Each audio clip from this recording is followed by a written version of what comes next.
Hello, everyone. It's Yogi here. Oh my goodness. It's time. Yes, it's that time. It's that time that we get all our stitchy athletes together and all at the same time zone, well, different time zone, but at the same time for this event. Okay, today is our marathon day, guys. Are you ready? I think I'm ready. I hope I'm ready. I'm a little bit stiff. I'm a little bit sore. I've been teaching a fair number of classes the last couple of days. I've probably broken some records. So today I'm slightly stiff, okay? But hopefully my hands are going to be as agile as ever. And this is the fabric I am going to be stitching today. Okay, I'm kidding. I'm kidding. I mean, guys, you probably spot, already know this is a camouflage fabric that I pull out whenever I have something to hide. Okay, so I'm not showing my fabric just yet. I'm not showing my fabric just yet. You will have to guess. You will have to guess. But welcome everyone, and it's 2 p.m.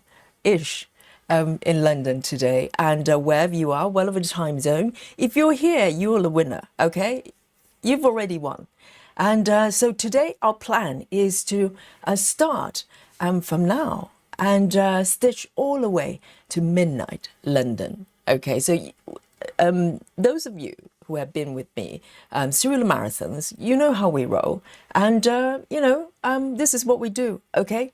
And so today is, there's only one theme today for our marathon, and that is Stitches So Beautiful. And it's a company, if you're not familiar with them, and it's not too late, we have 10 hours here, and you can always go and grab something from their website and come and join us, okay? So today we're either starting or just stitching any project from Stitches So Beautiful with their patterns. And yes, of course, I have chosen mine, and it's on the thumbnail, so you know which one I'm stitching. But it is full of surprises, these type of projects. And it's a different company. Most of my webs are from Heaven and Earth, so I'm familiar with the way they're charted, but so far I've only done one chart that's from Stitches So Beautiful, and that's Festive Seashore, Seascape. One day I'll remember. And but this one is brand new to me, and I found this pattern quite a while ago, a few months ago, but I wasn't sure when was a good time. And finally this day has come, and I'm so excited. And let me just quickly show you the markup here, okay, so you know what we are talking about. There you go. Isn't that just beautiful? So this is a piece of artwork by Adrian, Eyre. Hopefully I have not butchered that. I think it's a lady. I'm not too sure. This artist, majority of her work that I've seen from Stitches So Beautiful, kind of revolving around heart theme. So some of you I know have chosen one of her, artwork, or maybe this one, or maybe just a piece of artwork with heart shape, okay, from Stitches So Beautiful. And that's all good. That's all good. And so this is glorious. I think the style is kind of, artist's way of paying tribute to Van Gogh. And you can see the traces of the signature color palette, and also the brush style as well. And I love a little bit of fine art. I love a little bit of Van Gogh, and so this is really speaking to me. So this is the piece I'm stitching, okay? You already know, and the rest is mystery, and we'll find out one by one. I will reveal all the secrets to you, but I want to say hello to you guys. Thank you for joining me today, and already we've started. We have 76 stitches watching already. Not bad, not bad. And hopefully, we're going to stitch around the clock. So hopefully more stitches and from different time zone will come and join us. It's good fun. And those of you who are already here from the start, okay, if you're here with me at the end at midnight London time, yes, we're going to celebrate. We're going to name you and celebrate you, okay? Not shaming you. we're gonna celebrate. Okay, so I see you, I see you. So let's have a look. Who have I got here with me today? Well, the first to report to the chat, they're special. We have Lefty Gemini says hello. I'm hitting the notification button, but it's now 11:40 p.m. I don't know which time zone Lefty is, but well done, well done. And I hope you're here on time. Wouldn't it be funny that you have a notification and then you fall asleep? That's not good. And Daria as well. Hello, hello. Great to see you. And we also have Susan, our lovely Susan is here. And Sarah as well. And Dominic. I'm going to just go through the names and celebrate you, okay? And Travis is here. Shelley, Love Drunk. Rajal and Linda Diamonds and Valerie as well. And who else have we got? BLT. Oh, Betty is also here. And our lovely Michelle is also here waving with both hands. And Marsha as well. I think Marsha is stitching this piece as well, isn't it? I saw your post on our Facebook group. And Crafty Tubby Cat and Busy Mom is here. And Sidri is also here as well, watching every move Yogi is going to make. I'm so nervous. And who else have we got? We have Chelsea and Mirin and is it April? And maybe some new friends as well from the start. If you're new, welcome. And Clara as well. And our lovely Laura is here. And with all the kitties. And who else have we got? Barlow the Bunny is also here. South Stitching. Nikki is also here. And Chelsea as well. Clara, I've said hello to. I think in Delusion of Stitching. I love that name. Welcome. And who else have we got? And Sonia and Nutty Star. And I'll come back to say hello to all of you, okay? And welcome. I see you. So let's get it done. The specs, okay? So I've been thinking of back and forth in terms of the stitch counts and how I'm going to approach it, etc. So it took me a little while going back and forth, but I just want you to have a little guess on which fabric count. It's just go and look at the design. And by the way, this markup, let me just show you again. So there are different versions, different sizes and number of colors. This is the max of the max. This is the bigger size, and this is the one that's got max number of colors. So I'll give you the stitch count in a bit, but this is big, okay? So I'm gonna run a poll, I think, and let you guess which let me just show you the markup in the meantime. I'm going to just show you, let you guess which stitch count I'm going to be doing. How's that? Let's start there. So just to check how well you know Yogi, with this piece, you're looking at it. And I'm going to run this poll, okay? For you to guess the stitch count.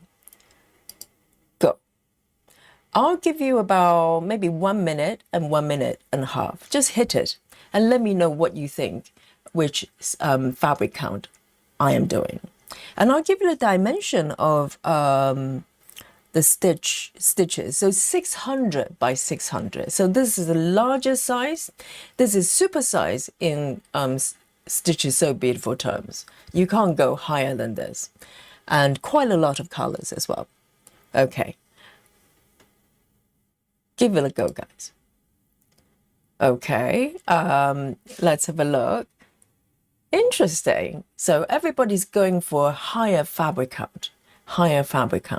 So quite a lot of 28 as well. Do you not think I'm going to do 14? Maybe I just need a piece that's duvet size. You never know. So 6%, 8% now is 14 counts. And 18 is somewhere in between. I'm stitching Maggie with 18 counts. It's quite a nice stitch count as well. It's, a little bit smaller than 14, but still, has that really nice Ada feel to it.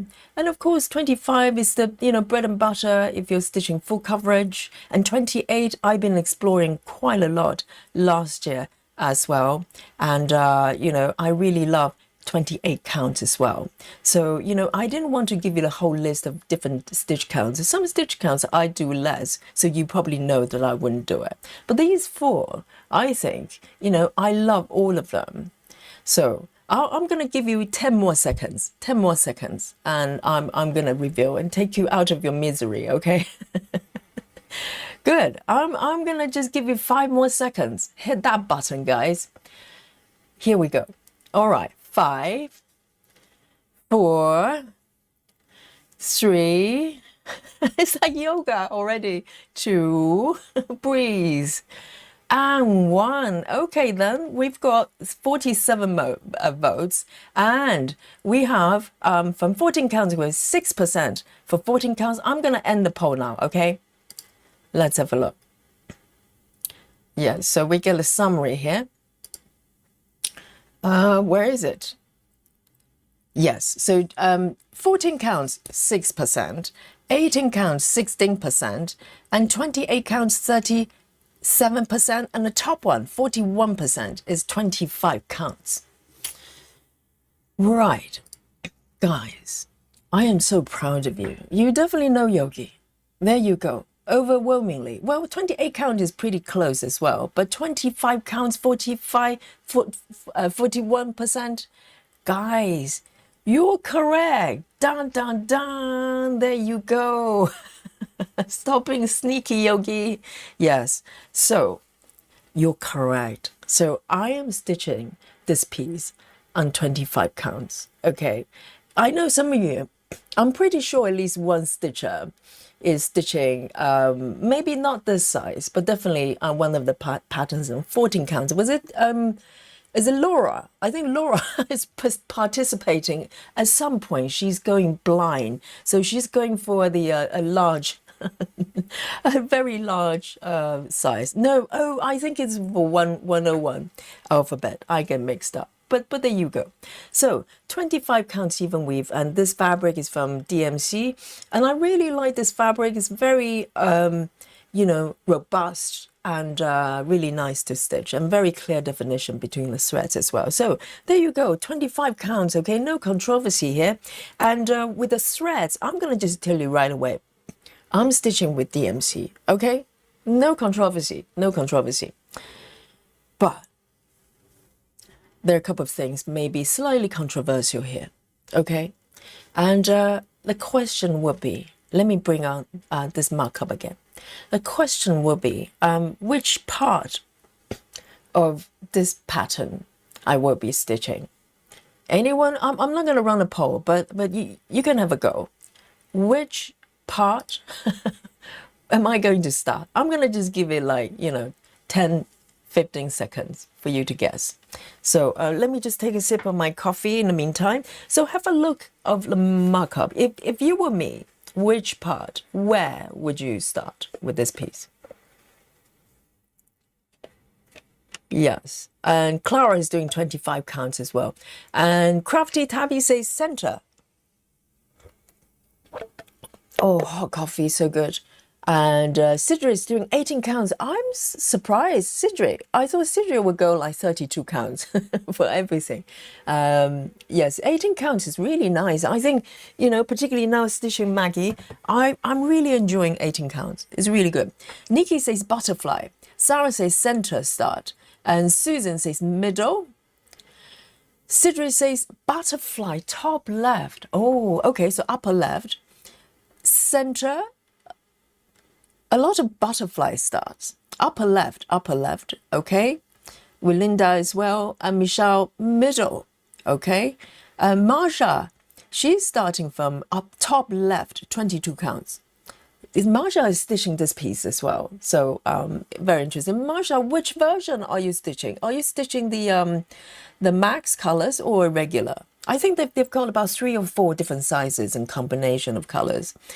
And Barlow says would be middle for me, and Dominic top left. A lot of top left and center. Interesting. Okay. Oh, Marsha is doing regular. Very nice. And Kashi has just joined us as well.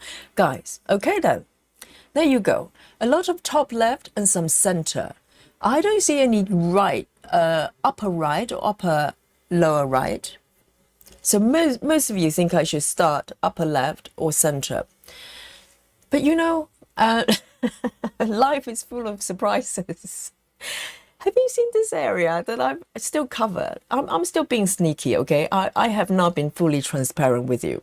The reason I have not removed this part of the fabric is because, dun, dun, dun, I couldn't show it to you earlier on because you would have guessed where I'm going to start. What do you think? What do you think this means? If I had shown you this from the start, you probably would have guessed it. Yes, guys. Yes. Contrary to rumors, I'm starting from bottom left. Down, dramatic music. Yes, indeed. Up, bottom left. Okay, so this piece I got from my vendor. It's got quite a lot of width, and the height is just correct, about 30 centimeter. But you know, the width has got a lot, so plenty of space for me to play with, which is quite nice. So this is bottom left. Yes, lower left. Nikki, that's a bit left. Yes, bottom left. I know. This is the first time I'm starting from bottom left because pretty much 99% of my work you've seen it. Upper left, no problem there. Some center, okay, and I've got sleep time upper right, and I've got my Giga Rouge craft cupboard from the bottom center. This is the first time I'm starting from bottom left. It's fun. I just want to try something different, and also for good reason. Let me show you the markup again. It's quite a nice start. Whole bunch of flowers. If I start from the bottom right, there's a lot more sort of darker areas I have to go through before I get to colorful bits. Whereas bottom left, look at that. It's just stitching. It's like stitching a flower garden. Isn't that beautiful? Upper left is fine, but a lot of, you have to go through a giant butterfly before you get, any other colors. But bottom left is so fun, isn't it?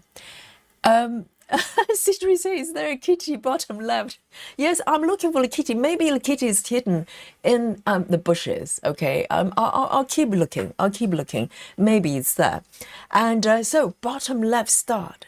But we're not done yet. 25 count fabric. Okay, single strand DMC. Bottom left start. There's one more thing I have to decide. What do you think, guys?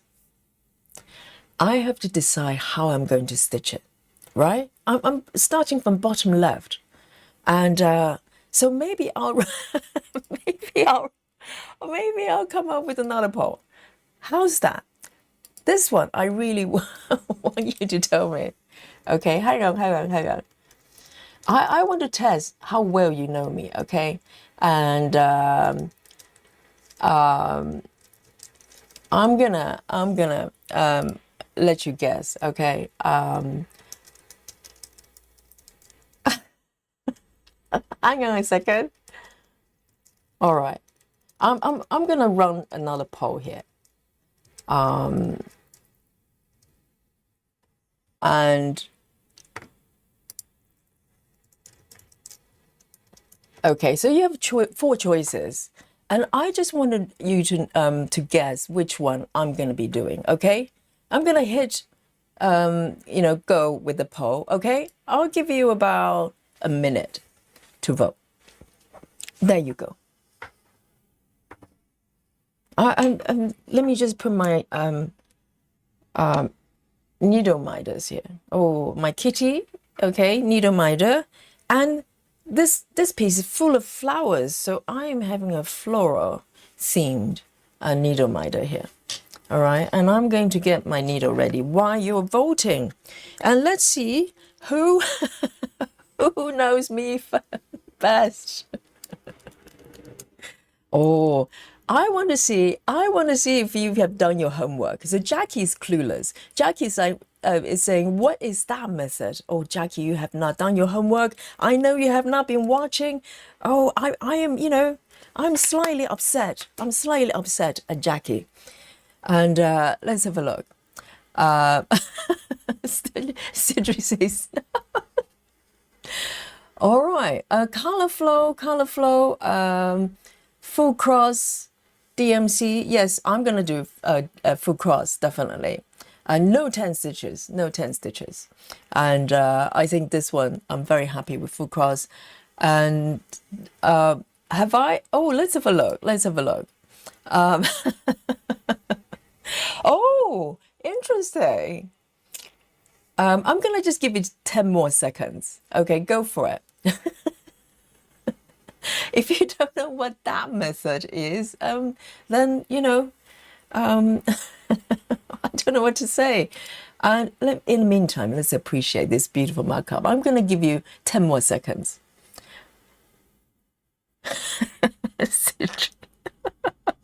Vote, guys, vote. All right. 3, 2, and 1. I'm going to end the poll, okay, right here. There you go. Let's have a look. Right, so color flow goes way up, 60%. Oh, interesting. Yes, you guys know I love color flow, okay? That method, 19%. I want to know those, you know, those of you who voted that one. And cross country, 15%, and Gemma's method, V1, 6 method. Yes. All right, this time, guys, you already know. You knew this was coming, okay? And do not lie to me. You saw this coming. You saw this coming, okay? It's coming to us, you know, towards you like a truck, like a big lorry. And it was so obvious, wasn't it? Of course. It was color flow. No, I'm lying. Okay, yes. For those of you, 19% of you, you are special. And I can see in the chat, Nikki says the blue Sue. Jackie says, the Messi method. It's got a name, it's a method. It's called Blue Sue method. Guys, you're quite right, okay? I know, breaking news. I'm stitching.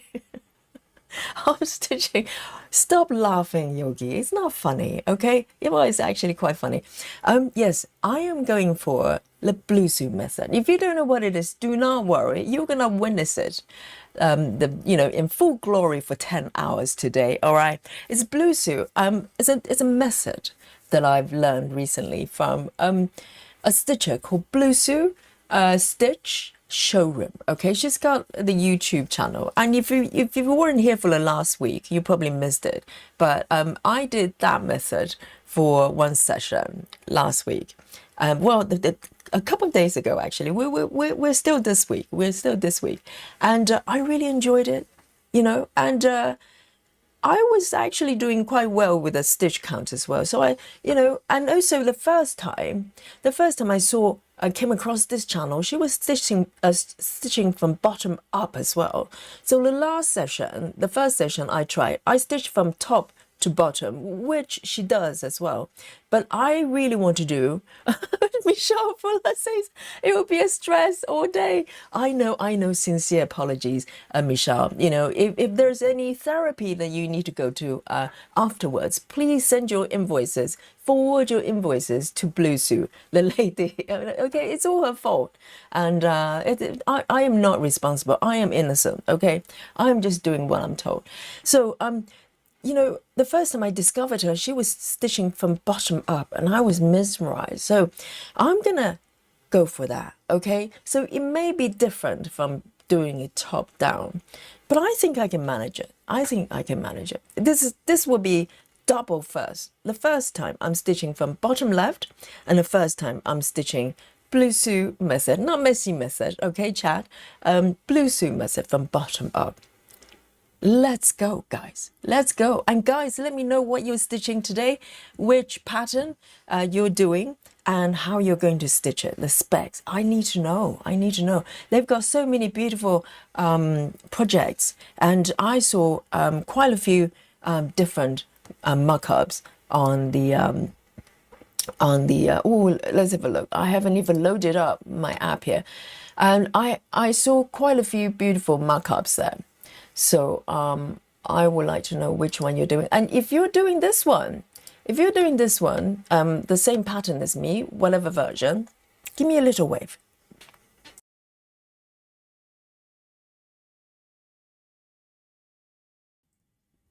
I would really like to know.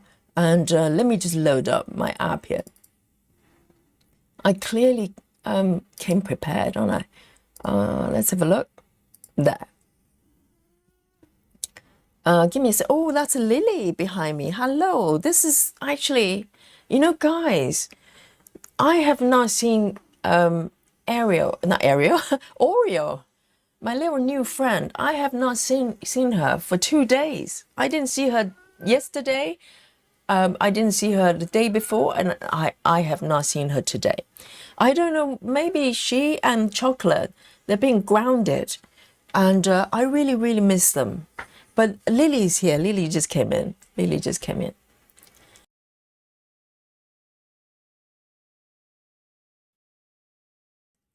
And let me just have another sip of my coffee here. Oh, I'm sweating already. I haven't even started stitching. I'm sweating.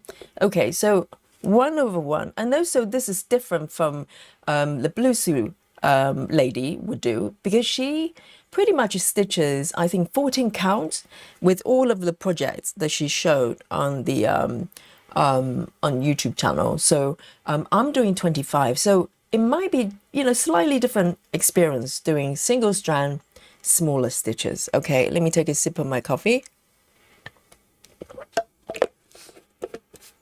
Chrissy has just joined us as well.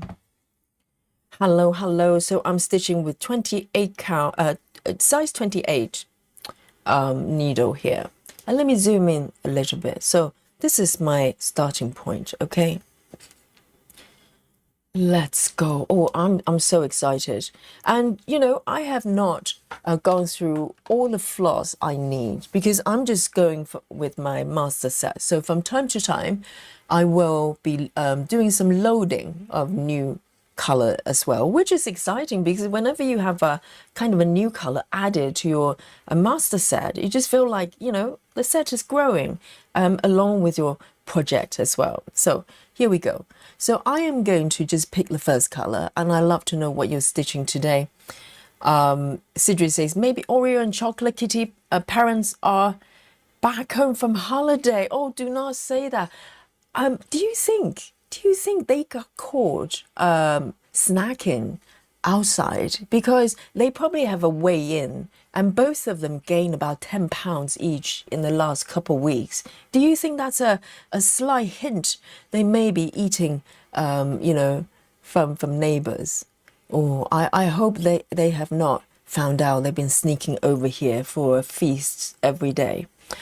And I really miss them. You know, that's the terrible thing. Once you give them names, they become part of your life. That's why I have not named my squirrel. And maybe tomorrow I'm going to post a clip on the Facebook group as well, on our squirrel, Captain Squirrel, the boss squirrel. The first color I'm going for is, from the bottom left corner right here, is 3726. I hope I have it. 3726. 372. Why don't I have it? Is it a does it exist? 3726. Okay, 372. Oh yeah, it's there. For some reason, it's not on my needle board, so I panicked a little bit. 37 on my needle board, I jumped from 3722 to 3727 for some reason. What is happening? But 372. No, 3726. Oh yeah, it's there. It's on my master set, but not on my needle board. So I have first time I've discovered there's one color missing on my needle bowl. Okay, let's have a look. 3726. This is starting color, guys, from the bottom left. Let's go. Miriam says, I'm not stitching on. Stitch is so beautiful. I'll sit to one side, starting my library of cats. Oh, that's it. Are you starting today? Library of cats. That's epic as well. Because normally this we're doing Amy Stewart Sao. So yes, I think it's within. It's acceptable. Yes, you can do Amy Stewart. And if you're not, as I said, if you're not stitching on Stitch is So Beautiful, we're here for 10 hours, okay? So go grab the pattern and kit it up. You probably have enough time to kit it up and come join us. Okay, I'm going to zoom in a little bit so you get to see. Let me see if I can zoom in a little bit more. This is the bottom start corner. And I went back and watched her tutorial. I mean, it's a little bit difficult because the it was spoken in, I believe, is Korean, and so there's some really dodgy sounding AI translation there, AI voice. So I bet some of the information is probably not totally correct, but I get a gist of what she's doing. She's normally doing loop start, but obviously I'm stitching with single strand, so no loop start. But whenever she can, she tried to stitch Danish method. I think that's what she's trying to do. So the back is really nice and neat. I'm not going to worry about the back, you know, being so neat that everything's vertical with this piece. I mean, it's 25 counts, right? So I'm not going to be that OCD about it. But of course, I'm going to, as usual, I'm going to try to minimize the amount of thread that's floating over stitch area. Oh, yes, I'm here. Look at this. So this is quite a friendly start because this color, if you look at my chart, it's got quite a few stitches. So I can just go on a little bit. I just need to be mindful with what I'm doing here in terms of, you know, not to miss stitches. And I have not gridded, have I? Oh, what am I doing? Yes, I totally forgot. I marked the starting point, but I have not gridded at all. Let me just quickly do that. I normally grid as I go. And Suzanne, hello. And Chives is here joining us as well. And Naughty Star, very nice. Naughty Star is also stitching Library of Cats. Yes, it's an epic start, isn't it? And she says, I do have a Stitch is So Beautiful web, but don't fancy today. Yes, that's fair. Just come join us. Susan says, what, no grid? Yes, I just noticed. I got too excited and tried to hide the starting point, and I have not gridded. That would be too obvious. Let me count here. Let's hope the counting is on point today, okay?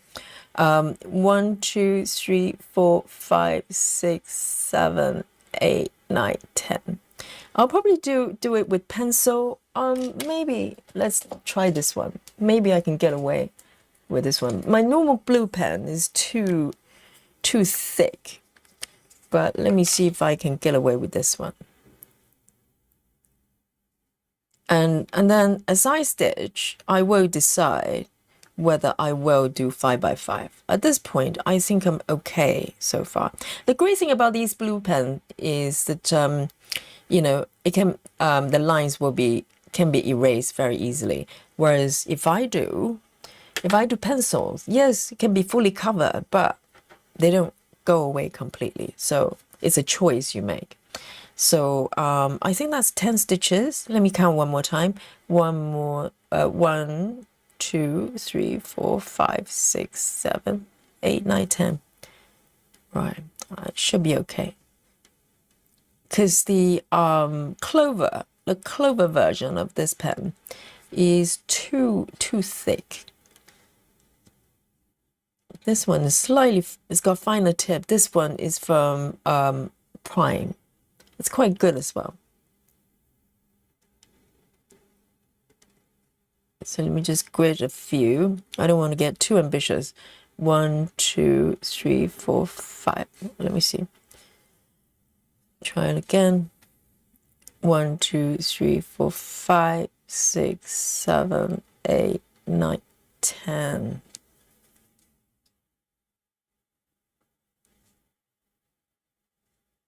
And I forgot to check the hands. Anybody stitching this piece with me right now? Oh, busy mom, is that you? Is that, are you stitching this piece as well? I see a little hand. I don't know, it could be for something else. And Sidri says, does blue suit grid? Yeah, she does. She does. She does 10 by 10. Thank God for that. If she didn't, I probably wouldn't be able to do it. That one looks a little bit suspicious. Yes, already. Oh, I knew it. I knew it. Yes, I do think this one is a little bit fatter. Let me count again. Oh, seriously, I can't count. Count to 5 I can as a yoga teacher. 1, 2, 3, 4, 5, 6, 7, 8, 9, 10. Oh, or maybe the first one is 11, bottom line. 1, 2, 3, 4, 5, 6, 7, 8, 9, 10. 1, 2, 3, 4, 5, 6, 7, 8, 9, 10. It's 10. No? Why does it look fatter? Hang on. Maybe I should stick with pencil because these blue lines are a little bit. Is that one incorrect? Class is counting 11 bottom line. You mean this one? I counted it 3 times. I think it's because this line isn't very clear. Let me have a look. Why? It looks 10 to me. 1, 2, 3, 4, 5, 6, 7, 8, 9, 10. Yeah, it's 10. No?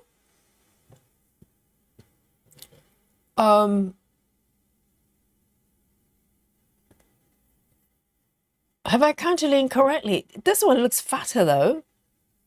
Is it correct? Yes? I'm not even sure myself. My eyes are deceiving me because this one looks thinner. Let me count again.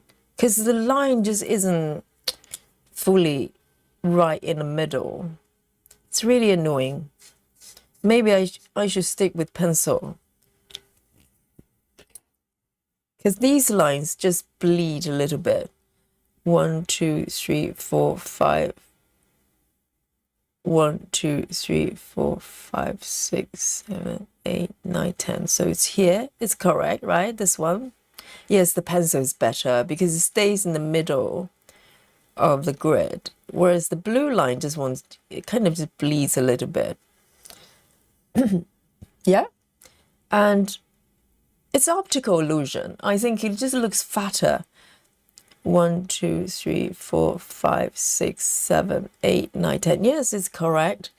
I think it's just blue line. I'm going to remove the blue line. I'm going to stick with pencil. Because otherwise it's going to be very confusing. Okay, let me remove this one as well.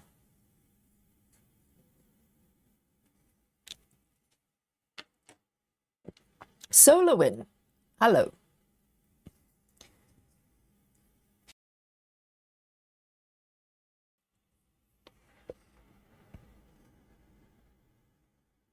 Kelly M says, I just woke up here in California. I really need coffee this morning. What count is this? It's 25 counts.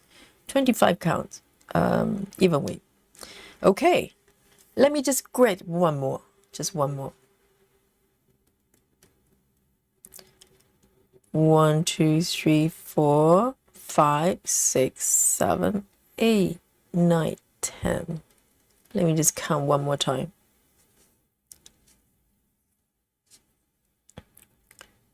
1, 2, 3, 4, 5, 6, 7, 8, 9, 10.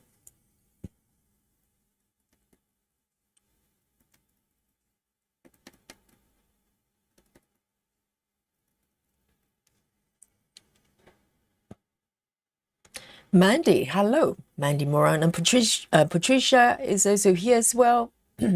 Dominique says, I'm starting Whimsical Fairy this morning, and later we'll start Chris Kringle.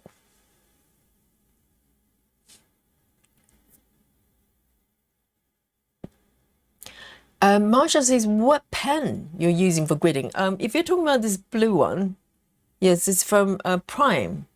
The tip is a little bit thinner than my usual Clover pen. This is a little bit thinner, but still not thin enough for 25, I think. I think it's quite okay for up to 22 counts. 25 is still kind of bleeds in the middle. It's a little bit confusing. So I'm using pencils, the good old-fashioned pencils. Okay, let me grid horizontally as well. 1, 2, 3, 4, 5, 6, 7, 8, 9, 10. And Nikki, what are you stitching today? Are you doing stitches so beautiful as well?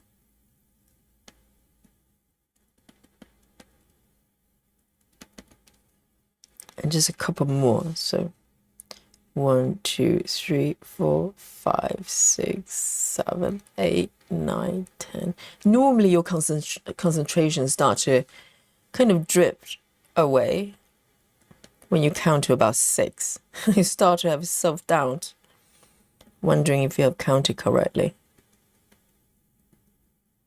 Maybe just one more.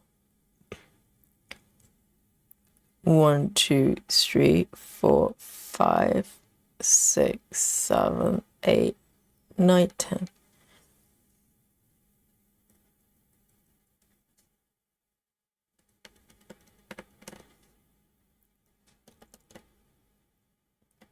Here we go. That should do me for now.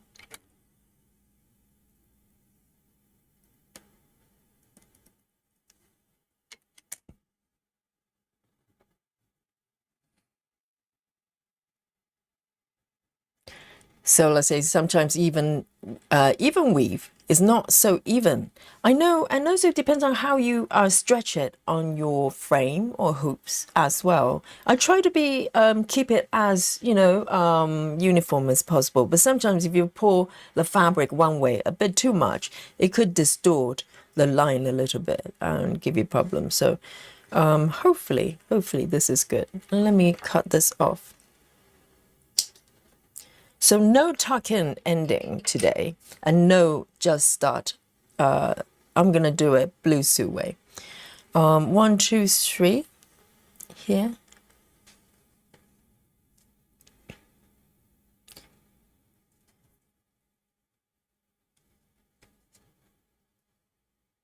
And I think I can keep going, can't I? I'm still finding my way in terms of how I navigate through the stitches, but I think gradually it's going to make more sense.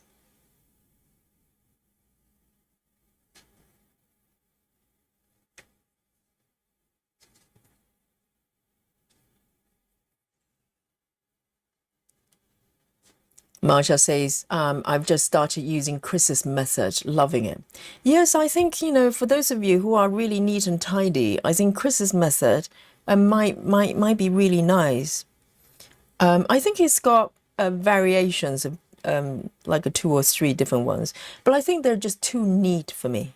I just need to break free and just, give myself some sort of breathing space. Because if I have to stitch a very sort of uniform way, my instinct is to just try to break away. So it's probably not the best for me. I'm gonna try to do Danish method as much as I can. I don't normally do Danish that much on 25 counts because it just feels like it's not necessary.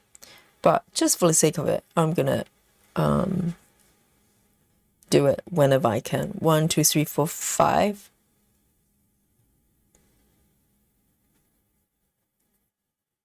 Jackie says I'm working on Christmas house too. Oh, the one I'm working on as well. Is it Christmas in July already? It's not quite July. Christmas in May. Jackie says I'm trying to stitch on all my projects every month, and this was my next in rotation. Right. Well, the question will be, how many projects are you rotating through? You know, if you have 30, literally, you know, you only get to stitch each project once a month. And for some stitchers, they might have greater numbers of webs.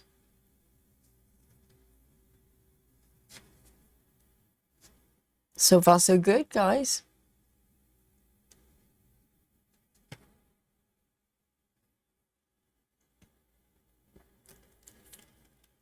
Nikki says I'm going to start the cat panels. Which panel is that? Is it 6 portals you're doing? Sorry, I probably missed it. Cat panels. Nikki's doing.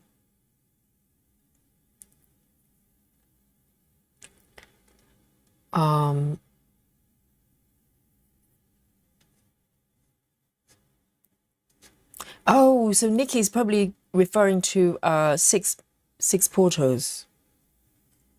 The kitty panels is on, it's the second one from the right, isn't it? If I remember correctly. So 6 portal is a pattern from Pain-Free Craft.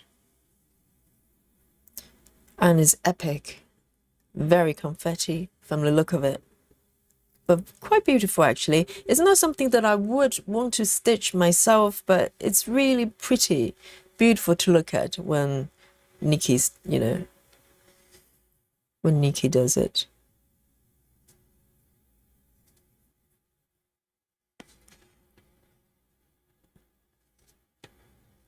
I have not needed to park just yet.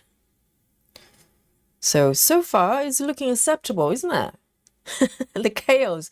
It's in the title. It's a beauty in chaos. That was a hint. Oh, I know.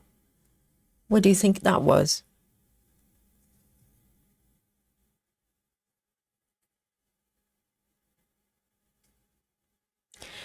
Crafty Tabby Cat says I'm starting with another Etsy floral pattern. I have to finish today as delivery tomorrow, someone's anniversary gift. What?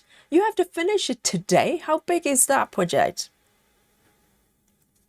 And you have to give it to someone tomorrow. No pressure, Crafty Tabby. I would never promise to give anybody my work because it's going to be a very long wait. Or like never. An empty promise. Hey, Joyce. Great to see you, Joyce. What are you stitching? What are you stitching today? Joyce, I saw your post earlier on. I had a sneaky peek of your fabric samples. Very useful. Because I think I'm going to go for 40 counts. We're talking about 101 alphabet, which is a sampler from Housewood, Rosewood Manor, rather. And I've been agonizing forward and back about the fabric and looking at Joyce's sample. I think she got like 5 different ones on different counts and different colors. I think the colors really help me because the tone you have on your picture, the one that's on the bottom row, the middle one, I think that color, if the photos are correct, that color would be perfect for me. And if I remember correctly, I think it's in Newcastle. It's in Newcastle, Edinburgh. I can't remember that one. That tone is perfect because some of them are too orangey or too yellow or too dark. But the one, let me see, 1, 2, 3, 1, 2, 3, and then one more here.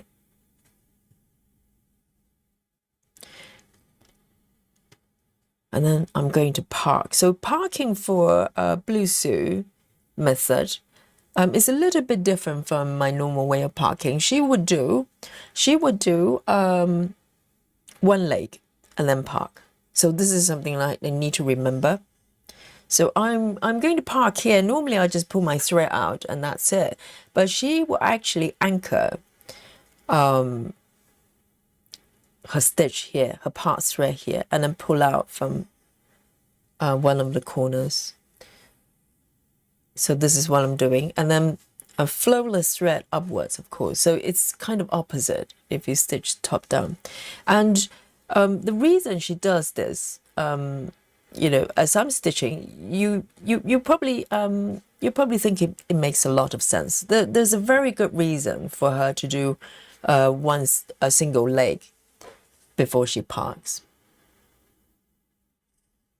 Okay, I'm ready for the second color. Way. And I think blue suit, I call her blue suit because I don't know her name, but she would pick colors pretty much, I wouldn't say it's typewriter method, but she would stay very, very close to the main area. So she's not leaving that sort of empty stitches behind. She will flow away. She allows herself to flow away to a certain extent, but not too far away. And whatever she leaves behind is completely filled in. So it's a little bit typewriter, but not strictly typewriter. So let's have a look. What have I got? This one. And literally this one only has 4 stitches. 3, 6, 8, 7. 3, 6. Hello, Lily. What do you need? You have food there, haven't you? Or are you just complaining in general? 3, 6, 8, 7. 3, 6, 8, 7. Oh, babe. 3, 6, 8, 7. I do have one already. Just for 4 stitches. And she would do a tail waist start. Is that what it's called? A waist ending and waist start. So leaving a tail there. So normally I would pull it really, really close and do a normal stitch, but I'm going to just follow what she does. Because sometimes she would tuck this bit quite far away, so there will be other stitches, you know, that would go over the thread from underneath, if that makes sense. So maybe I can just leave that tail there. It would start to look like the blue suit method.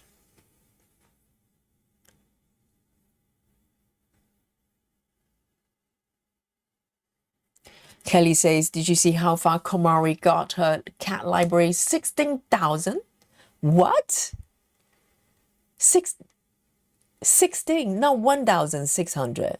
16,000 stitches in the first week? Are you serious?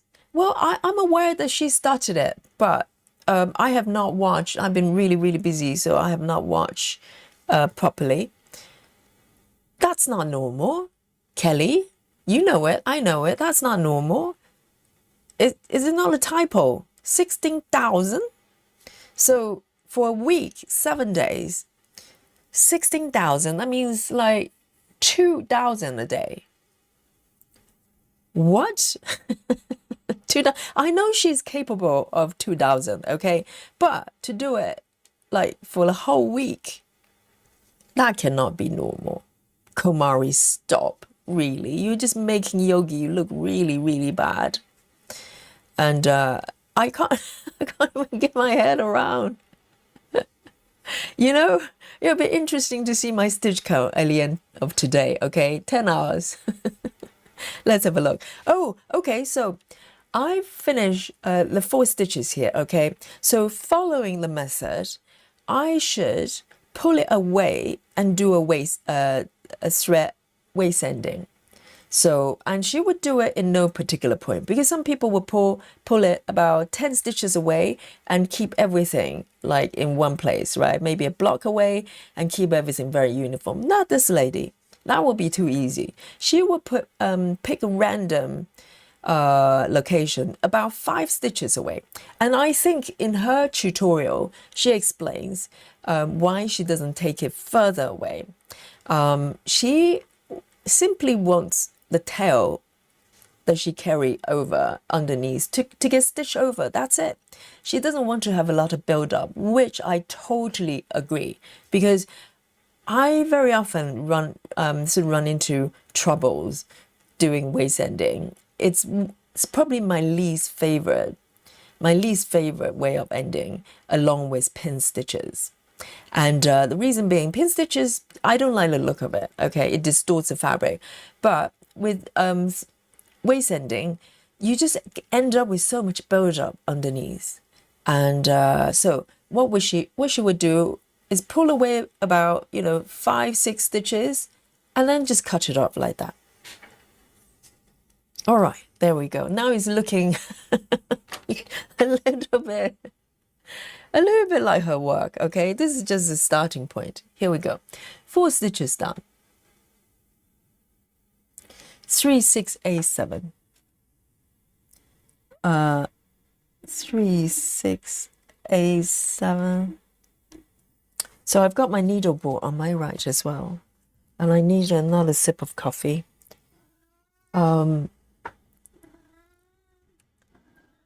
Jackie says I have 27 projects. Yes, so pretty much the entire month you get to stitch one project once. You have to be very disciplined. And Jackie said, last year I only had 3. Oh, what happened there, Jackie? Yes. Something just exploded there. Oh, Nikki's going to do the Library of Cats. Oh, so we're not talking about 6 portos. I didn't know, Nikki, I didn't know you were doing Library of Cats. I thought you weren't doing it. All right, I'm going to pick the next one. Okay, so I'm going to go in order and not leaving loose stitches behind. So this one, very nice. 3, 8, 6, 1. 3, 8, 6, 1. I've got one threaded, 2 stitches, and then I'm parking over there. So this one will be interesting. I'll probably need to do a yogi move, because this is just too many stitches to carry threads over for my comfort. So I am going to just do this one here.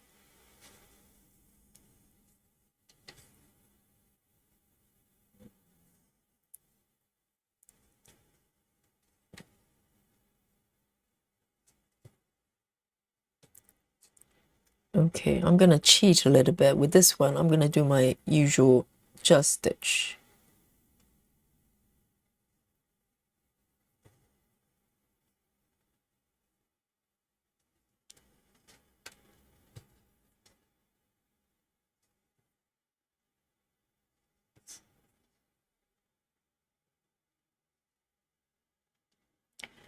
Joy says, Chris's way is way too neat for me too. I liked it for a day or two, but felt locked in. I don't believe you, Joyce. You're so neat. Look at this. Even Joyce is feeling a little bit, kind of restricted with Chris's method. And imagine it was me. Oh dear. Okay, with this one, I can probably pull it over there. I can probably get away with it. So I am going to do, yes, because I still have not watched the whole thing, I have to confess. But just from, a few bits I have watched, I just knew that maybe, it's going to be too neat for me. All right.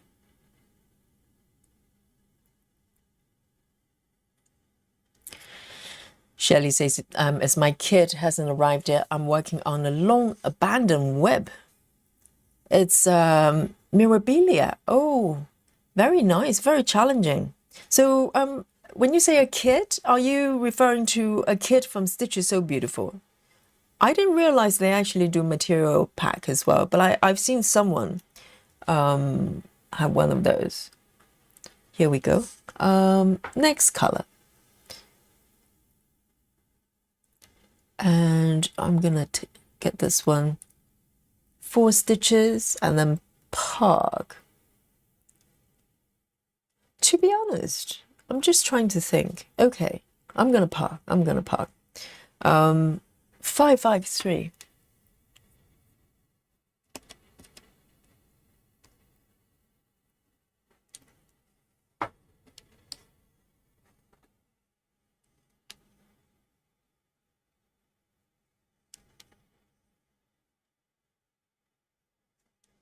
Five, 5, 3.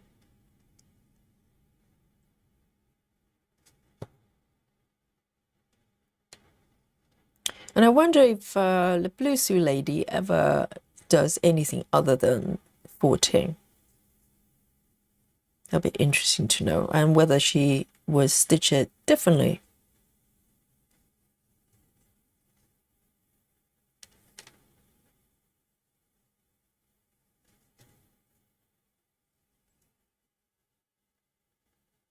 Kelly says the design is lovely. Yogi, what is it called? I missed the beginning. Yes, it's a pattern by Stitch is So Beautiful. This one is called Vibrant Fusion. If you look up Vibrant Fusion from Stitch is So Beautiful, you'll find it.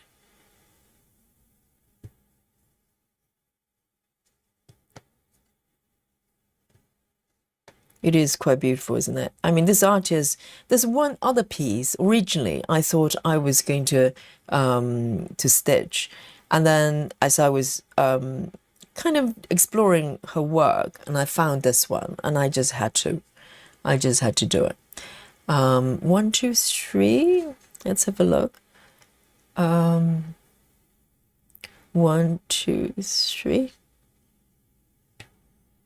I need to remember to do the one leg, because I've just got this habit of pulling the thread out and just go.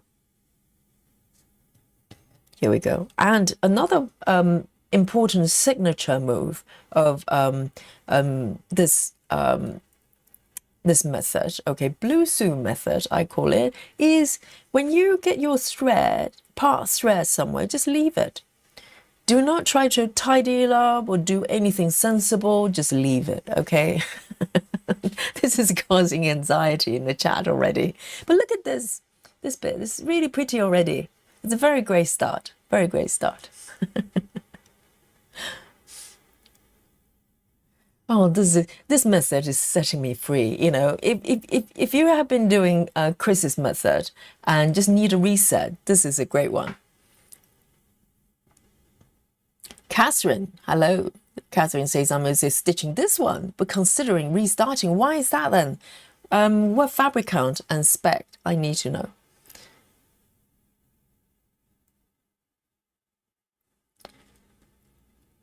Let's have a look. All right, next one. Interesting. Okay, this one is tricky. This one has got 2 stitches here. And then the next one's over there. And then I'm going to have to park around this area. So I'm just thinking, how am I going to navigate my thread? Maybe I just need to do because nothing's stopping me from stitching away from the area, because this is not color flow. I am allowed to do any stitches away, but I think the rule would be, naturally, when you run into other part threads, you should stop before that happens. So I think that would be kind of a natural break for this method. So let's have a look. 3041. 3041. So there's no hard and fast rule in terms of how far you should travel, but I think as you build up the part threads, it will become kind of obvious where the stopping point should be. Oh, have I stitched that one already by accident? So just that one stitch.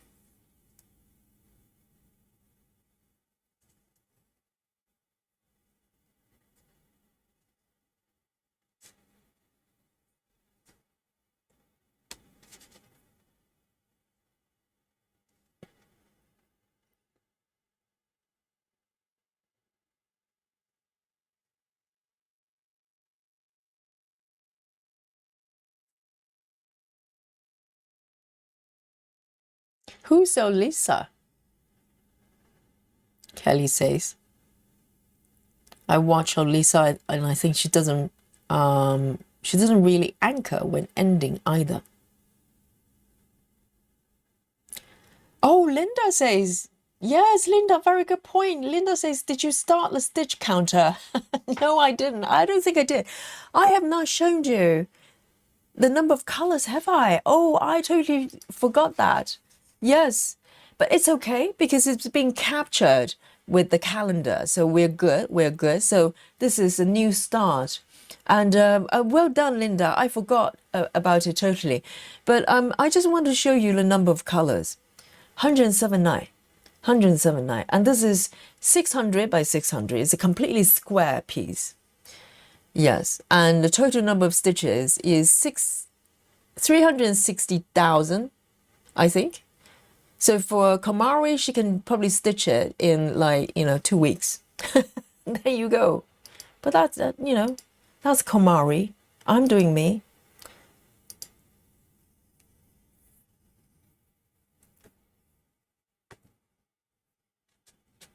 All right, so that one is done. I think this one, I'm trying to see whether I could get away with it because I am the last stitch was here, but the next stitch is over there before I can park to the upper right. Oh, hang on a second. I think there's a little bit of kerfuffle happening in the kitchen. Let me, I'll be right back. I'm going to just mute it for a little bit.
Well, there you go. I think Lily was being a little bit, in a boss mode with Dolly. He was just staring at Dolly for no particular reason. Yes, okay, I'm going to do a yogi move. I'm going to improvise here and just do a little pin before I take my thread over to the left. Do that one stitch.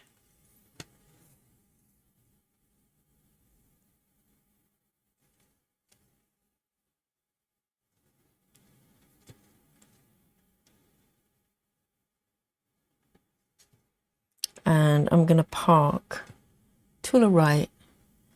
So it will be this one. 1, 2.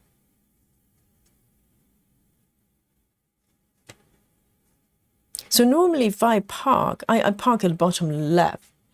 But with this one, because I've completed the first leg, so I'm parking in the bottom right. So I have to read it accurately because it's,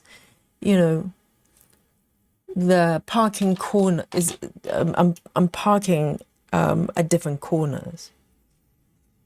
So I just have to be mindful about that.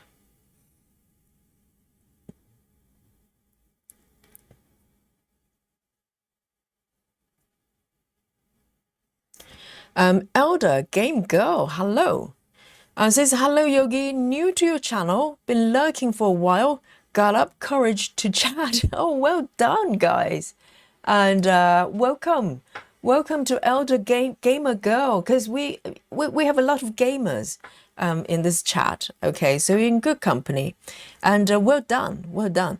And Elder says, I'm stitching. Amy Stewart, Pirate Live, 18 counts, monogamous stitching, guys. Trigger warning. Yes, it's a monogamous stitcher here, Elder Girl, Gamer Girl. I think I know that piece. I have seen that one. Someone posted the mock-up quite a while ago, the Pirate Live. And well, if you think I'm monogamous, are you just a little bit monogamous, or actually very monogamous? what tier are you on with the monogamy? Welcome. Travis says, hi Yogi, I think you marked a stitch you haven't stitched yet. Is that center of your area you're working on? Where? This one I have done. Have I marked anything that I have not done? Where? I think I'm good. Travis. I can't see anything that I have not done. That's marked.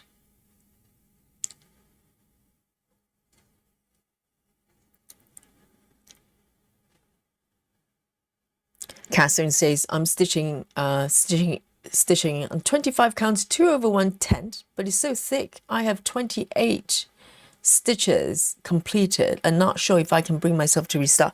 Let's have a look. 25 counts, 2 over 1/10. Really? But the coverage would be the same as 1 over 1, wouldn't it? The texture of 10 stitches is slightly different, obviously. And sometimes 10 stitches look fuller because 2 stitches, they're kind of lining up like this, whereas cross, one is being kind of slightly pressed down. So the texture is a little bit different. But other than that, in terms of coverage, I find them to be very similar. Did you find it hard to stitch? Oh, 28 stitches, 25 counts, yeah. 2 over 1/10 should be okay for 25, but it really depends on the stitches. You know, if you normally prefer, I think 21 over 1 might feel a little bit slimmer. In terms of, because everything is, you know, one strand is being pressed down by the other, if you know what I mean. But if you're not happy with it, you should change it. Maybe switch to 1 over 1. So 28,000 stitches completed. That's a lot though. Okay, I am going to move down here and stitch this one, which is 315.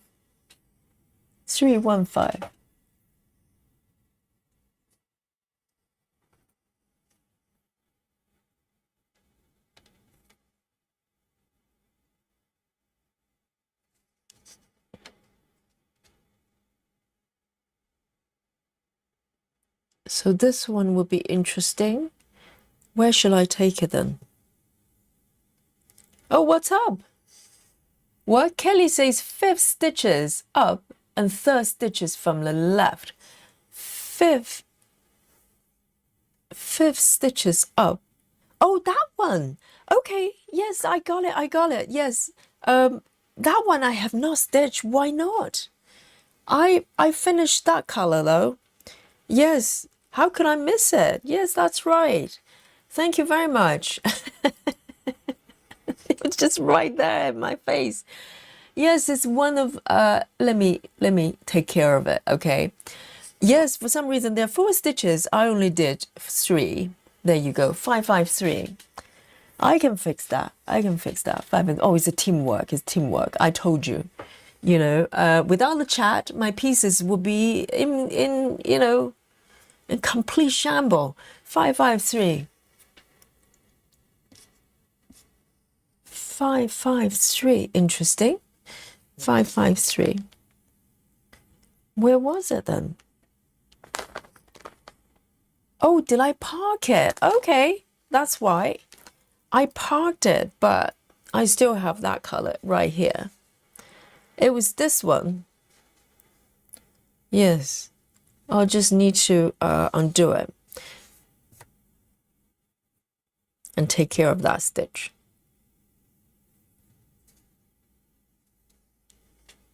I don't know why I overlooked that stitch. Here you go. Well done, guys. 1, 2, 3. 1, 2, 3. There.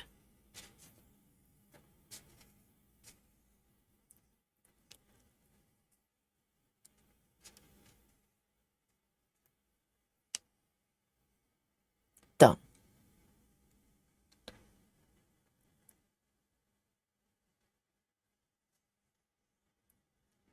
Yes, I totally missed that. It was just like a big fat stitch staring at me.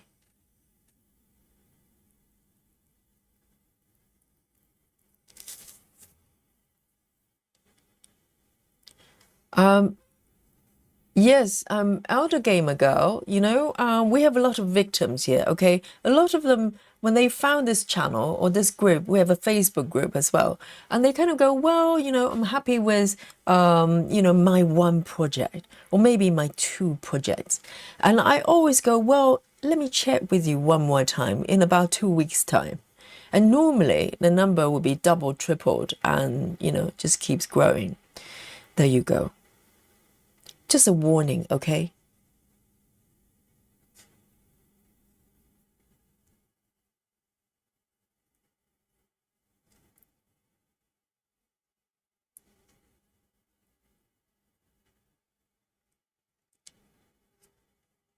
Oh, Catherine, now you're going to 32 counts, 1/110. Oh, interesting.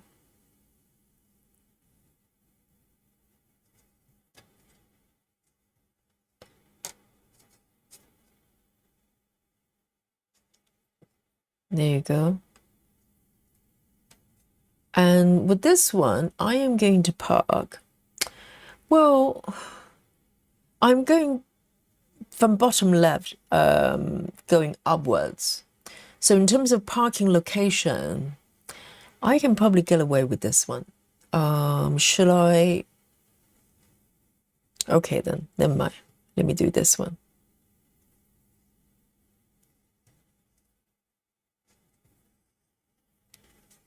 There you go.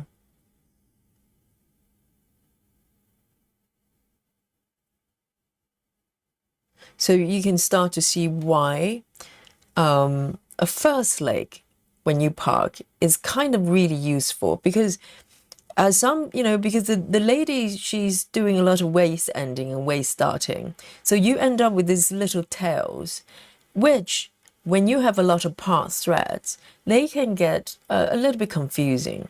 So in order to distinguish the difference between a waist ending, they're looking normal, like my normal parking, you know, situation. Basically, I just pull the thread out. In order to distinguish the differences, basically, when you see a thread floating like this, it's definitely a waist thread. And all the part threads should have one leg already stitched. So it becomes very clear. Because imagine if I didn't do this, everything would look like a waist thread. So this is why she does it. She is clever. Here we go. Let me move on. That's looking not bad at all, is it? And let's have a look. This one. So this one has got only 3 stitches in the neighboring area.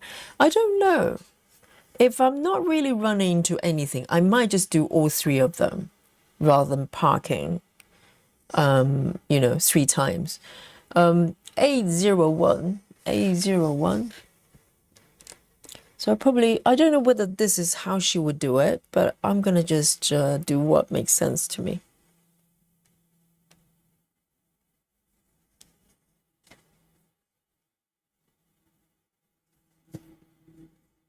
I'm going to just do all 3 actually. I don't see why not.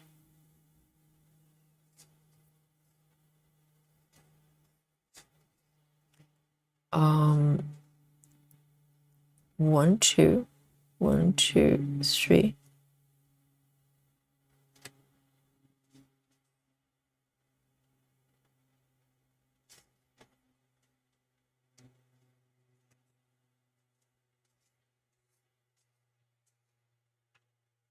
And then one more, 1, 2, 3, 4.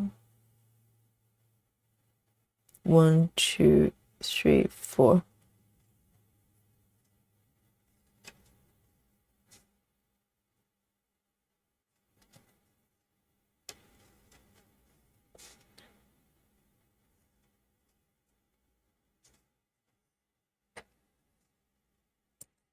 There. So all 3 ninja stitches are taken care of. Hi, Maddie. Great to see you.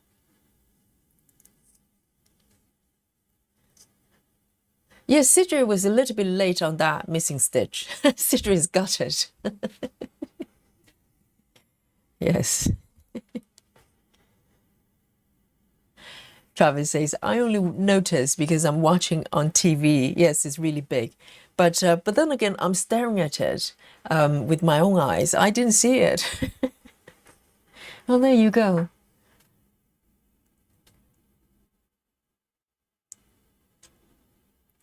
Okay, the next one, 29. Oh, do I have 29? Yes, I do. Thank you. And I checked this chart. I was worried if it's got a number 19 as well. I don't have number 19. You know, that one mysteriously disappeared. So I'm really happy to report there's no number 19 for this chart.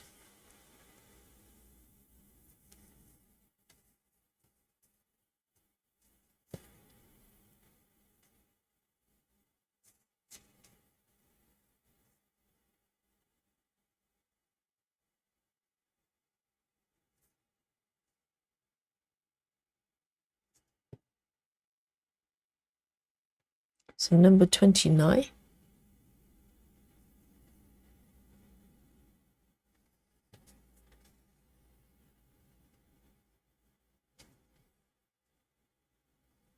And she also leaves pretty long tail actually. So maybe I should leave them a little bit longer because some of them are a little bit short. So it's harder to manage when it's just like this length. It's much easier when it's a little bit longer.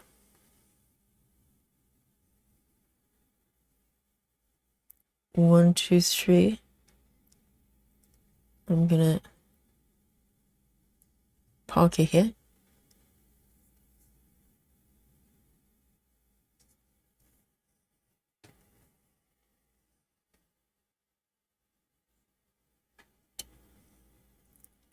Nice.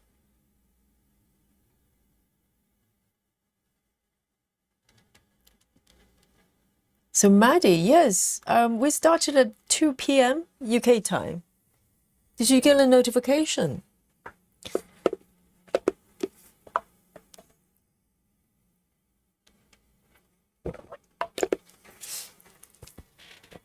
Oh, this coffee is so good. And Maddie, as usual, working on Fierce Beautiful Mini today.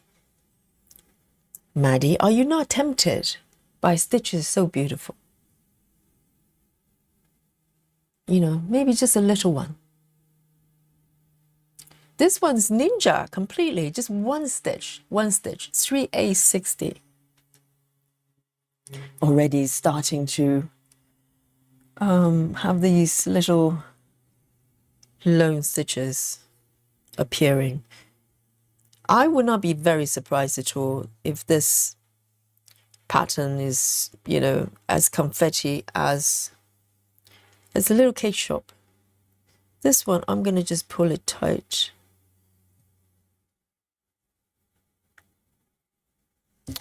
No, I'm going to do it properly.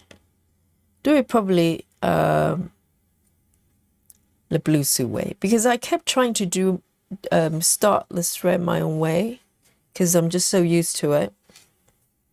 But I can't do that. I have to do it properly.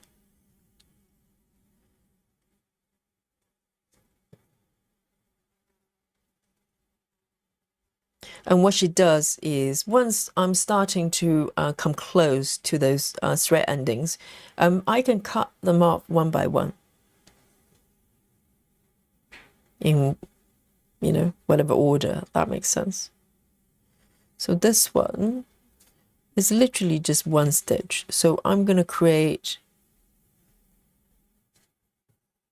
a waist start and waist ending at the same time. 3A60.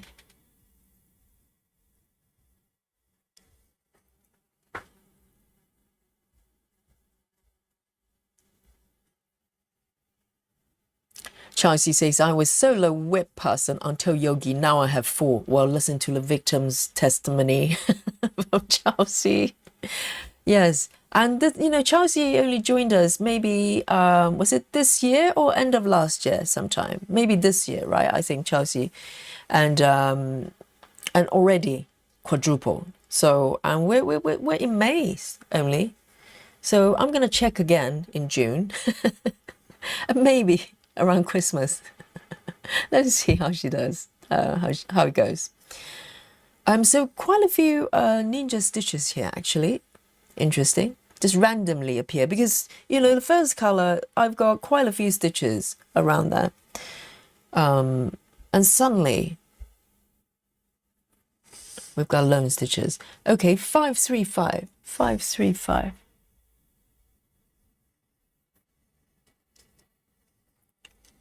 535.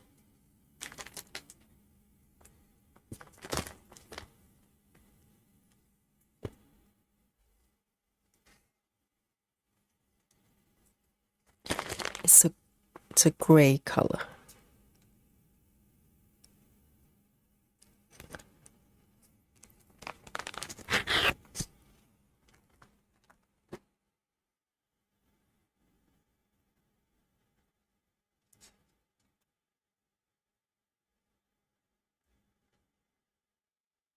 Busy Mom says, those threads are not really messy. Really? Yes, I don't think it's messy at all. Everything's there for a reason. Really. I promise.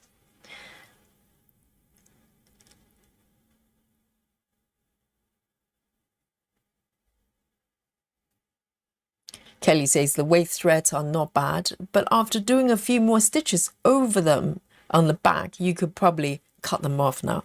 Yes, that's very true. But I think I want to leave them, cut them only when I come a little bit closer. So in a way, because normally when I do it my own way, I leave a tail in the beginning underneath and a little bit afterwards as well when I end. The thing is, my back normally doesn't look too bad, but there are some very little short ones kind of floating there. So I'm trying to see if I can ease closer, much closer, before I cut them off. I'm going to reduce the chances of having even just like little furry bits dangling there. You know what I mean? So let's see how it goes.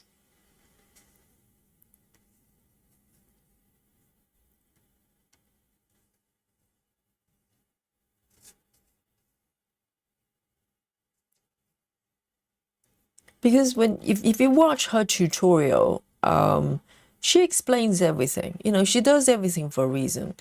And she's been stitching this method for years. It's working really well for her.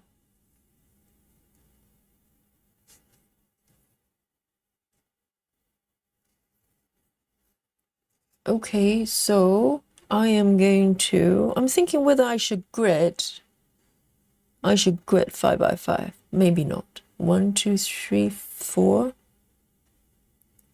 1, 2, 3, 4, 5. Let me do it. One leg and pull it through. And just leave it. Don't tidy up anything.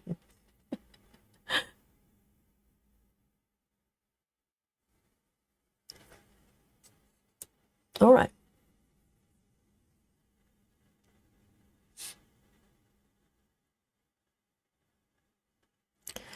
Karen Sutherland says, I think this message would drive me crazy. Well, you haven't tried, Karen.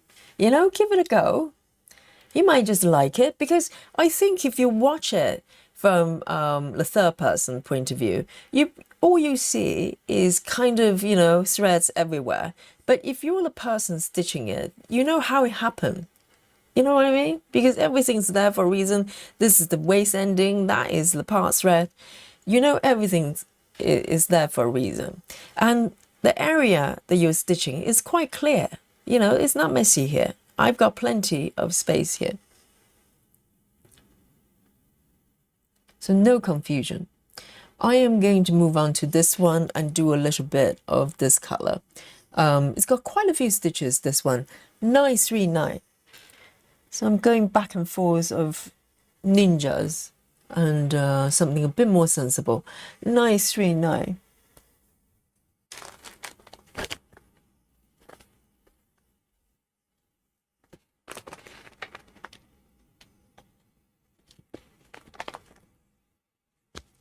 Nice 39 is a dark blue.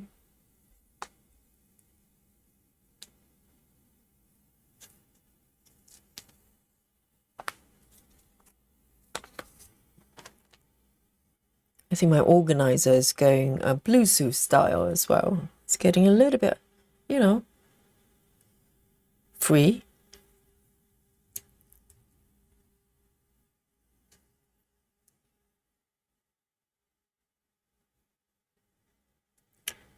Suzanne says, Yogi, look at what I said a bit ago.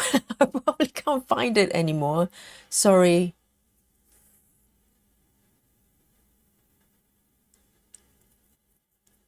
Oh, okay. There's another one from Suzanne. Suzanne says, Yogi, I believe she's all about making sure her back are neat. Also, she said she could keep those waist threads shorter and cut them. It doesn't have to be longer. She also works from the outside of the box inwards to keep everything covered up. Outside of the box inwards.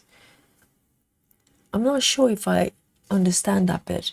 Yes, I mean, her tails are probably a little bit longer than this one, because some people leave tiny bits just sticking up. Sometimes you lose it. They got, you know, pulled down and stuff like that. But from the outside filling in, I didn't get that bit. I think the demonstration she tried to illustrate is, I think the example she gave for the tutorial is from the upper right corner and stitching gradually inwards, diagonally, roughly. Let me leave a longer tail here. And this one, I think I can cut off, because this is starting to get in the way. See, when I cut it here, when I'm so close, it means that the tail underneath is going to be so short. You're not going to get that fluffy bits, which is quite nice. 1, 2, 3, 4, 5.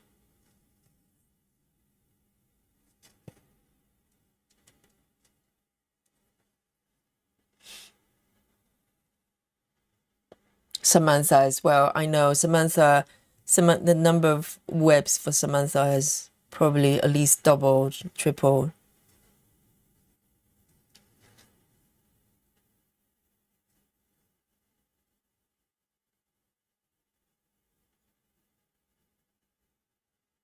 Oh, walk away. Walkaway says, I'm stopping to cheer you on. I need to spend some time with my family today, but I'll be thinking of you all, stitching your heart out. Yes, family first, definitely.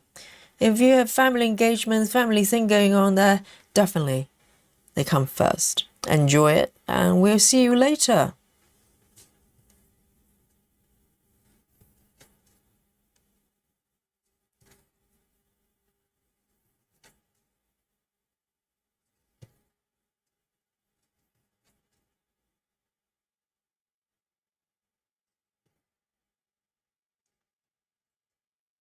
quite a few of this color over here.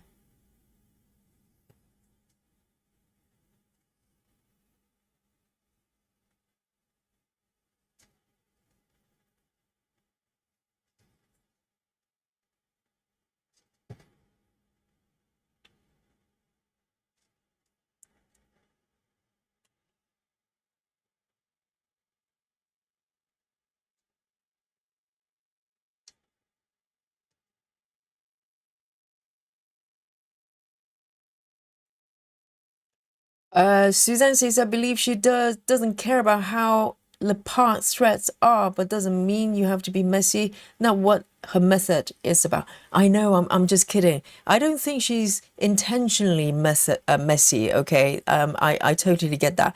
I think this is why I love her style. I don't think she's I don't think she's deliberately trying to be messy, but I just think she's naturally very relaxed about these things, and that's why I like her style. It reflects her personality. I'm just kidding about, making it messy.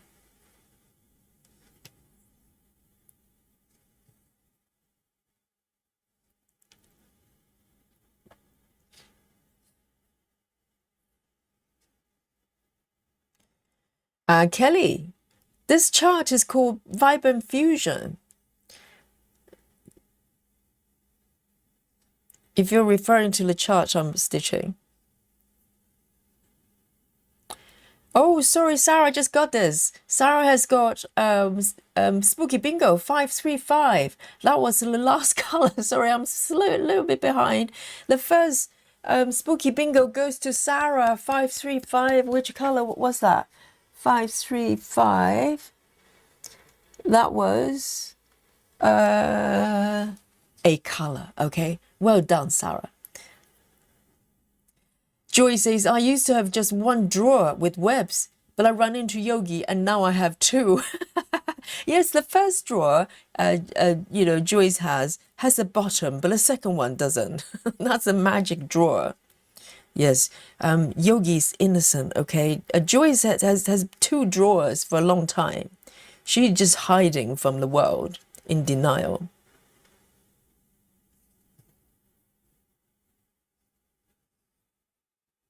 And the size of the bottomless drawer is growing.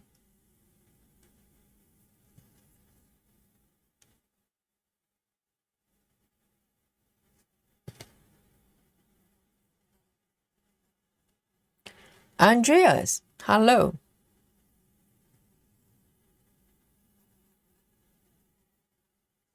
Marsha says, what's the correct spelling of the blue lady? The blue lady, it's I don't know what's why it's spelled this way, but it's blue, color blue, double S and U. Okay, I'm sure it's got some sort of meaning for her, but I don't know what it is. Could be her name, I don't know. Blue Sue. And the channel name is called Blue Sue Stitch Showroom.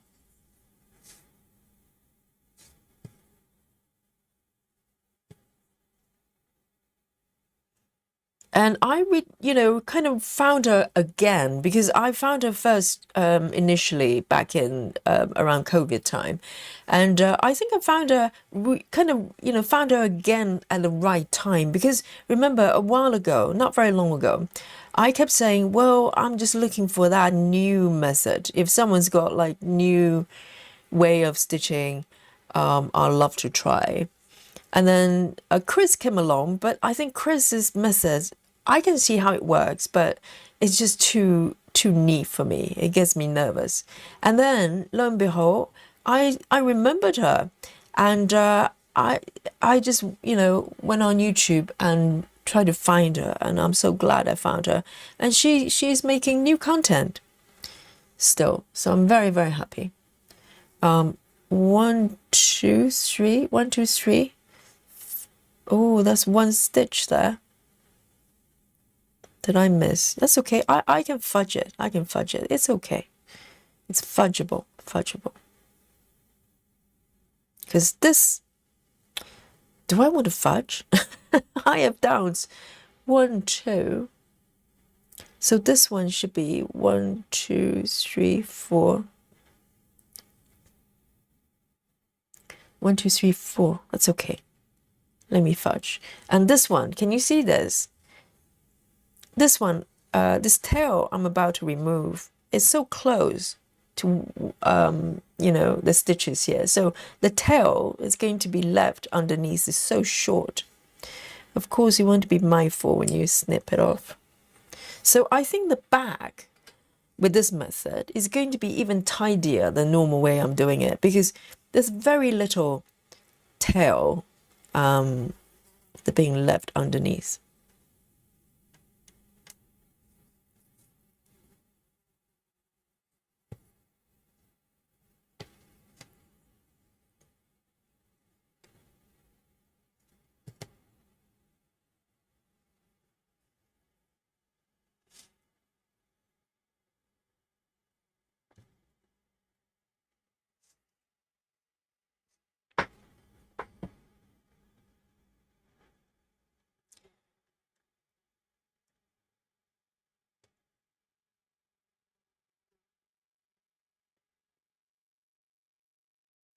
So from the inside of the border toward the center, border of what? Oh, of the entire piece. Is that how she does it? I thought she does row by row, not row by row, but strip by strip. Because she doesn't really show the entirety of her piece in the beginning or at the end. So I don't know what order she's doing it. But from the way she explains it, it sounds like she's kind of doing, picking one direction. For instance, if you doing from bottom left, you build up a certain height and go all the way to the right, and maybe keep going and then coming back for the second row. That's my impression. I could be wrong.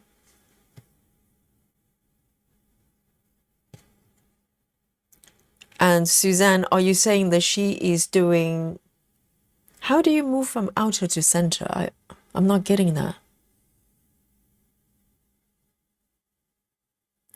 Claudia says, what is a ninja stitch? It's not ninja stitcher, it's a ninja stitch.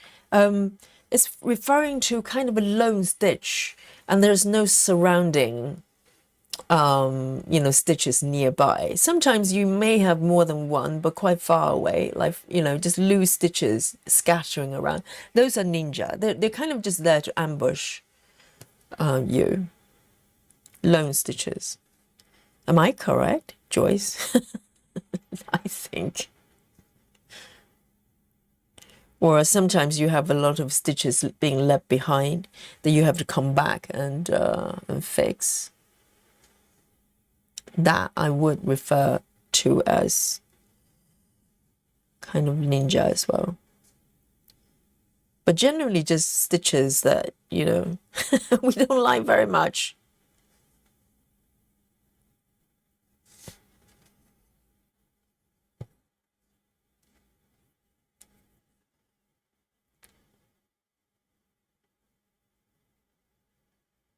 Vaduhi, hello.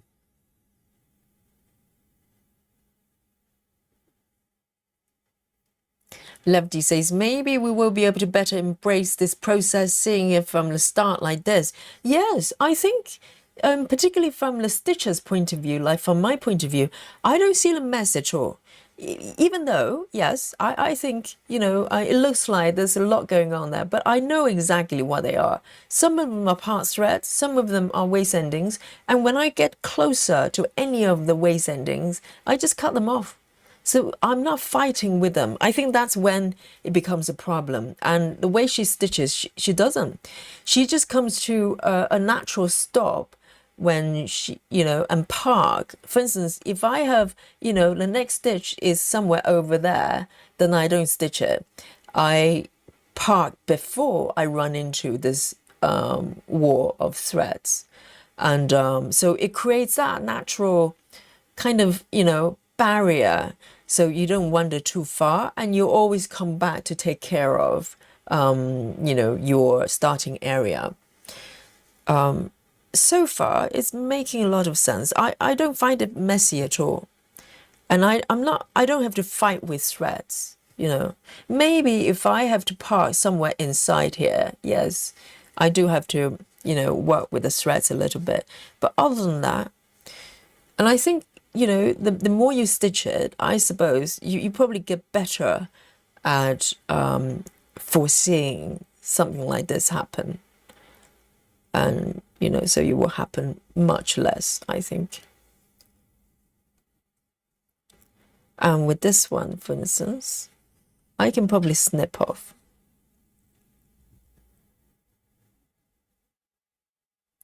And because this lady, she's not showing her abs for a while because she was teasing her threads, trying to pick her threads with something that looks like a pen.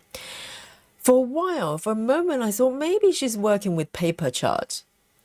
I thought maybe that's what it was. So she's got a pen ready there. She's holding in her hands all the time. But then someone in a chat a couple of streams ago saying that maybe that looks like a stylus, you know, for devices. And I think that's probably what it is, because she's not worried that she's going to mark the fabric by using a pen. She will literally use a pen and, you know, and do this with the tip as well. I couldn't see what the tip looked like. But if it's a stylus, it probably means she's working with Pattern Keeper or something like that. But why wouldn't she just use a finger to do it? I mean, you don't need a pen to work with Pattern Keeper.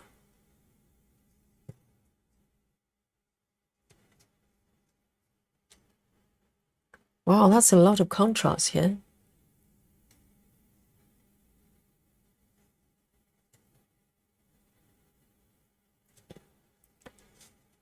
I'm going to keep going. There are quite a few.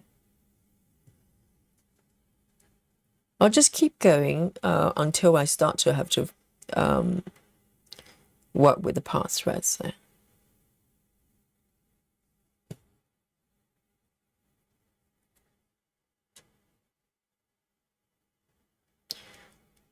Bree and Creativity says, I need a shirt that says, I'd rather be stitching at work club for another 3.5 hours. I'd rather be stitching. Okay, that's the end quote. Yes, Bree is working today on Saturday. Oh, I feel for you. I feel for you, yes. But only for another 3.5 hours. We'll still be here afterwards. Do not worry. You can join us then.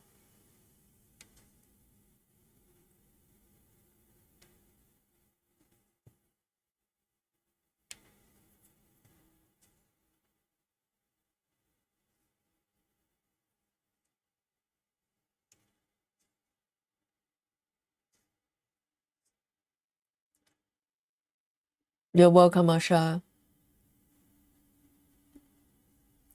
Joy says, I've been stitching the Filled and Frolic method on She Smiles Flowers. Yes, that's a new pattern Joyce has pulled out from her bottomless drawers, the second one, okay? And yes, it's from Stitches So Beautiful as well. Filled and Frolic, yes, I learned the method or the concept of the method from Joyce. I remember we were talking about stitching methods, you know, our earlier streams.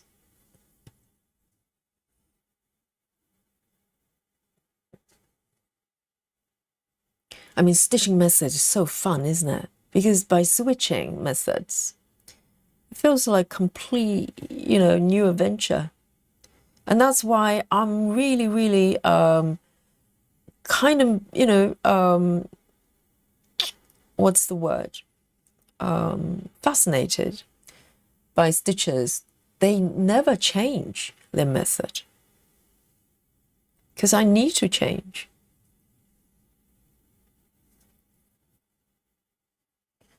This one, I think I can park here.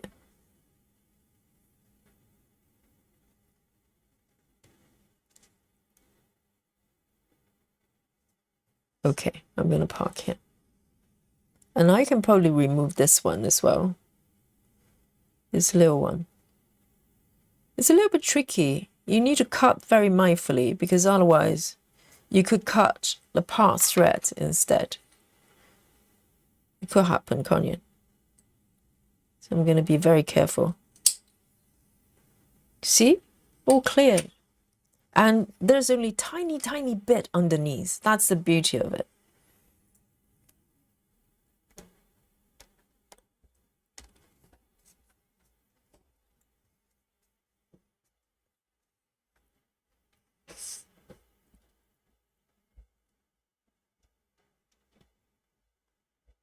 All right. Next one, 154. 154.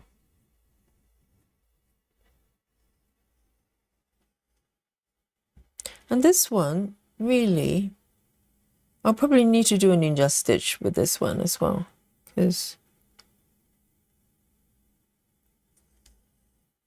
let me do it this way.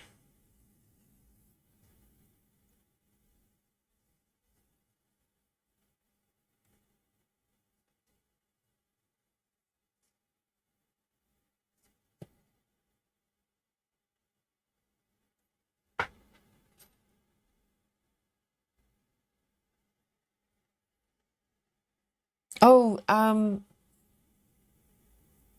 Suzanne says 10 by 10 box from the inside border to the middle. Is that how she does it though? Do you mean like 10 by 10, like a block like this? She does from the outer border to the inside?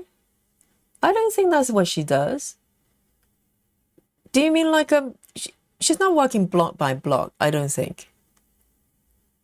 Maybe I misunderstood the message. So I remember Ellen mentioned something about filling in the middle as well. I didn't get that by watching her tutorial. I watched twice actually. I did not get that bit. Is it the same tutorial that we're looking at? Where shall I park? Shall I park over here? Yes. I think I'm going to park up. 1, 2, 3, 4. 1, 2, 3, 4, 5.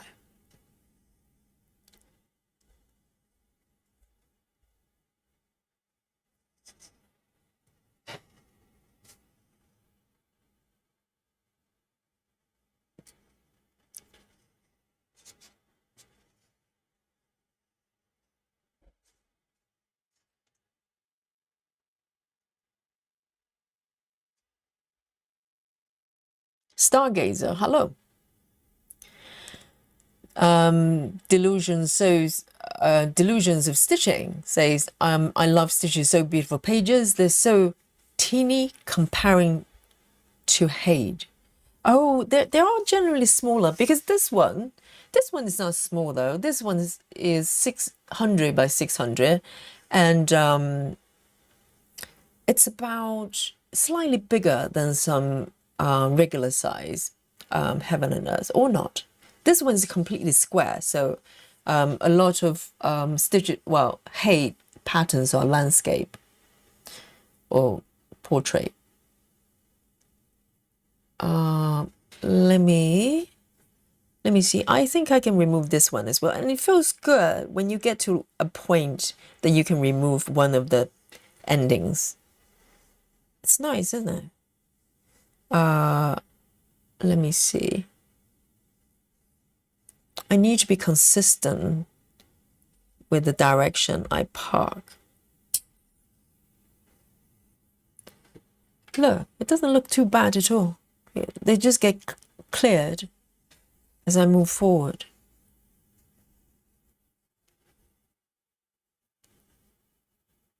And I am going to do this one actually.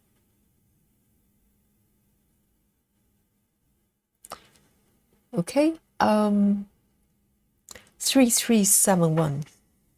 3371.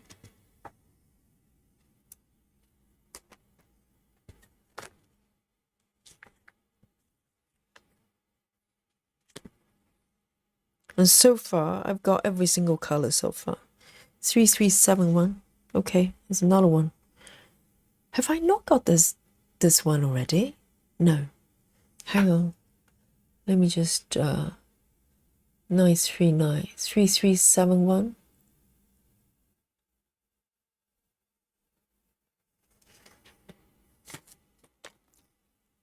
It's brown.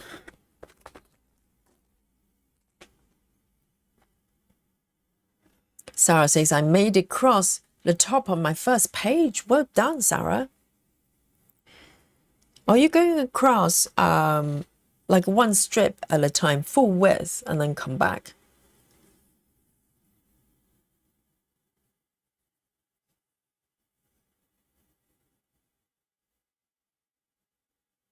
But he says, it's so annoying. I've cut part threads before. Yes, I think the only one of the things that's slightly precarious is when you cut off the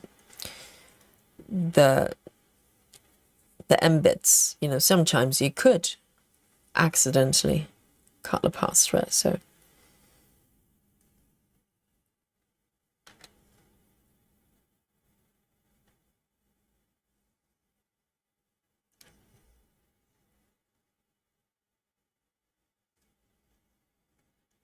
And also, let me see.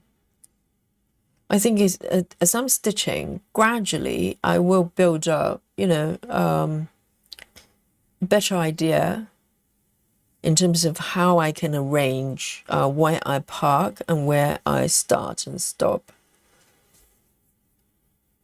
the stitches, so they don't get too jammed together. I think that can be managed.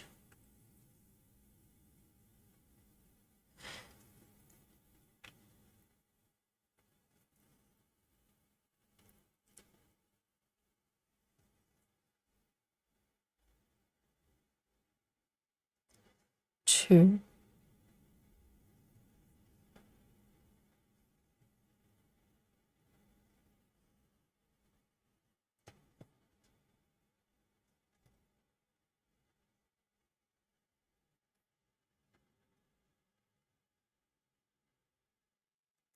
Travis says Marek has joined the marathon. Oh, Marek, yes, join us. Travis says he woke up from his nap. I think he's trying to say hi to you, Yogi. Marek, have you just woken up? So he's probably in his best mood, right? When they wake up, they're feeling fresh. Normally they probably get grumpy if they get sleepy and hungry and whatever. 1, 2, 3, 4. So Marek, watch this. Do you think it's messy? I bet Marek probably says no. It makes perfect sense, Yogi. 1, 2, 3, 1, 2, 3, and then 1, 2, 3, 4. 1, 2, 3, 4. Everything's there for a reason.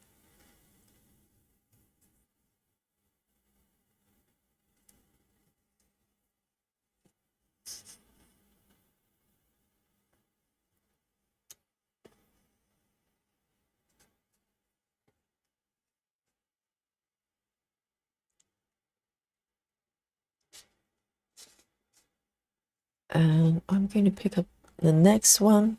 I think all these are part threads, so no problem there.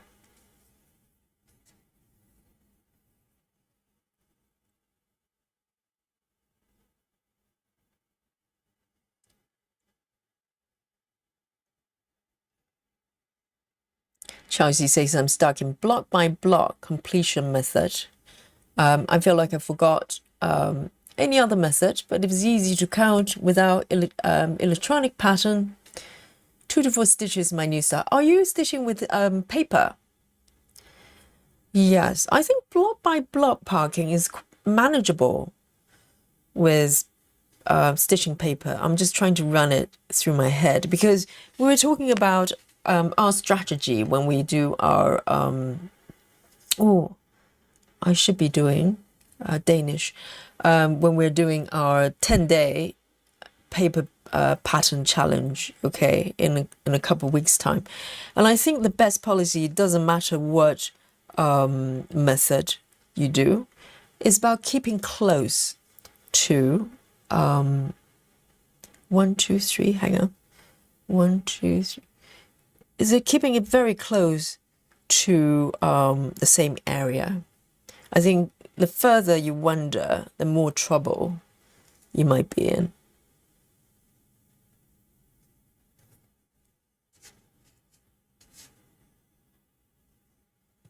And I think block by block is kind of quite self-contained because you only worry about that 100 stitches at a time.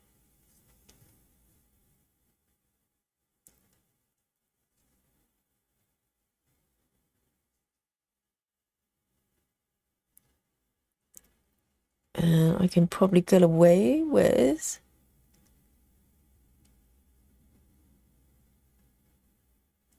3 more stitches.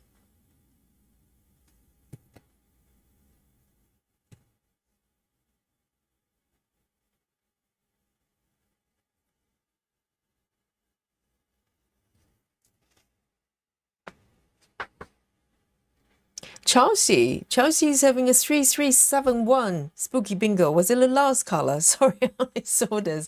Spooky bingo to Chelsea, yes. It's nice to make contact with spooky bingo. I can probably do one more before I need to park. Well, in fact, no. In fact, I should park now. Because I'm running into. So how do I manage this? If I'm stitching in order, okay, I should make this stitch because I cannot really start stitching these part threads until I've done these ones. I would love to know what her, what the ladies, Blue Suit ladies, whether she has any rules over the order, the way, you know, the order she picks her colors. Because I can see that she's going in order as much as she can, but with situations like this, I wonder whether she would. Okay, let me come over here. I can park it here.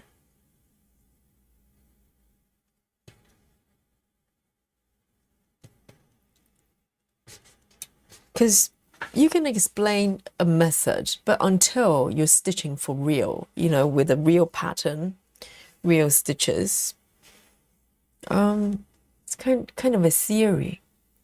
Okay. In that case,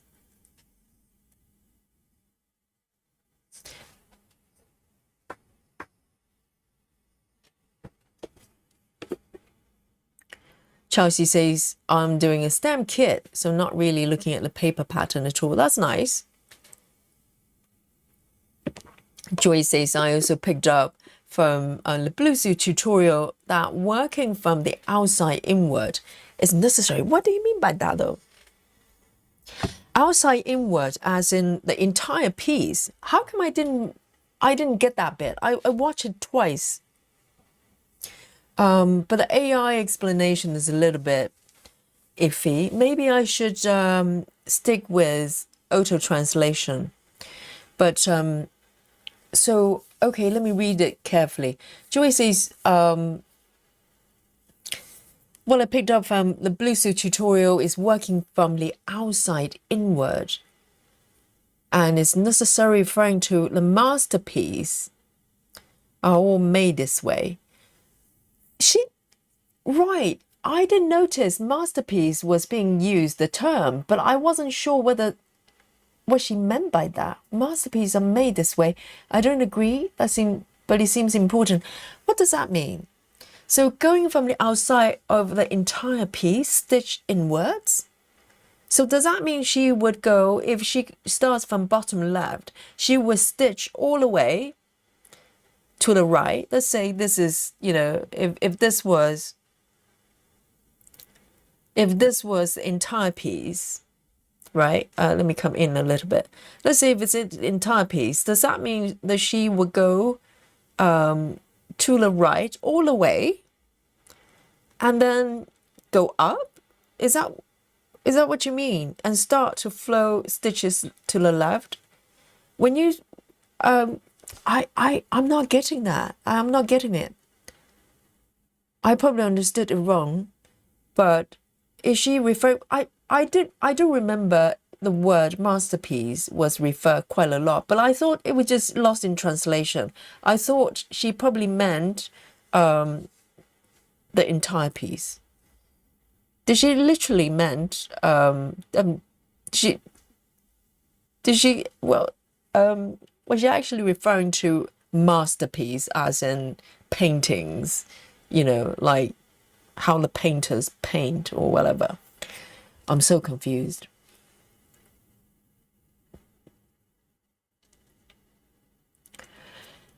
And BLT says, page finished on my long dog sampler. Hopefully to get another page finished by the end of marathon. Yes, you can do it with long dog. And it's Betty as well. I'm sure you can.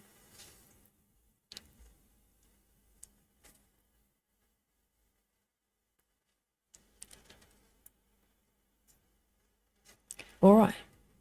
Let's keep going. Maybe I can start moving to the right a little bit more, perhaps, so I can go bottom up a little bit more, because my natural instinct is to start to build kind of diagonal, you know, take the stitches to the right, but I perhaps don't need to. And there are a few confetti stitches, ninja stitches. I'll come back later. I'm going to just start building the stitches to the right. 154.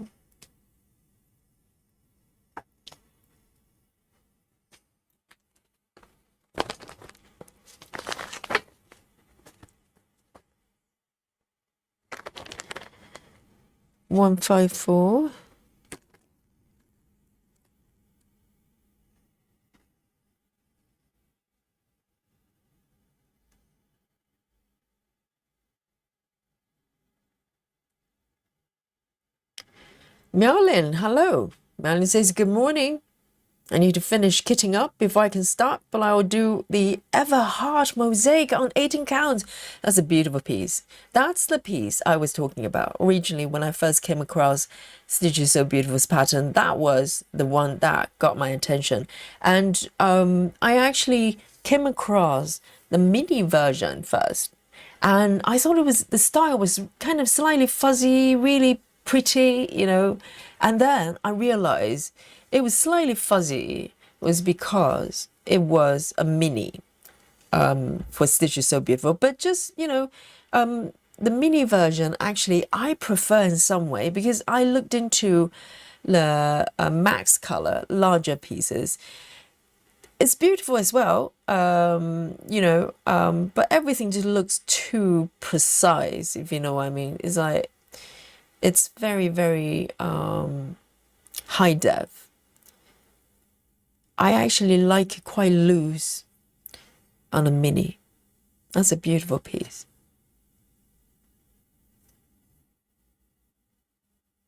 But then I came across this one. I fell in love.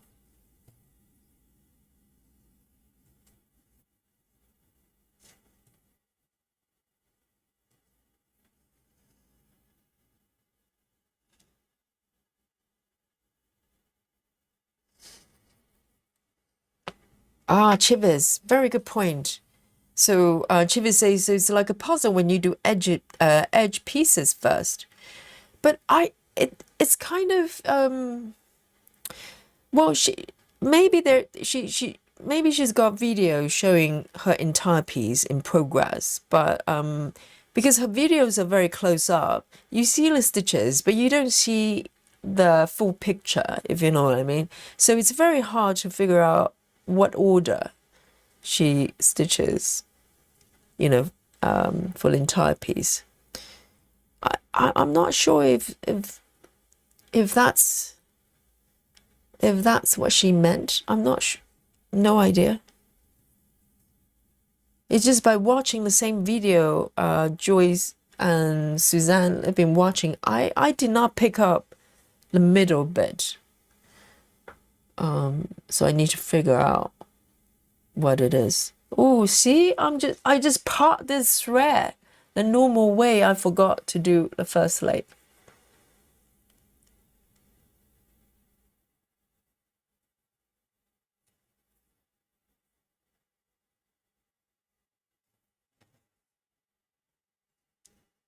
Just need to remember. All right.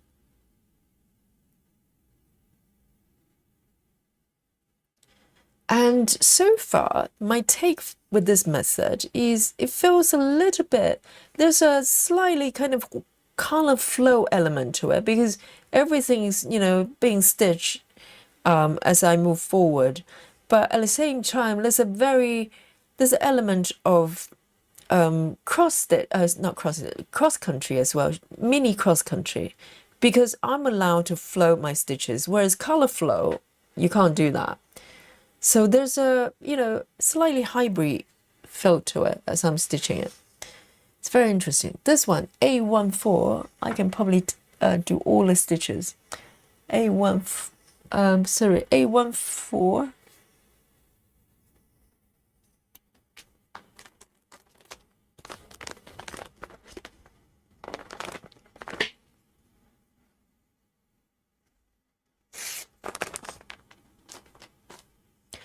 Joy says no, not the entire piece, but from the outside of a block going inwards in the direction of a stitch area.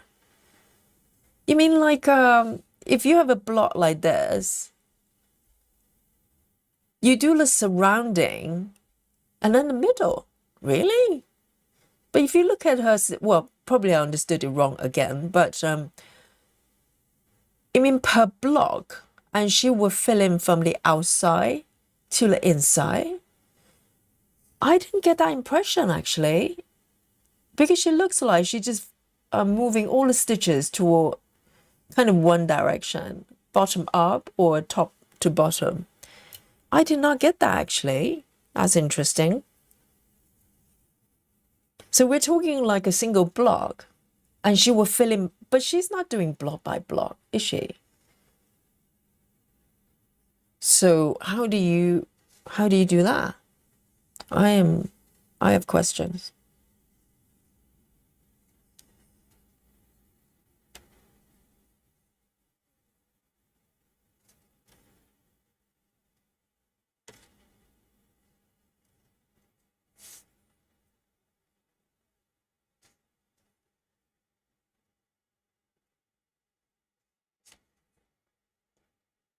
And with these ones, I can pretty much do all of them, I think.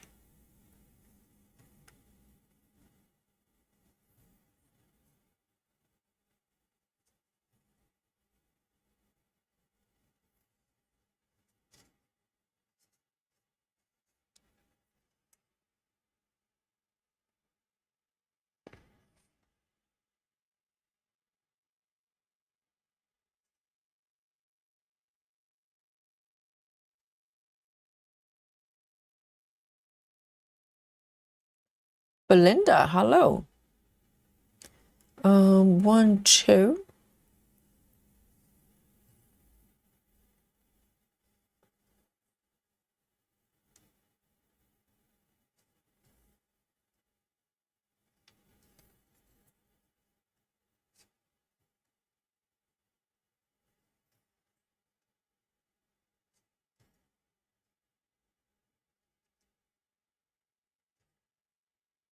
There.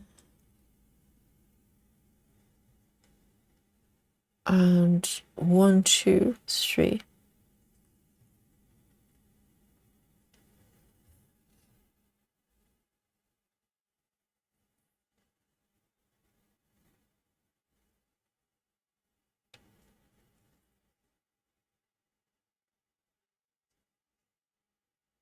Samantha says, my daughter had her last day of high school yesterday. She grew up so fast. Wow. So does that mean she's heading to college and having boyfriends and and all that stuff? Wow.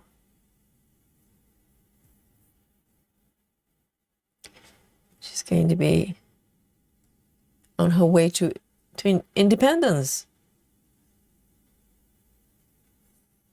Okay, I am going to... Yes, in theory, because I'm moving up, really. So the embeds, I should try to pull them upwards as much as I can. Because at the moment, I'm kind of doing all directions. I think I should take my thread ending upwards. Because that's where I am floating my stitches.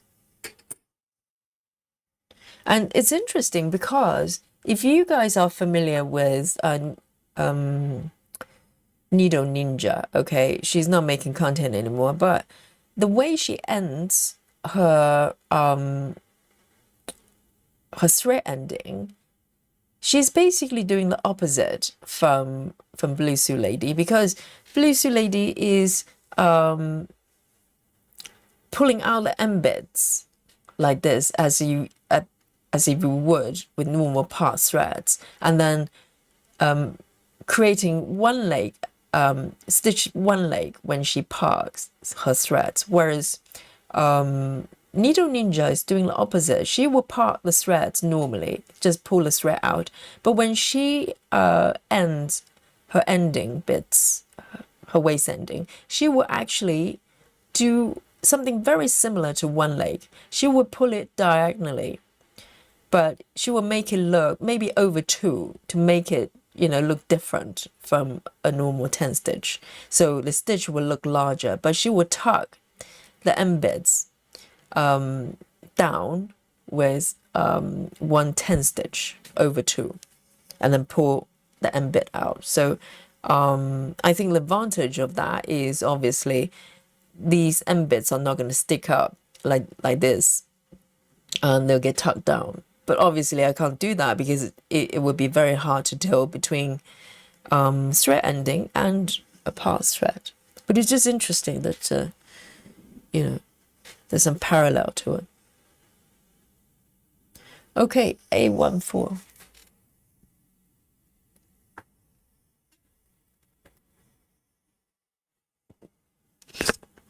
So I think I can probably cut this bit off. It feels good when you cut bits off. You feel like you're weeding gradually.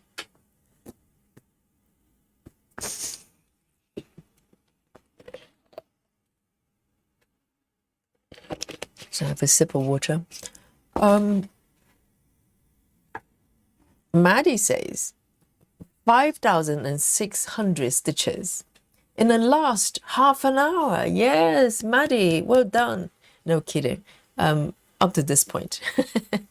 Maddie. Congratulations. Hey, Lizzie.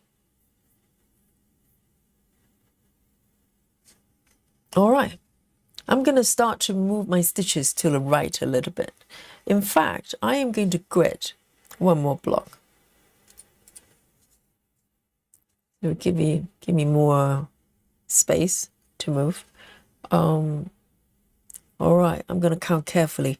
1, 2, 3, 4, 5. Normally about 5, I start to lose concentration or I start to blink. 6, 7, 8, 9, 10. I think it's correct. I still prefer pencil on 25 counts.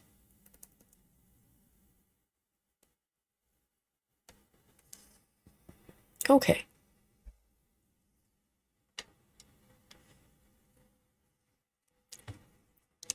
And maybe just the bottom line, I'm going to use the blue pen because I want to be able to remove it completely. If I use pencil, it might show a little bit.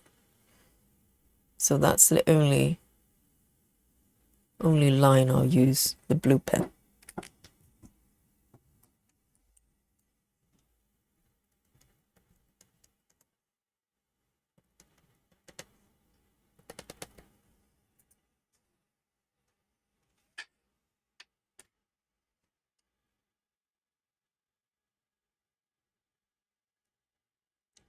Samantha's daughter's studying mechanical engineering. In a university. Wow.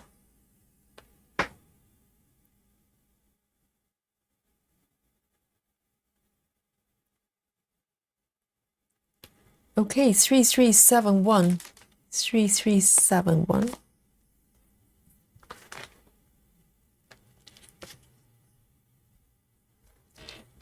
3371 is a brown. And I'll try to be consistent in terms of the direction I'm moving so I don't end up with duplication of past threads with the same color. It can happen. Doesn't matter what you do, but the more you're moving toward all directions, the more likely for that to happen.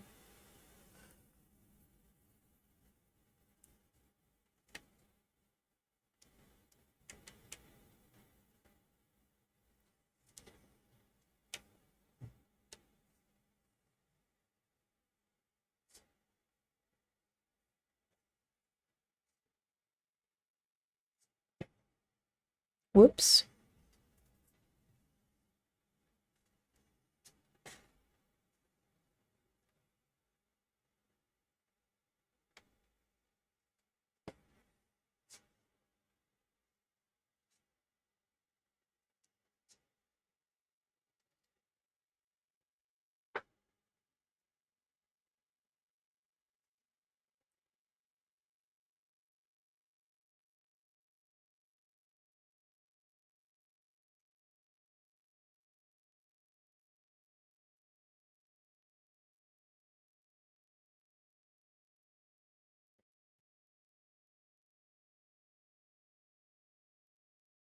One, two.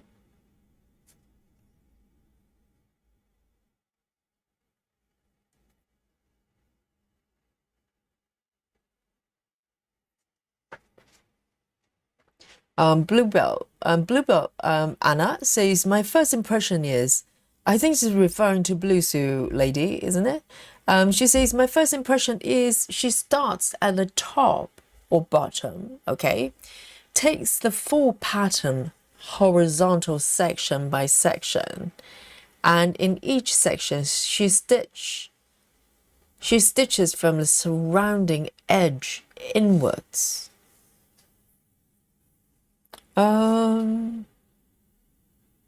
Yes, she would pick a corner, right? Let's say the example she gave in the tutorial, she was talking about starting from upper right. So my impression was, Bluebell, let me see if that matches yours, okay? I thought she would do, maybe if this was the entire piece, right? She would start from upper right corner, for example, stitch all the way to the left. Whether she goes full width, I don't know because I haven't seen the progress. But from the formation of her stitches, looks like she would go further to the left, travel to the left, and maybe at some point come back and start again. Or are you saying that she would move from the left for the second strip? I'm not getting it. Maybe I'm just, my brain does not understand it. My impression is that she would do strip by strip, whichever direction she goes. But I could be wrong.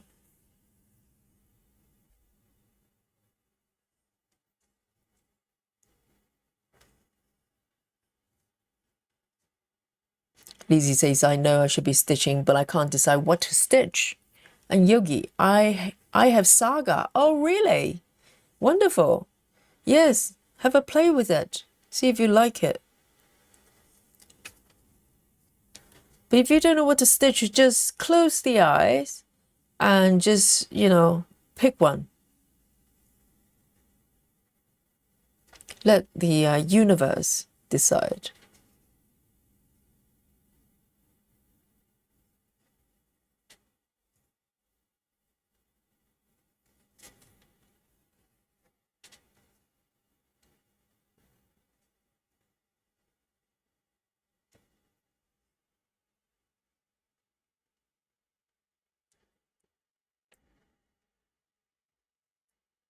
Laura says, my Korean isn't the best, so I'll ask my mom to watch Blue Suit with me later. Oh yeah, if there's anybody who knows Korean, I think that's a language she speaks. Maybe we can get like first-hand information because I think the AI is very dodgy look sounding. It just sounded so weird. But I get a gist of what she's saying, but maybe the auto translation is a little bit better. But if Laura's mom can help, that'll be fantastic. It saves us guessing.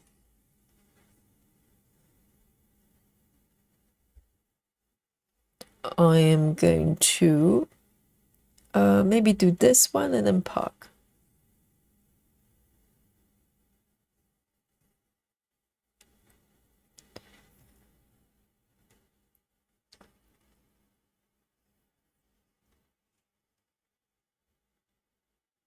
Well, actually, this one I can move up. No, I'm gonna park.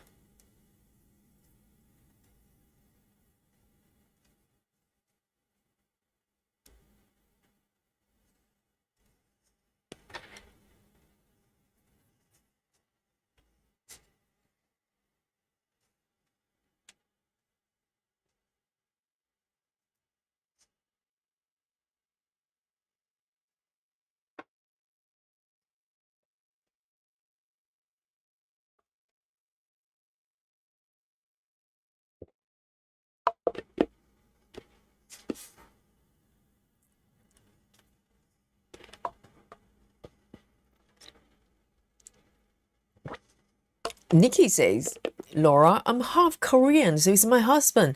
Really, Nikki, you're half Korean? I had no idea. So do you speak the language? And a husband is half Korean as well. Wow. Yeah, so maybe you can do the interpretation.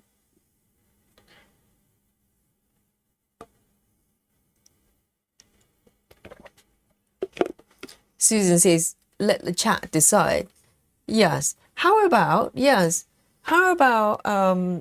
Lizzie? I don't know how many webs you've got. Let's say if you have 1 to 20, the chat can just come up with a number. You just pick the number you like.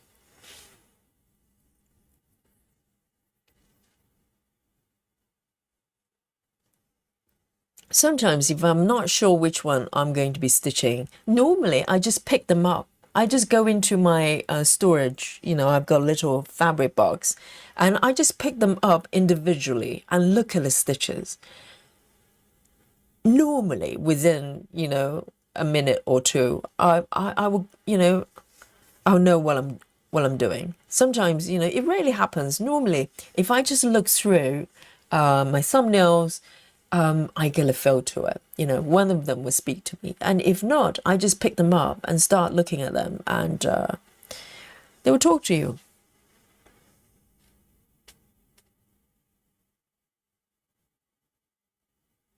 Okay, 898.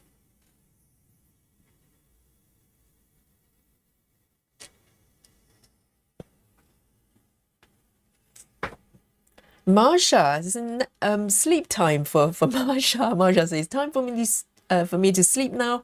1:30 a.m. Yogi, I'm finished. The top of the butterfly wing. Very happy with the colors. Have you? You mean like the one that's nearest to the left corner? Well done. You finish a wing. Amazing. Yes. Have a nap. Maybe when you wake up, we're still here. Marsha, it's entirely possible. It's entirely possible that we're still here when you wake up. So 99 to Marsha.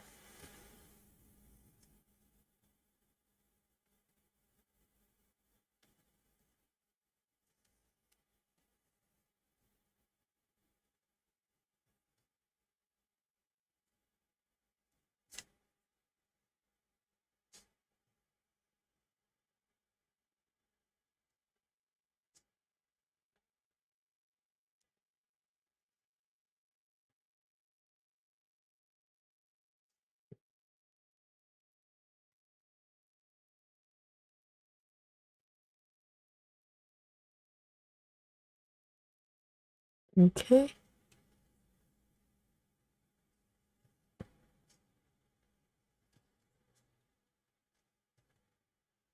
So with this one, I should be able to cut this one off because I'm starting to run into it.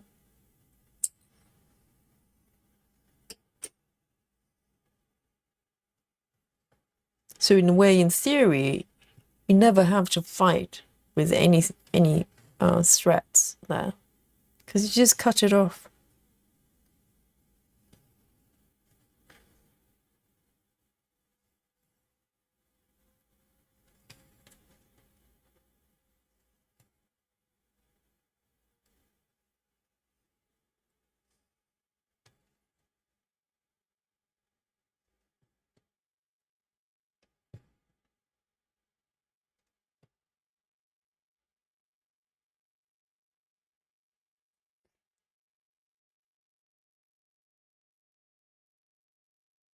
See you later, Joyce. Enjoy the dinner. Miriam says, Yogi, what happened to your Well of Doom? I think it got nicknamed. I'll pick a number for Busy Mum Stitcher. Yes, the well is still there, live and kicking. It's just that, it has not been called to provide services that frequently. Because for a while, I wanted to turn into a regular service, But the Stitchers are like going, well, I know what I'm doing. Yes, the well is still there. And it's not well of doom, okay? It's a well of light and hope. Let's get the name right.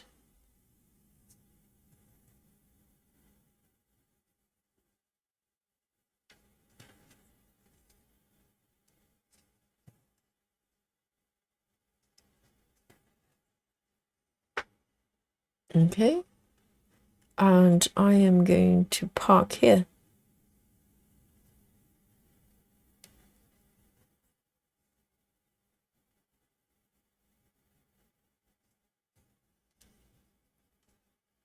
And I can probably cut this one off as well. Oh, those two. There you go. Gardening time. There.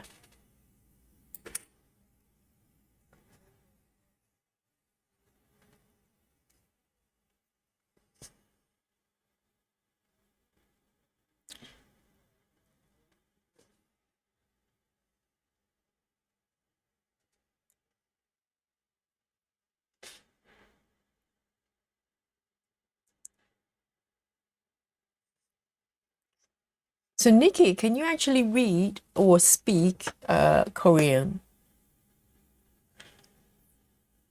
Oh, Laura says, I'm decent at speaking, but I can't do writing or reading anymore. So, Laura, if you watch that video, can you understand what she's saying? If you can speak, you can probably understand when people are speaking, right?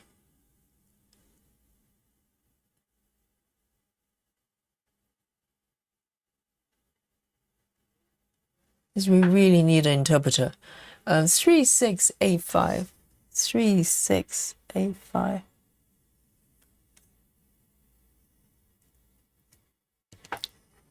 Three, six.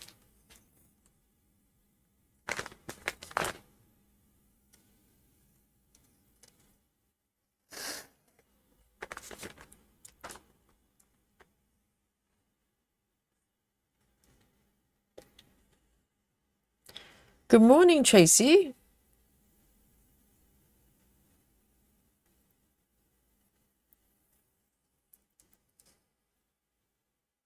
And Tracy, what are you stitching today?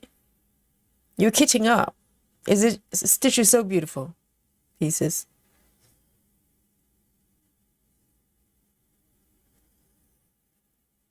I mean, literally, we're here for 10 hours. If you haven't got, even if you haven't got a pattern, you can literally go and get a pattern and kit it up. If you have a master set, you're ready to go.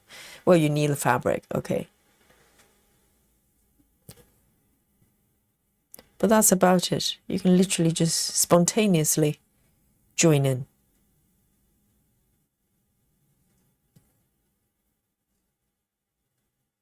So this one's got 4 stitches and that's it.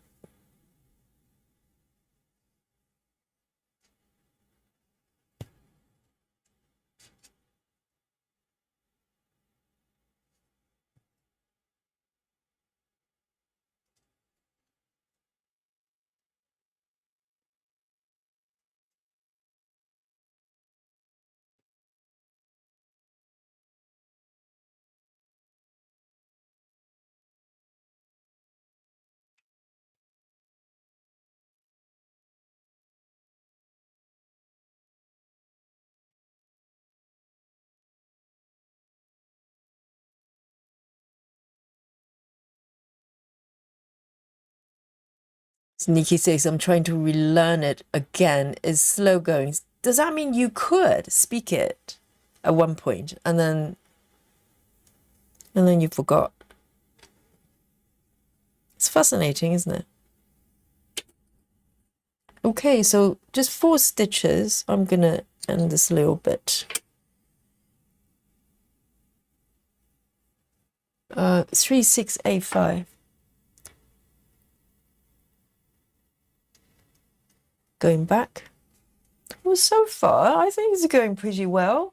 See, if I just keep going like this, I don't see there's going to be any problem.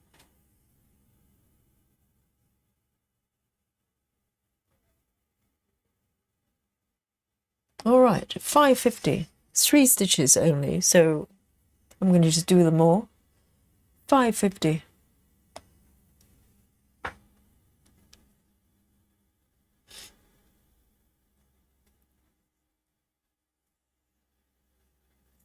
Tracy says, "Also, congrats, Yogi. This is the busiest I've seen one of your live streams. 161 people. Thank you so much. Normally, Tracy, it's kind of a thing, okay? As soon as you mention, oh, we have 160 people watching, it drops like 10 as soon as you finish your sentence, okay? That's how it works.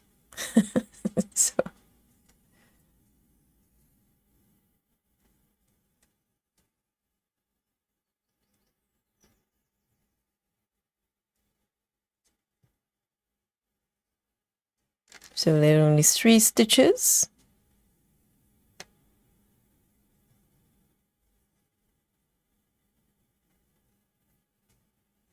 And Nikki says, Yogi, are you of Asian descent? Yes.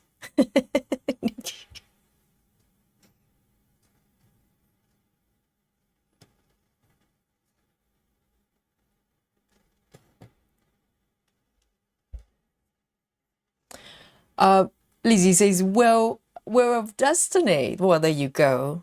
Exactly.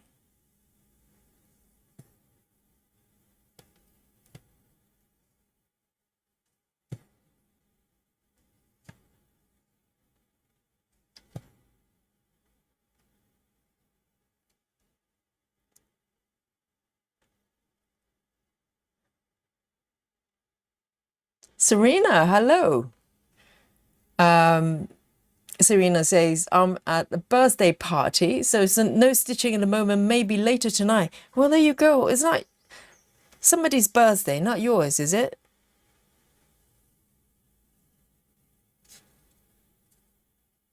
So I'm going to pull this thread up. I think it would be better.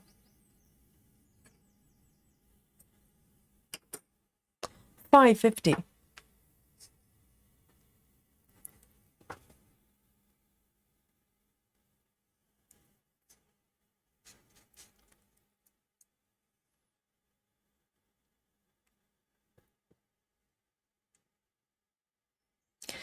And why me says, dumb question. If I knit after a very stressful day, my stitches are tighter. Oh, do you mean knit or stitch? So if you have a stressful day, your stitches are tighter, which means you might be able to tell in a sweater. Oh, I see. Yeah, because if you're a little bit stressed, you probably pull everything a little bit tighter anyway. That's just normal. It's called tension. and you're actually releasing your tension through knitting, and that's why it's therapeutic. So those people who get tension lines here, with their stitching, they're probably just stressed. I never get it because I'm never stressed. Rarely. I don't get tension lines.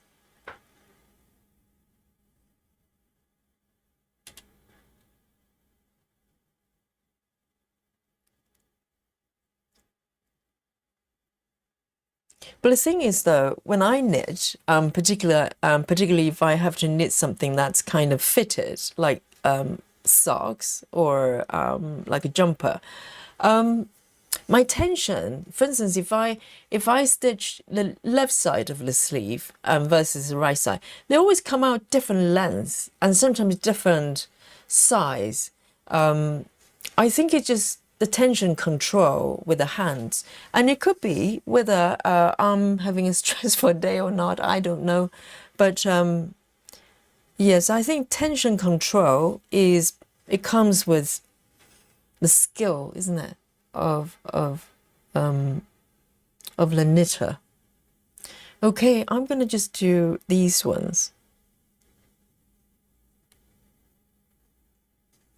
Busy Mom says, I'm struggling with the 25 count. I'm thinking I should just stick to my 20 count.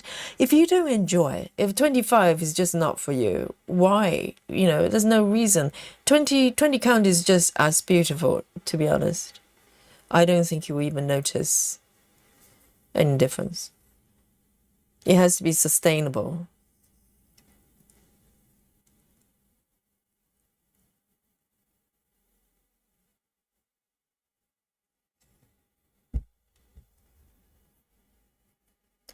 Hello, Janine.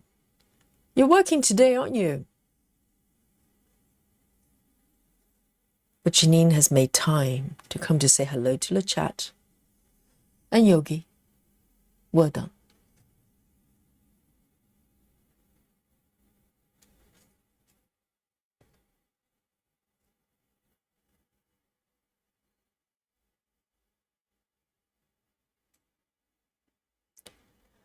Bluebell says, I'm just getting into cross stitch, and I think I'm going to use 14 count fabric as I'm very bad eyesight at 26 years old. Wow. 14 counts, yes, if you're happy with that. But also, Bluebell, I find, because prior to full coverage, I was doing pretty much 14 counts, maybe 18 at some point when I was stitching Maggie. And I didn't know. I didn't know people would stitch tiny stitches like, even 20 counts. I thought 14 counts was kind of normal. Maybe 18 count. 18 count for me was pretty small in terms of stitches. So, but the thing is, you can kind of train your eyes to get used to it. Not saying that works for everybody. If your eyesight are not very good, then perhaps it's going to be a bit of a struggle. But if your eyes just not accustomed of reading smaller stitches, sometimes if you give it a chance and maybe slowly reducing the size of stitches, going up the fabric count slowly rather than trying to jump from 14 to 25.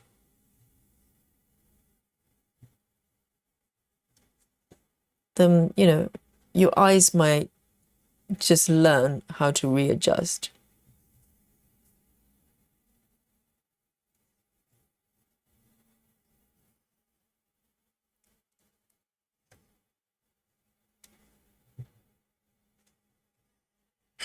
Okay, so I'm gonna cut this bit off.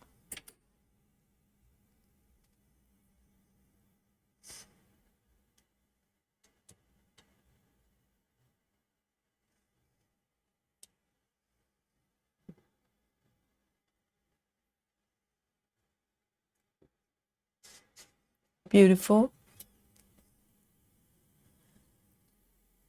All right then. I'm gonna move this part thread, this color downwards. Should I go with, maybe I need to plant another one of the same color.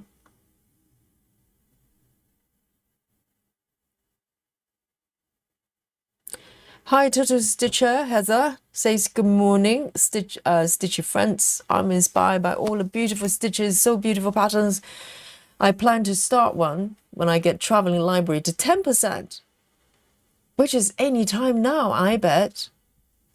I'm at 5.1. I'm working on it now. Well, why wait? You know, if you're going to start it, well, if Heather's goal was to finish traveling library before she's allowed to start, then that's a different story. But if you're allowed, 10% and 5%, there's no difference. You can start now. I am terrible.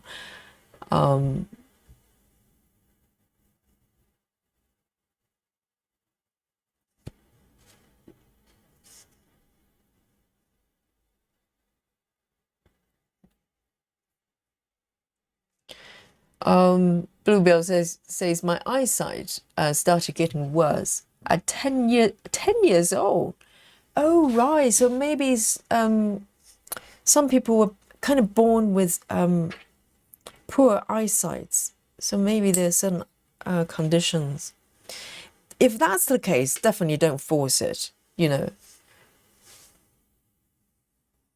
14 count is just as beautiful. If you look at Blue Sue Lady's work, she's stitching, and Gemma as well, Gemma's method, not Gemma's method, Gemma stitches. She's doing pretty much 14 counts 90% of the time. And her stitching, her work is beautiful. 3371.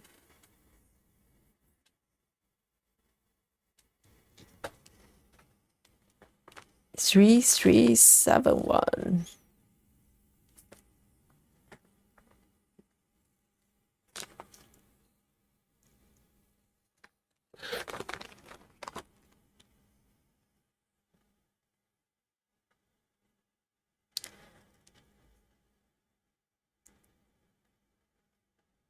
And see you later, Daria.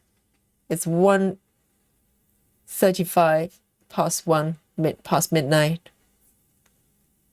Yes, when you wake up, we're probably still here. Daria. 99. Sweet dreams.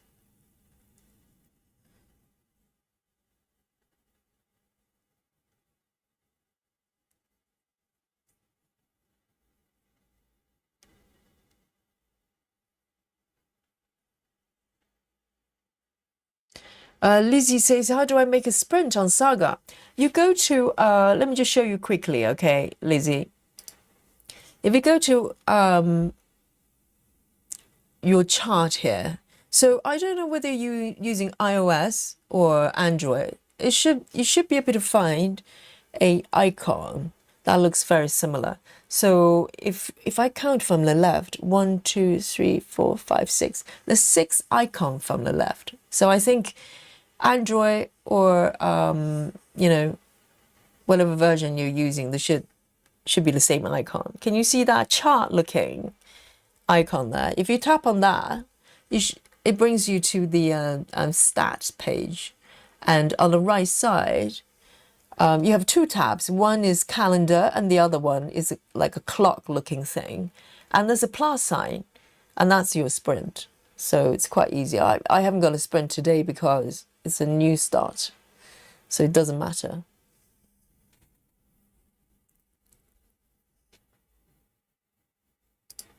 I hope that helps. It's very easy. I mean, Saga is such that it's not super intuitive, but once you know where everything is, it's kind of okay. It's not super obvious where everything's are. All right, so I've got 3371 going on here, and 1, 2.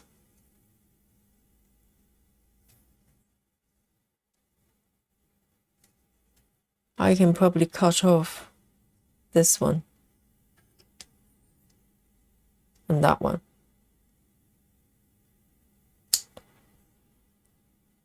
So, I feel like a surgeon performing some sort of procedure when we're cutting the thread off, because you have to be very mindful.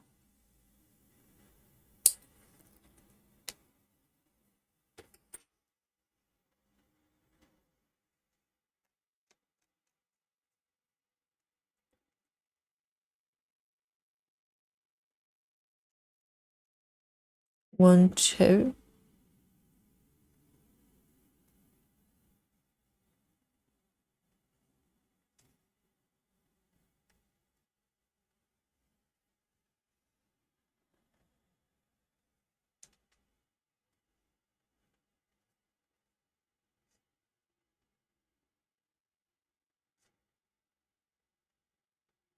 And Janine, when are you finishing your work? If you go home, I don't know what time it is over there. Maybe you can catch us after work.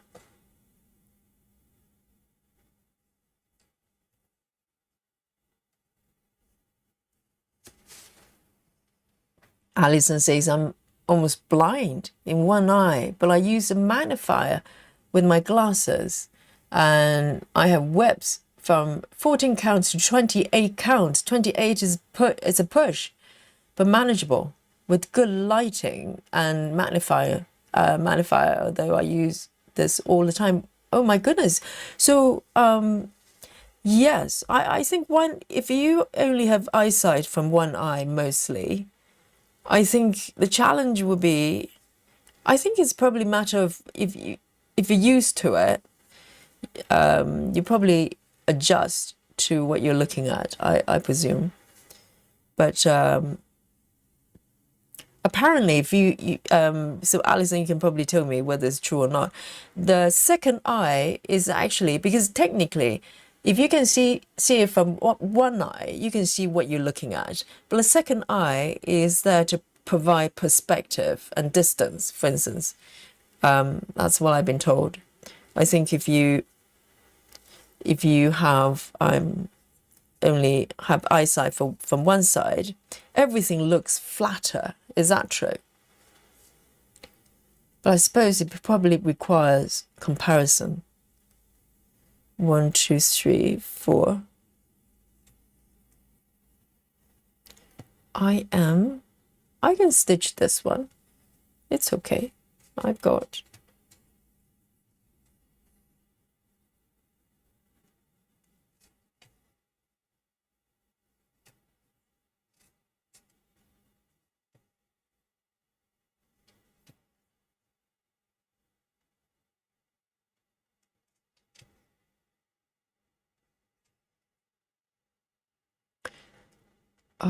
One, two, three. 1, 2, 3, 4. I'm going to leave it there.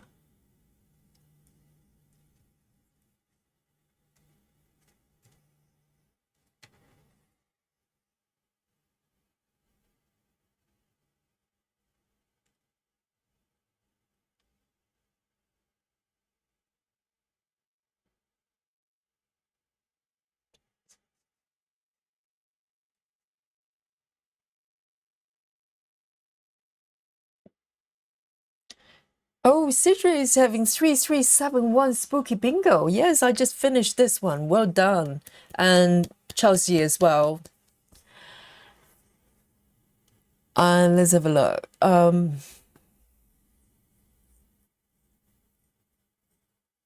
Oh, wow, Bluebell. Bluebell thinks the reason was more of a growth spurt because I was 176 centimeter at 13. And my eyes would not keep up, really. So your body growing so fast, it kind of sacrifices your eyesight. I'm not sure about that. I'm not a doctor. But why will eyesight go? Because you you grow really tall. But 13 with that height is very, very tall. And are you still at that height, or did you keep like growing? And now it's like 250 centimeter or something.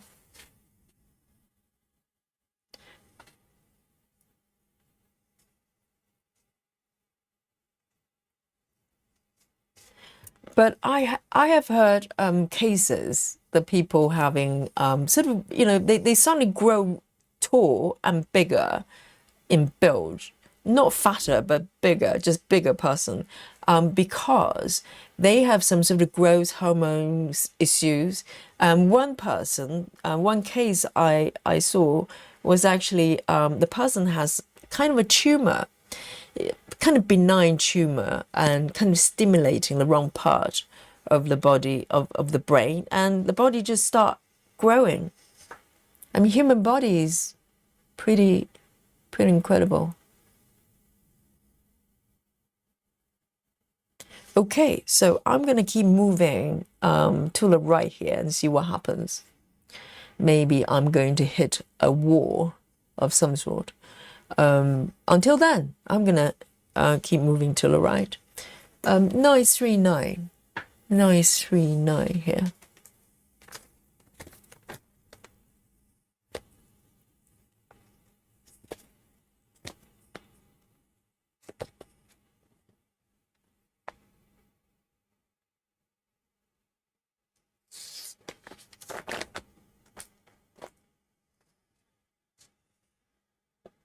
Badell says it's the first time I stitch 25 counts 1/1. I think it's a little bit difficult, but I'll finish it because the picture would be beautiful. Yes, I think if the eyes are okay with it, do it. Otherwise, it's not worth it. You know, because pieces like this, it takes years to finish.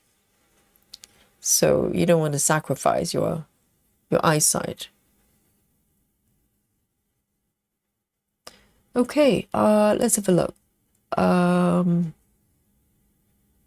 can start here.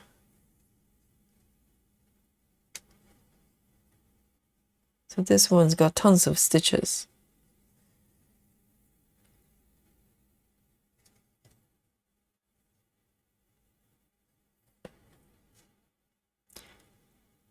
And I can start to clear up these little bits as well.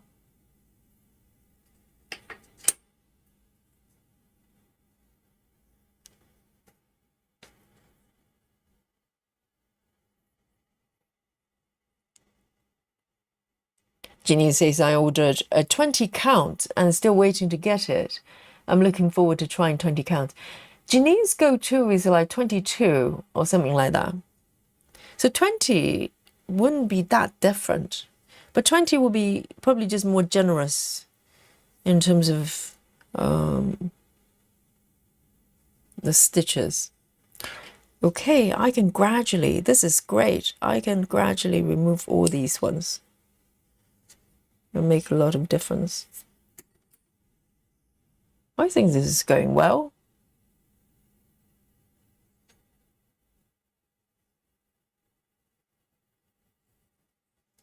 One, two, three, four.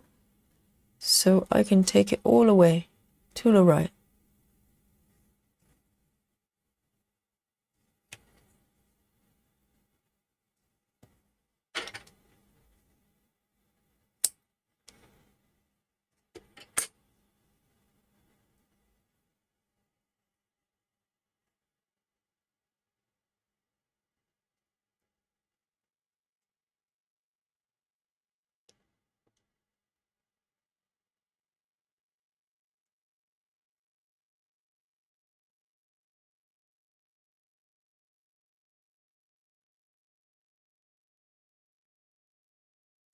So let me see.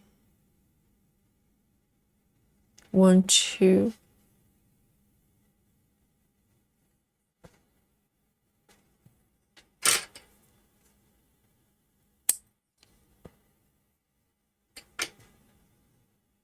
So I'm doing Danish whenever I can.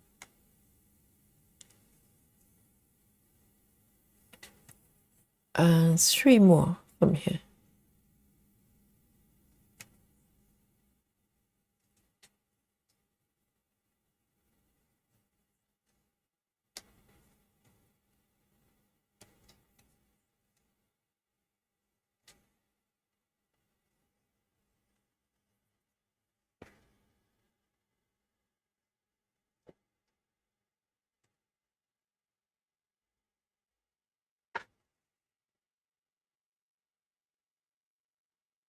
Oh, so Alison has been having pretty much the eyesight from one side since a child. So in a way, you probably didn't have much to compare with if you were kind of born with it or have it since you were very young. You probably kind of readjusted to it already. Yes. I mean, human body is amazing. If, whatever we have, conditions or whatever, the body always learns to compensate and try to find a way to work with it.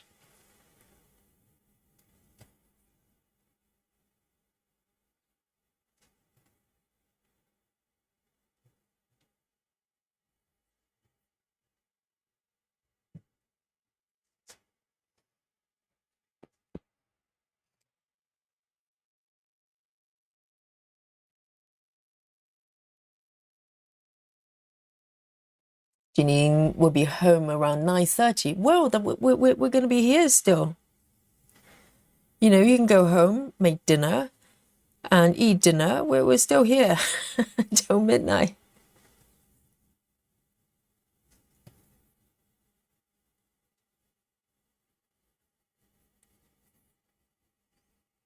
Laura says, I'm worried about 32 counts. I don't want to use a magnifier or glasses because I don't want to mess with my vision close up.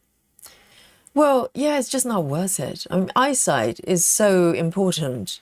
You don't want to, you don't want to do any damages. And also, even if your eyesight is not damaged because of it, if you don't enjoy the experience, if it's a struggle, it's just not worth it.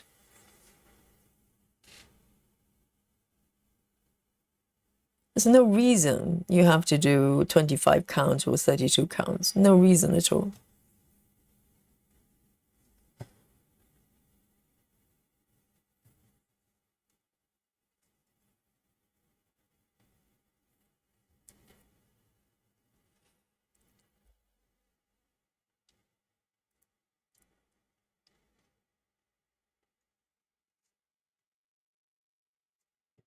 I think the trend of 25 counts may be led by heaven and earth, because they kind of set 25 count as the standard default fabric count for whatever reason.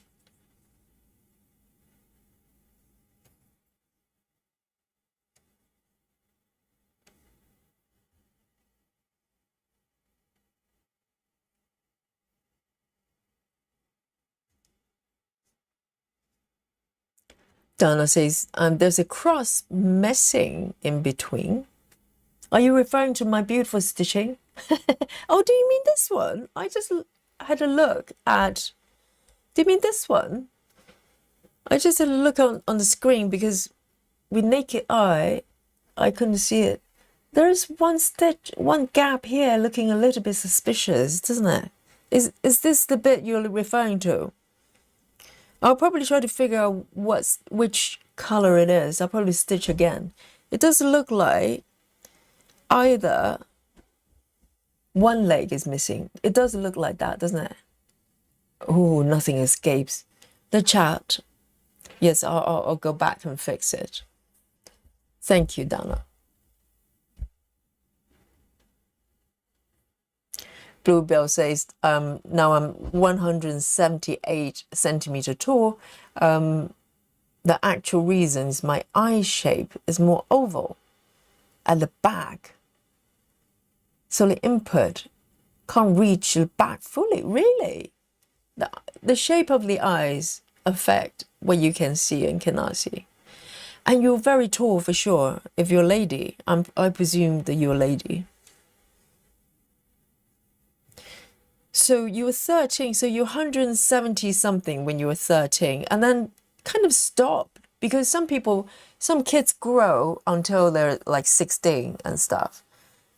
If you're growing the same rate that you were before, you should be like, I don't know, 190. Janine says, Yogi, how do you like parking going from the bottom up? That's how I park all the time. Oh, Janine, yes. That that is very true because Janine is doing bottom up, at least one piece that I've seen, and parking upwards. I don't see any problem, really, because I just pull my threads in a different direction. That's it. There's no difference. And also sleep time, for instance, because normally I start from upper left, but with sleep time starting from upper right, no problem. Maybe the corners, which direction you're going is not really a problem. Not as much as we think it would be.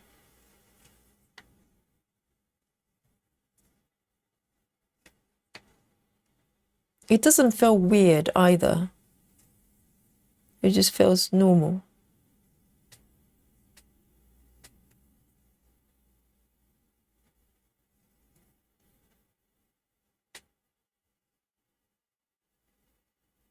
Hello, Maddie.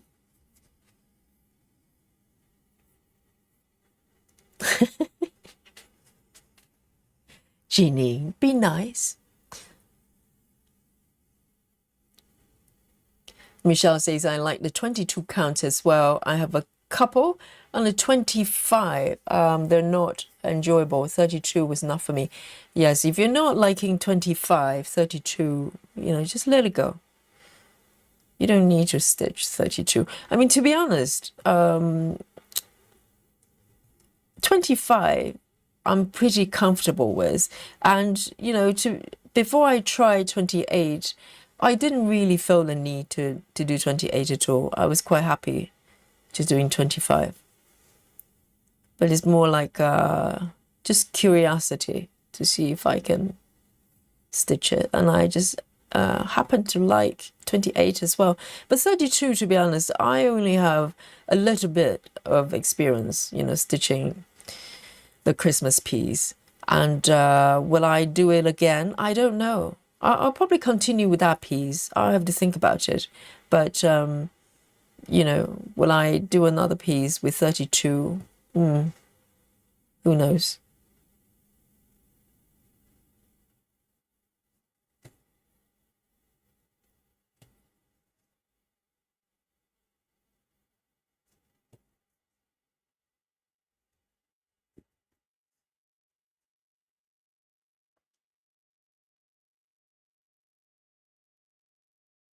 Sound Stitching, hello. Sound Stitching says, parking does my head in. I watched a bunch of different tutorials on it, and I still can't do it. It was the opposite for me because, prior to full coverage, I was doing sort of Maggie, dimensions type of charts. So the stitching method and parking kind of didn't come into it because it's just not necessary. But when I came across full coverage for the first time, I was struggling so much because I was trying to stitch it the same way as a dimensions type of pattern. So when I discovered parking, it was like a lifesaver.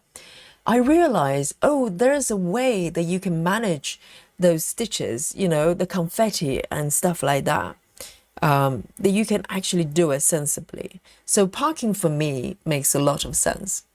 And I actually had to learn how to cross country later on because I didn't know what the rules were, and didn't know how to go about doing it. So it was the opposite. So parking makes a lot of sense to me.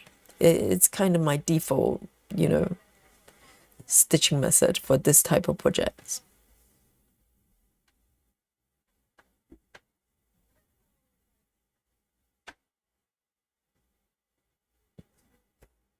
But I understand that parking is not for everyone. And also, if you've already doing cross country, and that's your kind of instinctive method, then yeah, I can imagine parking would feel kind of unnecessary, right? But for me, it makes a lot of sense. And it's good fun as well, to be honest. I do it for fun as well.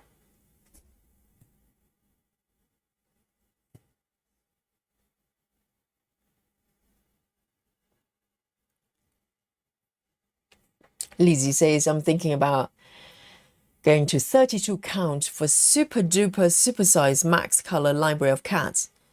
Well, the thing is, you could, only that in terms of stitches, you probably have certain restrictions, in terms of, you probably have to go 10 stitches, don't you, Lizzie?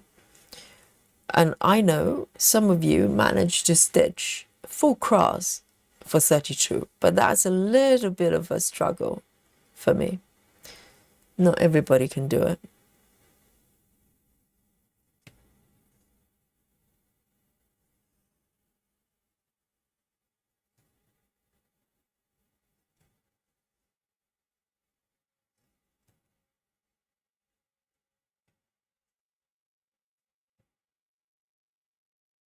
One, two, three, four, five.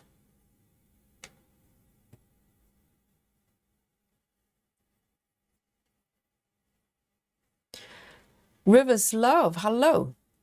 Great to see you. And River is asking, what count are you doing? This is 25 count.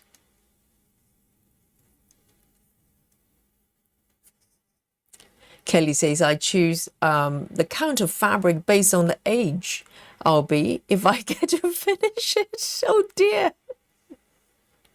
How does that work out for you so far?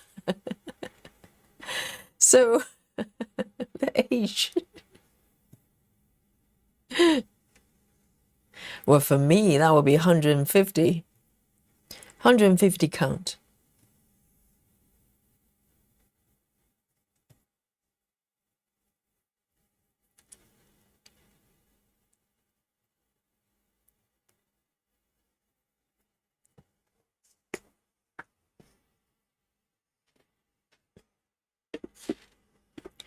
Anna T says, hi Yogi, just checking it. You're doing blue suit method for 12 hours straight. Well, let's aim for 10. I have morning classes tomorrow. But I think we're aiming to go at around 12. Who knows? We might do extra hour. Maybe it's going to turn into 11 hours. Nothing can stop us. Because with the New Year marathon as well, we aim for 10 hours, and we just decided to do 1 extra hour.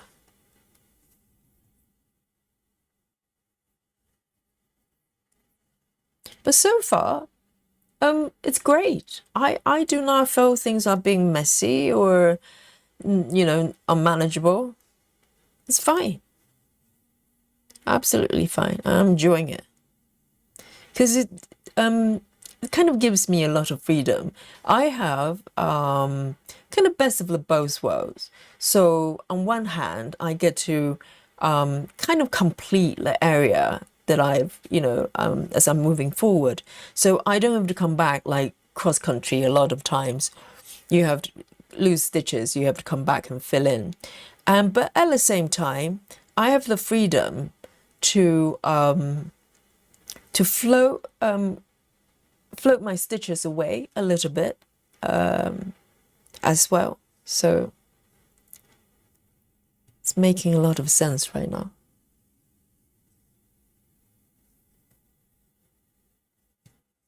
So there are quite a few stitches of this color, and just keep going.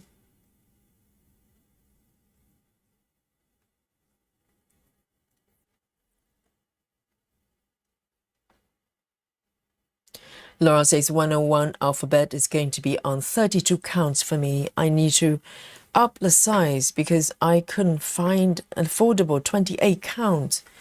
Right, so with 28 counts, you probably need quite a large piece, don't you? Yes, that's the with the Etsy vendor that I go to on a regular basis. It's actually the opposite. I think 28 count is actually in comparison quite cheap. So I don't know how that works. And also my regular vendor, they don't even do 40 counts. I think they go up to about 32 counts. They do not do fabric of anything above 32. So I can't even buy 40 count from them, which is probably the stitch count I'm going to go for that piece.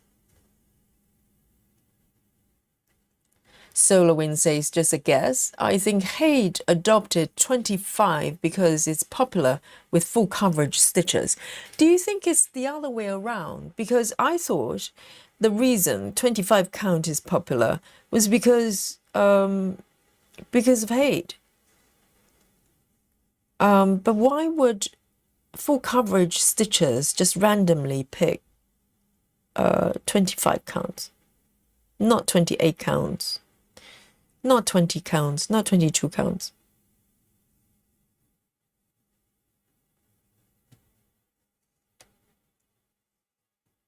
And how long has people been, have people been doing 25 counts? Because heaven and earth, they've been around for a quarter of a century, from what I've heard.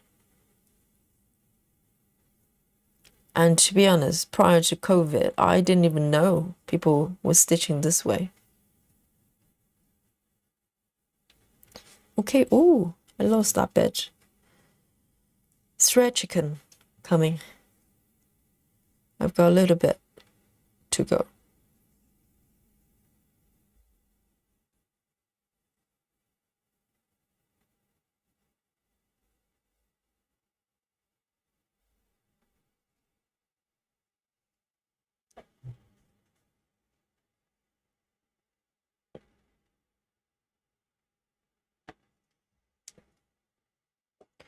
Ooh, very close. Let me pull this away and just leave it like that. Well, the great thing about this method of ending is even if you just got tiny little bit left, you can probably manage. Whereas, with other methods, you sometimes run out of the thread to end properly. So let me have a look. One over here, and I'm going to come back and fix this little stitch there. It does look a little bit vacant. It looks like there's only one leg there, doesn't it? I'm trying to figure out what color it is. I think it should be 1, 2, 3. And now, yes, that one. It looks a lot more obvious on the screen there. So it's just this one. I'm following the pass thread here.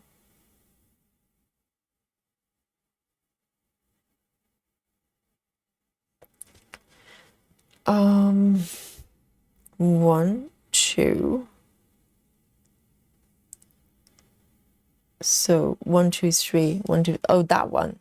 Got it. So it's A14.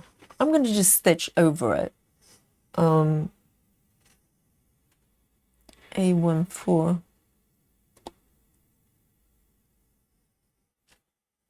think it's that one, isn't it? To be honest, if I'm looking at my fabric, I probably don't notice. There's a little bit more space there, but looking at the screen is quite obvious. So I'm going to just do a full cross and just stitch over it.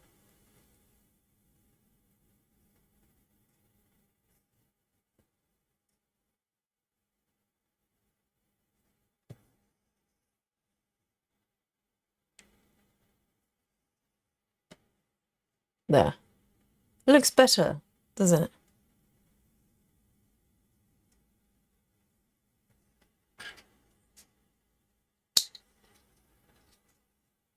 I'm going to cut this bit off.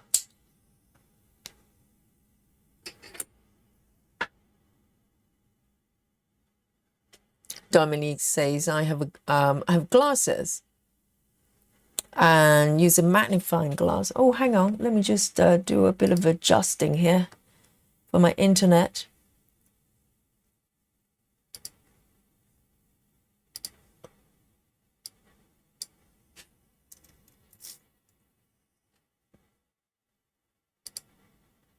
Just in case.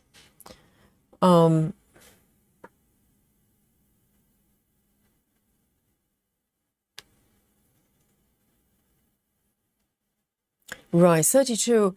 From 25 to 32, you would definitely notice some difference for sure. Maybe 25 to 28, not as great. The differences are not as obvious. But from 25 to 32, you would definitely feel the difference. A14.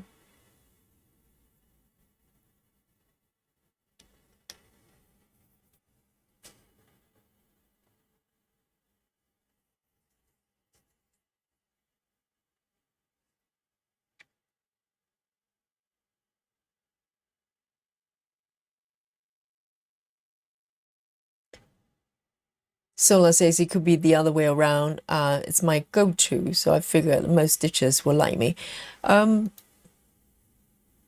Yes, but when was the first time you stitched 25 counts? Was it because of hate? I wonder.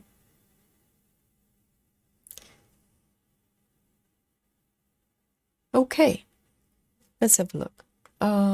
Next one.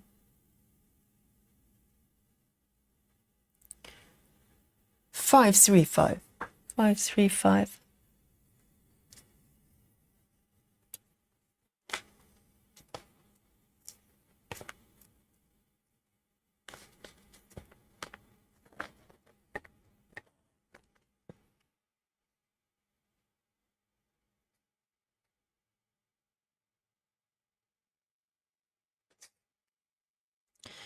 Five, three, five.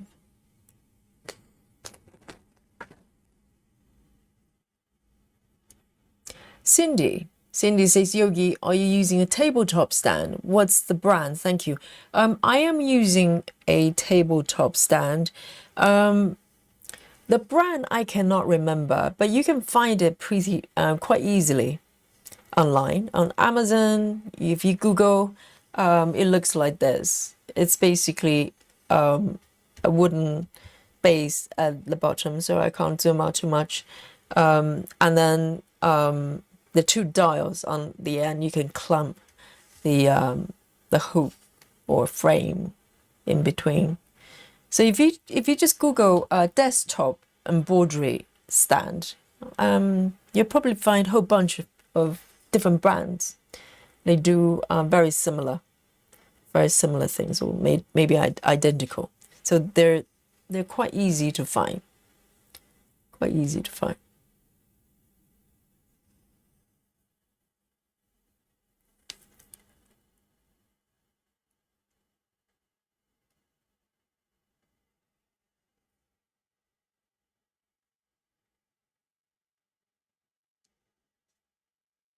Badale says, it's just as you said, Yogi, it's a lifesaver. You're referring to the parking, right? Badale says, I'm a practicing park method. Never heard about it until recently. Yes, I mean, for me, I only discovered it because I was desperately trying to find a solution to stitch pieces like this, because I was wondering why I was, just struggling so much, and it just didn't make sense, and the whole thing was a mess. And so when I discovered parking, I went, oh, so this is how people do it. Now that makes sense. There's a method. Whereas before, I just stitch whatever. I just pick a color, start just stitching. Didn't matter, with dimensions type of patterns. You can just pick any random colors on the chart and start stitching. Whereas with full coverage, you can't really do that. You need to have a method.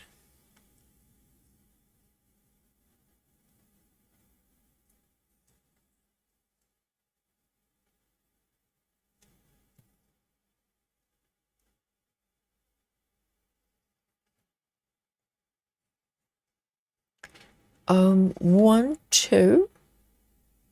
1, 2, 3, 4, 5. 1, 2, 3, 4. Okay. 1, 2, 3.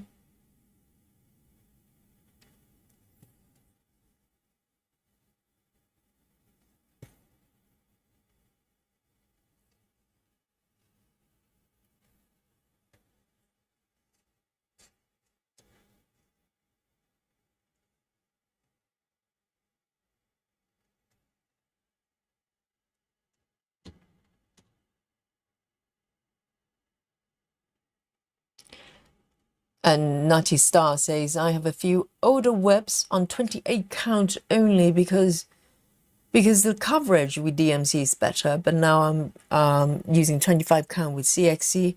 Right, yes. So 25 count with DMC looks something like this. And I know some people do notice there's some white bits, with darker colors in particular. But to be honest, if you wash it later on, and also this is very stretched out on the hoop. If you relax the fabric a little bit, you might not see it as much. But I think 28 count definitely. You see very little of the fabric. But with CXC, yes, it provides a little bit more coverage than DMC. I like both.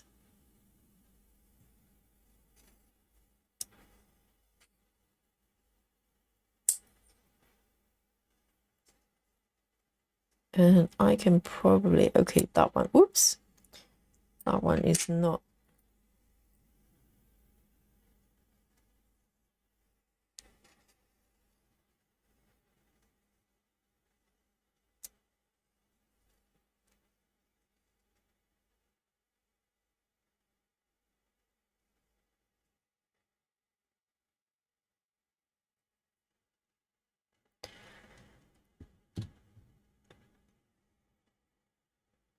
Nido in the Dutch says, this is kind of how I stitch.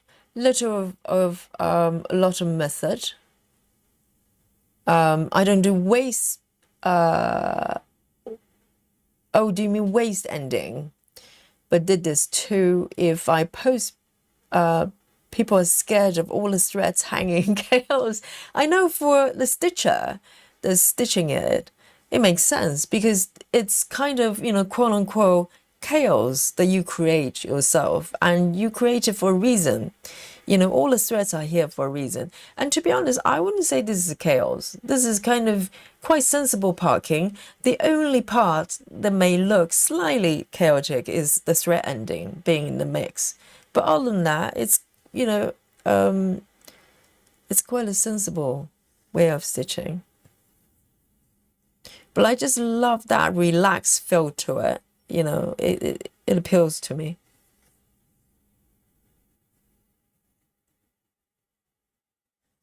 Where am I exactly? 2 from here. Oh, hang on a mo. Okay, so I may have made 1 extra stitch over here, but I think it's fudgeable.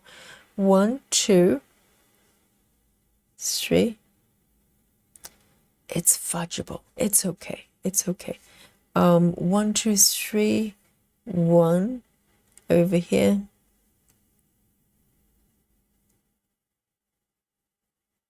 Okay, it's fine. I think this entire piece is quite fudgeable in general because, if you look at the pattern there, nothing is super precise. There's no hard definition anywhere. So if you miss like 1 stitch or 2, it will be fine. I think.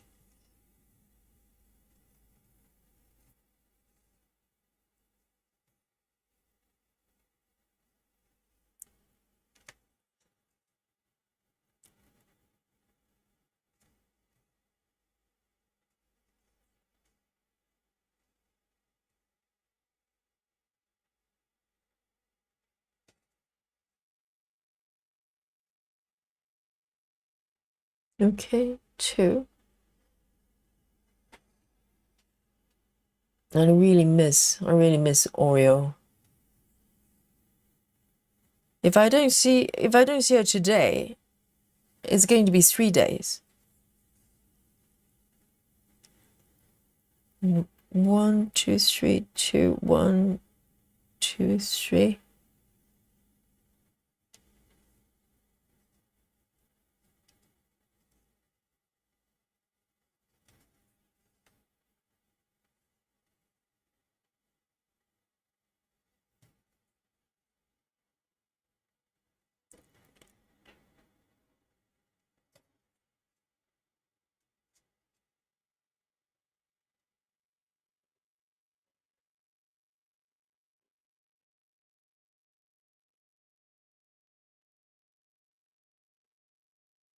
Kashi Danny says it's rude to pass a live on my end when I go to dinner.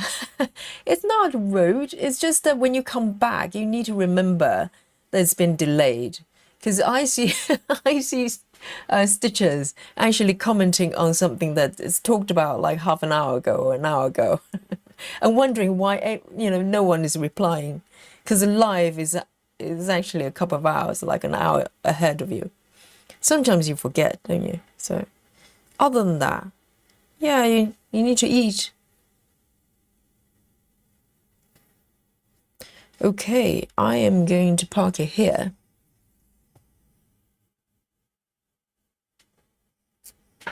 So far, so good.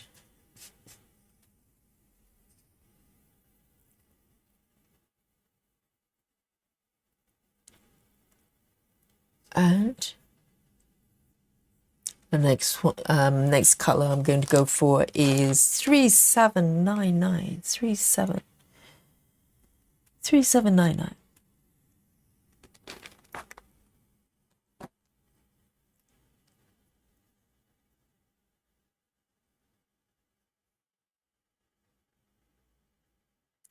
River says, do you have to pretty much do full cross with this method? I don't know if you have to. No, I don't think so. I mean, whether it's 10 stitches or full cross, probably, doesn't come into it. It's just, and probably it's quite good for 10 stitches because, for people like me, 10 stitches can be challenging when I start to cross country. So with this method, you don't travel too far. So you're pretty much staying within, your starting point. So no, I can't imagine it would be a problem. Oh, the only thing is the way you park, because I suppose you probably have to park in a normal way, because essentially with this parking method, you are doing a tent already. So I don't know how you manage that. So I think the function for doing the first leg first is to anchor the thread down, so it's more stable in a way. Because the thread, generally I don't find it problematic anyway, but it's more stable. But also, it kind of gives a different look from the thread ending. So, other than that, I can't imagine that would be a problem.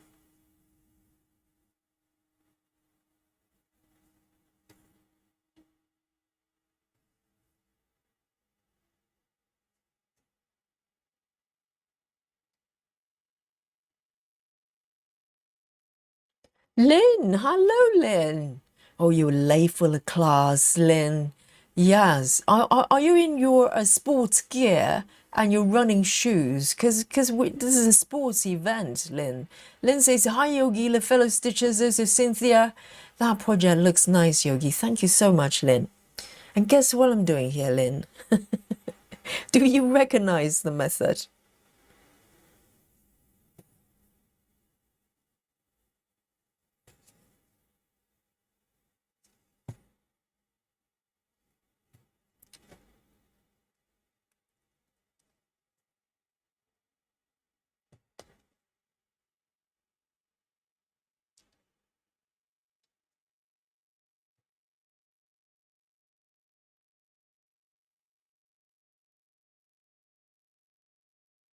And Gayla, hello. Good afternoon to you. And Monique has joined us as well.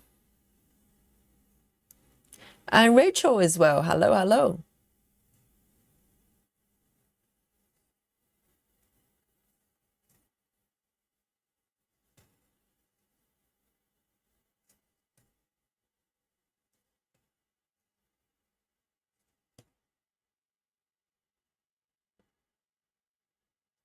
Okay, 3 over here. I fudged it. No problem.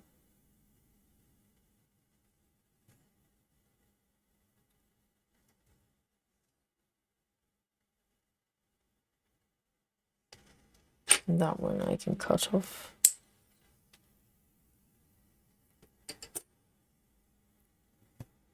And I think the fact that I'm stitching a single strand probably helps a little bit with the quote-unquote mess as well, because it's kind of half of the volume of the threads that's happening on the fabric.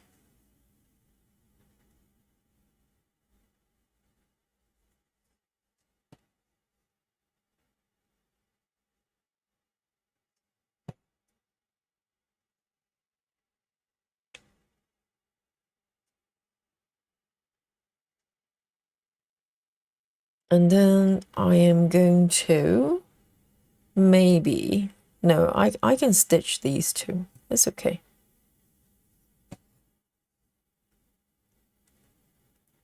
And then park, perhaps.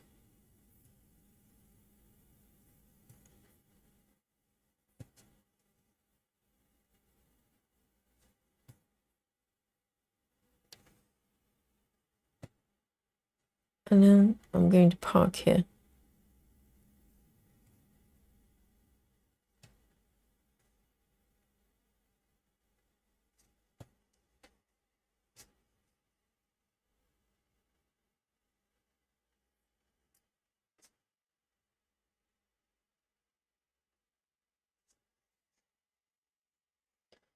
Valerie says, I started about 8 projects on 28 counts because I thought less fabric, less money. A huge regret. I like 22 counts, but I'm too far on all projects to start over. Yes, actually, because I remember when I was choosing fabric for my Gecko Rouge, first time around, when I bought the kit from Gecko Rouge, I went for 25 counts. So the fabric was, fairly big. And when I restarted it, I was thinking, well, first of all, I want a different experience. And but also with 28 counts, the fabric is a little bit smaller. And yes, I think it's cheaper as well. But I actually really enjoy 28 counts. I really enjoy it. This year, I spent more time on 25 counts, but I do love 28 counts as well. My traveling library is on 28 counts as well.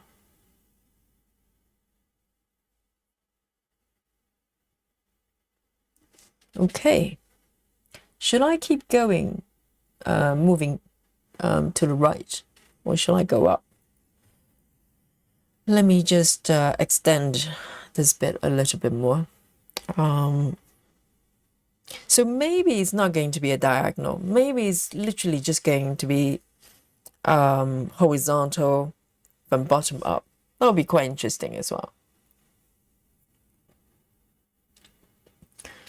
Okay then, next one. I'm going to do this one first.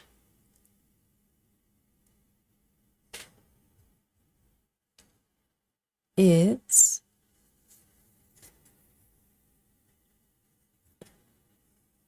$3,371. I'm gonna just take care of a few loose stitches here.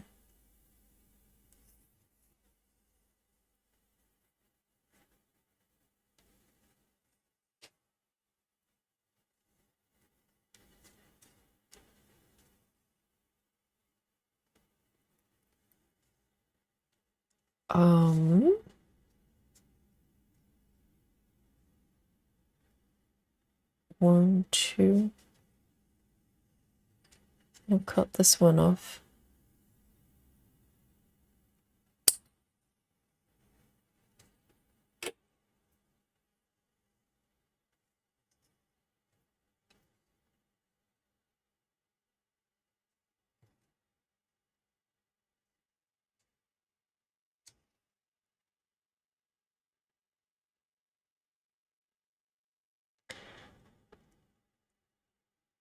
Amanda says, I'm simultaneously watching Yogi and going through all 8,736 products on Artisy's site.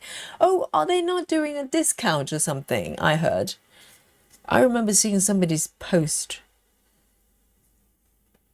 Yes. Why not? Maybe you're gonna find patterns you can just start, like right here.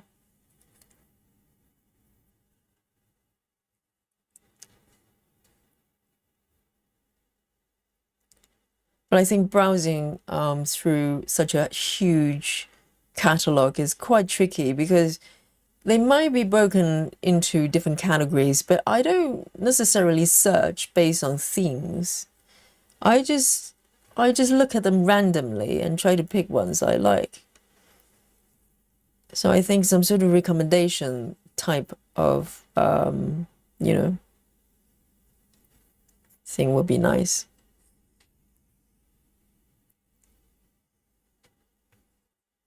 Okay, I'm going to take it down this way.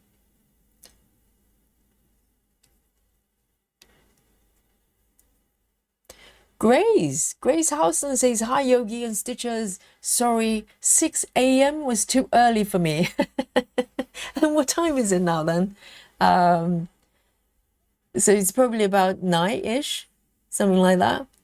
And yes, Grace, you're here now. Great to see you.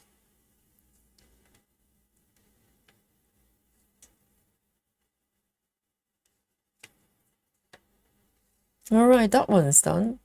In that case, I am going to end this one just over here. Oh, in fact, no, I can park over here. 1 block away. 1, 2, 3. No problem. It's parkable. Yes, I think what I'm going to do is to do a proper vertical bottom up rather than diagonal. That sounds like fun. You know, like literally flowing upwards.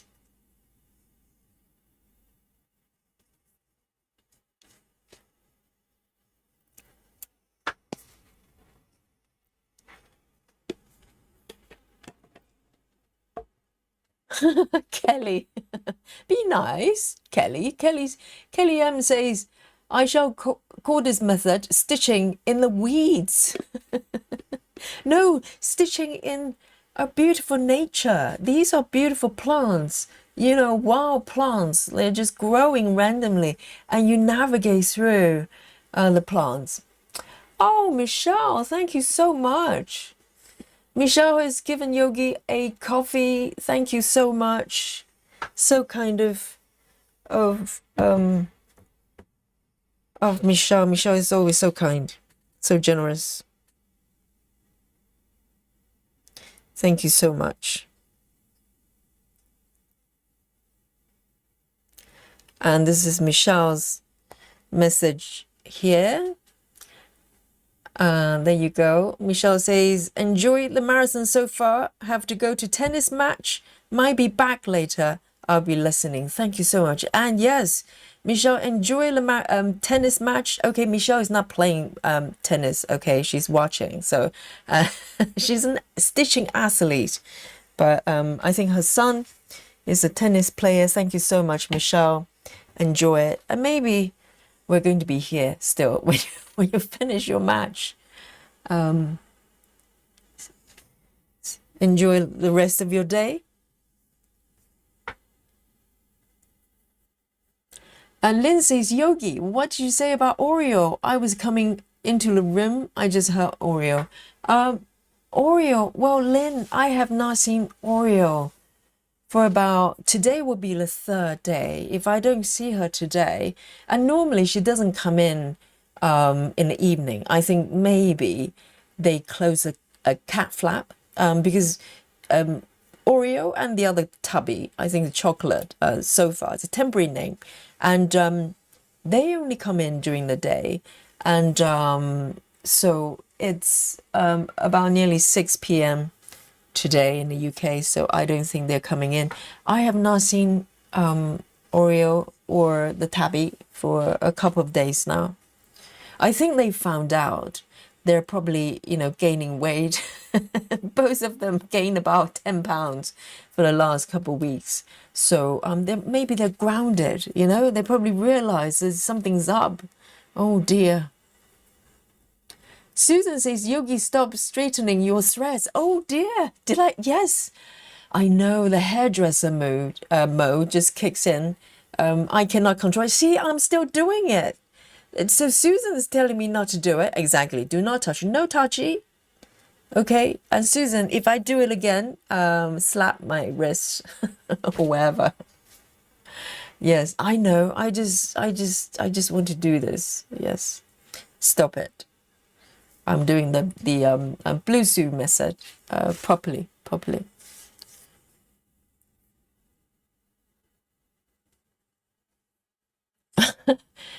Amanda, have you found any patterns you like so far? You've been browsing through thousands. You've got to have found a few in the basket. I think those patterns would just automatically, magically, just fly into your baskets. You have no control over it, Amanda. It's not your fault, okay? If you end up with like 20 patterns, it's not you. It happens. It's a phenomenon.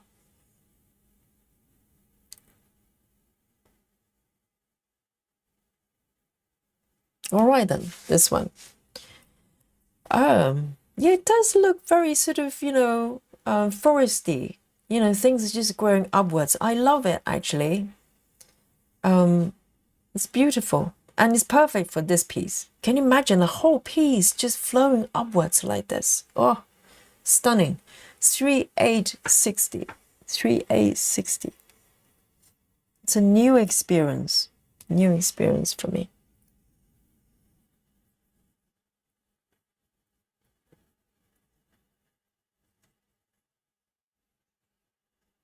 Solar Wind says, Yogi, I'm not up to date with your fur baby. Sounds like there's been some new members. Do tell. Well, it's a kind of a long story. So I've got these two kitties. They just magically appeared in my patio one day. I think maybe over a month ago, something like that. They started to come more and more frequently up until probably 3 days ago. Oreo in particular, she came to visit me almost every day, and every time she comes in, she's very hungry. So I don't know what's happening with that household that she belongs to. I'm pretty sure she's somebody's cat. Okay, I claim Oreo is my new cat. No. I'm pretty sure they've got a home somewhere, but she's been coming to see me so frequently and so sweet to me. She would let me hug her, pick her up. She would lean against me on the sofa. And, she's practically my cat. 2, 3, 4, 5. And the other one, Tabby, she's so sweet as well to me, but she doesn't come in as frequently. So Oreo really is my new buddy, my new cat. And but the problem is I probably jinx it. As soon as I posted her photo and claiming she's my cat, suddenly she's not coming anymore. Well, at least not for the last couple of days. So I'm slightly, well, I'm pretty sure she's not in danger or anything. She's looked after because she's somebody's cat for sure. But I just miss her so much. 1, 2, 3, 4. I mean, she's probably been grounded to lose weight or something. But you've seen the photos. You know, she's pretty lean. It's not like she's got a few pounds to lose. Let me just grit a little bit more. Just a couple more blocks because I'm moving to the right.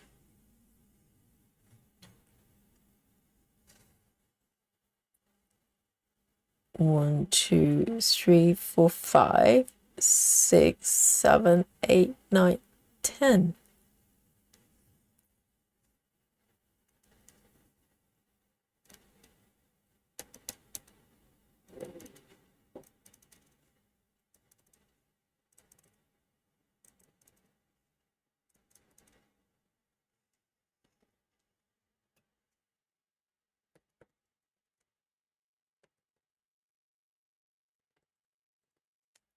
There. I'll probably grit one more block.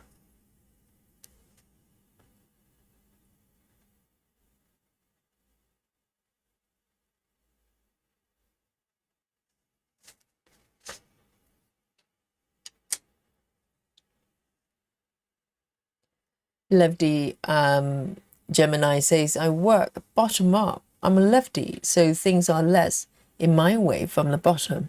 That's interesting. That's interesting. So do you think people do upper left because people are right-handed? Most people anyway. I don't know. But I'm trying to imagine, I'm trying to visualize how that's easier if you're left-handed. But as a right-handed person, I don't have a problem with it because I'm just moving to the right side. So from bottom up, do you pick a corner? Does it matter? I wonder. Gayla says, we should call this type of method haggly pickly cross stitching, or just good fun, you know, hippie, happy stitching, just freedom stitching. I quite like it. Well, or defy gravity, you know, gravity defying method, going upwards. Kazat, hello. And Dawn King is here in the chat as well. And Dawn is stitching Snowy Village from Stitches So Beautiful. Wonderful. Is it a new start or is it a whip?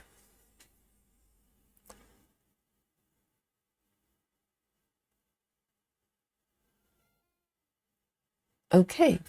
The next one is a purpley color. 3041. 3041.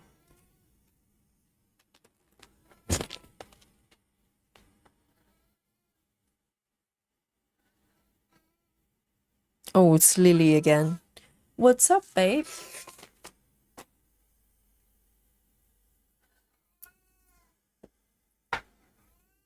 Oh dear.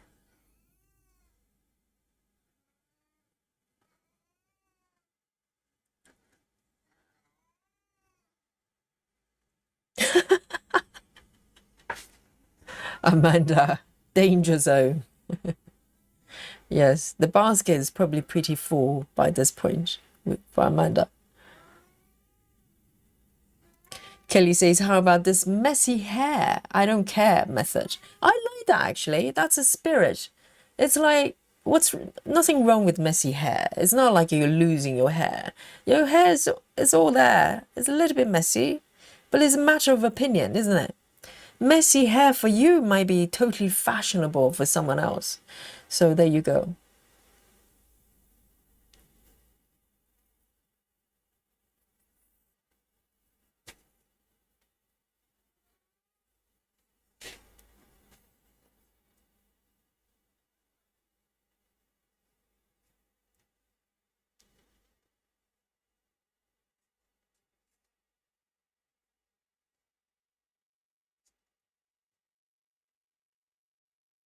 Oh, I've got a dangly bit at the bottom. Oh, hang on. What is going on there? I literally have a thread here. I forgot to cut off. How strange. I don't know which one that is. Never mind.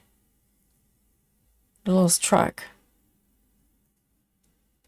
If I'm moving to the right and up, I can probably, it's probably safe for me to end either direction. That's very strange. This bit's just dangling at the bottom.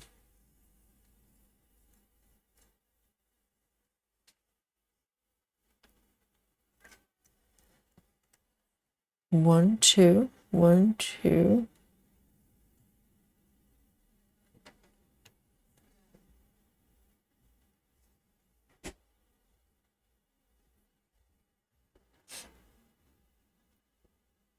Chantal, hello. Chantal says, Yogi, what do you do with the thread ends you cut off? I make a yearly Christmas ornament out of my, well, I know. I think Gemma from Gemma Stitches, she does that as well. And I'm not as organized. I just put it in a little container with all the embeds. I don't save them, but I think that's a really good idea. It's really nice, isn't it? It just creates this little kind of confetti kind of thing. And I think Gemma does turn it into a Christmas bauble. Yes, I should try that. I should try that. And particularly if you stitch two strands like Gemma does, you probably end up with a double, larger amount of weight threads. That's such a really nice idea.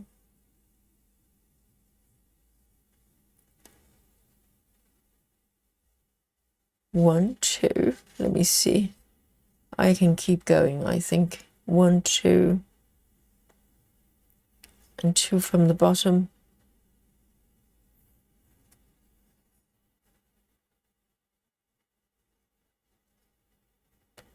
Okay, I'm going to park it here.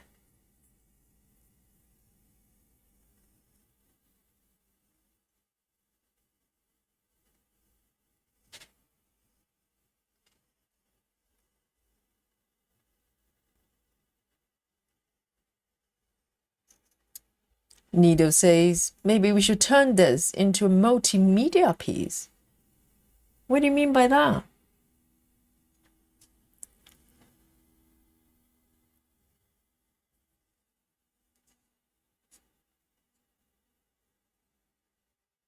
Oh, Nido in the Dutch says, my cat had allergies and went to the neighbors all the time for food. Are you sure that you can feed them? They look very healthy. I don't know whether you have, obviously, I wouldn't know if there's some hidden conditions. It's not uncommon for cats to go to other household and being given food, and it's not sort of, weird things to do. But the cats look quite healthy. And, if you go to, because the cats, who's that, Oreo and Tabby, neither of them are wearing colors, and Dolly as well. Some cats don't like to they don't like to wear colors, so it's hard to tell if someone is, if a cat is stray cat or not. But they look very well fed and well groomed, so I presume it wouldn't surprise me at all if they have homes. And but they look very healthy. They look very healthy. So, I don't know.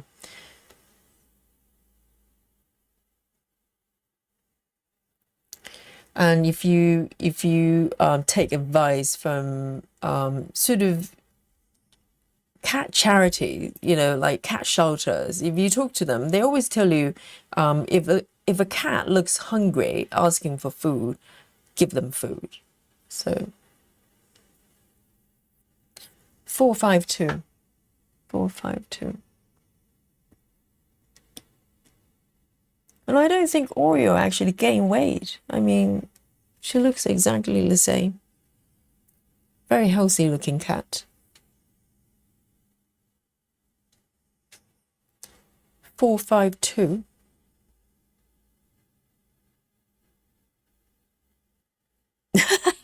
Nido says, I wonder if my cat is doing the same thing. I have noticed some choppiness. Oh, are you fat shaming the cat, Nido?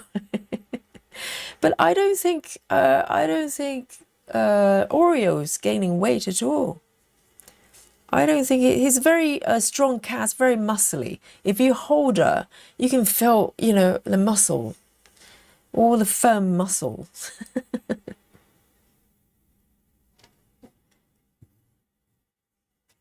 He's very healthy and very active.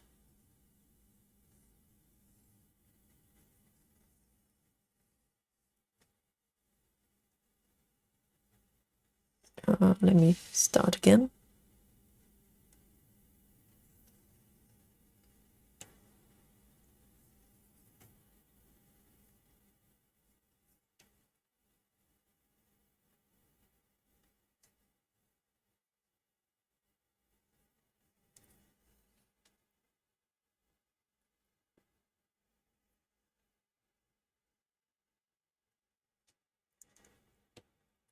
Lefty says I start at the bottom right and work up and to the left, so my work isn't behind my hand. Oh, I see.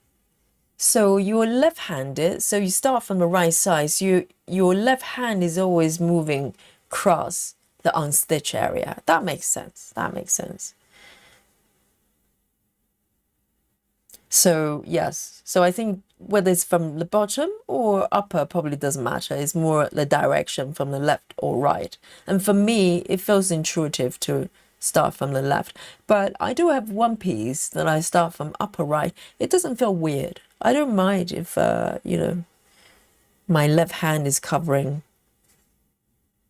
Oh, hang on. But I'm stitching with my left hand. My dominant hand is underneath, because you create it requires more control working from under the fabric.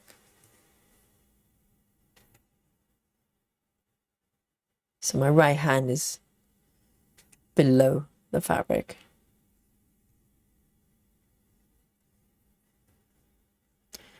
Oh dear. Reverse stitching time, just a very gentle reverse stitching. Just a little bit of just a couple of stitches off. That's it. No biggie, no biggie. Nothing to see here. Nothing to see here.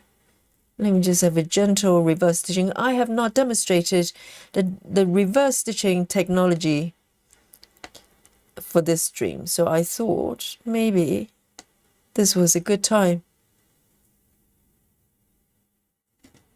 Oh dear, stop fraying. No, do not do this. Let me reverse the stitches, please. Let me do it. Yes, thank you very much.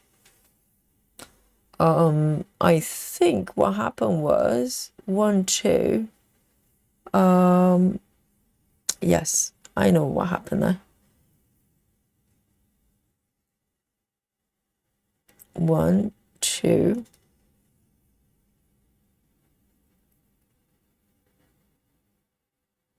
I missed a stitch from the left.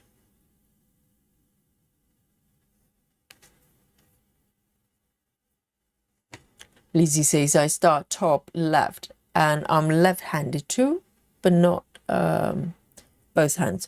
Yes, some people, well, it depends on what kind of operation you do, really, what you're trying to do.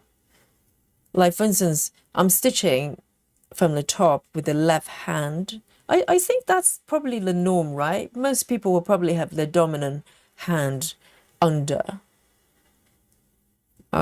It's harder to do if you're right-handed to have the other way around. And I notice Komari, for instance, she is doing the opposite. I think her right hand is on top, so I'm guessing she's probably left-handed.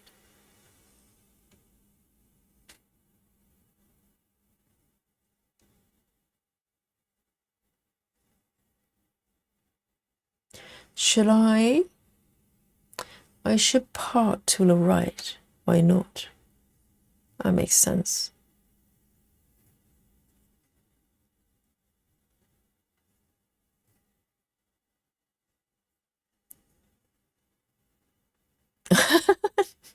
Anati is trying to come up with a new name for the Blue Zoo Ladies method.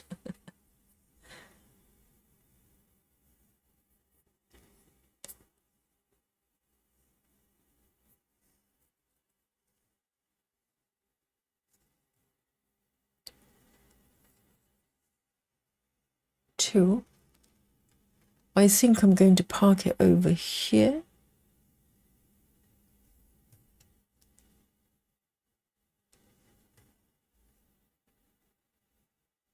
And it's probably quite good that I'm not getting too ambitious and start to build too much height. Literally, I'm just building a border from the bottom here and then flow gradually upwards. I quite like it.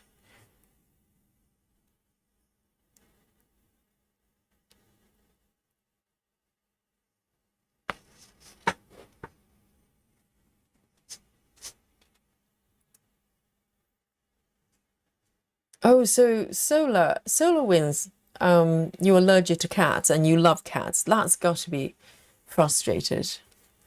It's got to be so tough. I'm so glad that I'm not allergic to furry animals. Oh, Laura, have mercy for Yogi. It's a little bit of fudging. It's not even fudging. It's like reverse stitching, right?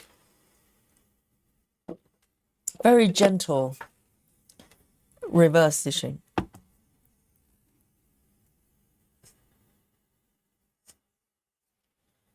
Travis says, when stitching in hands, is it normal for the tension of the fabric to warp a little bit?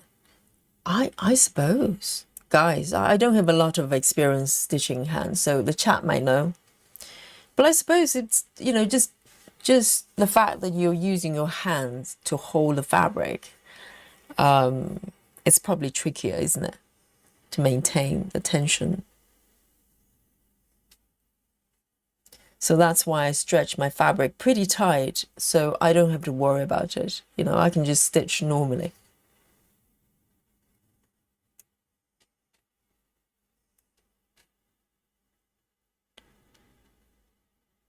All right. 3861. I like the transitions of different color groups. I go from, you know, pinkish purple to dark and burgundy, dark, and now it's kind of light brownish colors. But this piece is going to be like that. If you look at a mock-up, you're traveling through different, you know, color areas, quite drastic a lot of times, a lot of contrast. I love it. This is the type of project I like. You know, no air stitching, very little. There's some paler stitches, but small areas. 3861. 3861.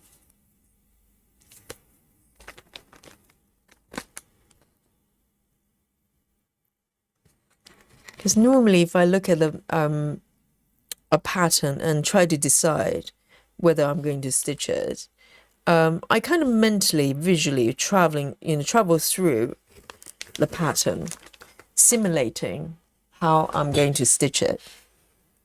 And if I run into an area, there's literally just acres of very subtle colors or very light colors or maybe all black, I tend to say no to the pattern because I know I'm going to run into problems. But this one's perfect. It's like wherever you turn, there's a color change. Love it. Okay, now, one more here.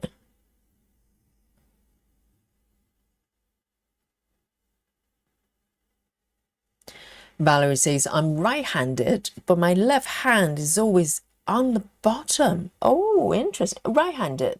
Left hand is always on the bottom. I have tried to use my right hand on the bottom and I just can't do it. I thought stitching from below the fabric is more tricky, so it requires more control for the hands. That's very interesting. So you actually find it easier for the left hand to do that. If I try to do that, I've never tried it actually, to be honest with you, but I naturally, my right hand just want to go under because I can't see anything when when I'm stitching from below. So I need a hand that I have more control over. That's very interesting. So maybe Komari is not necessarily left-handed. She could be just like Valerie.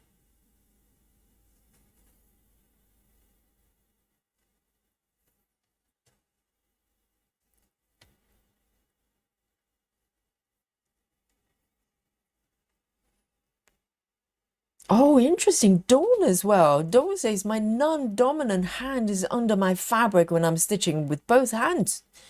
So am I the weird one here?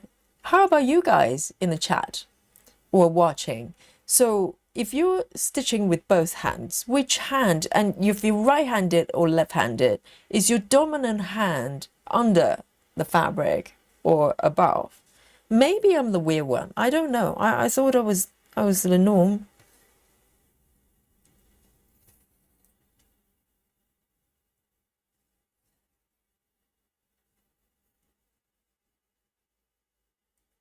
Amanda says, I stitch in hand and my tension does not warp the fabric. I do not pull my stitches tight. You should be able to deal with warping though by wet blocking it out at the end. Oh, so does that mean it's just naturally the tension would be less even? Stitching hands. I presume so, because you're using your fingers, your hands literally spread to create that, enough tension and stability for the stitches to happen. So I suppose depends on how you do it. It could be uneven, depends. But Travis is stitching with stamp kit canvas, which is by default has got a lot more structure comparing to regular fabric. So it should be less of an issue for you, I'm guessing. Travis.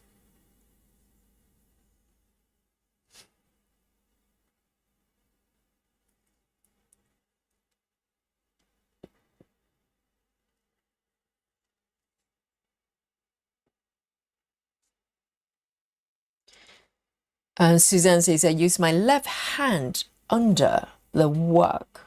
So are you right-handed or left-handed? If you so if you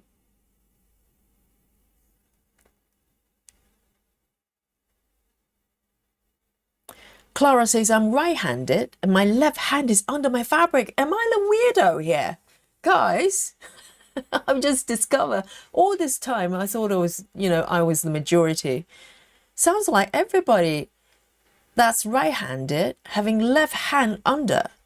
But do you not find moving needles under the fabric and also try to find a hole to come up? Do you not need more control of the right hand if you're right-handed, the dominant hand? I'm gonna start singing now. I'm gonna sing the Radiohead song. I can hear it. I'm a creep. I'm a weirdo. Yes, the right hand just naturally want to go under. I never thought about it. I just thought, well, if it feels intuitive for me as a right-handed person, it must be just the way it's done.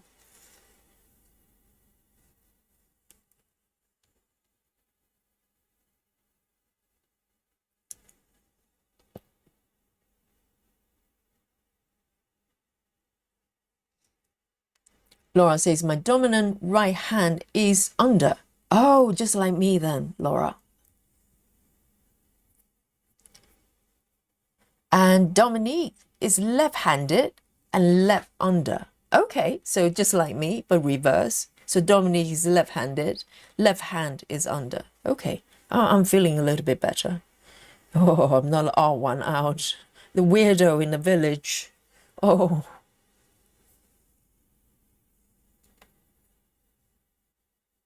So maybe it's a split, right? Maybe for some people it's just It's more intuitive to do one way and the other. Maybe there isn't a ruling sort of way of doing it.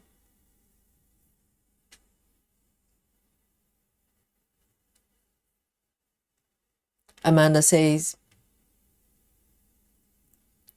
I lost that message, comment. Oh, Amanda says, when I do stitch in the frame, and with both hands, my dominant hand is under the fabric. Amanda, you and me both. And yes, needle as well, my dominant hand is under. Sounds like a split. Maybe it's just how you learn to stitch both hands. If you happen to try it with one hand, it works, you probably maybe just stick with it. Nutty Star says, I also use my non-dominant hand under the fabric. Nutty, you're the weirdo. No, I'm kidding. I'm the weirdo, okay. Maddie says, my dominant hand is below, non-dominant above. Yes, just like me. Maybe I should try the other way. I never tried it. Maybe I can try it. Right hand up. Now you can see my right hand. No, not for the first time. You've seen my hand before. There's nothing special. Okay, let me have a look. Let me see if it works. Right hand pulling down. Okay, no problem there. Left hand. Yes, it does look. I have less control with left hand. I can't find a hole very accurately. Can you see that? I'm kind of poking through. Let me try again. Let me try the hole. Maybe with some practice. I can't find this hole with my left hand. I'll be here forever. I'm already very slow. I cannot be slower. That wouldn't be good. Yes, the right hand is fine. My right hand could do either side. But my left hand is having trouble finding the holes to come up. And also, because my tablet, my app is positioned to my left, clearly because, you know, the way I'm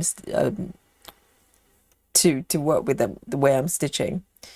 So I use my left hand, the right hand stitching from the top, left hand below, and my right hand is also navigating to my needle board on my right side. My left side, I have my app there. So, you know, with my left hand is capable of marking threads, marking stitches on the app. It doesn't require a lot of precision, but yes, that was weird. I couldn't find the holes coming up.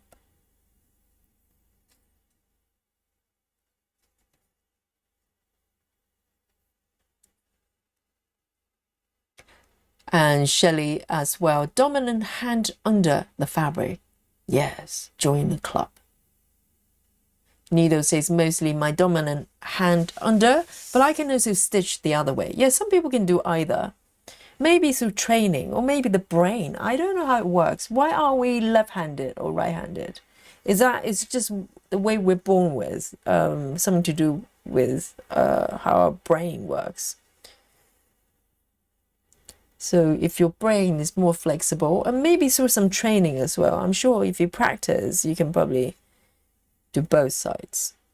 Because some people can train themselves to write with both hands, can't they?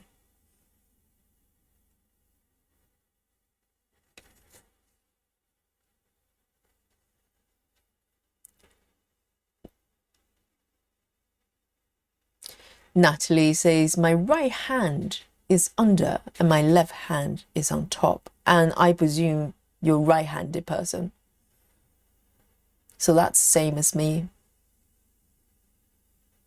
Our Fleming as well, right hand and left hand under. Right-handed and left hand under. Okay, so it sounds like a split. There isn't a dominant group, I don't think, from the look of it.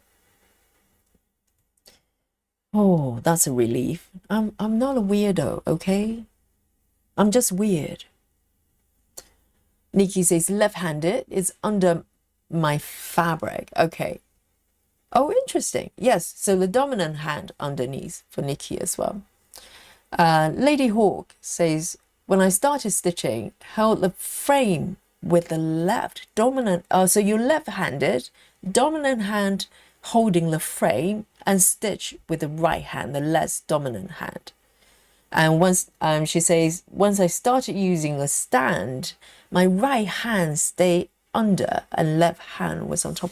I'm trying to think, yes, if you're stitching with a single hand, yes, because before I started stitching with a stand, I was just holding the hoop, sitting on the sofa when I was doing Maggie, that type of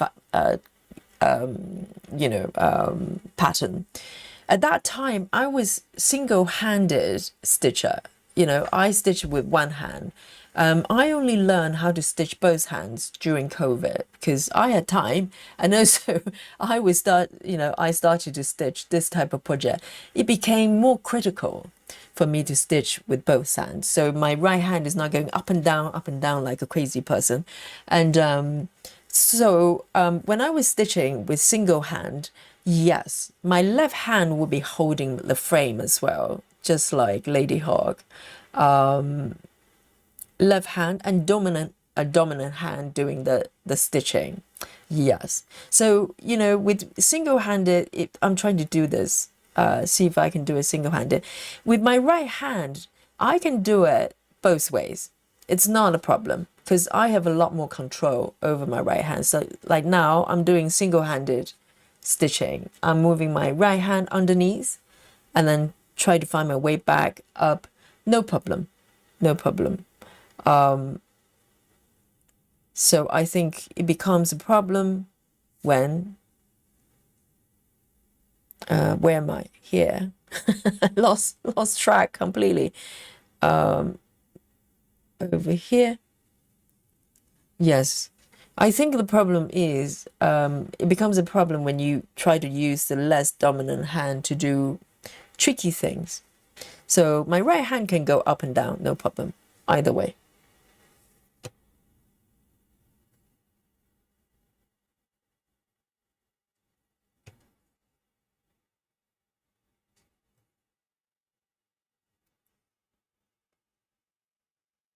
Okay, let me bring it down here.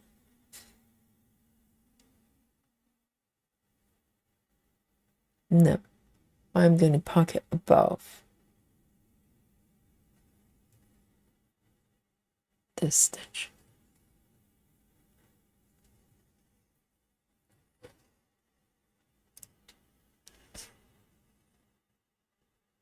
Linda says I'm right-handed and my left hand is under.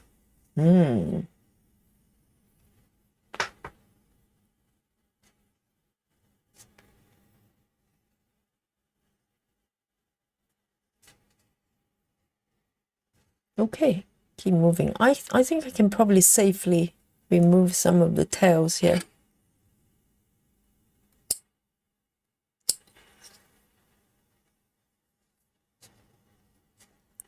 It's a little bit like gardening, isn't it? Gardening method.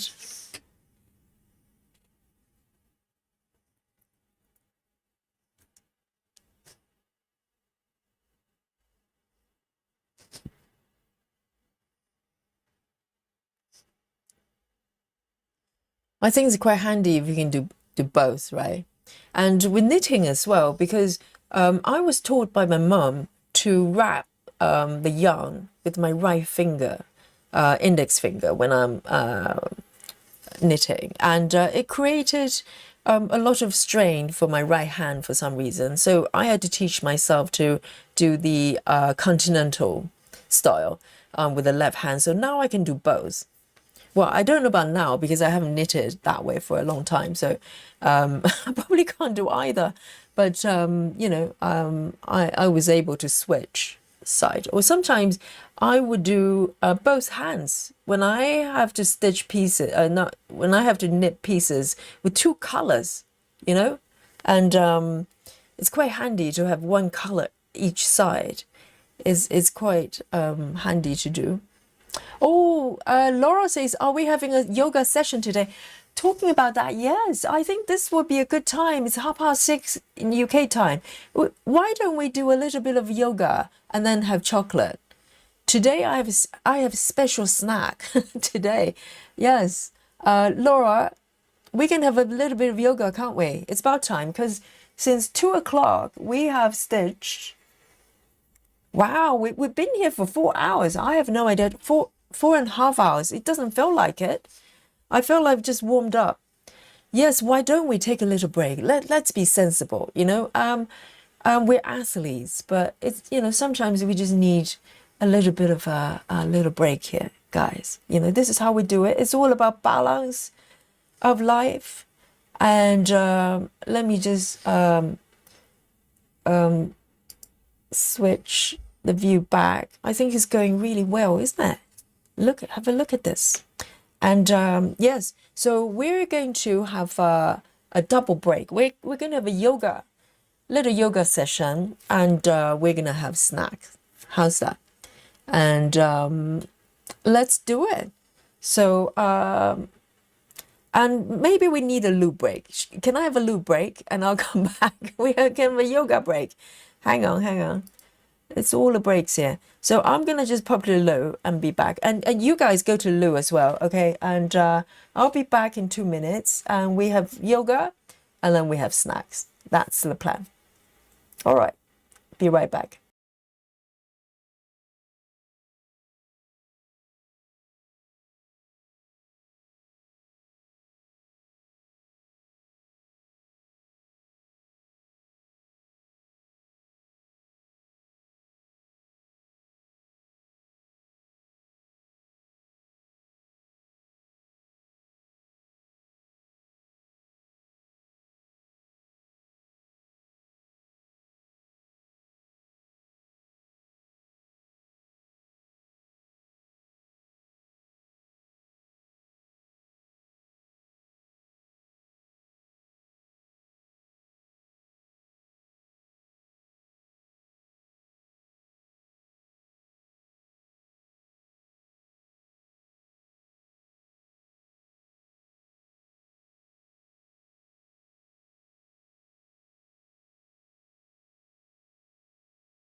All right, guys, it's that time, okay?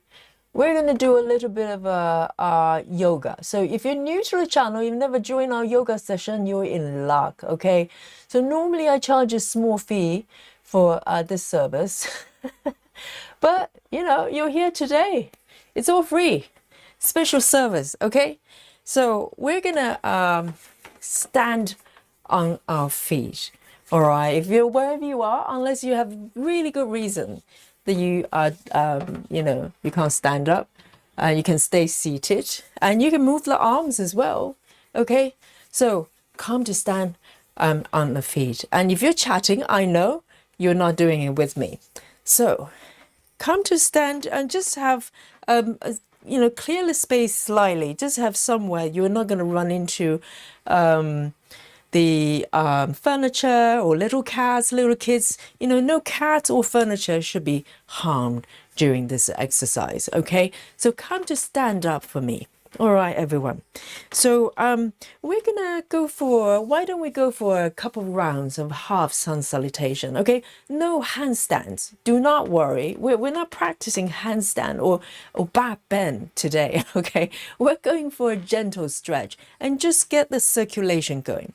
So come to stand on the feet and bring the feet about parallel with each other, and my squeaky floorboard here, and bring the feet parallel with each other, hip width apart. So how wide are the hips? So bring them slightly apart there.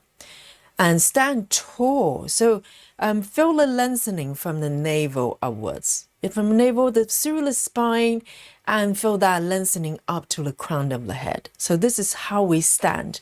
And now, few rounds of sun salutation, half sun salutation, okay?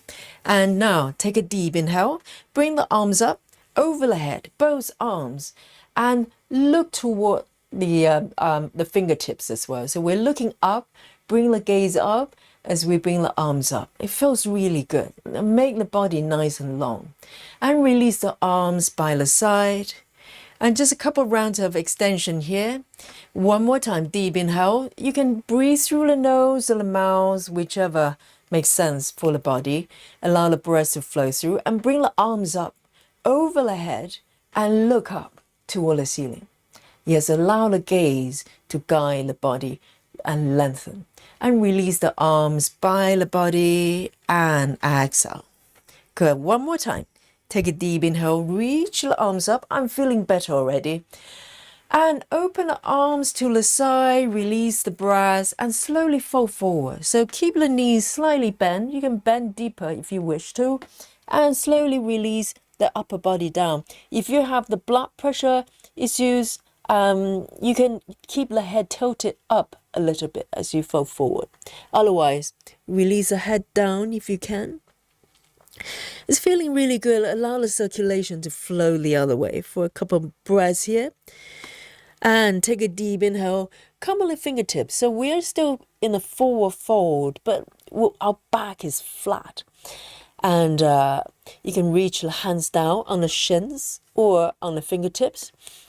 And then release the breath and fold forward one more time. Release the head down. And can you feel the spine lengthening there? The feeling is so good. And keep the breath flowing through. You can sway from side to side. You can shift the weight to the left and right. We're still in forward fold. One more breath here. And then firmly rooting down through the feet and keep the knees softly bent and round the spine, round the back as you rise up. Slowly stand up. And bring the arms up toward the ceiling and bring the palms together this time and reach the fingertips up and gaze up toward the direction of your thumbs. Good. And then release the hands by the body and find a neutral standing position. And we're going to go for a couple more rounds, okay? Get the blood flowing, the breath flowing. Take a deep inhale, reach the arms up toward the ceiling and gaze up. And release the breath, exhale, and open the arms to the side, subtle bend on the knees, and slowly fold forward and bow forward deeply. Beautiful. And let the gravity take over. And take a deep inhale, come on the fingertips, and just look forward. Allow the back to be nice and long there. And exhale, and fold deeper. Release the head down, and feel the lengthening of the spine. And take one more deep inhale, rooting down through the feet, and slowly rise up nice and slow, round the back, and bring the arms up as you stand up. And bring the palms together, reaching up toward the sky. And this time, send the prayer, your palms toward the back a little bit more. Maybe a little bit of micro back bend, just a little bit. Can you feel it? The upper body, the entire body, it's all coming alive. Yes, beautiful. And slowly bring the prayer to the heart center. Very nice. And now we're going to come to a slight twist here. Side bend, actually. Why not? Bring the feet parallel with each other and adjust the feet here. And now leave the right arm where it is on the right side and sweep the left arm over to the right, over the head, and come to a side stretch here. And use the left ear as the guide. So a lot of times when we do side stretch, the upper body, the left shoulder wants to fold forward or even backwards. See if you can keep it on the side. We want that pure side stretch happening there. Can you feel it? The lower left side body in particular. You can really feel the stretch here.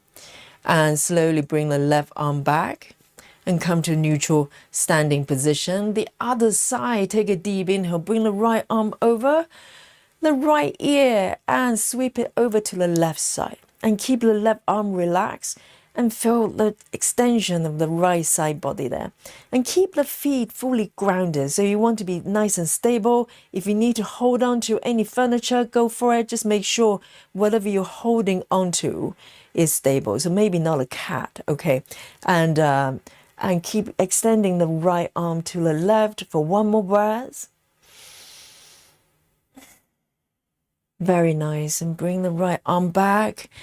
Do you not feel better already? And now we're going to roll the shoulders up toward the ears. Crunch up a little bit and roll toward the back. We're going to draw circles with the shoulders back.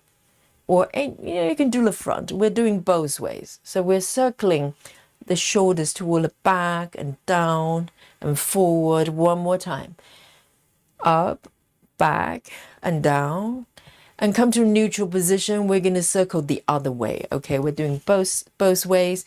And we can bring the shoulders backwards and up toward the ears and forward and down. And just flow with the body's natural movement. Move intuitively. And one more circle here. Beautiful, very nice. And now a little bit of a warm-up for the head as well. So take a deep inhale, bring the right hand over toward the left temple. So wrapping the right arm over the head and reach the fingertips toward the left temple. Makes sense? And so right arm to the left temple. And we're going to slowly guide the head. Just tilt it to the right side. Can you see what's happening? So the head is tilted to the right side, guided by the right fingertips. And keep the shoulders really nice and level there. You don't want the left shoulder to follow and bend to the right. So shoulders, chest facing forward, shoulders level, and just allow the left side of the neck to come to a natural, gentle stretch here. Good. Very nice. And keep the breath flowing as well. Sometimes when we focus on the poses, we forget to breathe. Breathe consciously, fully present right here.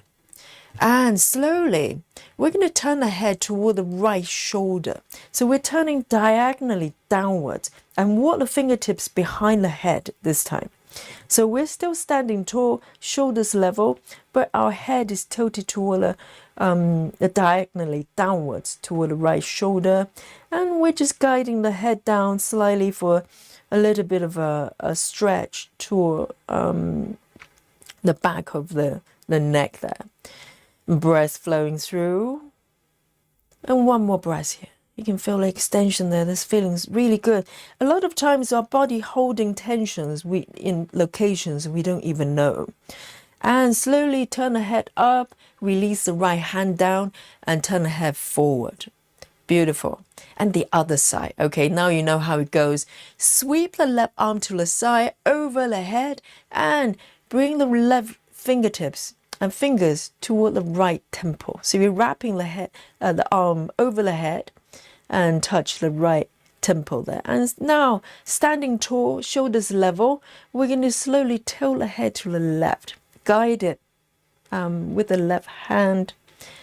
And you can feel the stretch immediately with the right shoulder, right side of the neck. And breathe. A couple more breaths here. Very nice. And slowly turn the head downwards diagonally to the left side, toward the left shoulder, and walk the fingertips toward the back, the base of the head. So guiding the head down slightly. So don't overthink and just allow the movement to happen. So we're standing tall.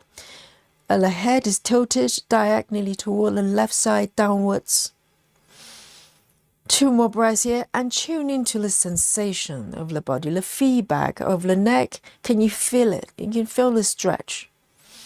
Nice and gentle. 1 more breath.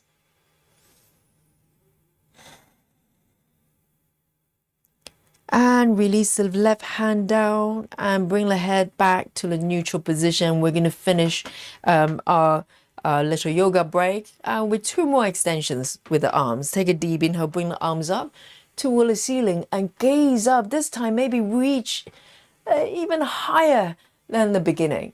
Beautiful. And feet fully grounded and open the arms to the side, release the breath.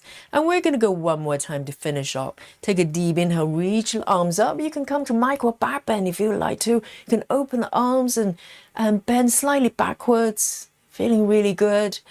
And release the arms by the side and bring the palms to the heart center. Take a deep inhale here. And release the breath. Namaste, everyone. Well done. Round of applause for everybody. Yes, and no one is chatting. Very good. You're the best students. Someone is sneaking off to have lunch. Raja, no names. Otherwise, everybody's doing really well. Well done. And you know what? After that, we're allowed to snack. Now, it's official. We can snack. We can snack. So here we go.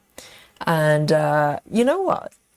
I have chocolate. I have chocolate. Let me know where you're snacking, okay? I have chocolate. But today, for the first time, for Yogi stream, I'm gonna have a giant banana. Yes. I've been craving for banana a lot, bananas a lot recently. Oh, Laura, welcome. Oh, you're welcome. Welcome. Laura is a great practitioner. Yes, always reminding Yogi to give yoga break. So, well done, really well done. And I hope you feel better. I feel better. My neck and shoulders, I didn't even know I was holding tension because I've been teaching so much the last few days, and my body's like really stiff, but at the same time, I'm just thinking, it's fatigue, no biggie. But just by doing a few stretches, I'm feeling better already. And Michelle says, thank you, Yogi. I did bench yoga when I watched tennis. Well done, Michelle. Yes, model student. Yes, amazing. It transforms the mood, doesn't it? You just feel better already. If you felt slightly, sort of feeling like it's a, low energy day, just few stretches like this. So simple, but it's feeling so good. And I'm having a banana. It's a giant banana, isn't it? Particularly comparing to the stitch area. Yes, I've been craving for a lot of bananas recently.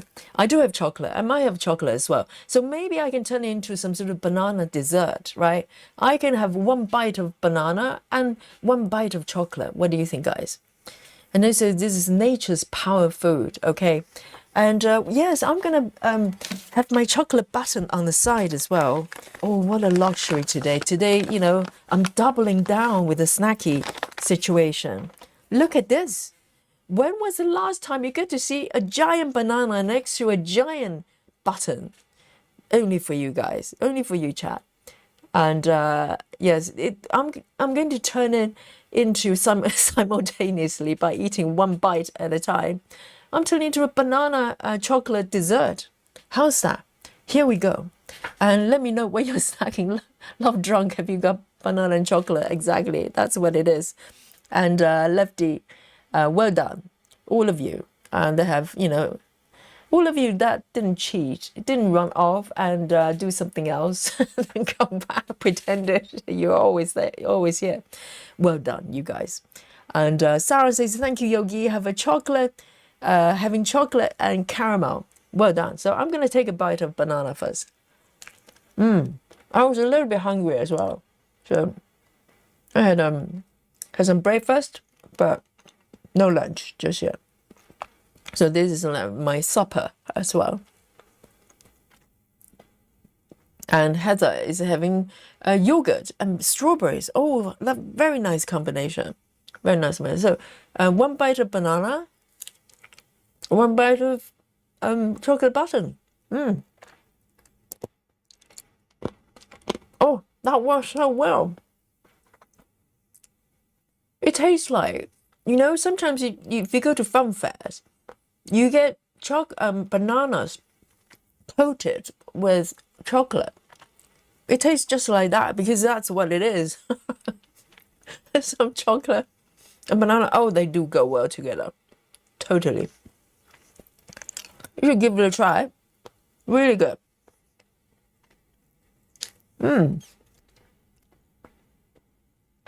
Dawn is having Hershey nuggets, chocolate nuggets, I think. Oh, I love this banana. It's just perfect ripeness, because a little bit less than this is sometimes a little bit too green, and it tastes a little bit, not very nice. And sometimes when you go overboard, too ripe, it's got that strong banana smell I don't like. This is just so perfect. Perfect banana. Dawn says the stretching felt great. Thank you. Well done. Yes. It really doesn't take a lot to feel good, does it? Just a few minutes, just a willingness of doing a few stretches, and your whole perspective of life can be transformed. Totally. Let me take one more button. Oh, this is hitting the spot.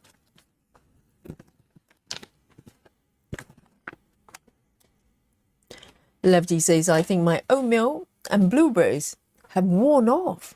I think I'll have some lunch. What do you mean have one? Oh, you had some and now you burn the calories. Yes, absolutely. Stitching burns a lot of calories, at least 3 in the last 4 hours. Banana and chocolate.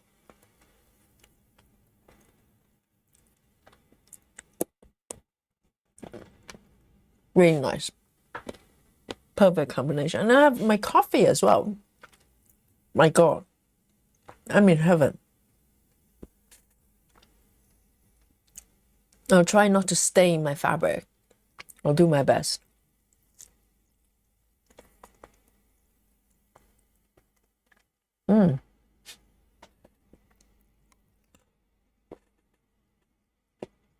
Michelle says, I think you're low in potassium.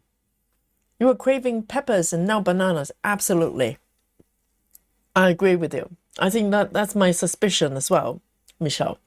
So recently, I don't know whether it's making a difference yet, but just a recent, I started maybe 3 weeks ago. I started taking potassium supplement. I'm still craving for lettuce and bananas. And peppers as well, but maybe it's taken the edges off a little bit. Yes, I totally agree. I think there's definitely some potassium situation going on there. But it's so good.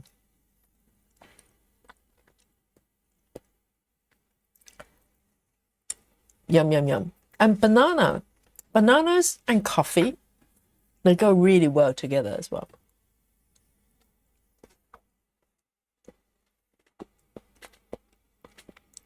But I wonder why, why am I low in potassium? What has to happen for someone to be potassium deficient? I wonder. Because my diet has not changed that much. I just eat, what I eat. But definitely. Oh, the coffee is so good.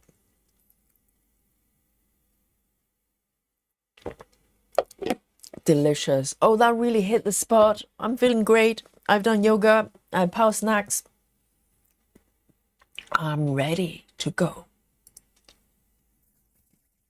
Very nice.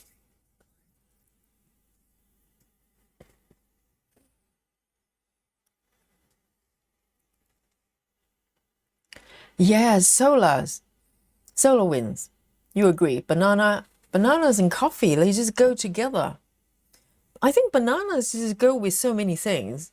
Bananas go really well with chocolate, with peanut butter, with what else? With coffee, definitely. And what else? Delicious. And I have a whole bunch of frozen bananas. The when the bananas go too ripe, I just break them into pieces and freeze them. And eventually, at some point, I'll probably turn them into either banana bread or banana ice cream. They'll be perfect for that. Oh, I'm feeling good. I'm feeling good. Let's go. Let's go.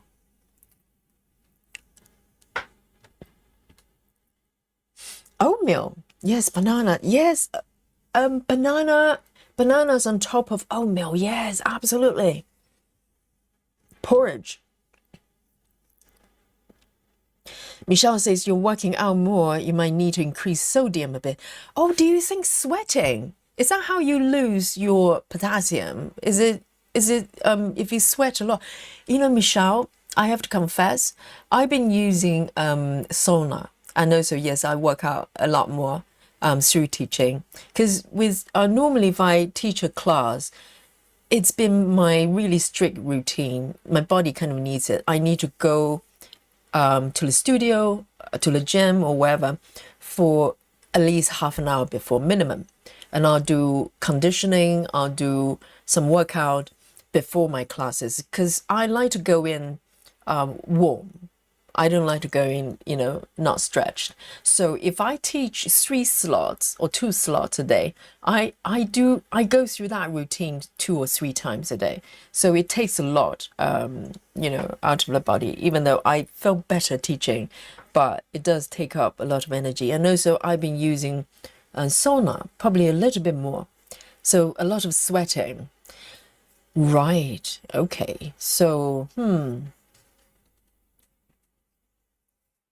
because my diet hasn't really changed much. Kelly says sometimes just adding electrolyte to my water gives me a pep in my step. Yes, electrolytes, absolutely important. Deficiency can literally be fatal. So that's how important it is. Absolutely.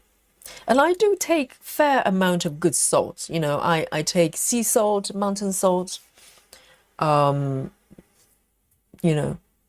I don't try to cut salt at all.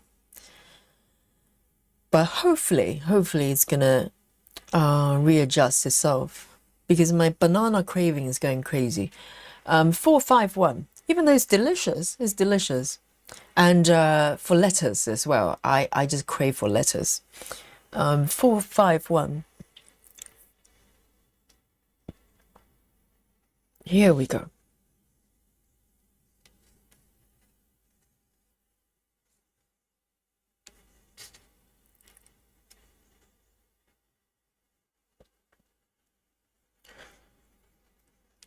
So, second stitch here.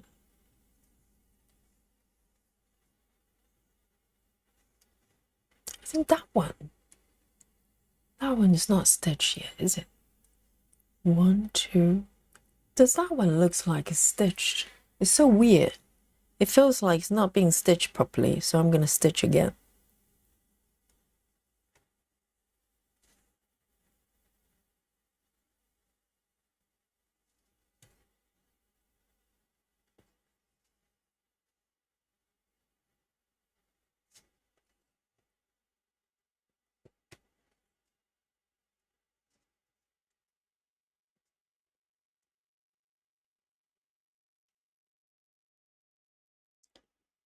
And 1, 2, 3.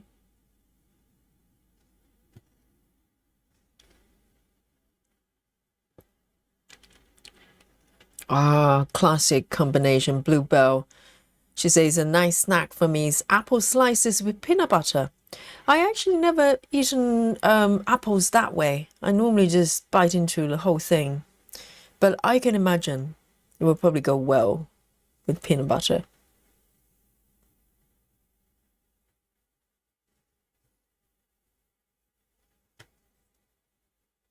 I mean, apples sometimes I like them, but they're too sweet for me. So I feel weird afterwards, even though it's really delicious. But sometimes I get that sugar kind of weirdness.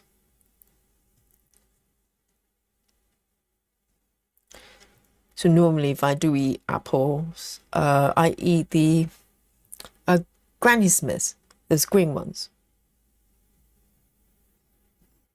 It's a little bit more doable.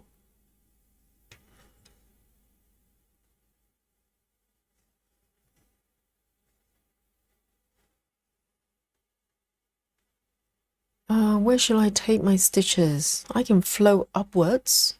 No, I'm going to go to the right side. 1, 2, 3.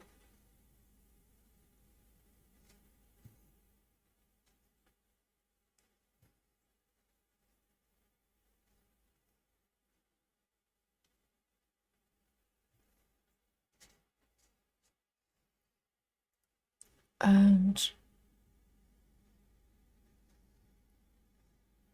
oh, I have a part thread here, but it's not marked. Hang on a second. So is this the same color I'm stitching? No, it's not. Yes, it is. Hang on. Let me have a look. Are these the two identical color? Look like it. So there's a part thread there. I wasn't aware of it. That's why.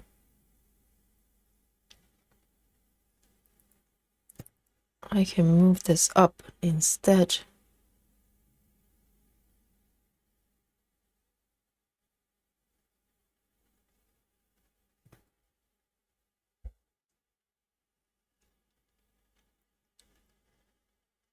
When he says, yes, I agree, Yogi, with apple. Is it too sweet for you as well? Maddie's having Kit Kat. Oh, nice. It's got wafer in the middle.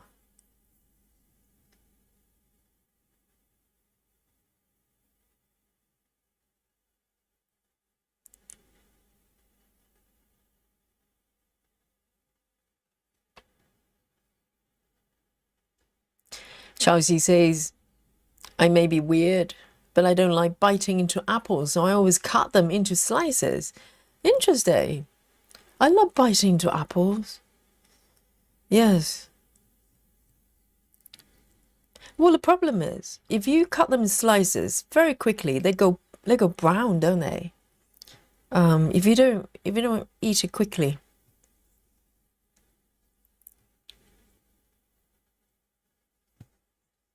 I'm just too lazy to do that. I just bite into the whole thing. Like an animal. Like a wild animal, just biting into apples. Not a care in the world. And it's probably reflecting in the way I'm stitching. The animal style. Oh, there's another part threads. But I'm not, I have not marked it. Very naughty. That's why I'm confused. 2 stitches here. And there's a part thread here. I have not marked. Very naughty, very naughty. It's creating confusion.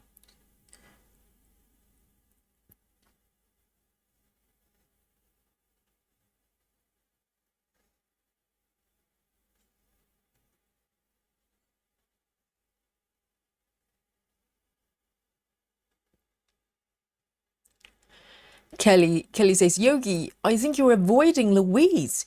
Yes, this is the part of the method. It's if you run into weeds, okay, it's not weed, Kelly. Be nice. These are nature's whatever it is. Yes, if you start to run into the threads, you do two things. Either you park or you start to trim off the end bits, because that it means you're pretty close, so they're ready to be cut like that. So you kind of just, you know, make your decision along the way. So when you get very close to an end tail, it's ready to be cut off, because it means the threads you carry over under has been stitched down, most likely.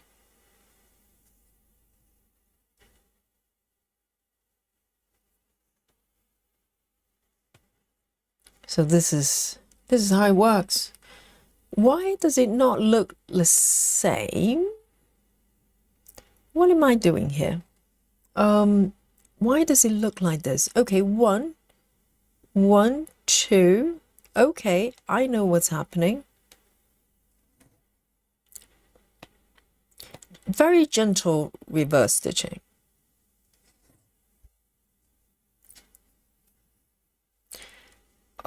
Here.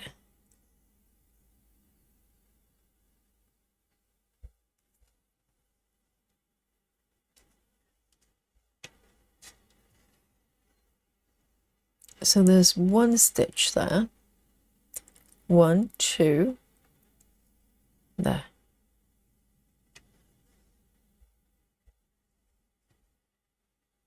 So it's not so much you try to avoid the threads. It's more of using the threads as the guide to to guide you to not wander too far.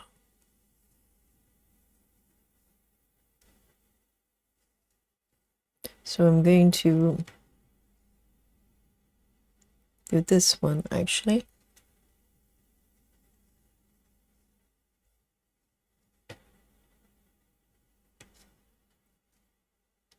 And to park it.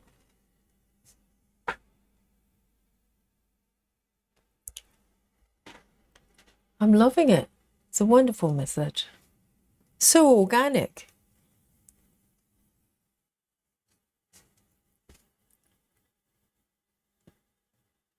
Steve says, has anyone else tried Kerrygold Dubliner cheese with apple slices? Delicious. I think apple and cheese, yes, is quite a classic combo. Michelle says, I'm drinking iced sweet tea, too hot for chocolate. Oh, lucky you. London today is very cloudy. Very cloudy. It's been a little bit colder. You know, I was bragging about how great the London weather has been, so sunny and warm. And not for the past week. Past week has been a little bit cooler.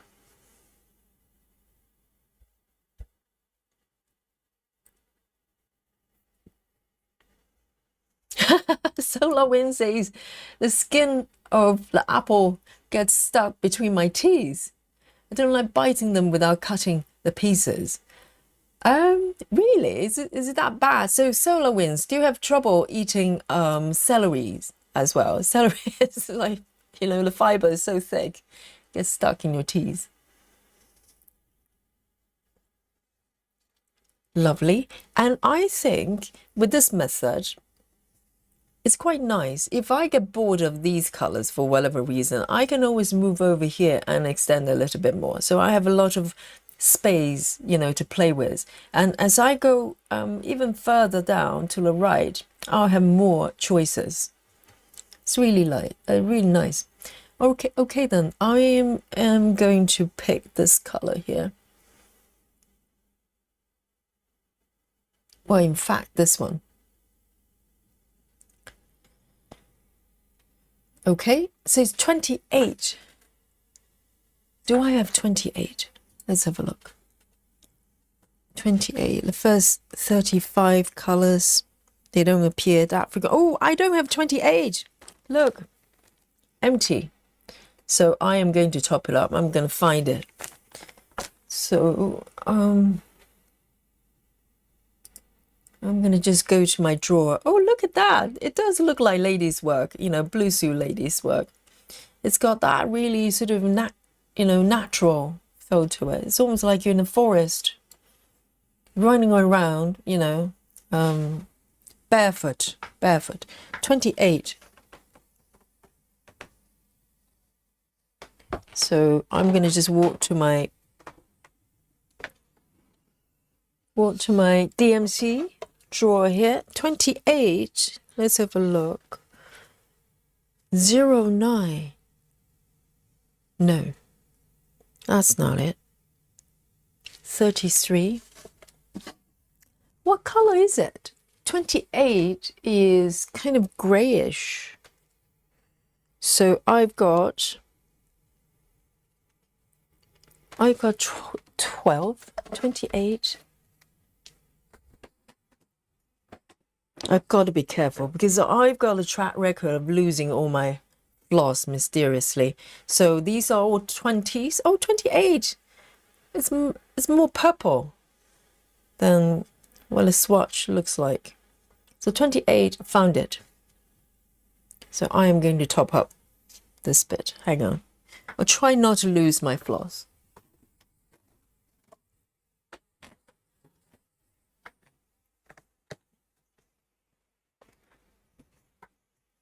And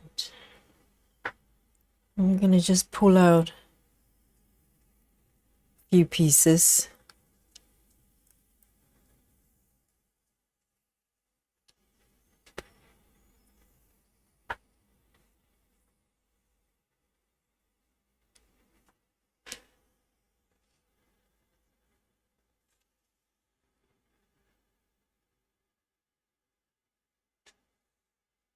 Levdi says, I enjoy crunchy apples. I'm so sad, a little grossed out with a soft apple. Same here. I can't eat soft apples, particularly those. There are certain types of red apples.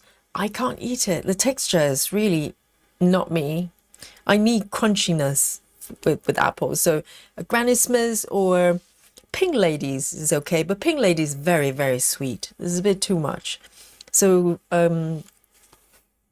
Granny's apple, Smith's is probably my go-to apple if I do eat apple. But yes, particularly those large, I don't know what they're called, really large apples. The texture is just so, ooh, not really for me. Let me just put this back safely in the drawer.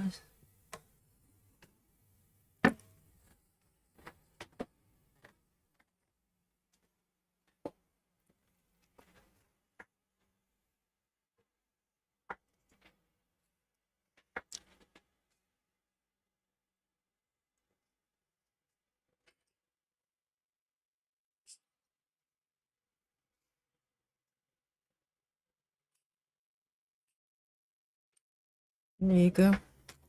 I'm going to put this through. Is it 28, isn't it? 28. So it's a new color being added to my master set.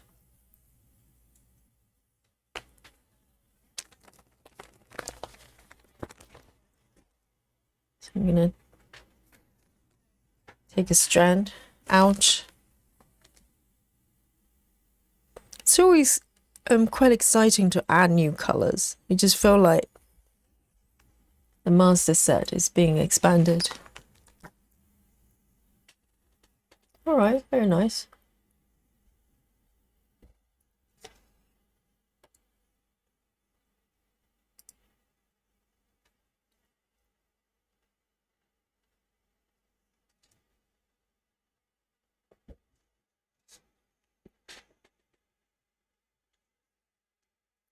Lynn says, Yogi, we have got fish pie and broccoli. Oh, very nice. There's a fish pie you made.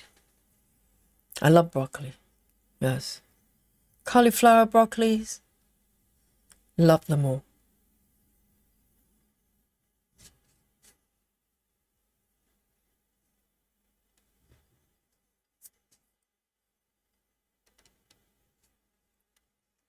And I'm going to fill in these little gaps.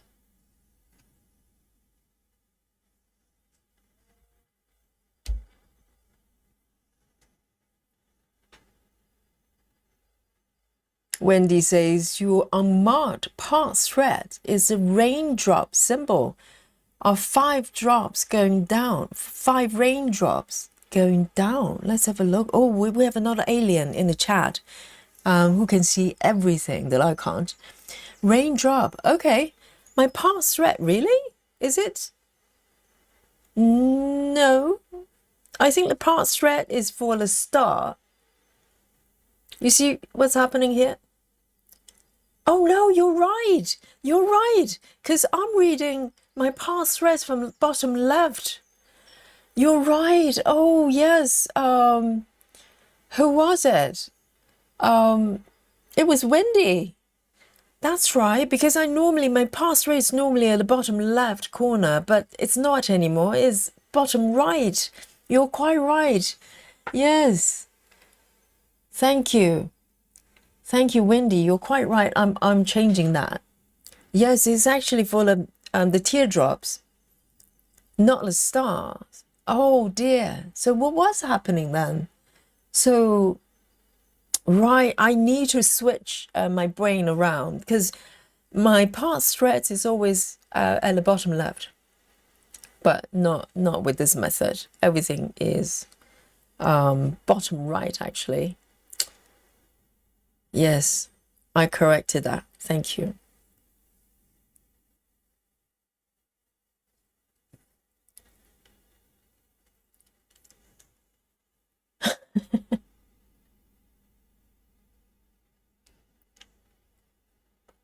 Rachel doesn't like biting into apples either. Interesting. Why is that though? Even when it's crunchy. I mean, when it's crunchy, it's quite nice. When it's soft, no, it doesn't feel good. I don't like the taste of soft apple.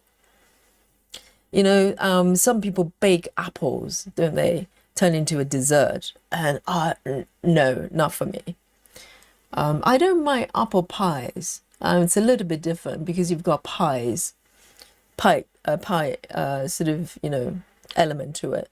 But some people bake their apples, don't they? That's definitely not for me. I don't like the texture.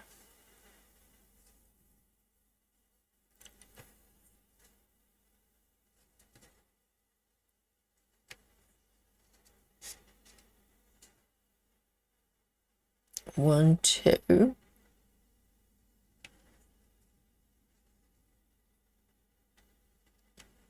Three.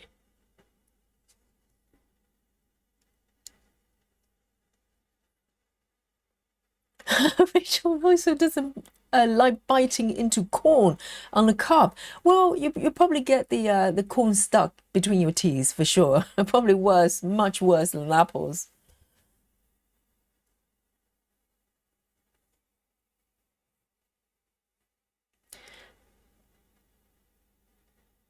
Ah, so solar winds actually peel off the fiber. Yes, it can be quite stringy. So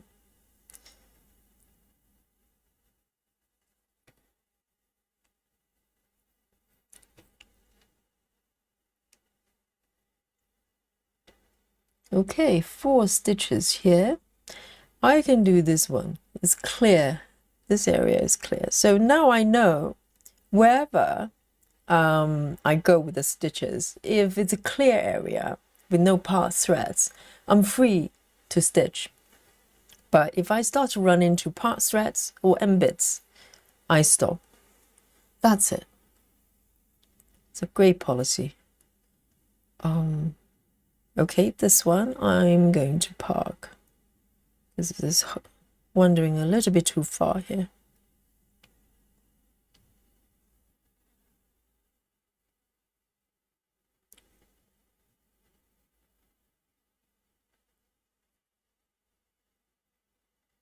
Very nice.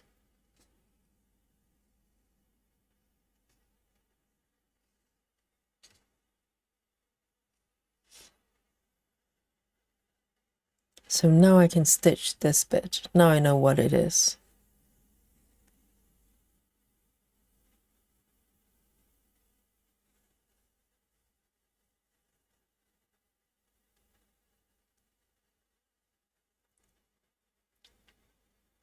Janine says, are we all talking about food without me? So Janine, are you okay biting into apples?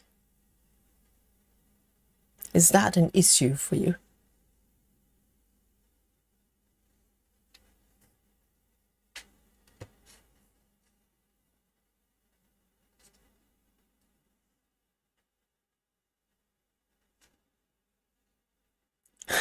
Dominique, what's Honey Crisp? What's Honey Crisp? Is that a type of apples?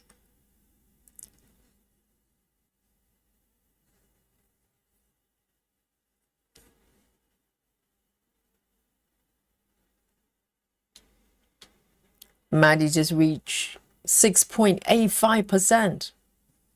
Maggie's unstoppable and not tempted to start like 5 projects in a week, which is remarkable.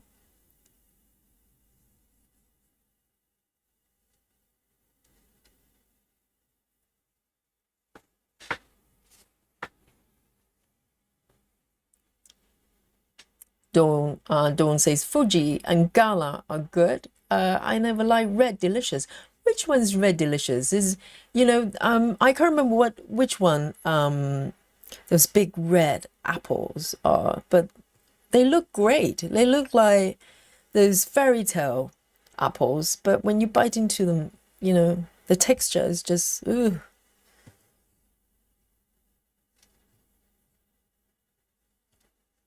And too sweet as well.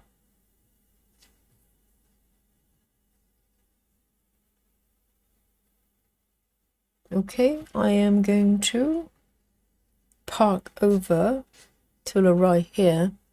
1, 2, 3, 4.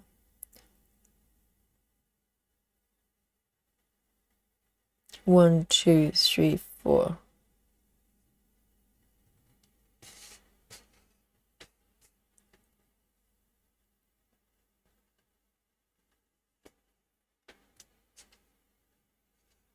So I might move back here and start to flow the stitches upwards. Let's have a look what's happening here.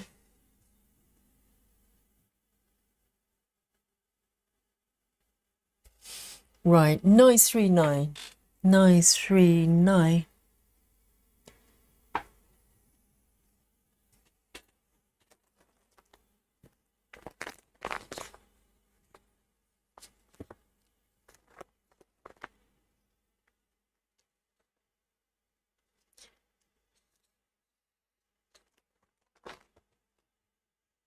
Hi, Brittany. Great to see you.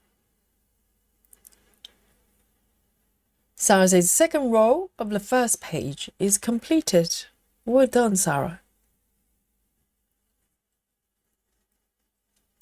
Suki says, I love seeing you organize. It's inspiring. Yes, you can make it very easily. You just need a printer and just print it out. It's very cheap to do.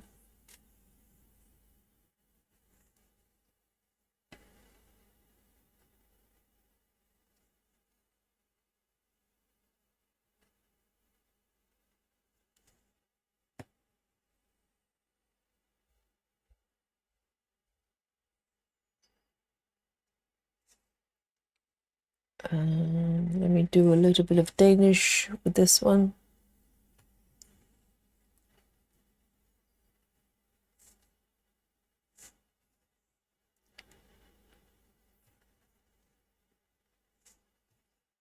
Oh, there's a little hair here.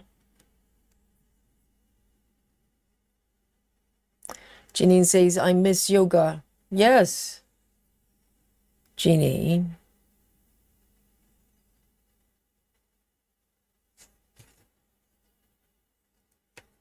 You miss yoga. You miss my banana break. Oh, first time on the history of the channel, I ate a banana live here on Yogi's stream. Dun, dun, dun. And you missed it, Ginny. I don't know what to say. I'm just slightly sad, a little bit disappointed.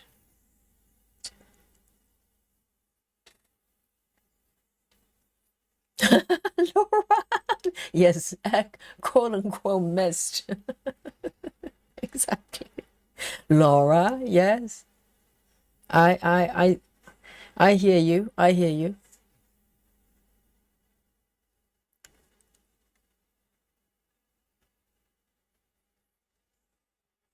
Maddie says if any of you come across rock kits in the box or a brand called Honey Bear, my friend's families developed and still own the orchids for the apples. Oh, it's the name of an apple. I've never seen those.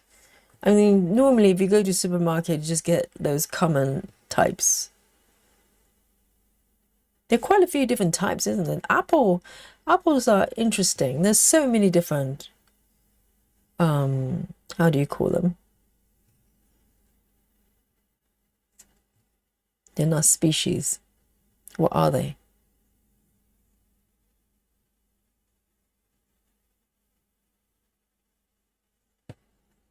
Varieties. Whatever.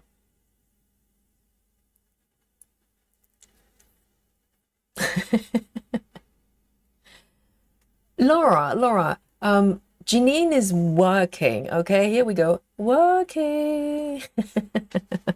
Okay. I believe you, Janine. You're working. I'll buy you a story, okay?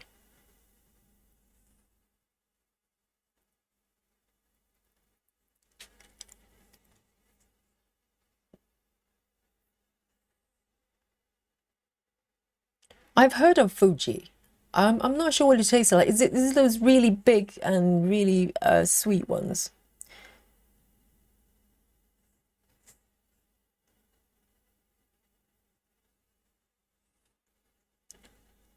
Rachel Morton says, I don't like the texture of apples or pears. The corn gets stuck between my teeth for sure, Rachel. Rachel says, I think apples and pears have a gritty texture. Well, pears perhaps. Yes, pears I don't do. Pears, I'm not crazy about the flavors and I'm not crazy about the texture. But some apples are quite crunchy, so I don't mind. Like Granny Smith's is slightly, tart and quite crunchy as well. I like those, quite refreshing. I don't eat a lot of Granny Smith's though. Still, it's still very sweet. But Pink Lady is a little bit too sweet. But at least, Pink Lady's crunchy still. It's the texture I can't do. Some certain type of apples, but pears, I'm with you. I would still eat it because but it's very sweet as well. Pears, I think that's a problem.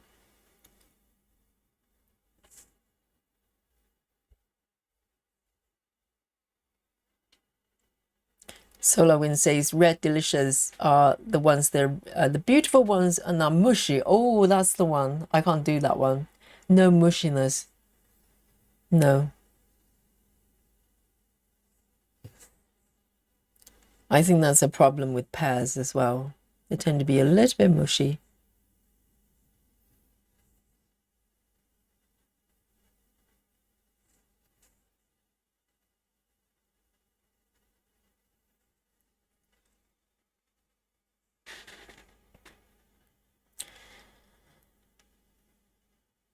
And Sherry says Honey Crisp, my favorite. Is it crunchy then? If the name is Honey Crisp. Granny Smith used to be my favorite. It's a perfect blend of sweet and sour. Yes, exactly. So it's not too sweet, and it's quite crunchy as well. And the skin is a little bit thicker, so there's more bite to it.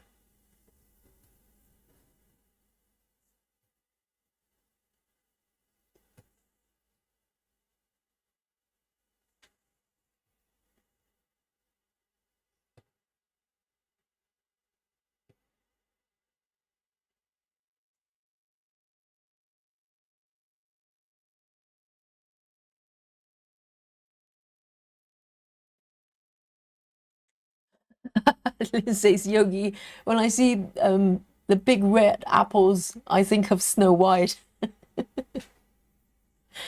Yes, when I see these big red apples, I think about sugar overload. They look pretty though. They're really pretty. Yes, they're like Snow White, fairy tale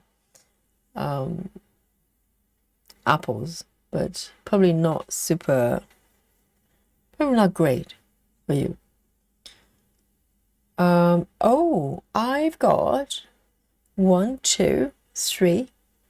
I've got one row. No, I have not done this row yet. Why did I mark them? Hang on. Am I correct? Yes. I haven't done this one yet. I just marked the entire row of the stitches I haven't done.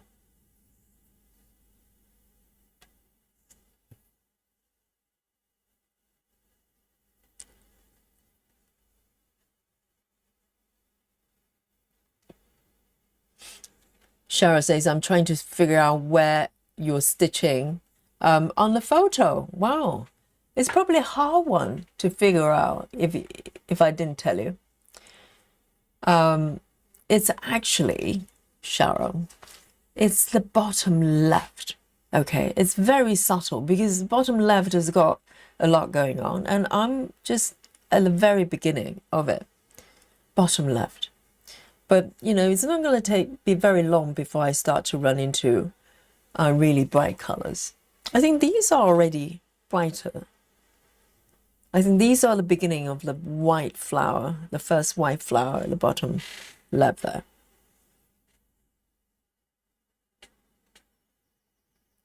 And this piece is going to be like this. You just enter different pockets of colors. They're totally different.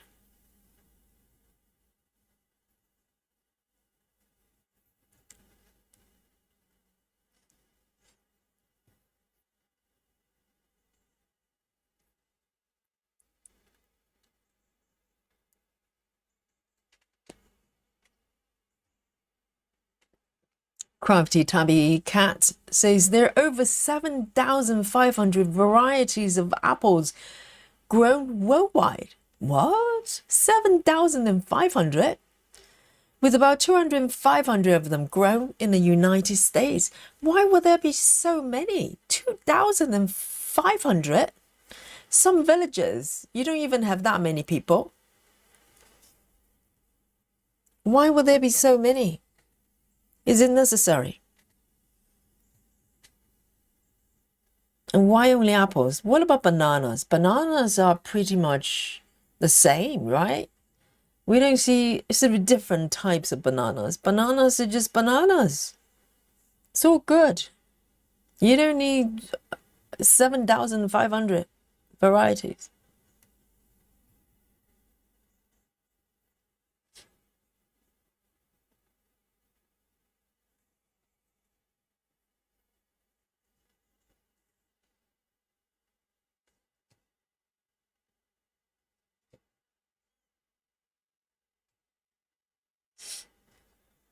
There you go. Another row. So far, the pattern has been kind of similar, sort of similar experience to the other Stitches So Beautiful pattern in terms of the balance between stitches that's got quite a few going on together, like a cluster of the same color, versus I wouldn't say confetti, but just, you know, colors with fewer stitches. It's quite similar in terms of the blend.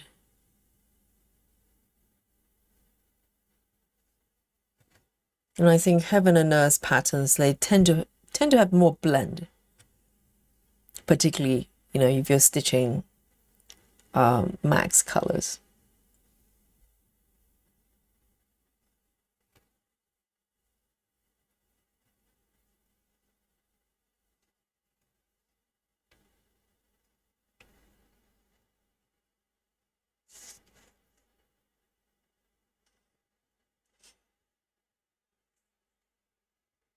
Solomon says, my favorite fruit is a peach or grapefruit. Ice cold from the fridge. Grapefruit. How do you eat it though? It's quite sour, isn't it? So you probably have to sprinkle some sugar or something. Peach I haven't had for ages, but I prefer nectarine to peach. Nectarines, they're more crunchy, aren't they? Peaches, they're too soft. I think goes back to the texture. And peaches can be very sweet as well.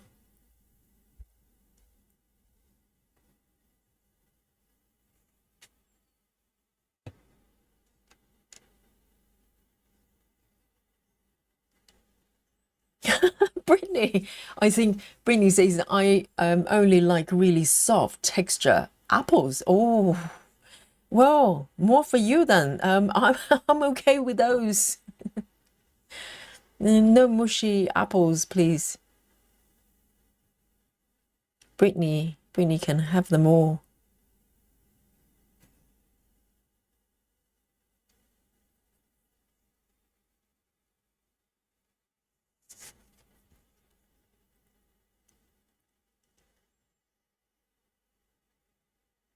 Samantha says, I like apples with caramel.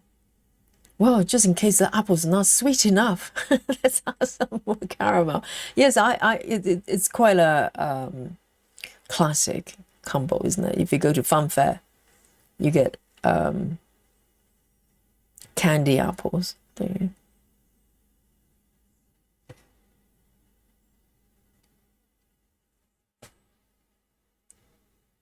Dominique says, yes, Honey Crisp are crispy, really juicy and sweet. I don't think I ever come across them. Maybe I should pay attention, because normally I just go straight to Granny Smith if I ever buy apples.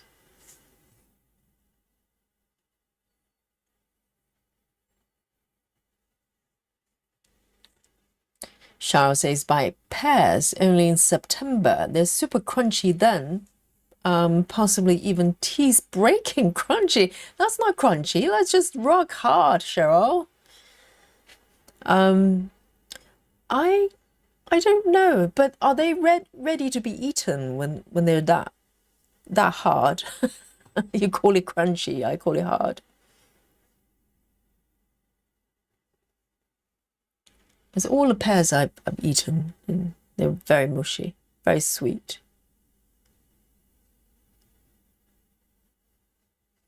Okay, maybe I should. Maybe I'm just thinking whether I should keep going with this color or not. Maybe I should park here.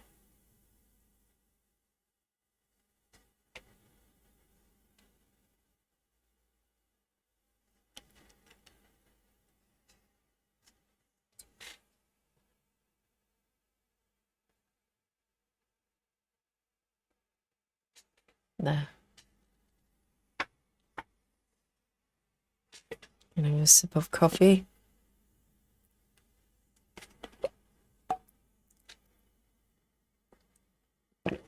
Crafty says, there are over 1,000 varieties of bananas worldwide, divided into about 50 different groups. While they come in a huge range of sizes, colors, and flavors. Colors and flavors? There are different flavors of bananas. 1,000, but that's not the same as 7,500. That's a lot less. But yes, bananas. I've seen them in different shapes. You know, some mini bananas, some are longer and bigger, but they taste about the same. I have not tasted bananas. They're that vastly different. Different sizes, yes.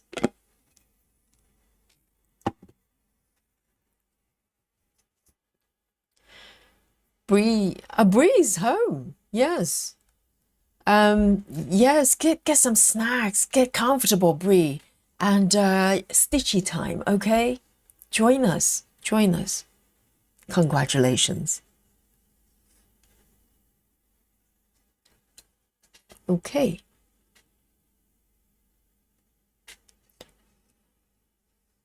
I'm just freestyling now. I think this bit might be the beginning of the white flower. So maybe I can keep moving to the right there. It just creates different sort of, sort of color areas that I can come back to whenever I want. I can just pick and choose whatever I like. All right. 451. 451.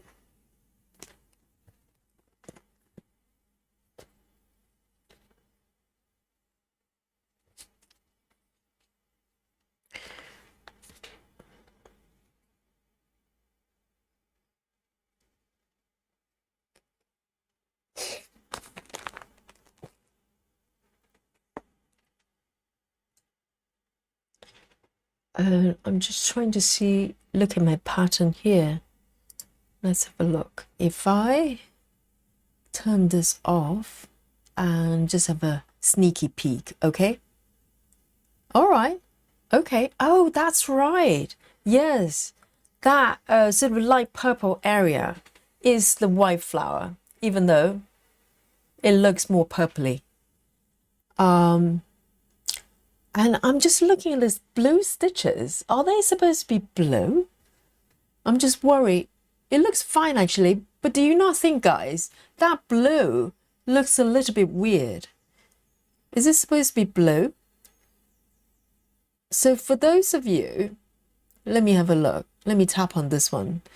Oh, guys, we have a chart issue here. I did think those blue stitches look out of place. Look at the thread number there. I did not spot this one. Does anybody know what color it's supposed to be? I can check the PDF, but I don't have it at hand. So this is the bottom left there. And it's 1, 2, 3. The third block from the left and second from the bottom. What are those stitches? Because it's gibberish. I did not catch this one. Anybody knows?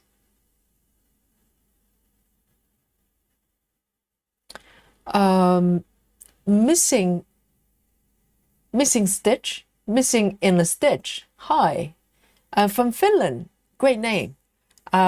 She says, just heard of this marathon while listening to Sis live from yesterday. My name is Mia. Well done. Welcome. And yes, this is what we do here. And Ellen, yes, is a friend of the channel. And well done finding us here. Anybody knows? Brittany says, I also have a chart issue of mine. Mine is also missing a symbol. I emailed them. So Stitch is so beautiful. I think the issue occurred in my case, for the conversion. I'm sure the PDF is correct. It's just the conversion. I did not catch this one because I managed to notice a few colors not being converted properly. I suspect it might be one of the first 35 stitches, 35 color. Because normally the ones I noticed didn't convert properly are the first 10 really, the ones with 0. So I will probably leave them out for now and try to figure out what they are, what they're supposed to be.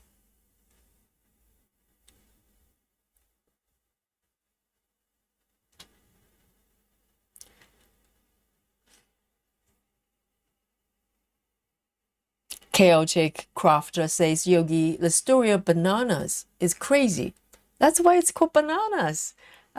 When something is crazy, people say bananas. And Chaotic says, banana flavoring is based on the gross Michal, which is now extinct. What is that? What's gross Grace Michelle. That's why banana flavors taste different from bananas you eat. Cavendish. What is different? I'm not sure what it is. Yes, it's bananas. Chaotic. Dawn says, after moving to Florida, I discovered different types of bananas. My favorite is very small one, slightly on the green side, but very green, creamy. Really? So it's green and creamy at the same time. Normally, I buy them slightly green, so they last for a few days without going overripe. But I like big bananas. I'm always drawn to really big bananas. That's why I prefer Marks and Spencer's bananas. They're really big. So these ones are from Marks and Spencer's. The Sainsbury ones, sometimes they look slightly tired. I'll be totally honest. I'm sure they had a pretty, hard life, but some of them just look slightly tired. Okay, so I will try to solve the mystery of that color, that unknown color. Yeah, it does look completely out of place with that bright blue.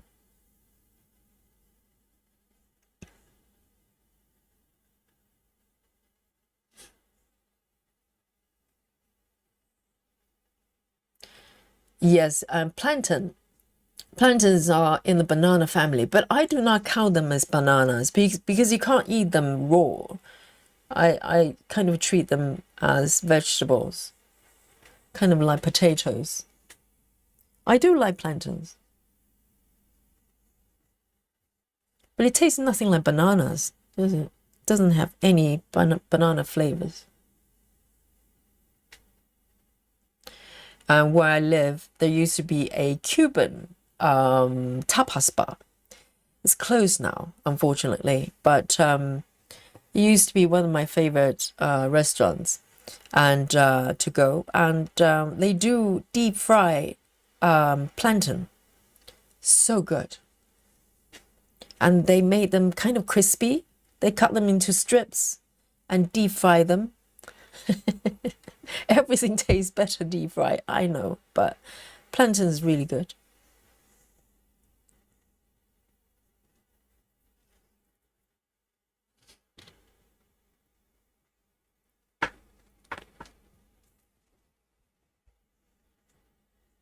Yes, it's Jamaican, isn't it? Plantain.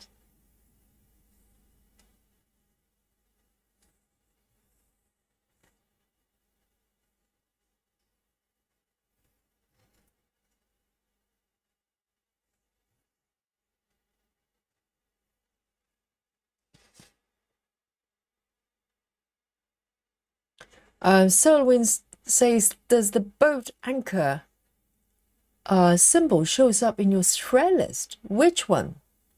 Because the symbols depends on how you import it. It might look different on your Saga if you're using Saga, because this is not the original PDF. The symbols might not match the original document.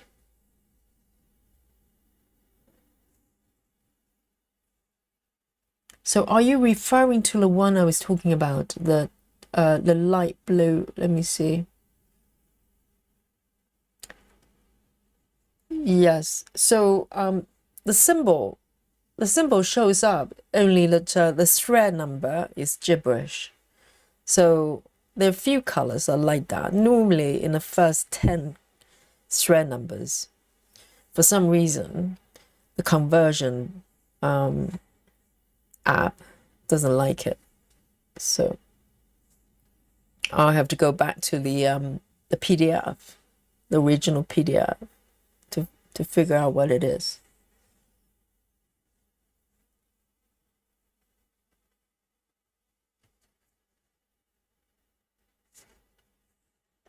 Okay, so now I can remove this one.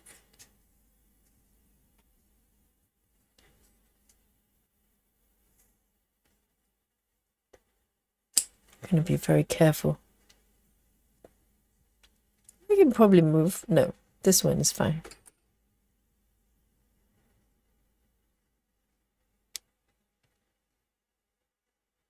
I'll probably park it here.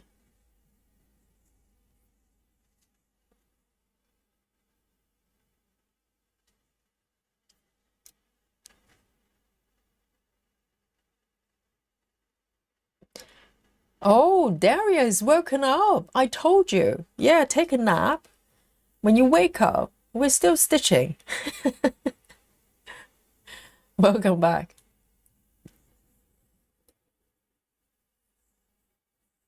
Crafty says, I put them in the fridge. When they reach the perfect texture, it seems to hold longer than on the table. But the problem is, I'm not sure about eating chill bananas. I like my bananas kind of room temperature. And so by putting the bananas in the fridge when they're perfectly ripe, they stay there, do they? I've never tried that. But I don't like cold chill bananas.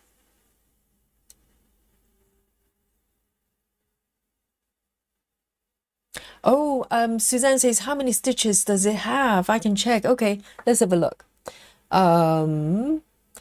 Let me have a look here.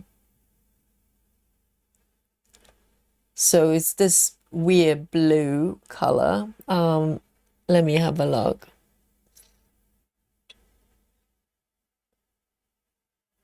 So this one has got 774 stitches, so not that many. Let me just quickly have a look at my thread list. Oh, I've got a few like that. I didn't fix them. It's me. I've got at least one other. Let me have a look. Let me show you what's happening here. So most of them seem to be okay. I hope they're the correct numbers. But, oh, I've got one here. It doesn't have any symbol. I have not checked this chart properly. But at the very bottom, yes, I've got this anchor symbol and a number 2 as well. So the anchor has got 776 and the 2 symbol has got 836. So I've got these 2 in question.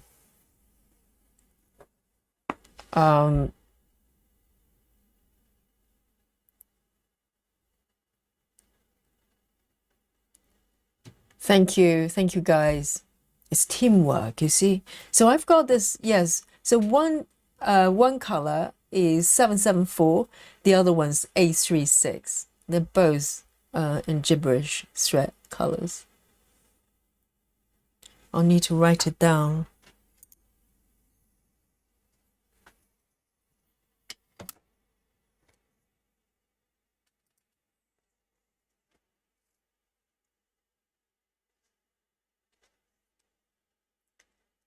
Yes, Suzanne, so I can edit it in Paradise. So, you know, a good thing is I haven't gone too far with this chart. So I should be able to hopefully fix it and then re-import another version and then mark these stitches. So hopefully that it's not going to be too bad.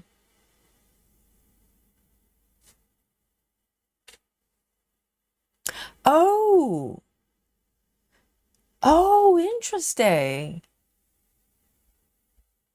So just 202 and 03. So the other one is 03. The anchor is 03. 2 is 2. I see. So maybe the system is trying to interpret the symbol as,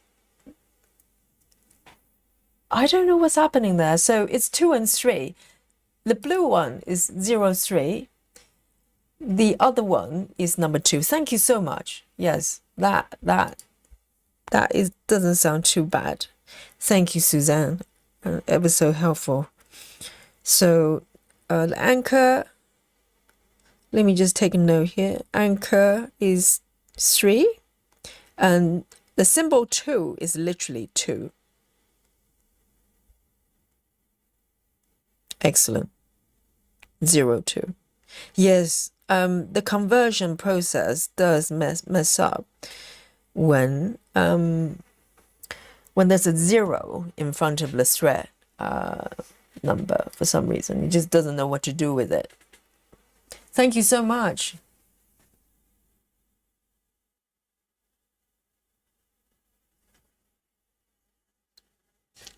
So at least I know what to do if I come across it today.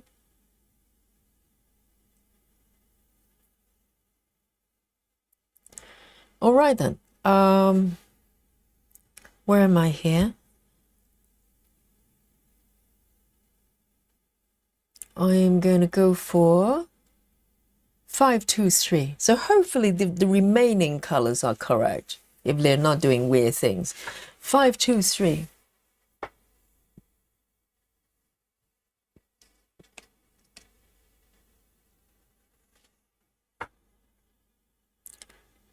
Joyce, you're back. You could check the calculator. Does it tell you? So, so this is a calculator. I don't know how to use it properly, to be honest with you. The calculator. I know it calculates the amount of floss you need and doing other bits and pieces. I mean, Saga is quite cryptic, isn't it? They don't tell you up front what they do. They're just hoping that you're going to figure it out.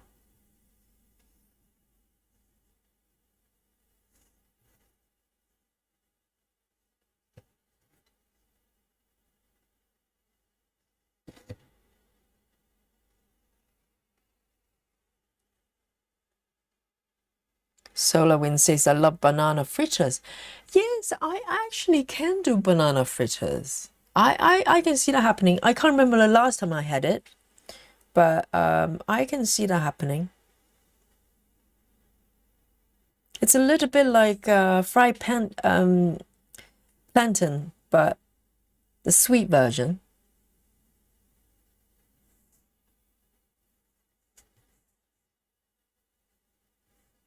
I need to switch my brain around knowing the part thread. Now I'm parking the bottom right. I keep thinking that it's for something else. Oh, there's a little nut going on there. We don't like little nuts.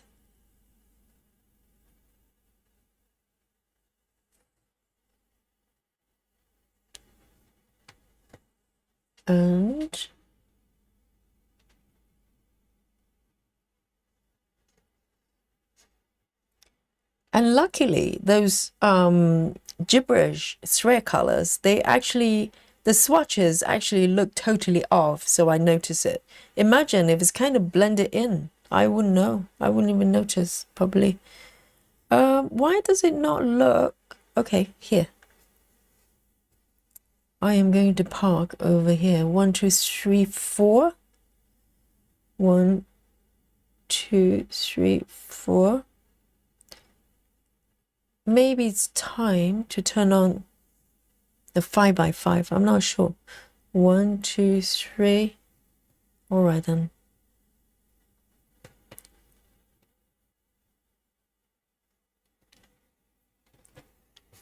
There.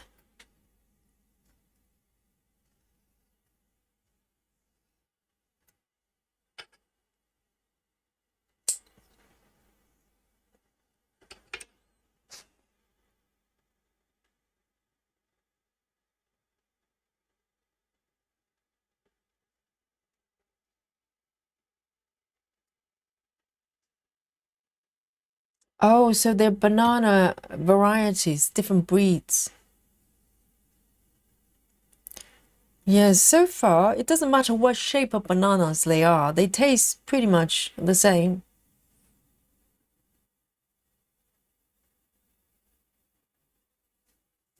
Okay. Now, I'm going to pick maybe this one. I have a feeling it's a ninja. Yes, indeed. 3051. 3051.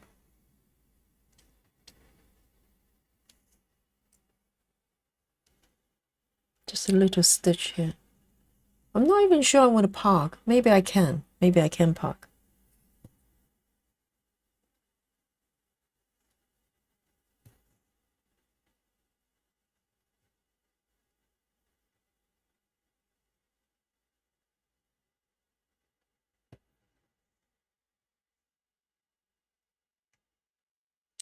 Do I want to park? Where do I park? Okay, so from here over to the right there.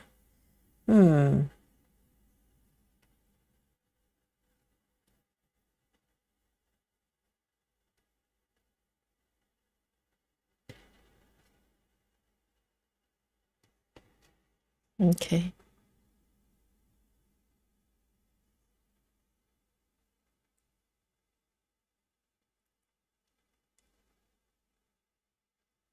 And the next one is just a lone stitch here as well.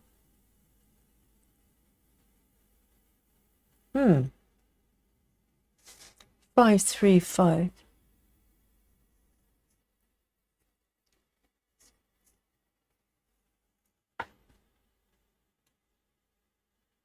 What? What's up? Cedric, what happened there? Look at this. Oh, okay, sorry. There's a comment before. Cedric, it's alarm. The fire alarm has been raised. Cedric says Paradise app notifies you in the report about not converted symbols, especially done with bright out sync color. Oh, I do not pay attention to those, Cedric. You probably know this by now. I just let things go. I do not read. I do not pay attention. So it probably tried to warn me. It's just that I didn't know what I was looking at.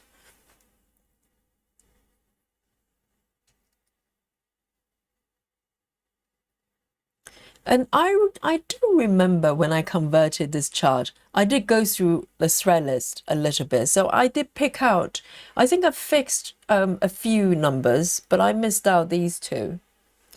535. 535.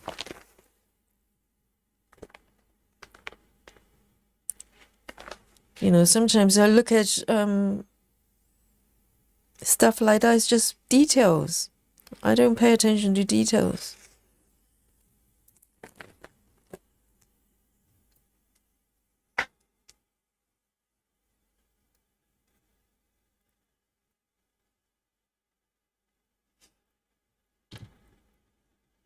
Susan says, at least it's not 19. Yes, exactly.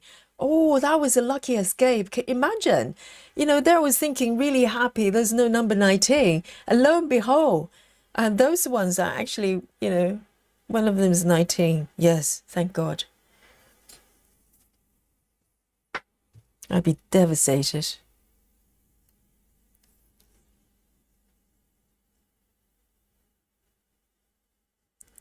One, two.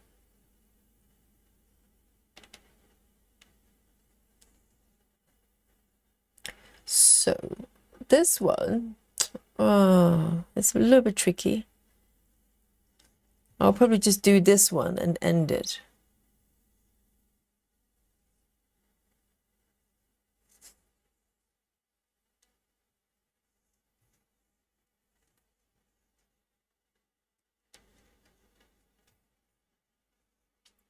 Because it's a little bit tricky to know to move it. Or maybe I can do a yogi move. Let's do a yogi move. Move it over here.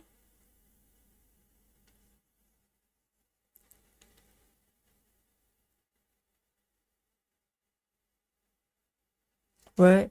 So I'm going to anchor this thread over here.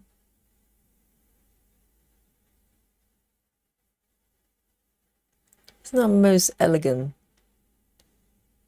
way of doing it, but do a little pin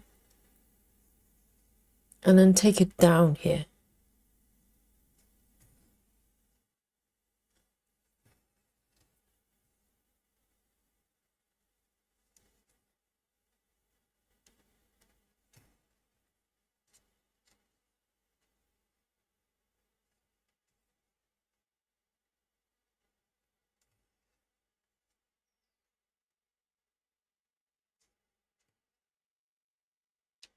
All right. Oh, there's Oh dear. Okay, I'm gonna end it here then, because there's already another part thread of the same color. I didn't see that. All right, 535.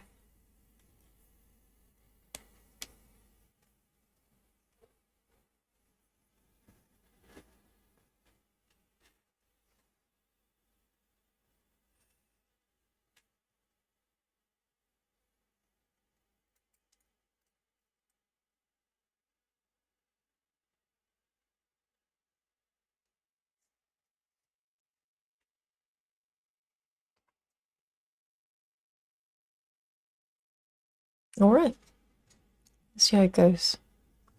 Next.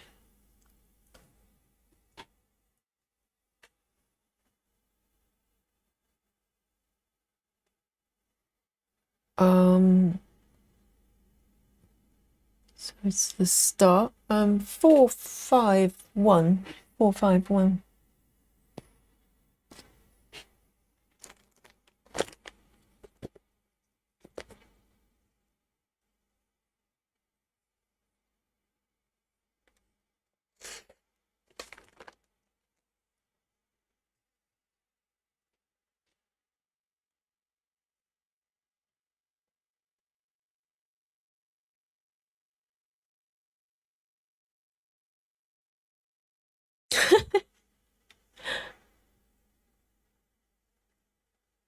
Levdi says mushy, spotted bananas are gross to me. When they get too dark, I hide them under a towel until I feel like making banana bread under a towel. You can just freeze them. That's what I do, because when they start to get too ripe for me to eat normally, I just peel them and break them into smaller pieces and put in the Tupperware, and I freeze them until later on I can use them for other things. You know, you can make bread, you can make ice cream. So under the towels, when they just continue to go like, you know, mummified, so they not just go really shriveled and dark, turn into banana mummies.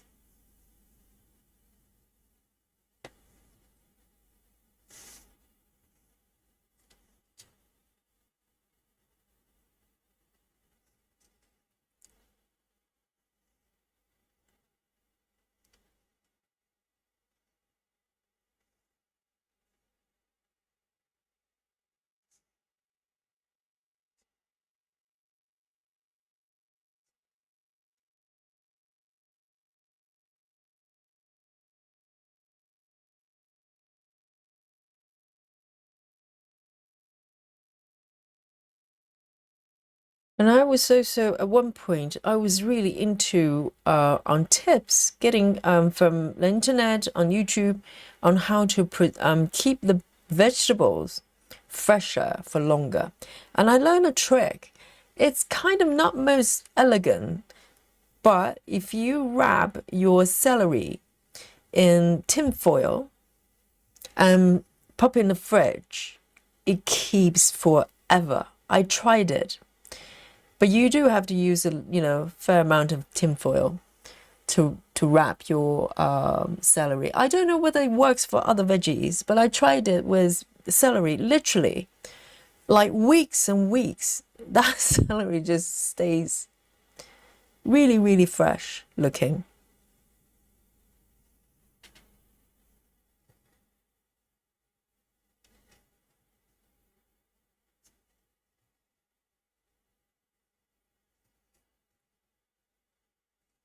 And there are bags you can get out there. They're supposedly they keep your veggies fresh longer. But it's all plastic.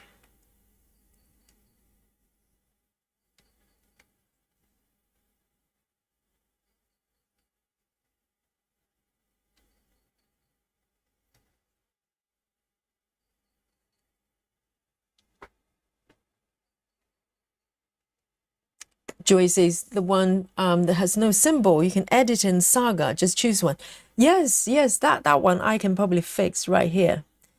But the other ones, to be honest, if I know what they are, I may not even need to, fix them necessarily.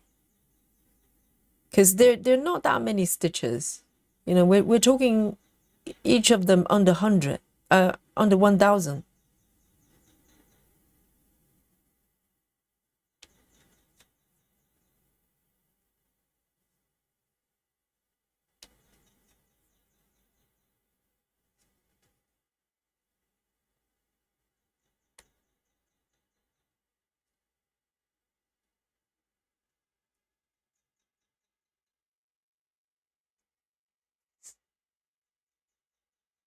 Sidri says Paradise does not convert single-digit numbers. I wonder why that is. Does it not know that some threads have 0, 1? Is that 0 that's confusing them? Maybe without the 0, just say 1 or 9. That'd be okay.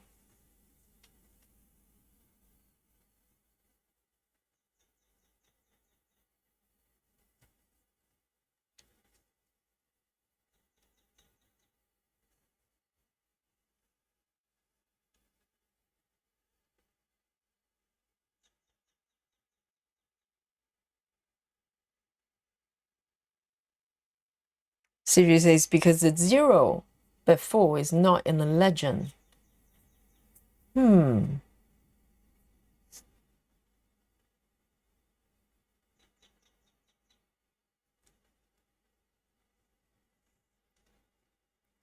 with DMC colors, is there a difference? Because someone asked me in the comment, and I didn't know the answer, so I couldn't even reply. Someone asked about, is there a difference between 1 and 0, 1 in DMC thread colors? Are they the same? Because I'm confused as well, because some chart says 1, some chart says 0, 1. Are they the same at all?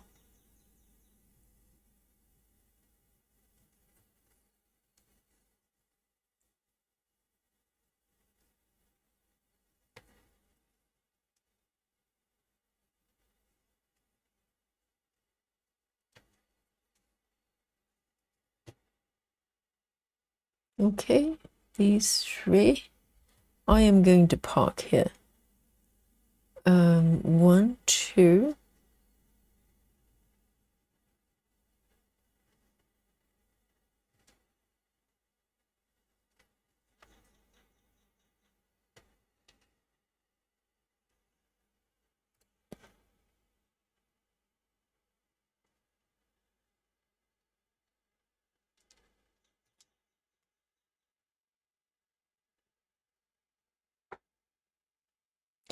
Chrissy says, how do you choose your colors? Is it like the typewriter method? I'm sorry, I have not paid attention.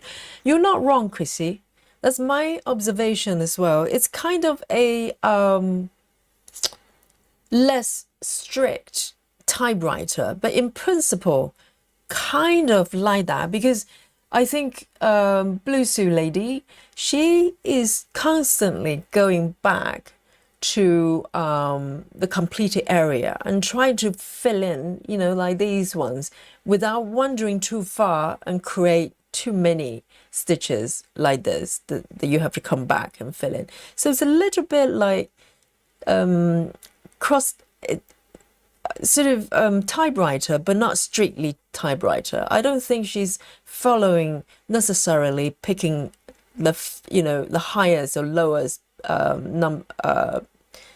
stitch necessarily, but she's constantly going back to fill in these closed up sort of boxed in stitches. So it's a little bit like that, less strict. Hi, Janelle. Janelle is in Australia. Janelle says, if you zoom into the picture, you can see it is the right color. It is? Oh, do you mean the blue stitches? Are they actually blue? Let me see. 03, what color is it? Because the blue stitch is supposed to be 3. No, I don't think it is. Number 3 is this. Let me show you.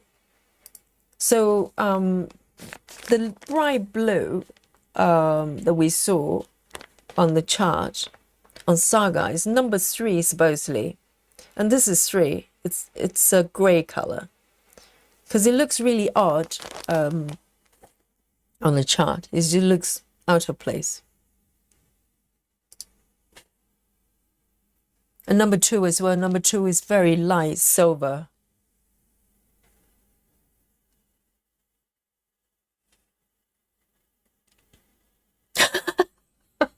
Lefty, I'm trying to get around, to your thinking. So Lefty hides sort of blackened bananas under the towels because they don't look very appealing.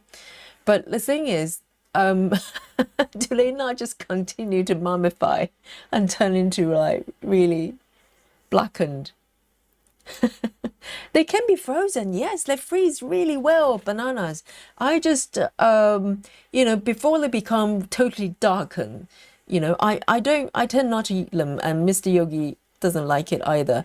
When it starts to have very strong banana flavors, that's when we kind of say no to them. And so I normally just peel off the skin, break them into chunks, and just keep them in Tupperware, and they keep for a long, long time, and you can use them for all sorts of things. But you're hiding them because they're ugly. Oh dear. It doesn't help with the matter, okay? You have to face the fact that they're just become darkened and mummified.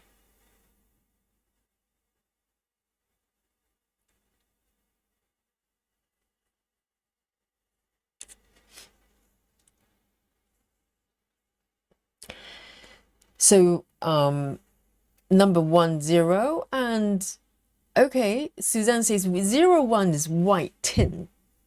So 01 is blanc. 1 is, 1 is blanc. 1 is white tin. This is where, I'm sure there's stitches shared this before. I just cannot get my head around. So let me just bring on my, so blanc, okay, is white, and 01, okay, they're two separate colors. So this is actually 01, not 1, and 1 is actually white. They don't make it easy, do they? Because this is where my brain just starts to malfunction.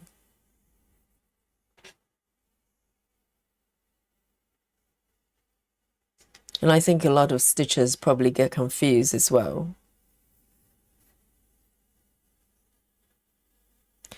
One and 01 are different colors, Brittany says.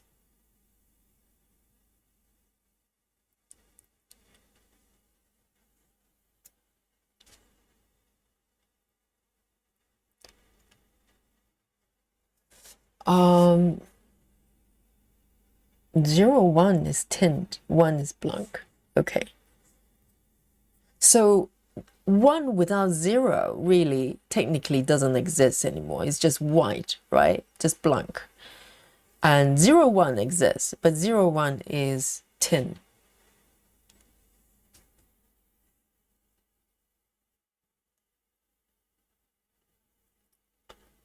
Okay. Next one. 3041. 3041.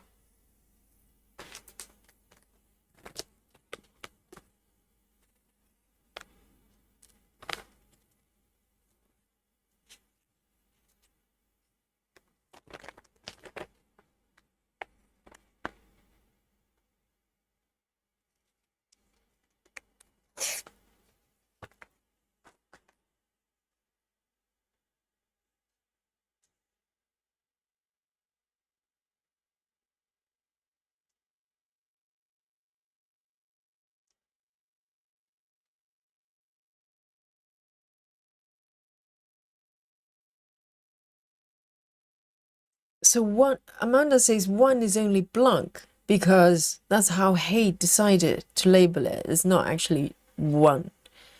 Oh, so the confusion actually came from Haight. So for DMC, technically, officially, there isn't one. There is only 0, 1, 0, 2, 0, 3, and 1 according to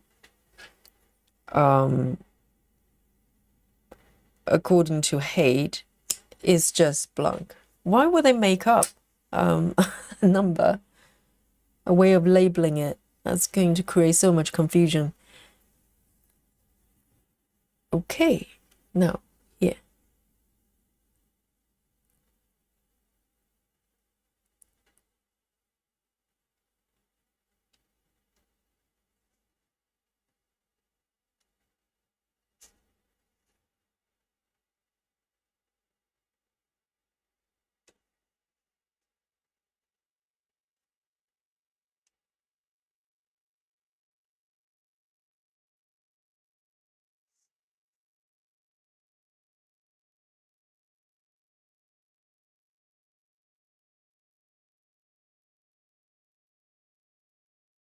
Brittany says they should just mark 1 as blank on the chart to make it easier. I know. If you know there's such a thing as 0, 1, why would you call something 1? That's different. Are they having a laugh?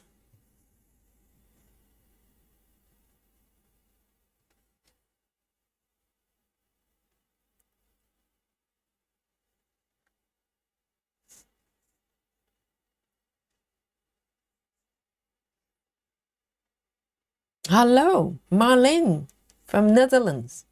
Welcome. And Marlene says, indeed, DMC don't have number 1, only 0, 1 in the new colors. Yeah, exactly. That makes sense. So we can just blame it on Haight. Shame on you, heaven and earth. You're creating a lot of, confusions for us.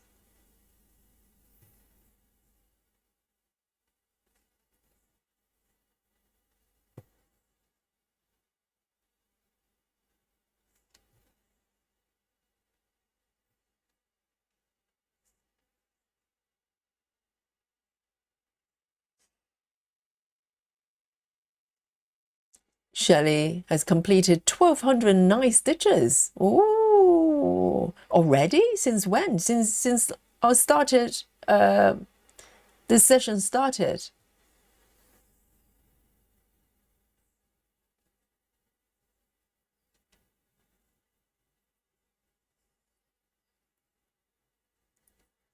That's outrageous.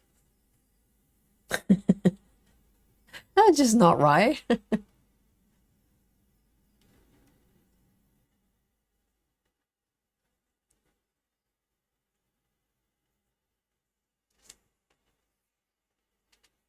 Lady Hawk says, the charting software could not use white, so change it to 1. But why wouldn't the software use white? Because it's a text, not numbers. Does it require a number? That's not a very good software. Yes. Well, the whole point of those type of charting software, they work with thread numbers. Well, the thread system, whatever they call the thread colors. That's very strange. So it's kind of a workaround.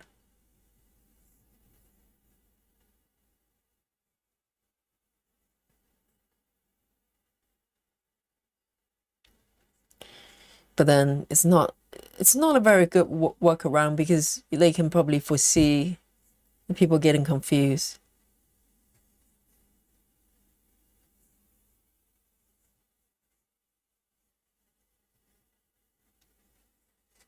One, two, three, four.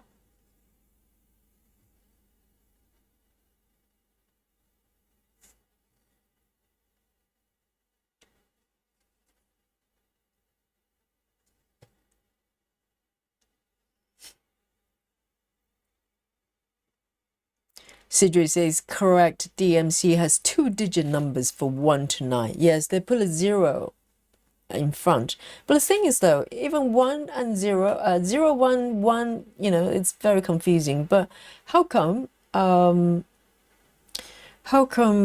Paradise does not understand 0, 1?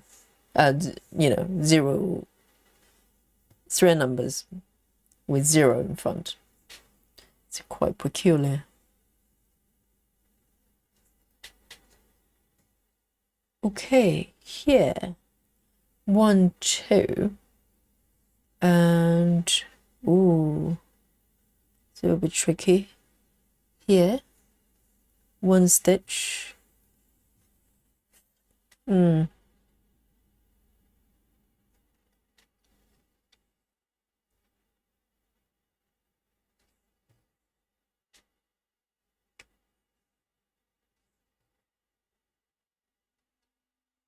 And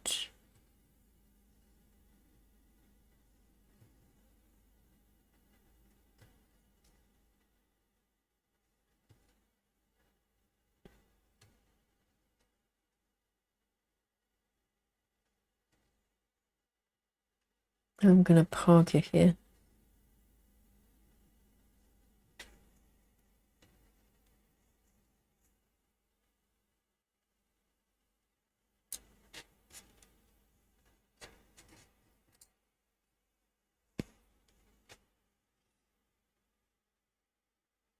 Amanda says DMC does not have 1. Blanc and Acrylic do not have numbers in DMC. So interesting. Why will they do that then? If their whole thread number system is based on numbers, why will it just suddenly come up with a few colors just with words? It's totally bizarre.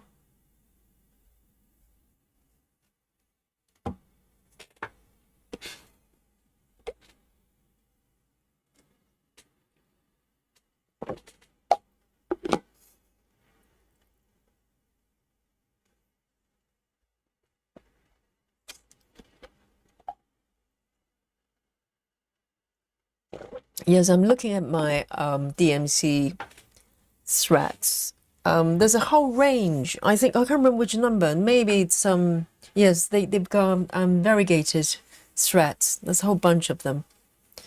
Maybe it's the 40s.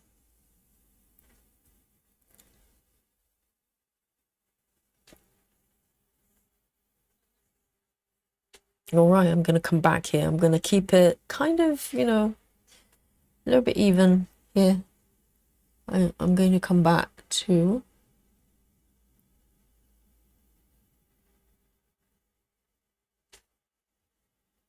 oh, a few stitches I forgot to mark.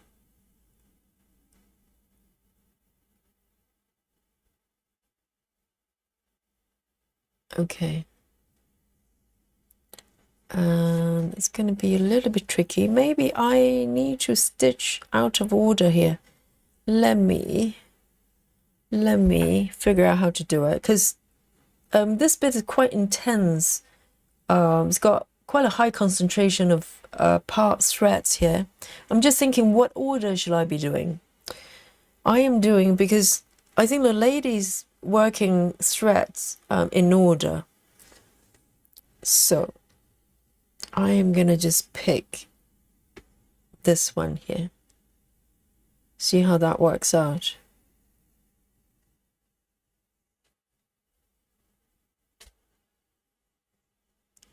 So,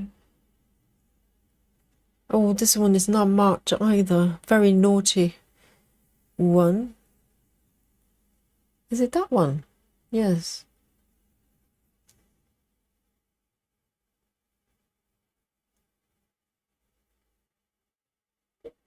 Okay, just 1 stitch with this one, really.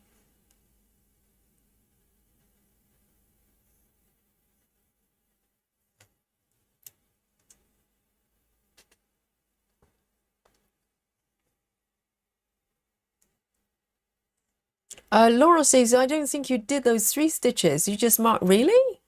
Have I not?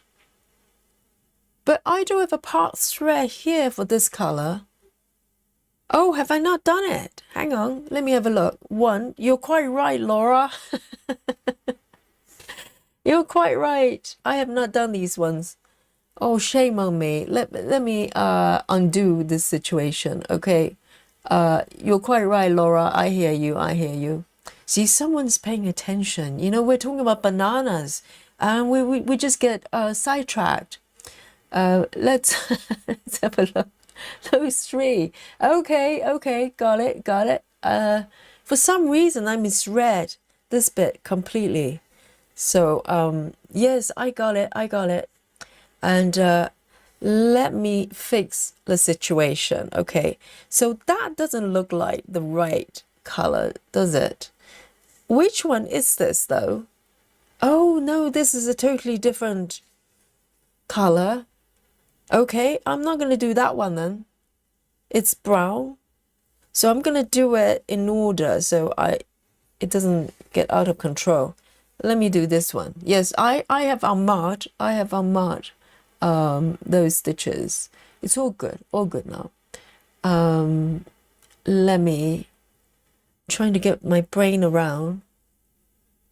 Okay, in that case, I'm going to do these ones.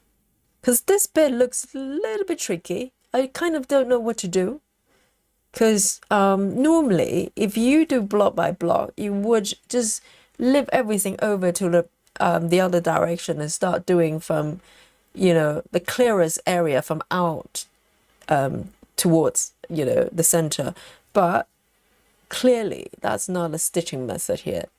I'm flowing in order the stitches. So that looks a little bit scary. This bit, I don't know what's happening here. Okay, let me do this one first. Because, you know, I kept going to, what am I saying?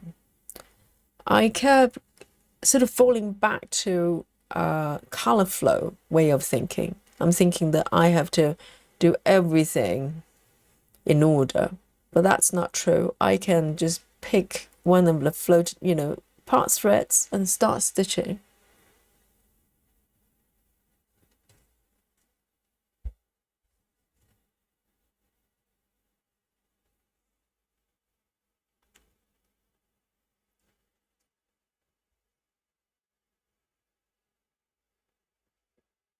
Joy says there are movies about cracking the code, like Enigma code. I do think try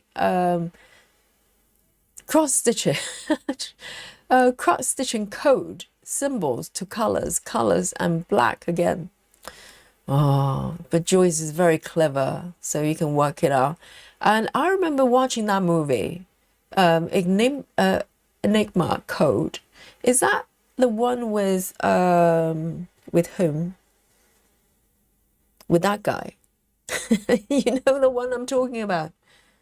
I don't remember much about the movie though. I definitely have watched it. Okay, let me do this one.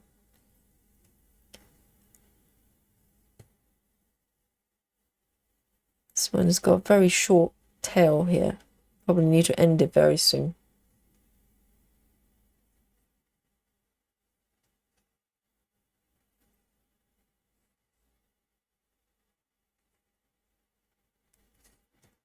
I'll probably just do one more stitch.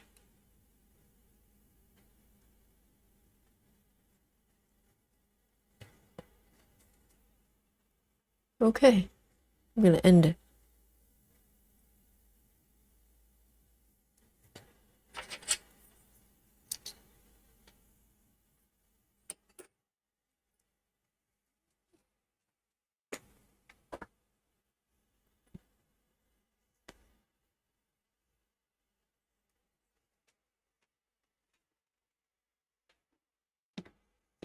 Sidri says the first 35 DMC colors range was added later on. Why did they skip 50 to start with? Did they reserve it for something? Let me take a sip of water.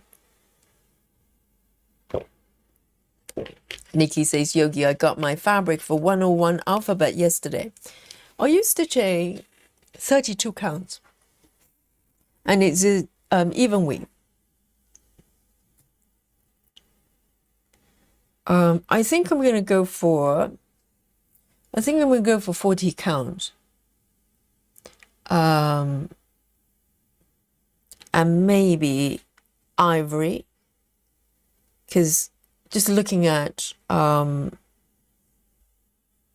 Joyce's samples, one of the ivory colors looking very nice.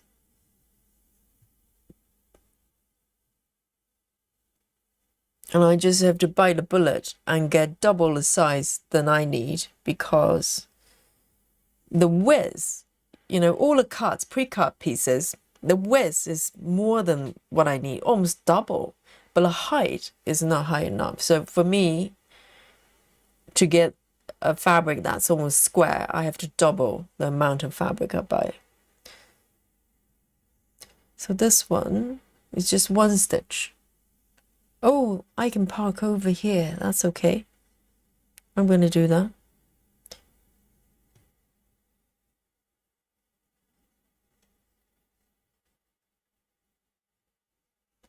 Is that literally? Oh, dear. Okay then. Let me park. Let me try this.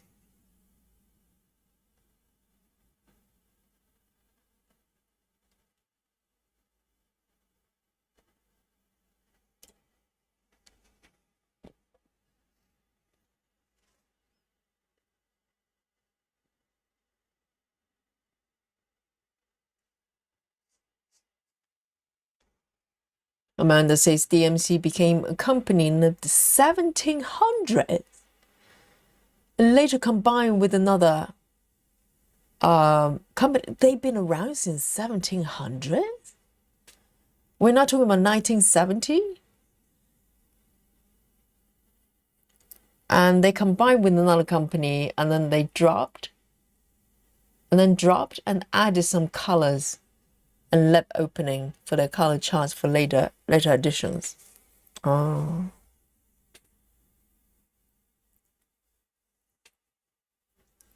Enjoy the dinner, Sidri. Sound Stitching says, I left for a while to chat with my mom, and look how far you got. Keep chatting with your mom, because apparently I progressed really well when Sound Stitching is chatting with her mom. Welcome back. Oh yes, Michelle Brown says Benedict Cumberbatch. That name. The guy's got a very unique face. Benedict. I think that's him. I get him mixed up with the guy that did which one is it? Oh, there was another film with a really strange looking guy as well. You know the one I'm talking about, chat? Benedict Cumberbatch is one who's got kind of strange face. Unique face, not strange. Was he a Doctor Who? No? Have I remembered incorrectly? But there was another guy who won Oscar for portraying Stephen Hawking's. What's his name? He's got very similar vibe for me. The Big Bang Theory, not the comedy. Levdy says, I'm going to start my first counted cross stitch next month. Counted cross stitch? Do you not do counted cross stitch? Do you do stamp kits? I've lost track. And that's great. That's great. Go for it. Okay, next one. Let's have a look. I'll deal with all this bit in a bit. 934.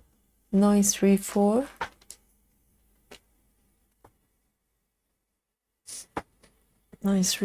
I do have it. Eddie, Remain. That's the one. Do you not think? No, Mr. Bean. No, Michelle Brown. No, not Mr. Bean. He does have very unique face. You're quite right. But I'm talking about a movie actor. Yes, Eddie. Is it Eddie Remain? Yes, he's got kind of, sometimes he looks really good looking and sometimes he looks really odd. And I think the Benedict guy has that kind of face as well. You can't really classify them as very good looking or very odd looking.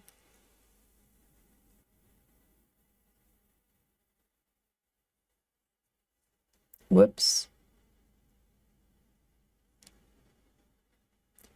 Amanda says DMC was founded in 1746. Wow, when was French Revolution? I'm not good with the history, but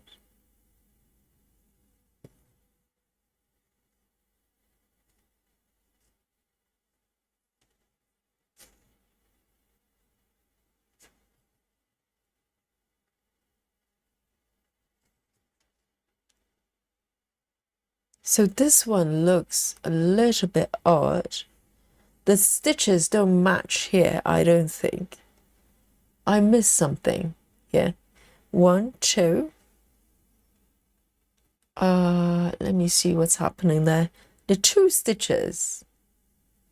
Okay, there's some discrepancy happening here.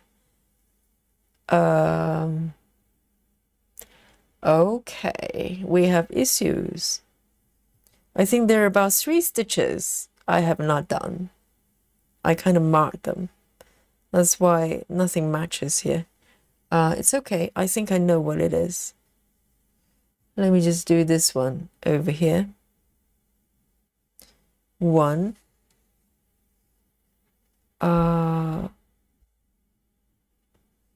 2.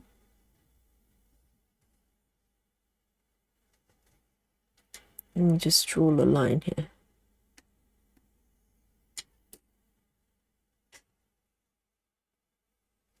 And then I'm going to 1, 2.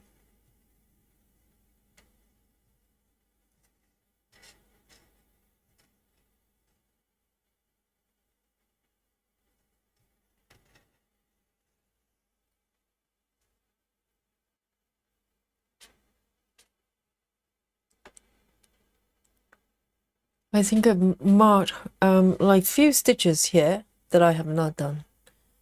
I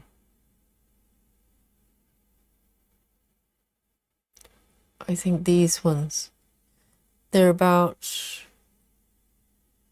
yes, that looks better. That's a lot better.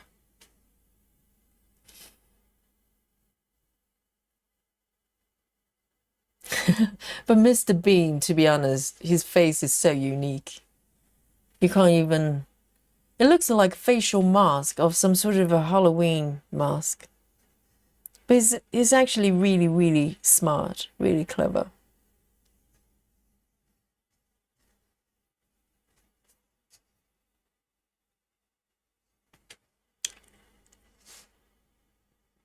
Brittany says, did I hear you say 40 counts? Brittany, do not get too excited, Brittany. Yes, I am buying 40 count, but I'm doing 1/2, okay? So we're talking about 20 count stitches.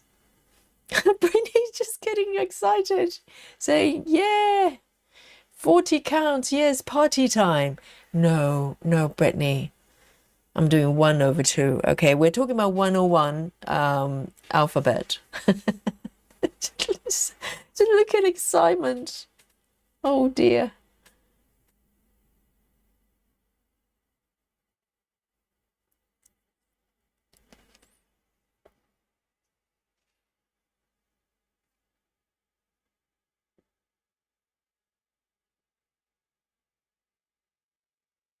Yes, Rachel, I'm gonna have to figure out what to use the 40 count for. Probably something like a sampler that I can do 1/2, right? because otherwise they're tiny stitches.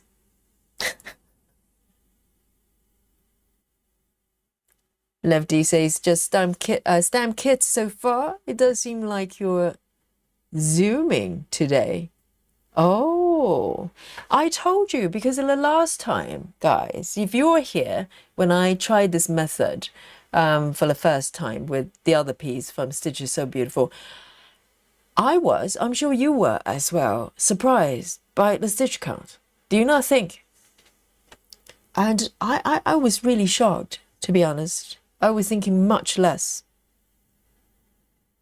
So this method, for some reason, I'm not, no promises. Maybe I'm going to end up with 60 stitches at the end. Who knows? But it seems to be not very slow. That's all I can say. Let me do this one. I'm trying to figure out how to work with these part threads, because they're not that easy to read. Okay, let me try this. Okay.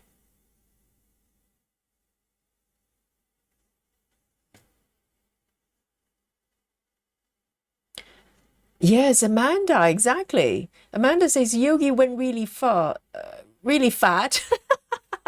Typo. I know, Amanda.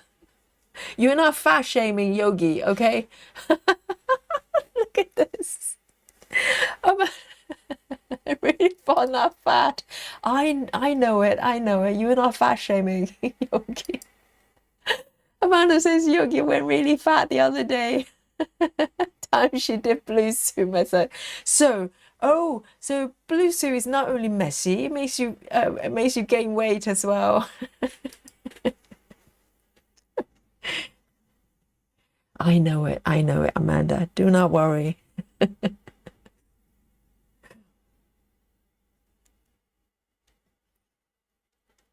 Yes, Amanda's keyboard has got a life of its own.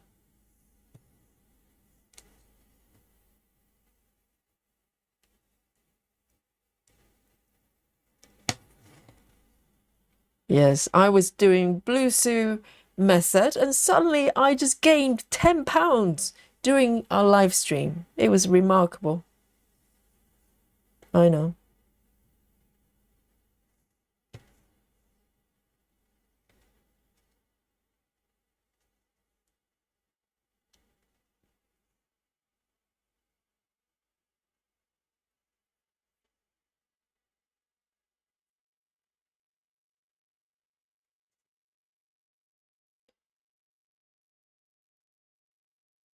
Janine has done 0 stitches. Oh, Janine's doing air stitching.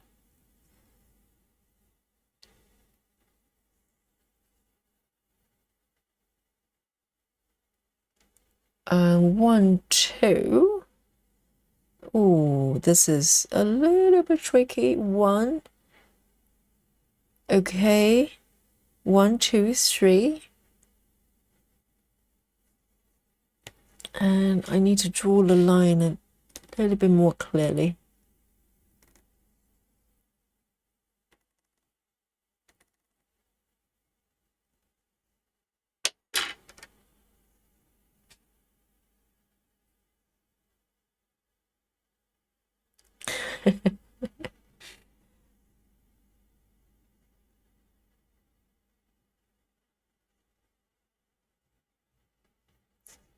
Laura says, Yogi, would you do marathon or half marathon for 101 alphabet? I know, quite a few. I was quite surprised because, this chart, even though I think people who love this chart really loves it, but, I was quite surprised how many people are interested, because there's a group of us starting this piece, and yes, we can definitely do some sort of marathon or longer session together for sure, doing a SAL together. That's a great idea, because, it's you and me. Who else is doing 101 alphabet? Nikki. And is it Clara as well? Is Clara doing it? I'm not sure. There are a few of us doing it. So, why not? It's just so much better doing it together. 1,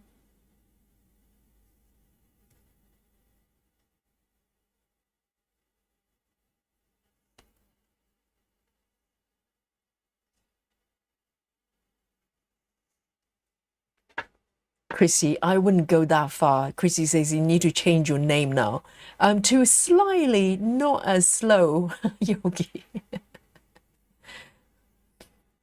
Slightly faster, Yogi.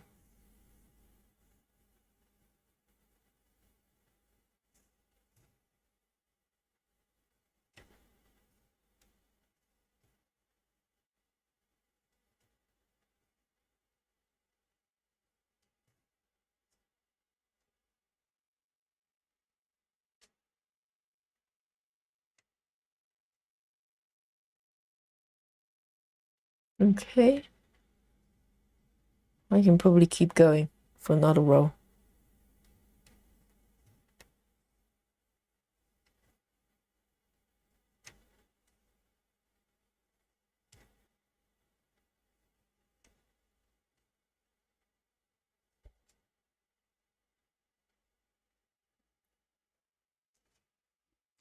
Solo Win says I'm on a weight loss journey. I've lost 9 pounds, got 20 more to do. And in that case, do not stitch in blue suit method, okay? You gain weight. What's up? Oh, I skip a row, have I? Let's have a look. Oh, I probably have. I probably have. Where am I exactly? Hang on, hang on, hang on. Oh, okay. There's a situation here. So let me just draw this line properly because I can't see them. That's why. What's going on here? So it's coming. Oh dear. What is happening here? All these stitches supposed to be down here, isn't it? So 1, 3.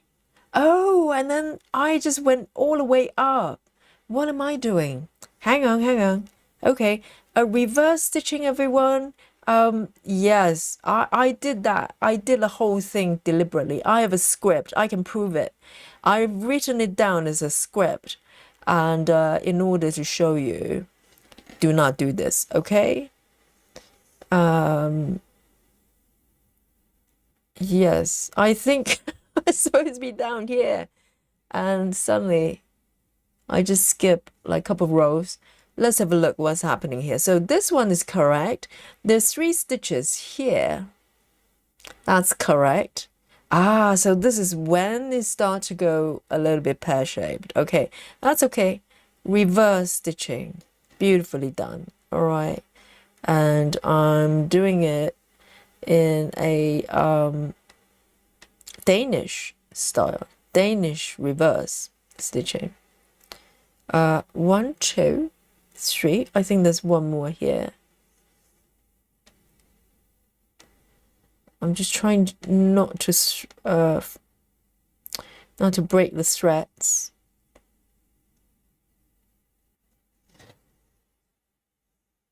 That's okay. I can fix it. I can fix it. It's all right. Thank you, Chad. I'm just testing to see if you're paying attention, you know. We're talking about Yogi being fat and everything. I just thought, well, I need to draw everybody's focus back to the beautiful stitching by deliberately making mistakes. It's not easy, you know. Okay, so these 2 are not supposed to be there either.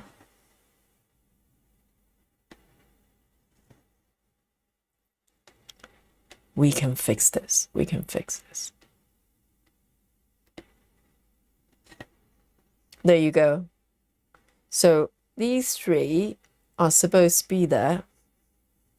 And okay, we're good. We're good. And let me just undo these stitches so we don't get confused. All right, we're good. Slightly faster, Yogi. Yes, solo wins.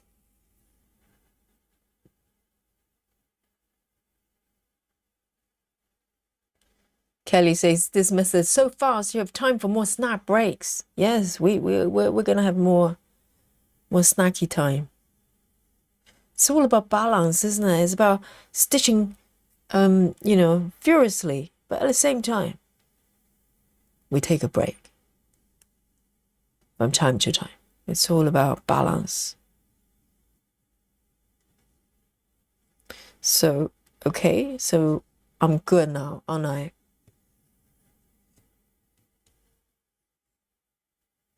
And I'm trying to do Danish as much as I can, just like the lady.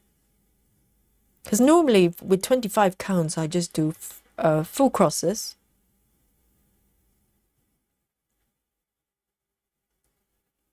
Okay, those two are good.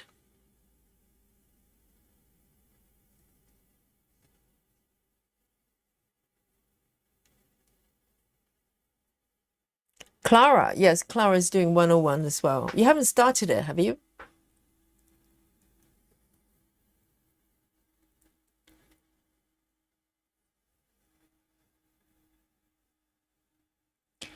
Lynn says, Yogi, this will make you laugh. Komari did 3 stitches to my 1 stitch. I don't know if I would laugh. Yes. It's more like shocking, isn't it? And Elaine, you have to stop cheating on Yogi, okay, by watching Komari live when Yogi's here stitching, you know? It has to stop.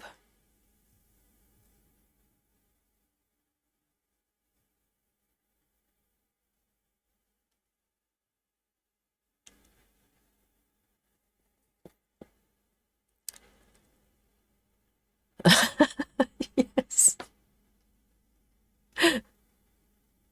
Oh, Brittany's doing yard work. Oh, that's enjoy.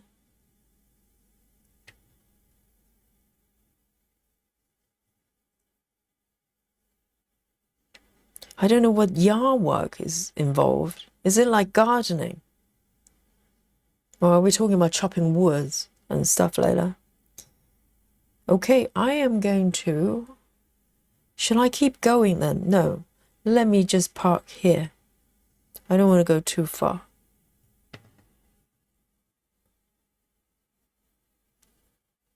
There.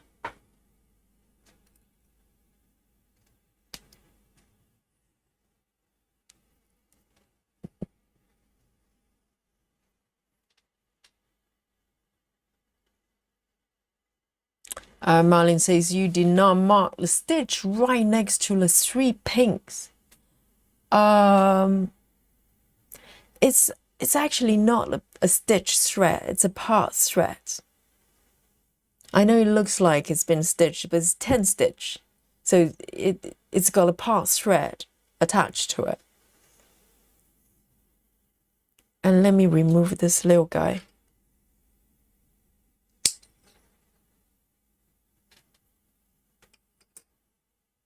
Well, it's not as easy as it looks.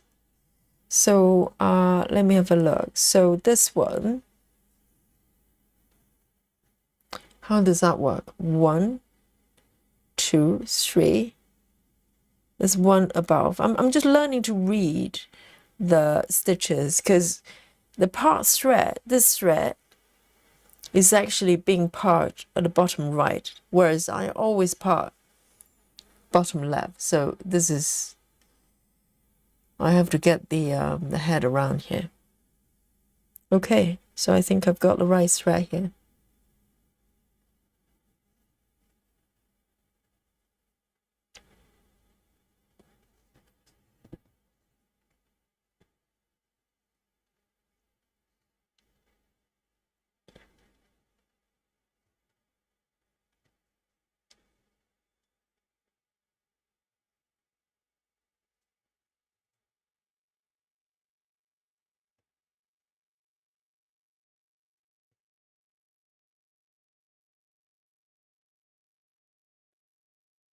So Clara has now started. Good. Then we can do a sow for sure.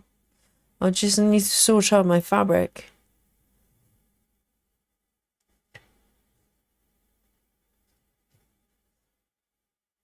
And I think Joyce is joining in as well. Yes, of course. That's why she's got the samples. So we've got quite a few of us starting. Unless we get cheaters who start first, you know? You know those people? Otherwise we start together.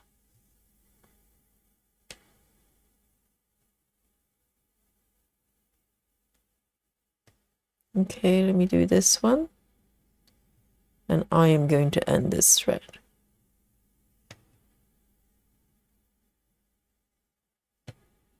Oh, you know, one thing I forgot to do. Oh, yes, I totally missed this. You know, watching the tutorial of this lady, Blue Suit lady, when she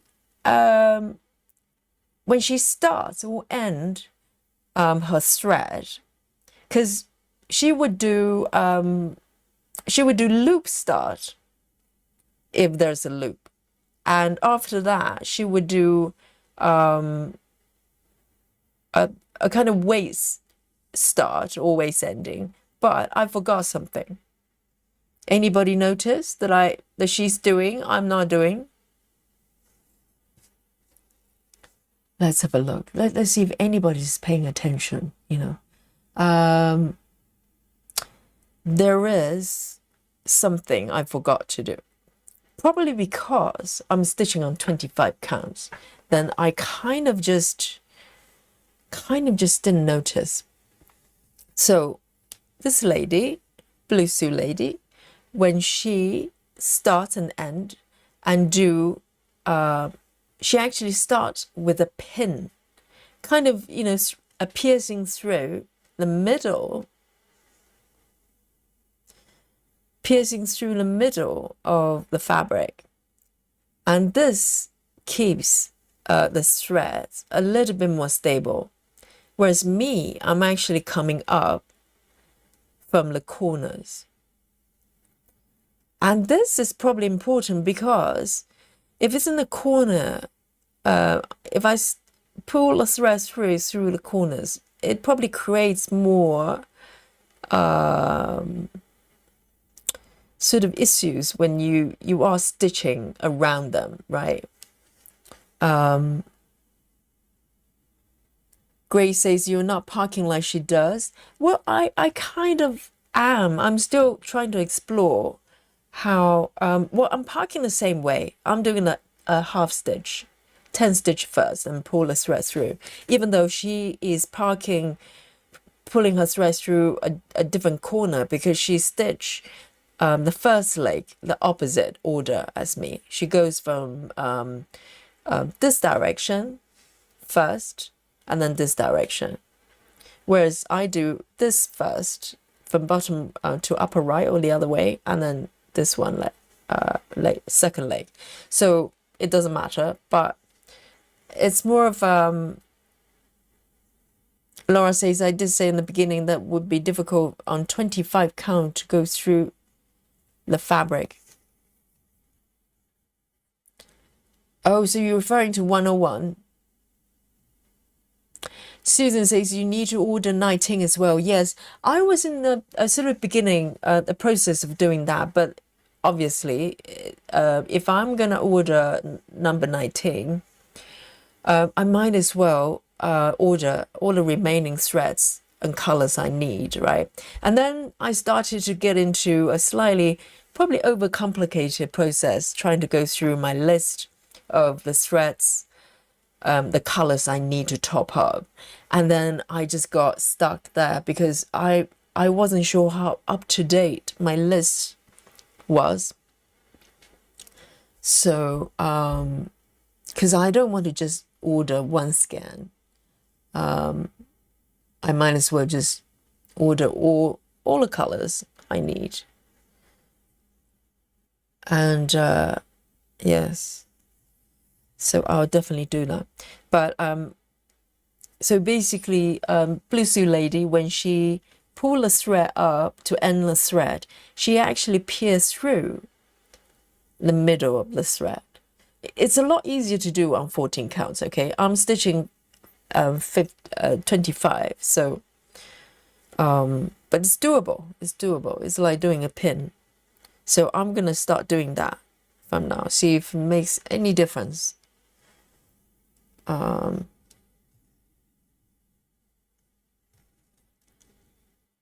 I forgot about that. It will probably make the end bits a little bit more stable because it's got more anchoring when you pierce through the middle.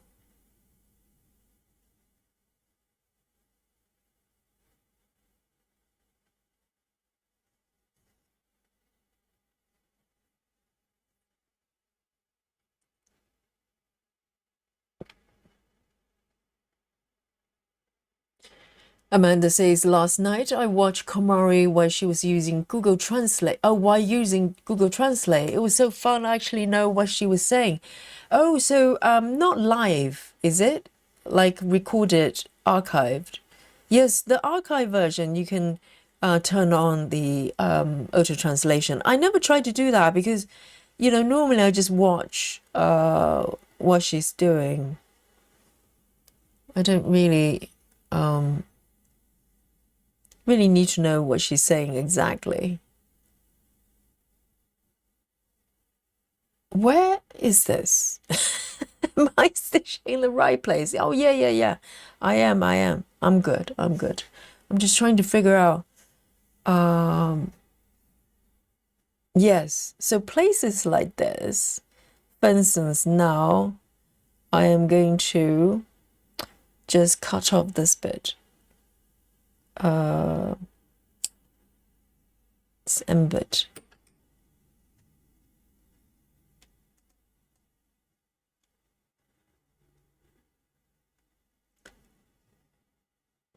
Because the embed shouldn't come up from the corners. It should go through right in the middle.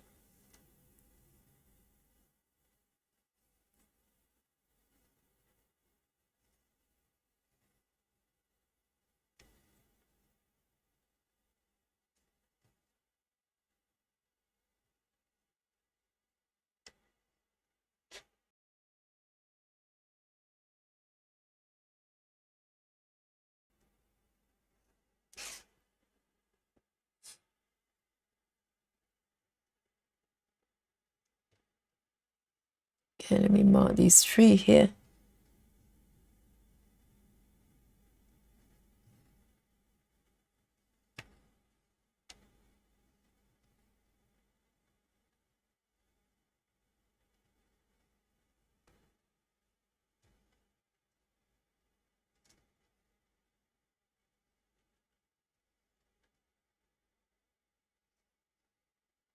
And I can probably cut off this bit as well.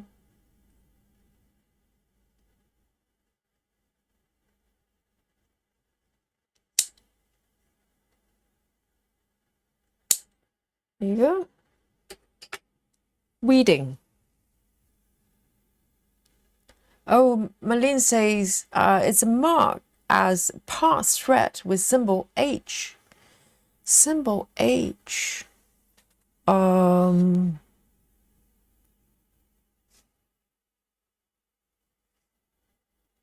on, I will go back to have a look. Let me just get this bit going. And where should I should be able to stitch these ones. I'm not sure if my choices would be the same way as the blue suit lady, because these are really sort of moment to moment decisions that you make, and very different patterns probably. I don't know how confetti her patterns are.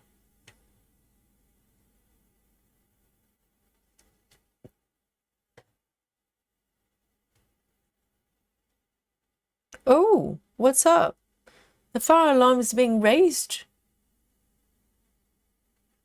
Have I messed it up again? 2 stitches. What's up? Let's have a look. Let me have a look. That looks correct. These ones are correct. 1, 2. 1, 2. Yeah, these ones are fine. No?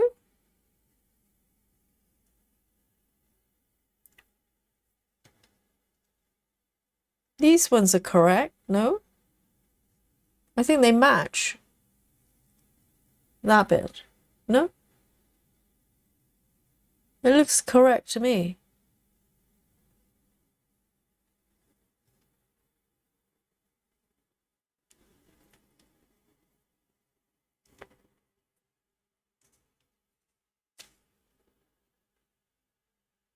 So Joyce hasn't got a pattern yet. Yes. Laura says there should be 2 diagonal. Like what? This color. So let's have a look. 1, 2, 1, 2, 3. Oh. Okay. Okay, here, right, Laura? So this one, oh, see, someone's paying attention. All the aliens are paying attention. It's okay. It's okay. I can fix it. I can fix it. Where am I exactly? Because I try to be clever and do a little bit of a Danish. And now I need to remember the order. Yes, I know what you mean, Laura. Yes, there should be 1 on top of this burgundy stitch and 2 more. Yes. Oh, there you go. So Laura is paying attention. Okay, model stitcher. Another test. Laura has passed with flying colors. Okay, maybe this one as well. Yes. A little bit of reverse stitching. If my stitch count is really good today, despite the fact that I have to reverse stitch to demonstrate to all the stitches here, and then this method is actually really good, really efficient, right? So, okay, so 2. There should be 1 more, shouldn't it, Laura? So it's 2 stitches from the left. Oh, subtle difference. It's the difference between, I don't know. Let me do the one on the right first.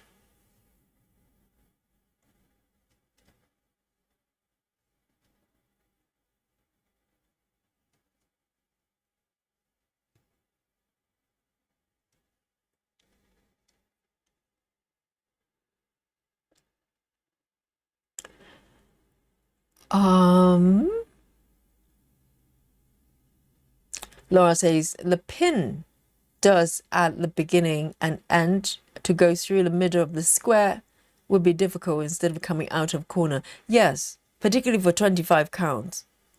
But I'm gonna see if I can do it, because this is how she does it.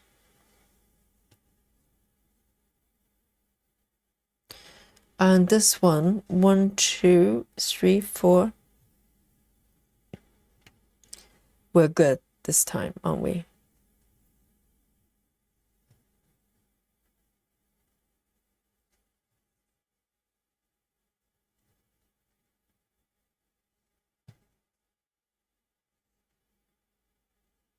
Okay, very nice. And then 1 stitch over here.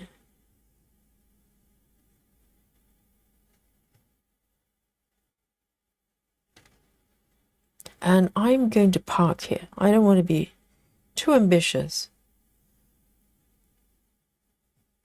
And here.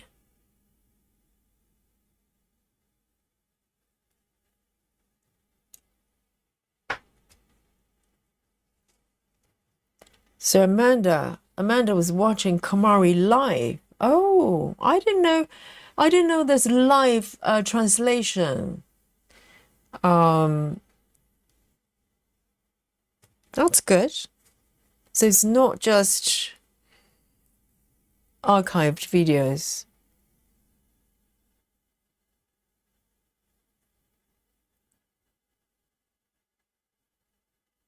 Cheryl says, sorry, Yogi, I was distracted. It's a test, okay?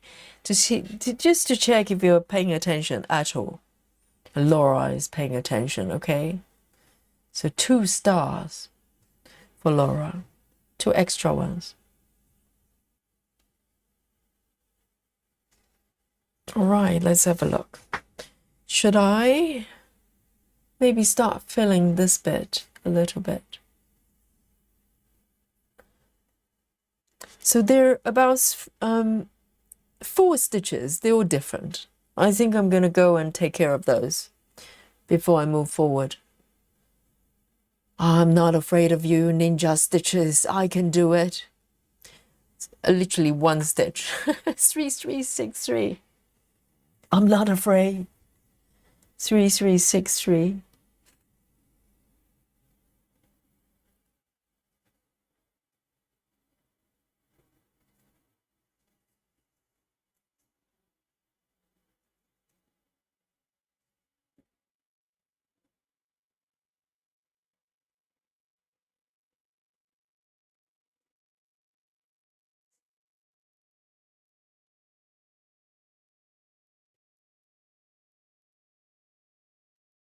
Okay, just 1 stitch, and I'll try to pierce through the fabric.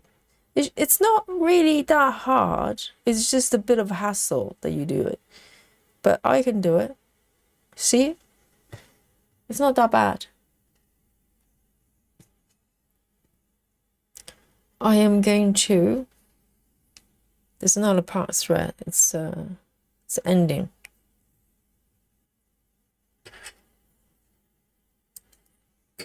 All right, 3, 3, 6, 3.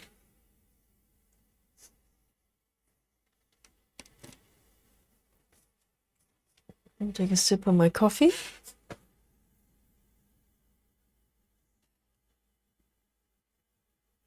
Amanda says the translation isn't on YouTube. I use a separate program. Google Translate. So Google Translate is on Chrome, no? So how do you connect the app to the video live? Does it mean you use a Chrome app to watch the YouTube video? Okay, good. Here, 1 stitch. There's 3 more stitches. They're totally different colors, just different colors. It's just the way it is. Okay, 3, 3, 4, 6. 3, 3, 4, 6.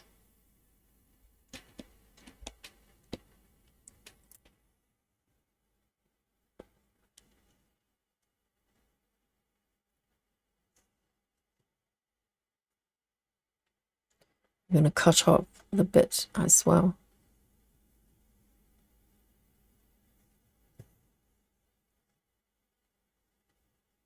And literally just 1 stitch.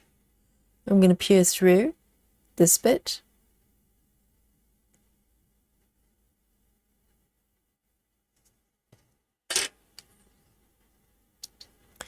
Three, 3, 4, 6.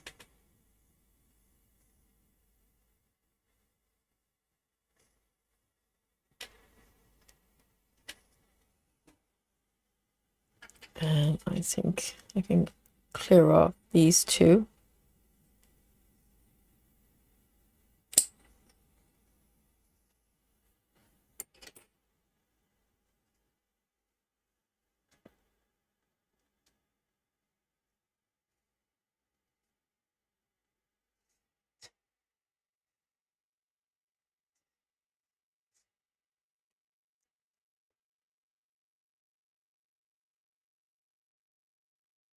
All right. 3, 3, 4, 5.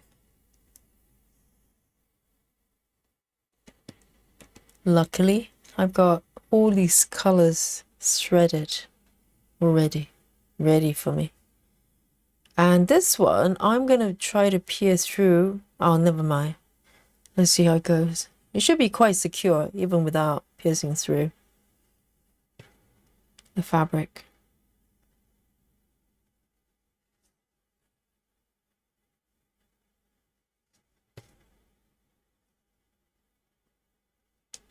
And this one, technically, I can park it.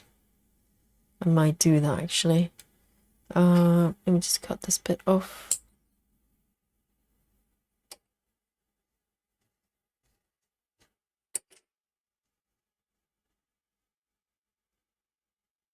And I'm going to park it all the way here. Slightly controversial. It's quite far away. I don't think the lady takes it this far. But I think I am going to do it.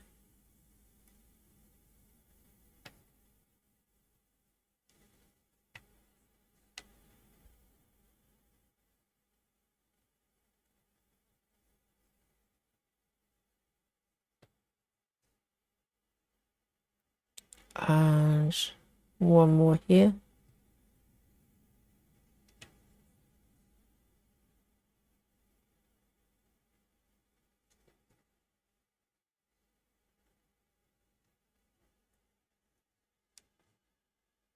Amanda says, I have Google Translate as an app on my iPhone. I turn it on and allowed it to use my microphone so it could listen to, oh, right. So it's real life, like real time audio interpretation, like translation, because Google Translate, you could go to a country, the language you don't speak, and just hand it, allow the person to speak into the app. It translates it.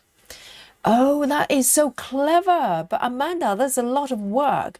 So the app is listening to the real-time speech from Komari and is translated into it. But Komari is a very soft-spoken person. Does it come out clearly? Did the translation make any sense? That's very clever.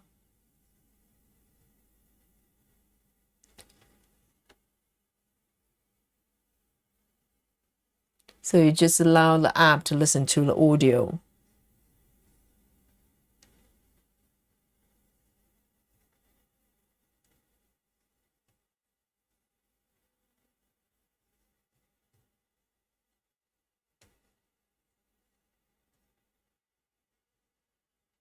Steve says, so Amanda, how interesting, some of my mom's paper craft supplies. Okay, there's something else. Right.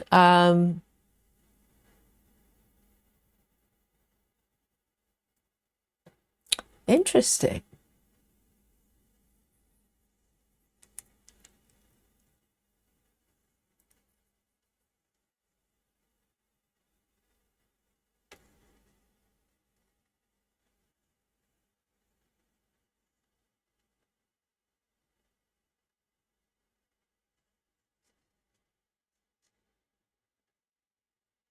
So Steve, are you and Amanda meeting up for a date? Is that what it is?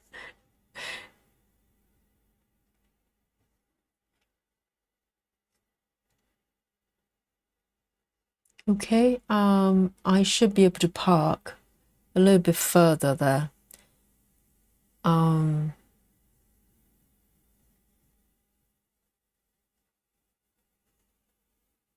Okay, I am going to park here.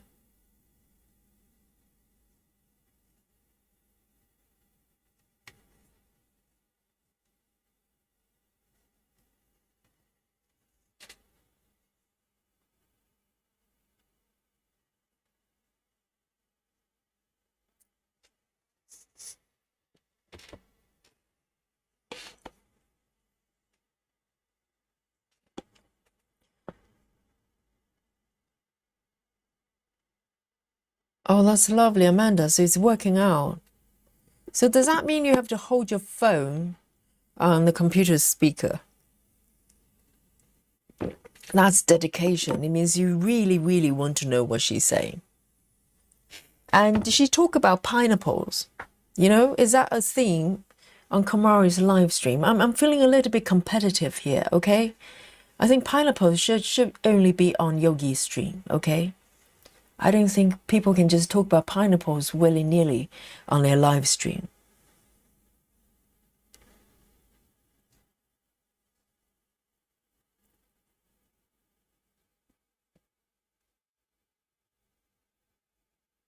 All right, I'm going to pick this one here. I think I can slowly read the past threads a little bit better, you know, because it's not that obvious. It looks, you know, it's got a 10 stitch already, so it's not totally empty. Amanda says, oh, what a relief. Amanda says, no pineapples while she was listening. I am very happy to hear that, because I'll probably be a little bit, you know, upset if you know, Komari start talking about pineapples and things like that. Oh.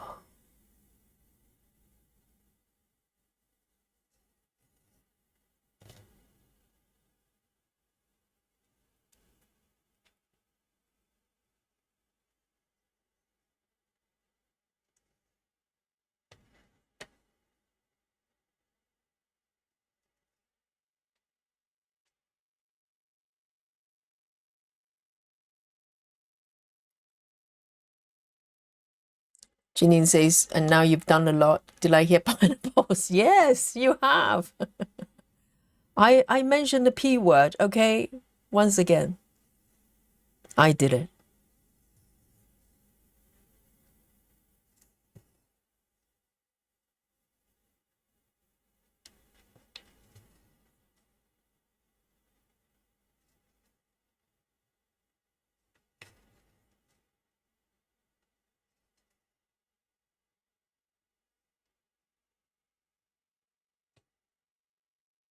And this one, I've actually done it, but I didn't mark it properly. So I'm gonna mark this stitch. I think there's one stitch here I've done, but not marked.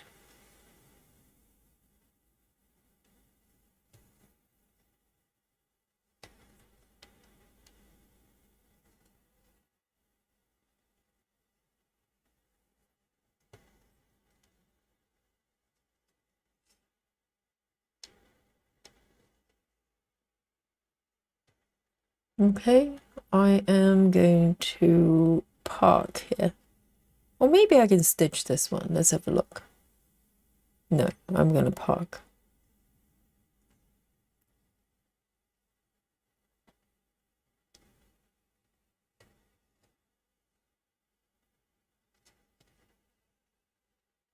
Okay, it's starting to make sense, definitely. So this stitch I've actually done. I have not marked this one. So I'm going to do that. Good.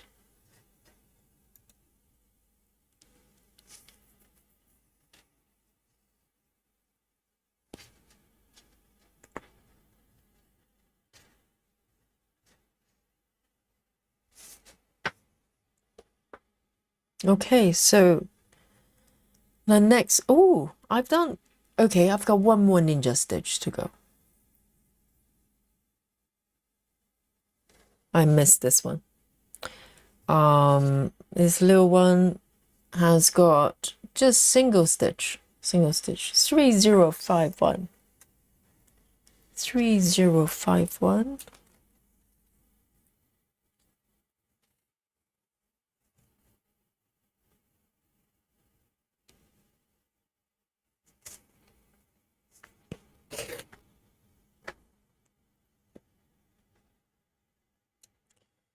So I think Thursday, remember, I took a day off because I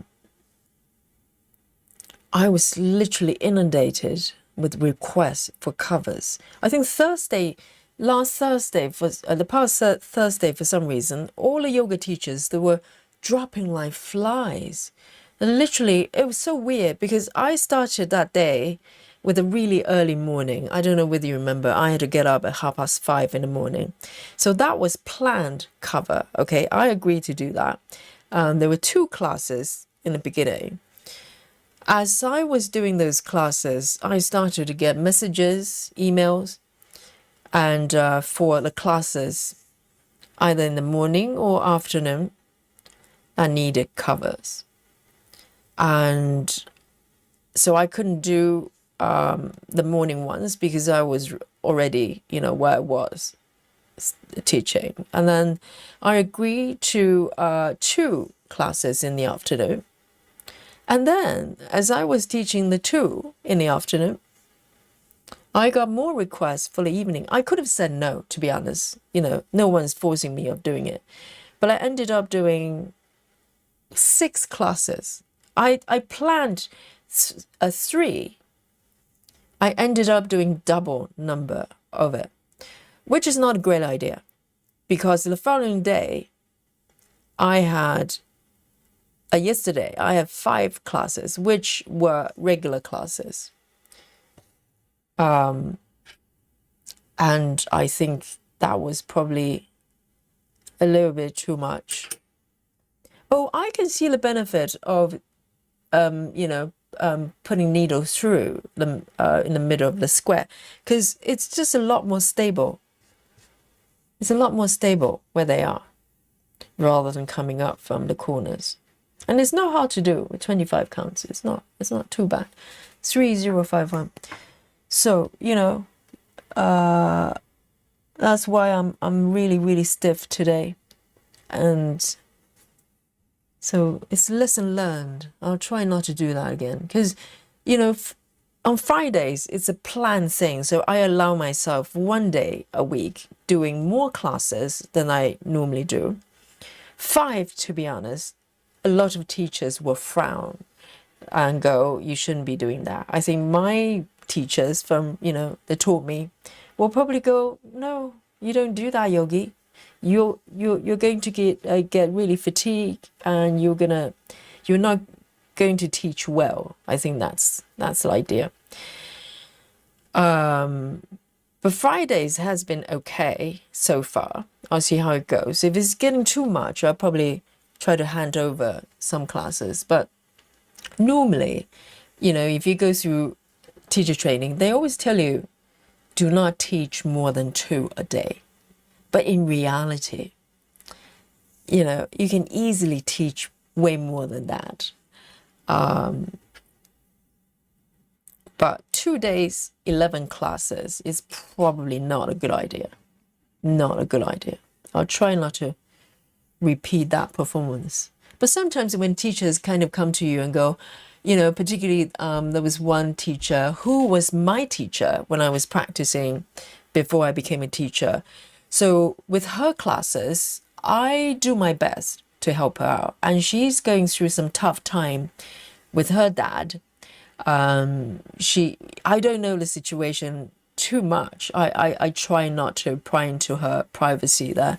But she's been going through a lot of difficulties keeping up with her classes because of her dad.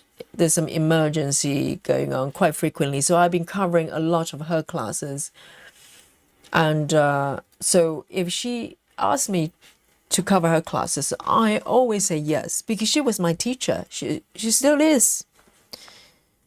And that's the least I can do. She's a great teacher as well. So 939, 939. So it's a little bit difficult. Because theory is one thing, but reality is different. As a working teacher, you can't always plan everything like that. 939. 939 is a blue.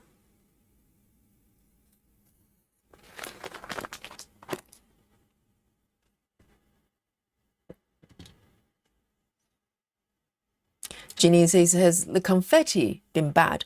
Not too bad. It's slightly sort of, slightly extreme. Either you have this area, you can't even tell the differences between these stitches, but these are different colors here, little pocket here, and you've got like a patch here with the same color stitches, you know, all linked together. So it's been a little bit drastic. It's a little bit more like Gecko Rouge chart.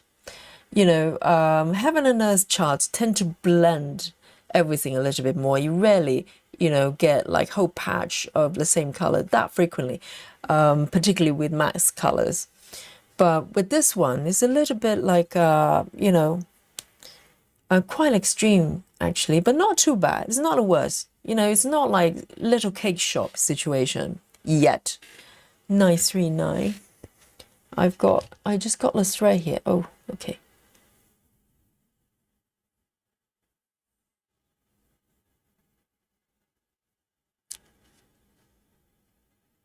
Sarah says, I think they take advantage of Yogi's willingness to cover classes.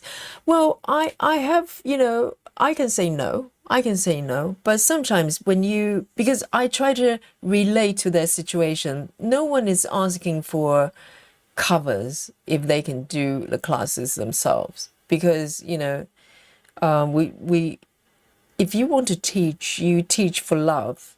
This is not like an office job that you want to escape from sometimes. This is what we choose to do. And so I don't think any teacher would try to cancel, you know, try to get covers willy-nilly. So when people ask for help, they genuinely need help for whatever reasons. And I could have said no, but you know, I was on my way anyway. If the class is not too far, I can just cycle there. I do it. But I think I have to recognize my own limitation, you know, because teaching is not just about physical strength. It's about mental strength. You have to connect with the students. Otherwise, you just become an instructor. And that's not what we are.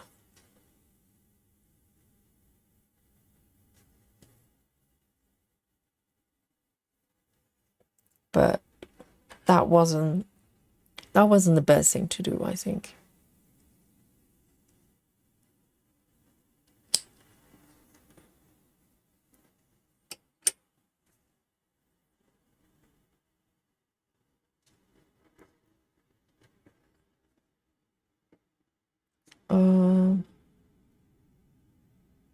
Let me have a look.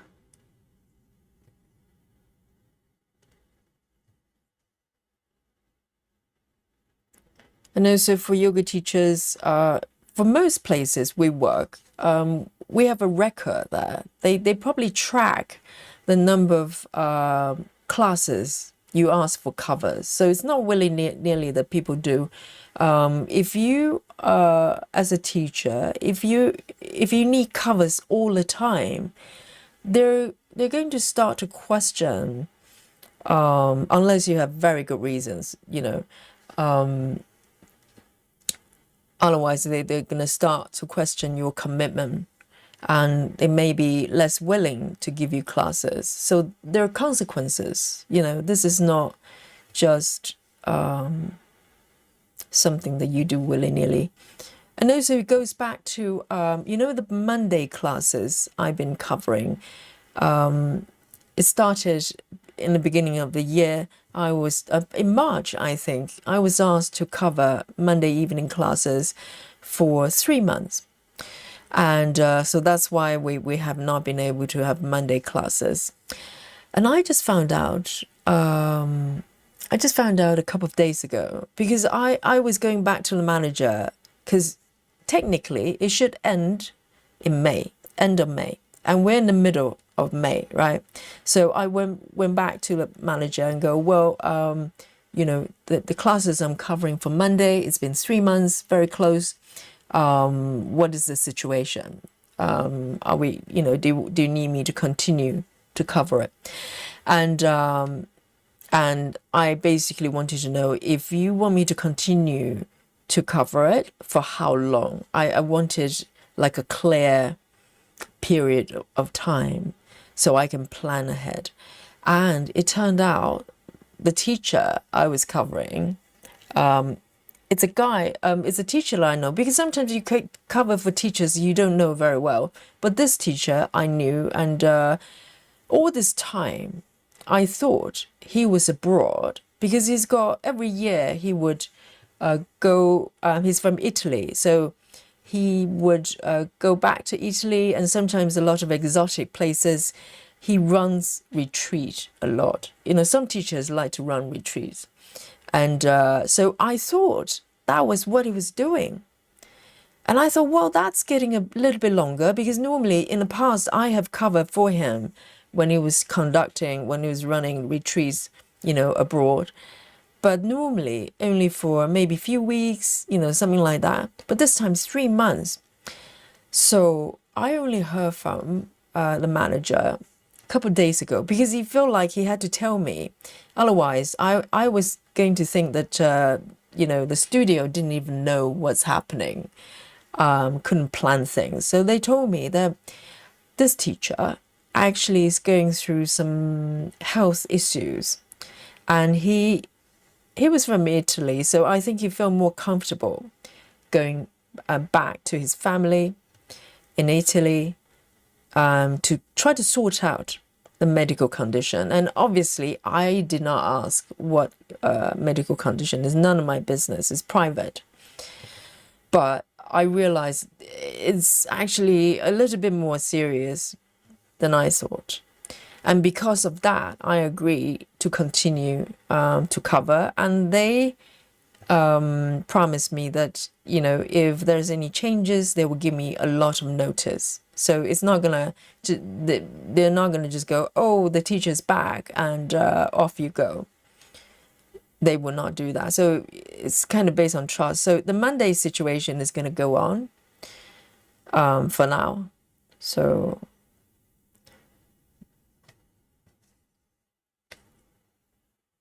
you know, I mean, yoga teachers, they're human too. A lot of things happen.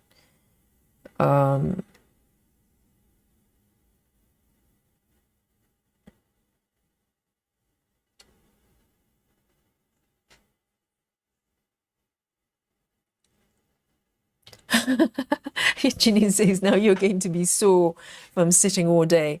I think this is really relaxing. It's probably helping me to heal.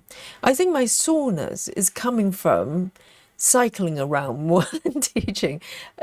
With teaching, is more of a mental fatigue. It could drain your capacity to it's hard to explain, because when you're teaching, you are so connected with the students. It takes a lot of mental power. Because if I'm just practicing, it's okay. It's just, you know, it's just physical moves, and it's actually quite relaxing doing yoga. But when you're teaching, it's a different thing. And also vocally, you are, you know, projecting quite a lot. And that does put some strain onto your vocal cord as well. But I think this is cycling, because I have to cycle everywhere, and some areas, you know, it's got a lot of hills up and down, and sometimes I get lost. There are places I'm not familiar with, and I have no sense of direction. So, see, there were like 5 stitches. They were different colors, and suddenly here's a whole patch of the same color stitches. So it's very drastic, this chart, but it's beautiful.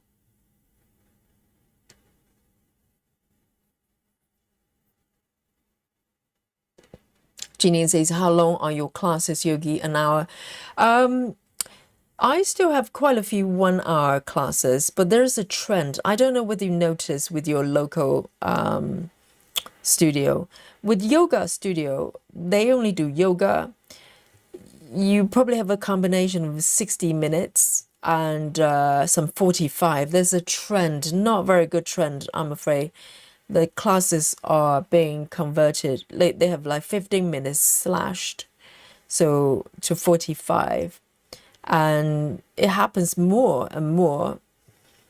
Some places only offer 45-minute classes, but luckily I still have quite a few 1-hour classes, because I basically told them I don't want to teach those classes if they're just get, cut short.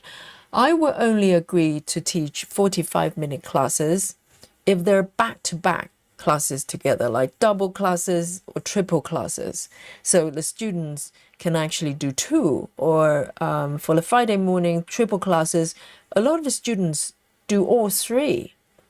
So it kind of gives the students a proper opportunity to practice. But I do not have classes just loosely, random times, just 45. I don't want to teach those. So you can't just slash off 45 minutes for no reason. It's not how it works. But unfortunately, it's kind of a current, it kind of started maybe a year ago. Things just get slashed into shorter classes. Don't know why they do that. I think they're still commercial. 4 and 5. Oh, I forgot to do the one leg. See? Autopilot.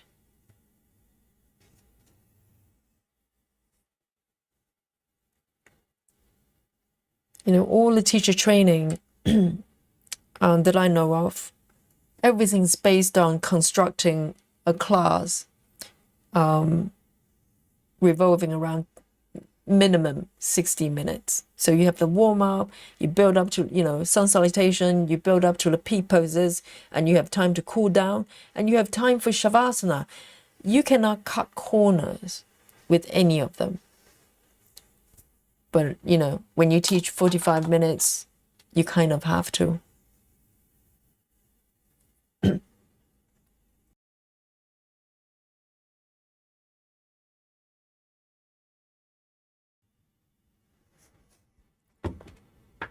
Hey, Cassie.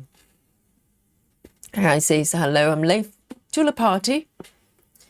Oh, Cassie's doing yard work as well. What does yard work involve exactly? Are we cutting trees? And I don't know. What are we doing here? Is yard work equal? Are we talking about gardening? Sharon says, don't forget the 6 stitch on the second row from the top. 6 stitch.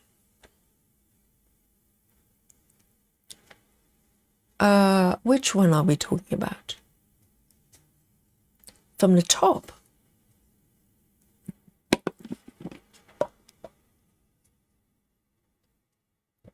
I probably need a little bit more information. Lefty says, I stitch sitting and standing up because of sciatica. Does anyone else? Standing is kind of recommended by a lot of people, but at the same time, you have to stand in a way that's, in a good alignment. Otherwise, you're going to create different kind of issues. But I did that for a while, particularly during COVID, because I was stitching probably a lot more. Even though now I'm stitching with you like 3-4 hours a day. But at that time, because, we're at home during COVID, I was stitching a lot more. I would put a small table on top of my desk and then stand up to stitch. I don't do that anymore. I just don't feel the need because I'm running around a lot post-COVID. So I don't feel the need to do that as much. But I think if you're sitting quite a lot, most days, it's probably a good idea.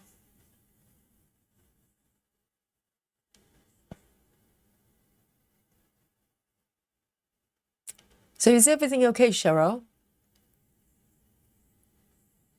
So I haven't got anything incorrectly. So this one's 2 stitches. I probably won't carry over. Let me see if there are more. On the top, nope. I'm going to just do 2 stitches and maybe end it.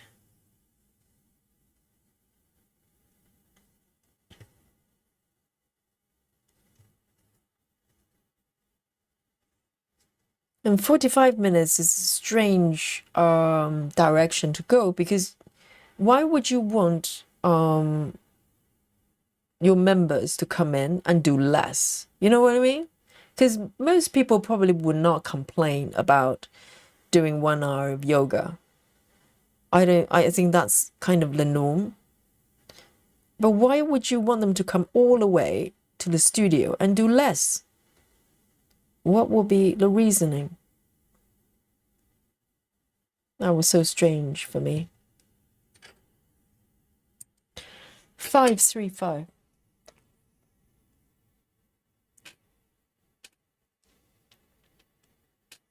Oh, I've got one. Everyone on my needleboard already. 535.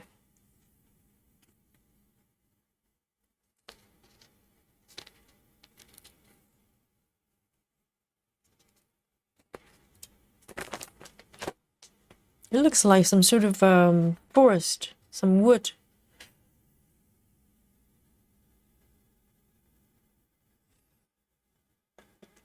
Janine says it all comes down to money, probably.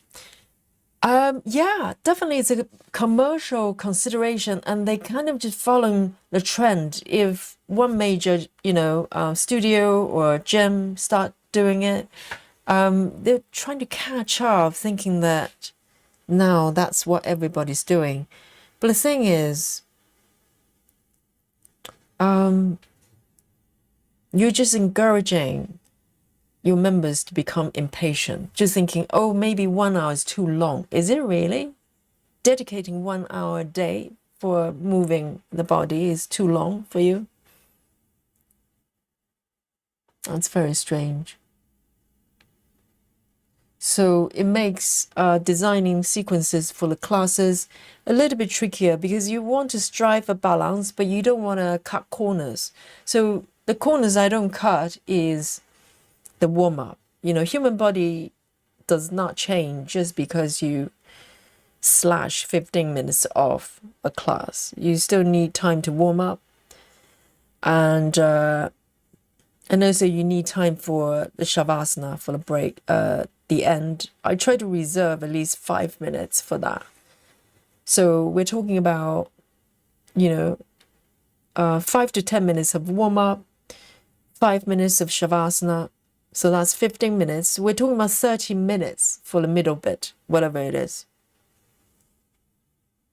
And you do have to be creative with what you do, because otherwise you're going to provide a very unbalanced class.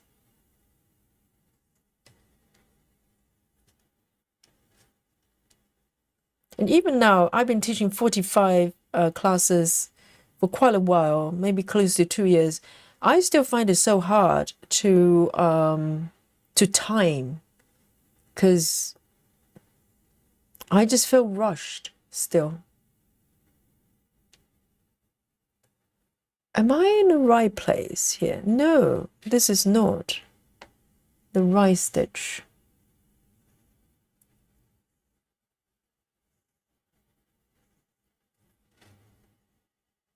No, maybe I should 2 stitches from here. Where should I go with this stitch? It's a little bit tricky, because they're kind of floating toward different directions. Maybe. Where should I part this? Okay. Let me see. Let me try this one.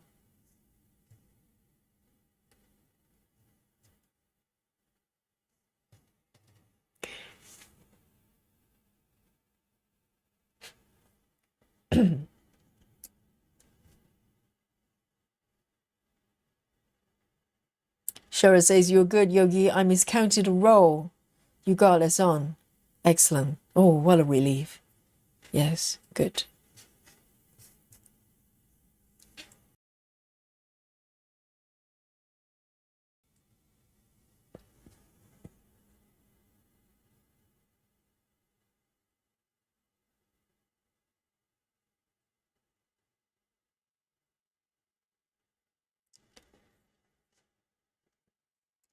And Suzanne says classes where I teach did 45 minutes. What did you teach? Are we talking fabric related classes?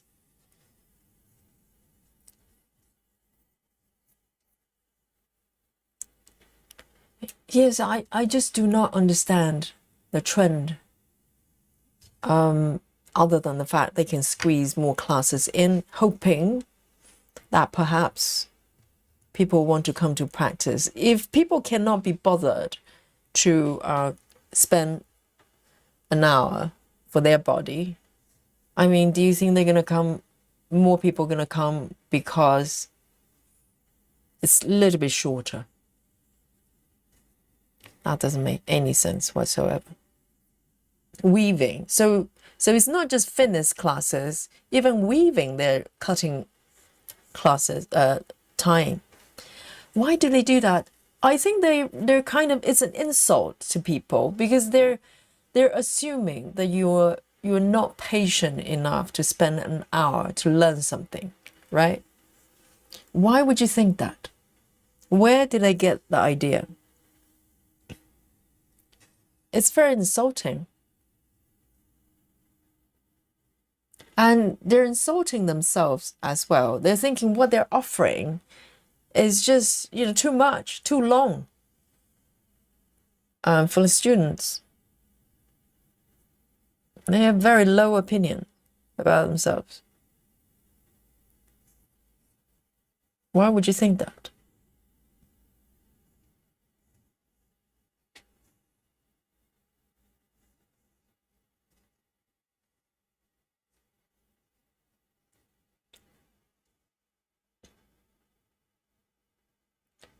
This one and the next one. Oh, this one's tricky. There's 3 pass threads here. 1, 2, 3. 1, 2, 3. Oh, very tricky. Okay.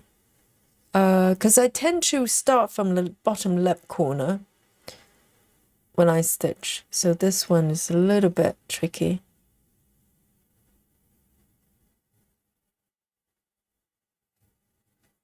And then there's one more here. Okay, we can do it. We can do it.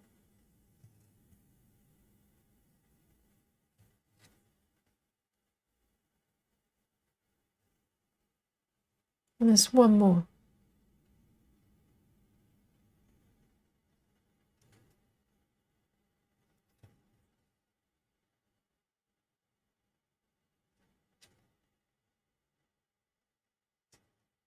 Okay.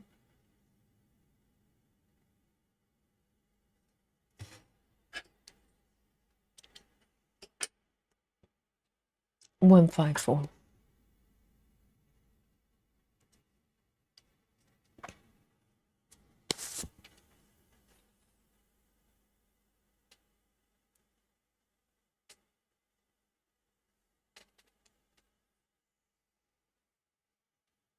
So yes. So they slashed the time of the class, but charging the same thing or even more. The same thing with the studios. They charge, the same memberships, but each class is just shorter. How strange.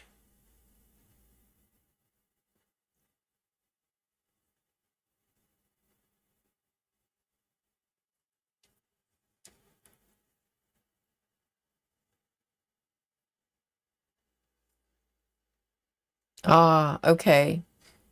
So it's like 4 classes, but 45 per hour. How strange. They're bending time and space.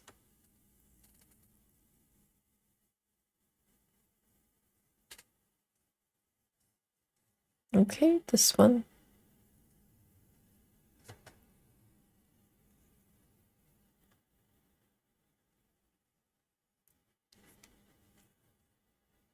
It's that one, isn't it? Okay. It's that one. Why does this one look a little bit weird. It looks like there's only 10 stitches, half stitch happening here. I think, hang on. 1, 2. That one looks a little bit iffy. Let me see. I can go back and fix it.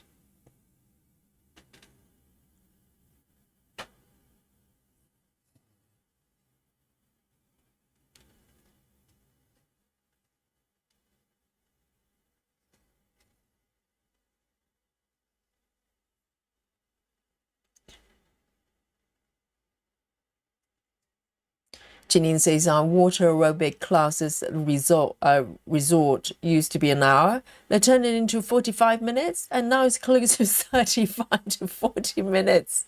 The people who go don't like it. They want an hour. Exactly. I mean, it's been an hour. You know, studios, yoga studios, they used to offer 90-minute classes at one point. You know, and people still, you know, come to practice. And now they're just gradually slashing, you know, particularly, but yoga, probably not suffering as much as other forms of classes. Pilates, for instance, is terrible. Pilates, now they come up with express Pilates, which is like 30 minutes, and you do moves that look like Pilates, but not really Pilates. But Pilates, they're mat based, you know, their movements and their breathing, they're all important. But now they just reduce Pilates into kind of just frantic conditioning. There's very little Pilates in the Pilates Express, and there's like 30 minutes. And some places, they're not even taught by qualified teachers. They just have fitness instructors go through some brief trainings and start teaching those. It's terrifying. It's just, I don't know what they're doing. And, you know, I'm just waiting for the day when they ask me to teach express yoga. I think that's when I'll probably quit and probably start streaming full time because I don't think I can take it. No chance.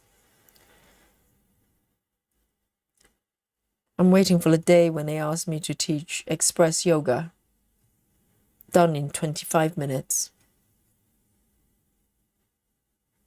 I'll probably just instruct everybody to warm up and then go to Shavasana directly.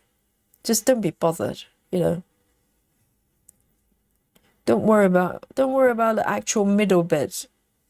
And just go and lie down from the beginning and then lie down at the end.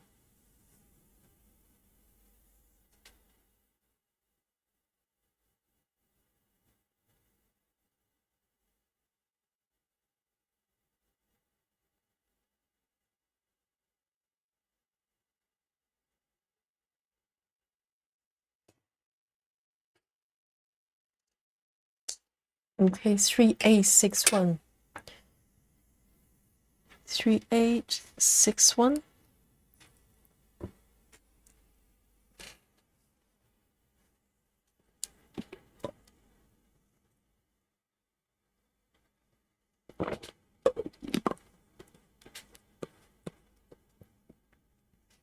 Yes, Suzanne, exactly. So it's you know, it's cheating, isn't it? Because per class, you know, for most classes that we know of ever, is 60 minutes. It's just, you know, maybe you can say it's arbitrary, but that's just the offering normally. When you start to cut it down, that stitch looks a little bit iffy. That one, do you think that one is a full cross? That looks like a tent, doesn't it? I'm gonna fix that. That one is actually, I'm gonna stitch over it. It's this color again. Oh, I do have it here, so I can just grab it. I probably miss the second leg. And that's the problem when you're doing Danish method on 25 counts. At least I can actually, it's probably not uncommon for me to miss the second leg because sometimes you just don't notice. Oh dear. Why don't I just take this over here? It's this one. It looks a little bit iffy. I think there's only half a stitch there.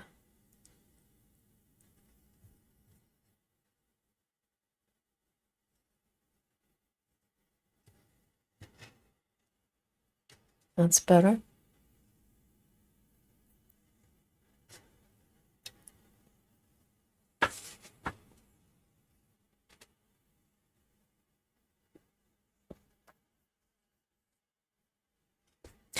Joy says shrinkflation, same as lots of groceries. Pay the same, get less. Yes, there used to be a restaurant my locally as well, and I really like their food. They give you like really healthy portion of food, and then one day I went in and I came out with probably half amount of the food, but the prices were the same. So I asked them, I said, well, did you change the chef? Because the portions have changed so much. And they kind of go, well, because some customers actually complain about the portions being too big. So we decided to cut it. It was slashed to almost half. And I was thinking, well, you cut the quantity, but you forgot to cut the price. You're charging the same money with half amount of the food. They really try to get away with things sometimes. All right, here. I'm gonna fill in this little gap here. 939. It's really cheeky, isn't it? 939.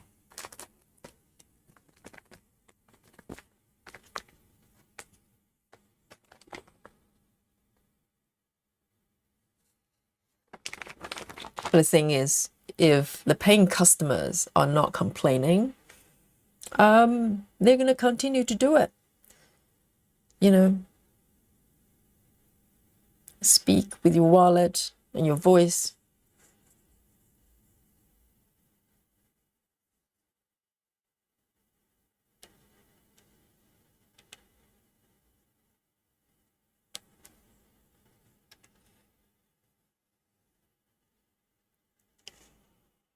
Janine says, I'm starting to think 2/1 on 18 count is too thick.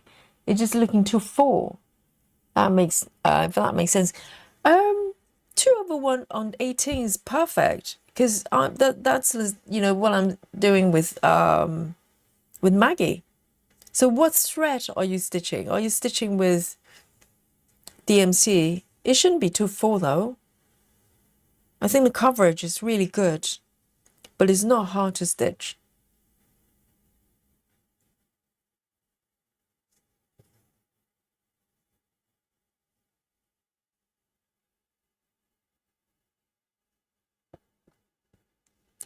Lefty says you, and yes, all of the containers they're getting smaller, and the price is growing. I know, it's outrageous, isn't it? And sometimes they just try to be really subtle. Maybe just a tiny bit, maybe just 50 grams, a little bit less. You don't notice. Everything just that tiny bit smaller. You don't notice. It's like, they're trying to test if you actually know anything has been changed.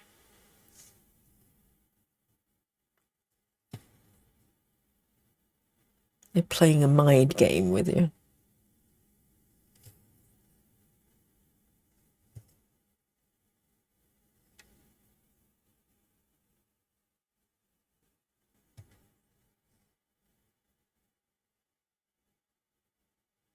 Oh, Amanda says spooky bingo. Which one? Is that 939? Well done, Amanda. Spooky bingo. No, Janine, with DMC 18 counts is perfect. What would you do then? Single strand? No.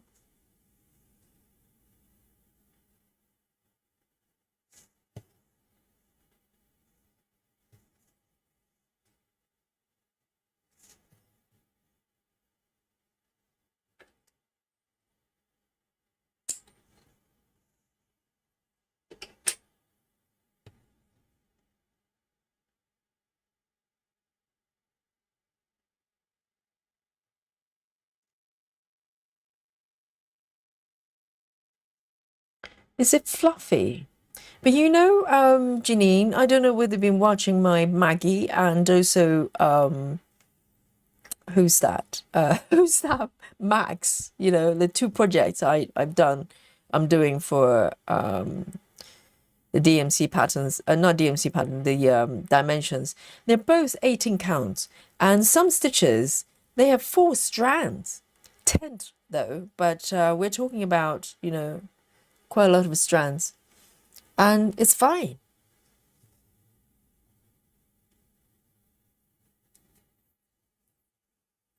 Nice read, Amanda. Happy spooky bingo to you. Emmy.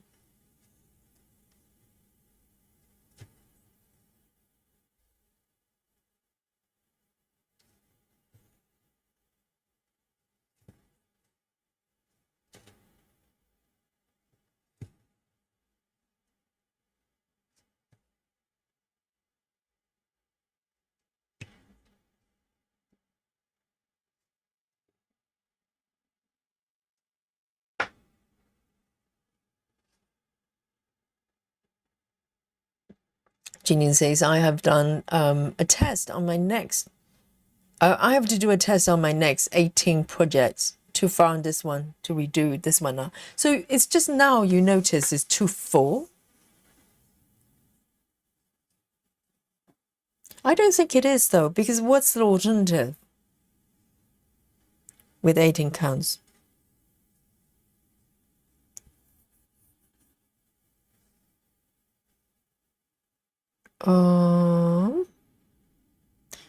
I have one more stitch here. 1, 2, 3. Where am I exactly? Here. Okay, here. I am lost. Okay, 3. Here.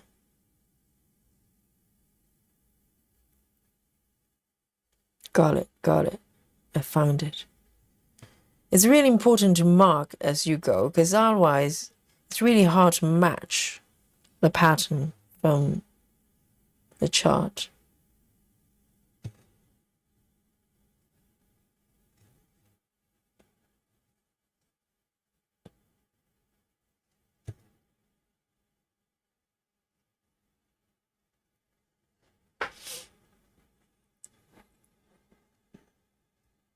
Janine says, I can't see the fabric at all, not even in the dark areas. Some people like that, but I don't mind seeing a little. But the question is, Janine, if you don't stitch to, you know, full cross with 2 strands, what would you do?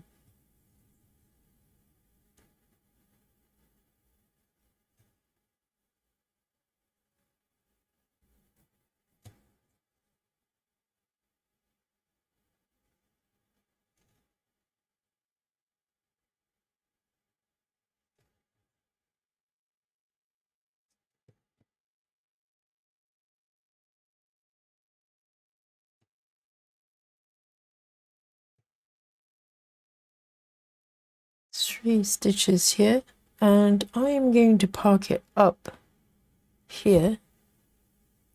1, 2, 3, 4.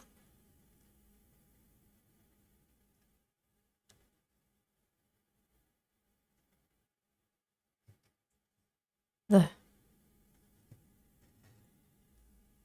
Whoa, look at that. Something's happening here.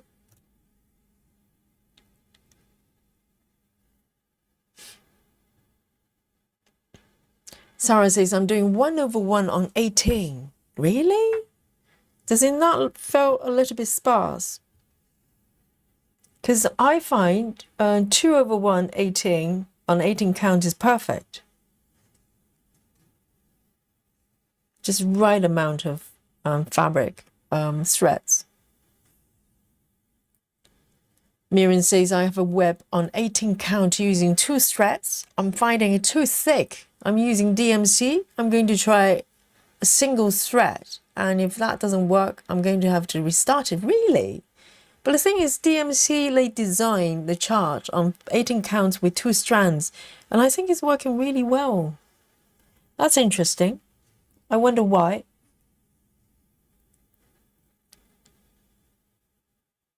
If it's CXC, maybe a little bit fuller, but even with CXC, I don't think you'll run into problems on 18 counts.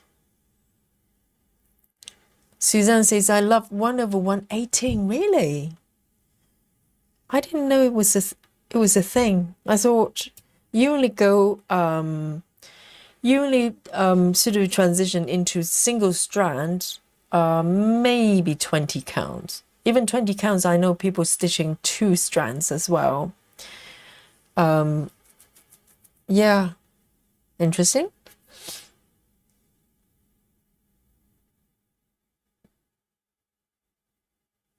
All right. So it's 10 o'clock. Should we have a little chocolate break? Should we do that? Just a little bit, because the last break we had was around 6:30. So I think it's about time for a little break. We won't be doing yoga, but, you know, we can have a little bit of snacky break, can't we? Look at this. This is looking really good. You can't really figure out what it is just yet, because, you know, this chart is rather quite large, but there's something happening there. There's some sort of pattern happening. Let's have a little bit of snacky. Let's do it. Yes. That's looking good, isn't it? Chocolate time, guys. Part 2. Chocolate time, part 2. Let's, I'm a little bit peckish as well. So I'm going to have my giant chocolate. Why don't I can have my cherry Black Forest for part 2. Why not? I still have a few pieces here. And let me know what you're snacking on. If you're not snacking, start now. So I'm gonna have some Black Forest chocolate this time. Very tempted to have another banana, but I don't think I should. It's kind of late. So chocolate. It's got air dried cherry bits. Can you see the pink bits? It's really nice. Oh, I'm not gonna stain. It looks a little bit like what I've just stitched here. The color scheme.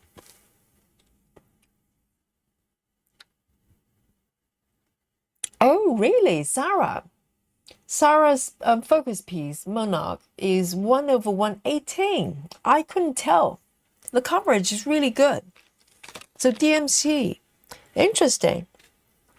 It does look a little bit lighter than, oh, I've got a little bit here. I'm so sorry, little fabric. It's brand new. It does look quite subtle, I have to say. I didn't realize it was 18 counts. So maybe Maggie and Max, they're aiming for sort of fuller texture.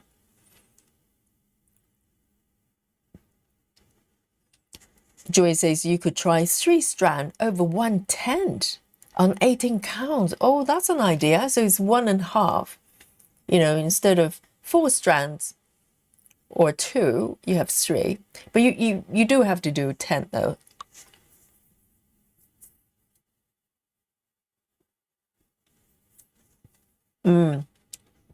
Suzanne says it looks like watercolor. It probably will have that effect if single strand. Daria says I'm doing 18 count 2/1. Yes, me too. With my DMC, not DMC, my dimensions.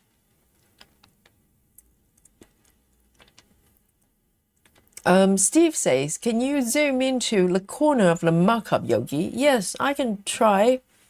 Do you want to see the fabric or you want to see the chart? I can see. Is that zoomed in enough? Let me move. That's the max I've got. Yes. And do you want to see the chart as well? So this is the max zoomed in for this area.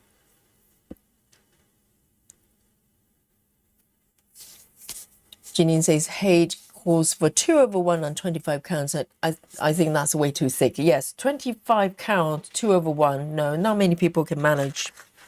You know, even on 22 counts. I don't know whether you remember my 40 stitch gate with the Chiromacati piece. The craft room. I've got so many pieces, got craft room on the title. But that one, sorry, I've got chocolate in my mouth. That one, I'm stitching on 22 counts, 2/1, and I'm struggling. So I have to stitch in a very specific way, row by row or color flow. So 25 counts, you're definitely going to struggle. So Nikki is changing the 18 count to 1/1 too. I don't find it hard to stitch 2/1 for 18 counts.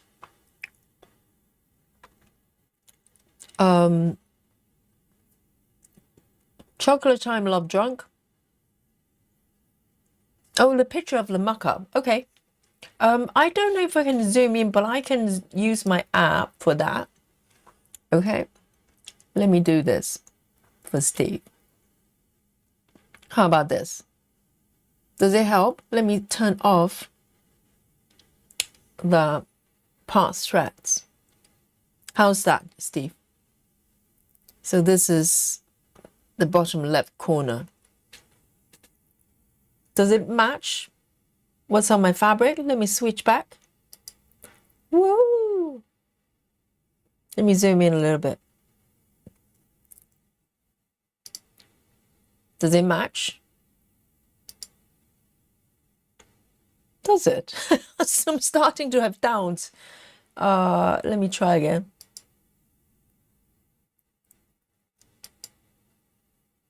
I think it does, no? So Steve is checking something on you.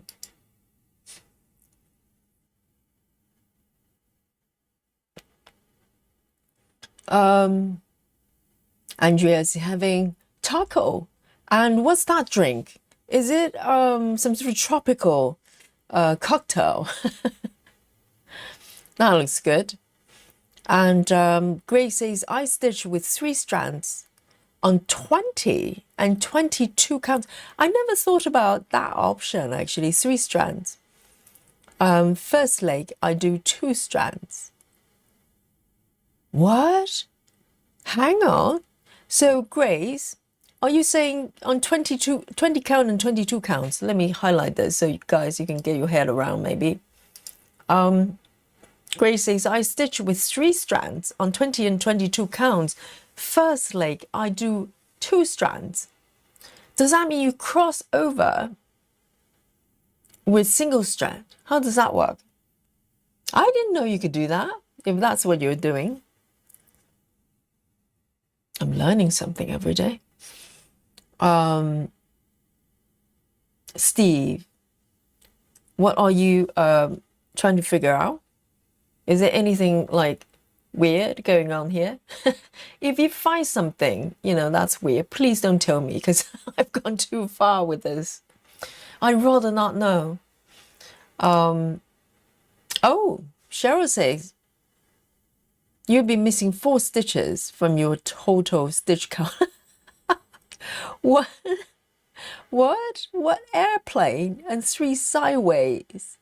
Hourglass. Darling Cheryl, are you an alien? What? Oh, you're talking about symbols. 1 airplane and 3 sideways of hourglass. What? So are those stitches errors or those ones that I've undone?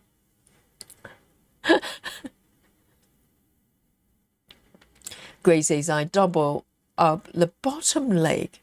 I don't understand it, Grace. So you're saying you stitch the first leg with 2 strands, and then the second leg you do single strand, no?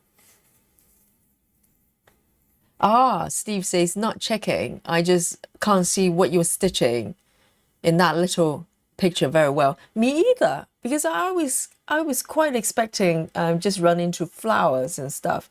But I guess because this piece is so big, see, even this bit is probably the edge of the white flower. It looks white, but it's actually a mix of browns and purples and all that stuff. Yes, it's gonna take a little bit, so I'm just doing that little corner around here. I think it's going to make more sense once I stitch more clearly. At some point it will start to look like something. Not yet.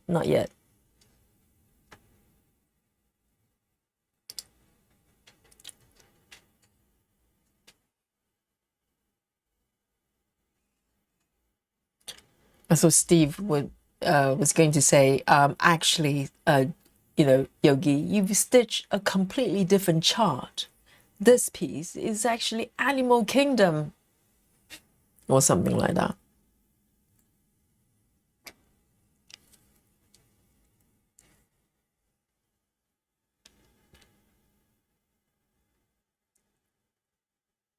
Sidri says you stitch the first two times. Are you referring to Grace's method? Oh, Grace says I stitch the first leg twice. Oh, so you take single strand. Oh, I get it. So Grace is. Oh, wow. I didn't know there are crazy people out there that do that. So basically, in order to create 3-strand coverage, which is slightly fuller than, if you're not happy with 4 strands, as in 2/1, and you're not happy with 1/1, what Grace is doing is take 1 single strand and do the 10 stitches twice in a single spot, and then come back for 1 strand normally for the second leg. Dear almighty, Grace, that's a lot of work. And do you ever kind of forget to do that and end up with 1/1? Oh dear, that's too much brain power for me to process. Oh, I didn't know that our stitchers here, they're doing a lot of weird and wonderful things. And I just never thought about 3 strands situation.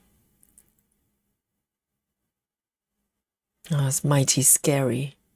Just learning new things every day. All the alien facts that I pick up. Okay, this one then. So 2 stitches. I think I can read the past threads a little bit better now. I think. So let me do this one.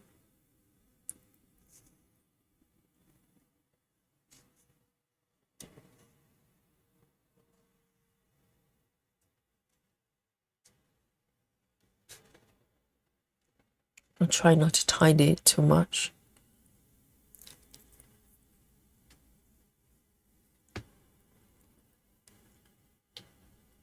Sharon says, you stitched them, but you didn't mark them off. Really? On my chart? So I'm missing, like, how many stitches? I can't remember. Really? Okay. I think I'll find out as I stitch, because I'll probably spot the inconsistencies. But at this moment, I don't think I can find them. So it's going to be the final stitch count plus 5, no? As long as it's not minus.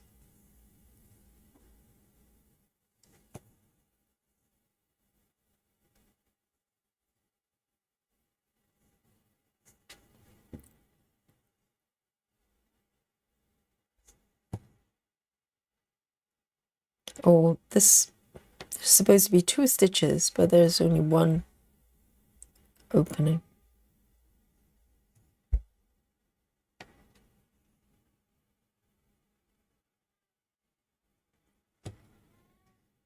Oh, Lily.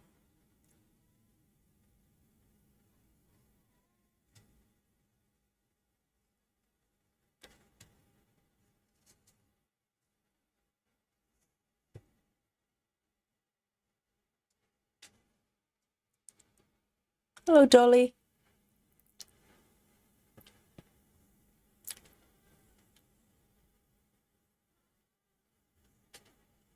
Janelle says, the last thread that you park, I don't think is the right spot. I don't even remember which one is the last one I did. I will find out, I think. Thank you, Janelle. As I'm stitching, I'm going to discover all the errors I made. When the chat wasn't paying attention and correct me on the spot, because now I cannot remember the last one I did. I will find out. So thank you. Grace, that's so interesting.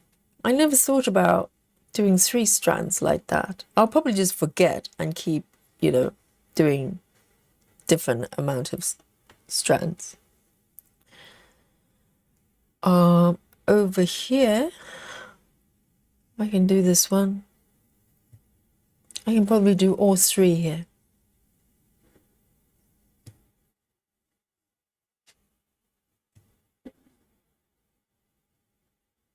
And, oh, interesting. So there is one I've done already. And I am going to end this color.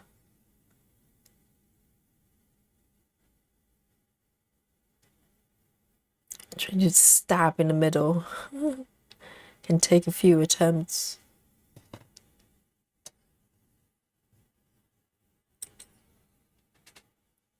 All right.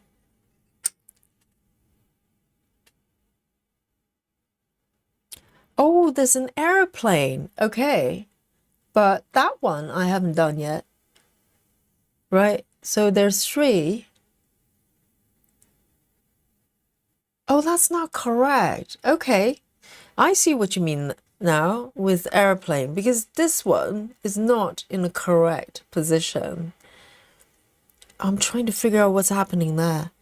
1, 2, 3, 4. What is happening here? I have no idea. It's not matching completely. 1, 2. Okay, that's fine. 1, 2.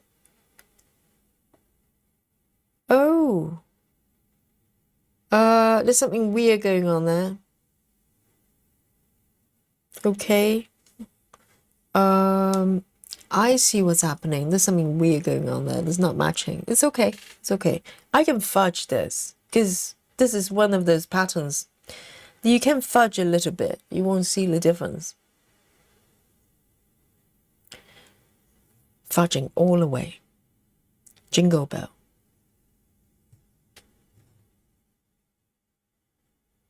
Yes, those 2 supposed to be stitched. But I think I stitched them in the wrong location.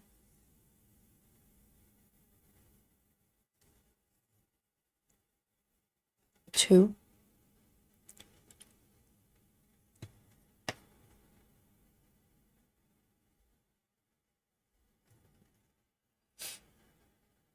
Yes, it's very clever, isn't it, Adrian?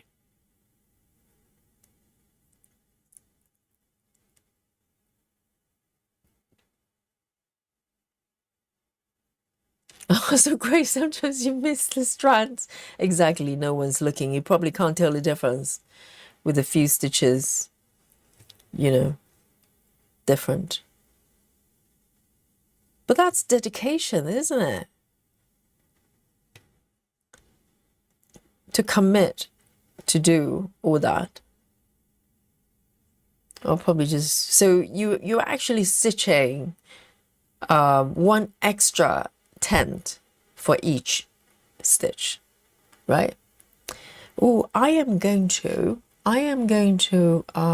fudge these 2 stitches because the colors are very similar. I know I made a mistake here. They don't match.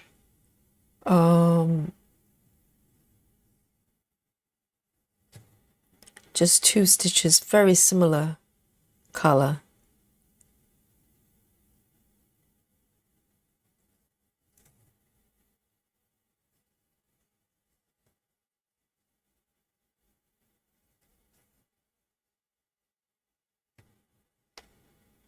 And I'm gonna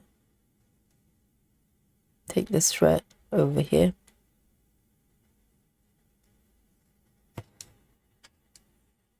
No. So that stitch still doesn't match. What is happening here? I wonder. So that one is correct. Why does it look like this? Yes, I think that one's okay, isn't it? One. It's just the stitch, the airplane stitch. So airplane, I have done, really. 5, 3, 5. I think that's the problem. 5, 3, 5. That's why it doesn't make sense. 5, 3, 5. So airplane, I have already done. I think that's it.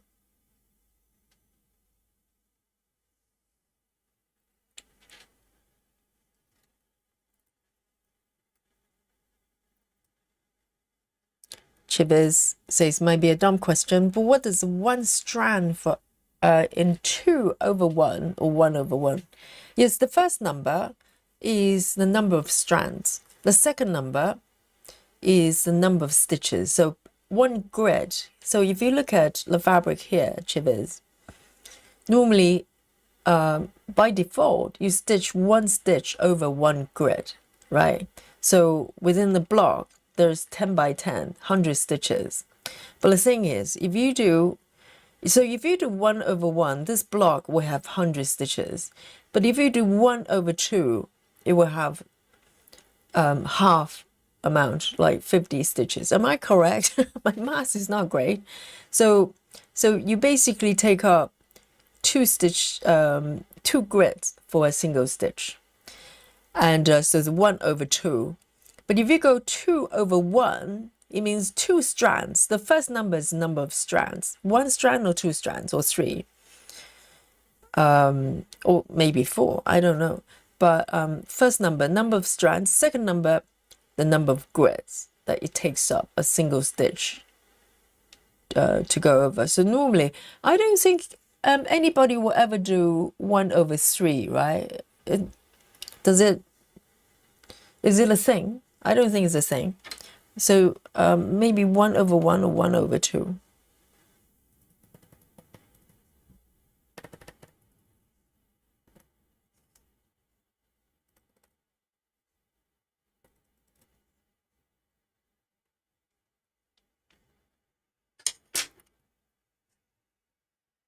There you go.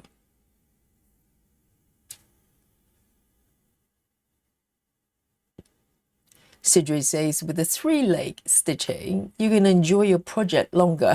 Yogi. Oh, Sidri.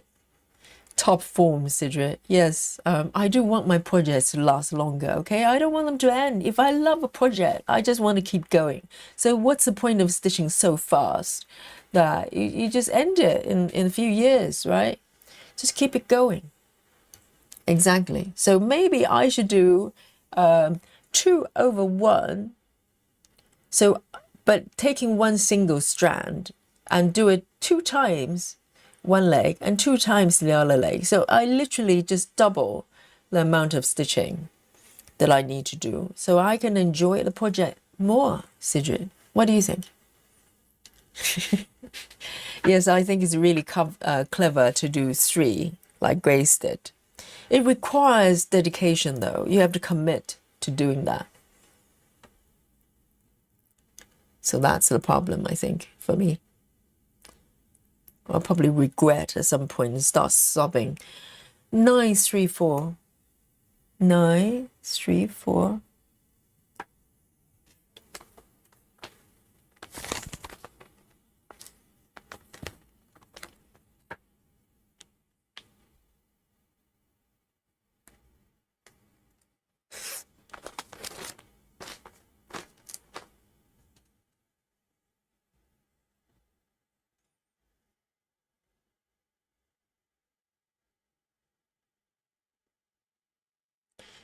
Oh, so Grace, you mentioned it before, and I said it was nuts. Well, my opinion has not changed.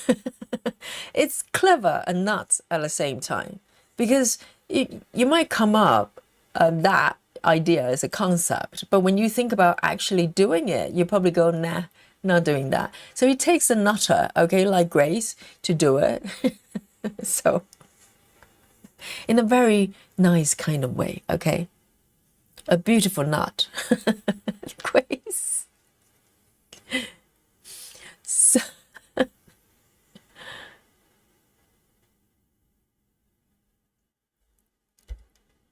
yes, so Laura has explained as well. Okay, so this one's got 2 stitches and I have this area kind of covered, which is quite nice.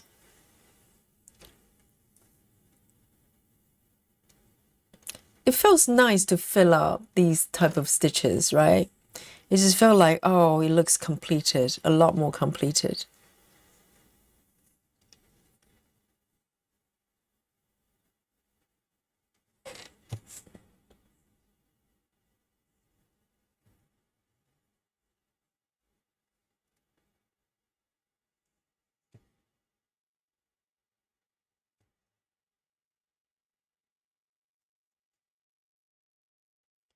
And I'm starting to enjoy the waist ending. There's something quite liberating about that. You know, you're not doing any kind of tuck in or trying to find stitches to do that. You just thread it through wherever you want and just cut it off. I can see the freedom in that. 9, 3, 4.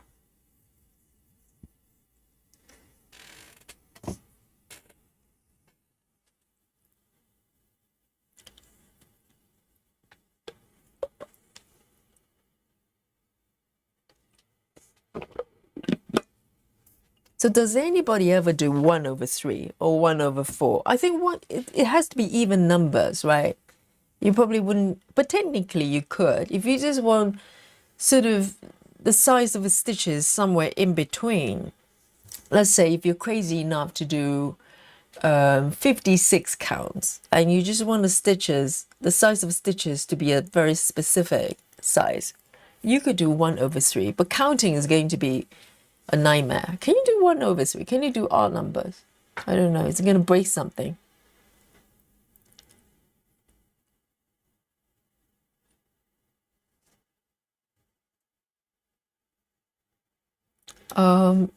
Janine, I'm not frogging. What's going on? Why are you flashing the pink frog? Yes, I'm fudging. That's true. That's true.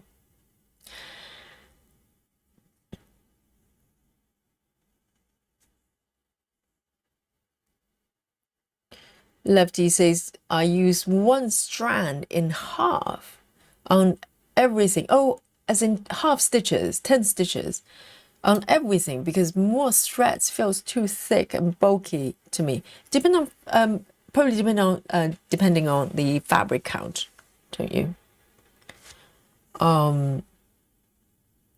Sidri says, Yogi, I'm stitching with my dominant hand below, since you mentioned it in the stream, and it begins to feel more normal. Also better for my shoulder to switch up and up now than I presume. Oh, does that mean before the stream you normally stitch with the dominant hand on top, and then you switch it and it feels better? Interesting.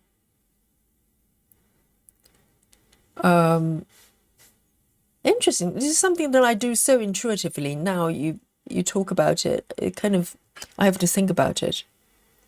Yes, my right hand is underneath, isn't it? I nearly forgot.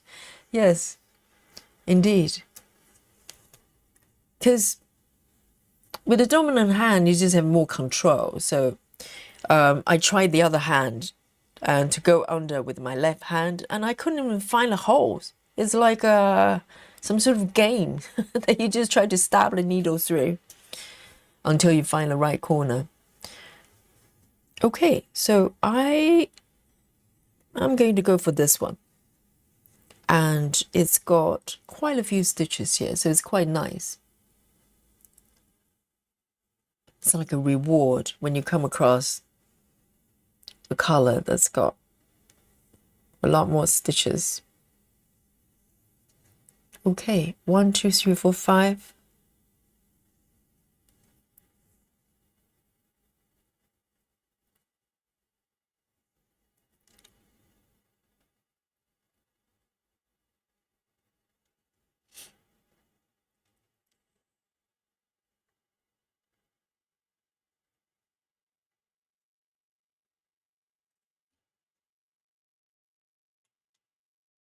And I think if you can switch, you know, either side, it's probably quite good for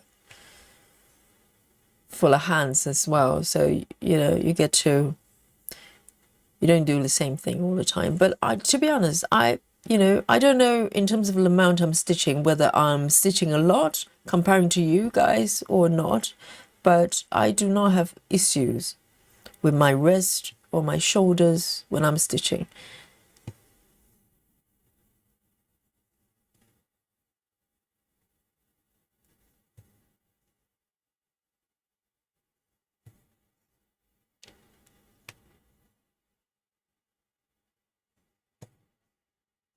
Okay, I'm gonna mark this row.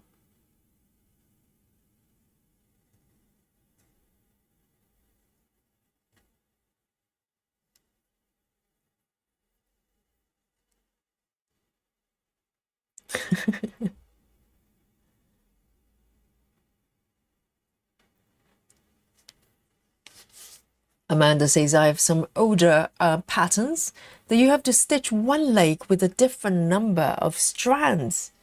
And then the other leg, really? Why would they do that? Is it just to create different sort of coverage? I didn't know that. So some patterns actually ask you to do it. I've never heard of it. I think for most people, it's just too complicated for their brains, unless you're just doing it for a few stitches. You know, for instance, maybe a pattern that requires a little bit like Maggie. It's a combination of different types, different strands of stitches.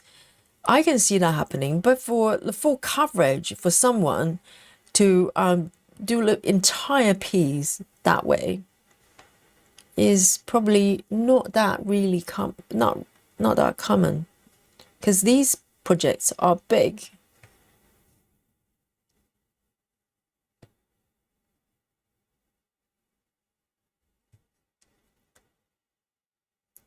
But what do you do for for projects that is just too full, even with, oh no, that's not true. So I'm talking about my Christmas house, okay? Christmas house too, I started from last Christmas, clearly. But the problem I have is I'm stitching 32 count, but I tried two strand, not two strand, single strand full cross. It was just too hard to stitch, particularly in the confetti area. So I switched to 10 stitches, but I'm not happy with the coverage, but I don't know what to do. So when stitches of that size, it's kind of slightly sparse with tent, but too full with full cross.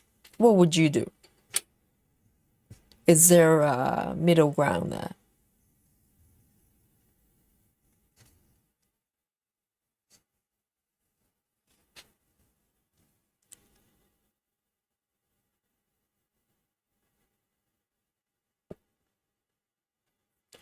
Okay, just double checking whether I marked everything. That's looking nice. Look at that. And I am going to do these two little stitches. I think they're on their own, just two. No, there's actually more. Excellent. So I can park 3363.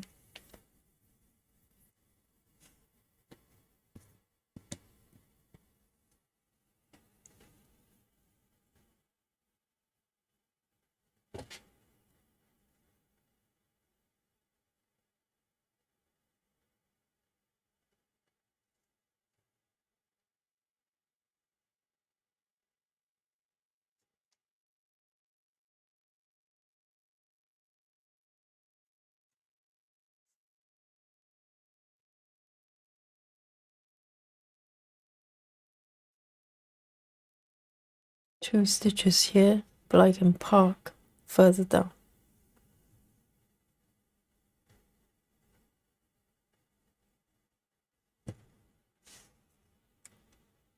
Wow.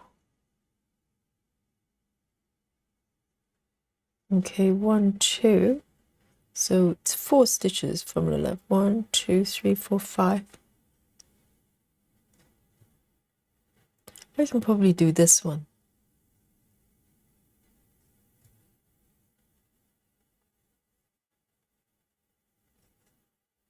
And then park over here. What is happening here? Okay, 1, 2, 3, 4. 1, 2, 3, 4, and 5. Okay, I need to cut this one off.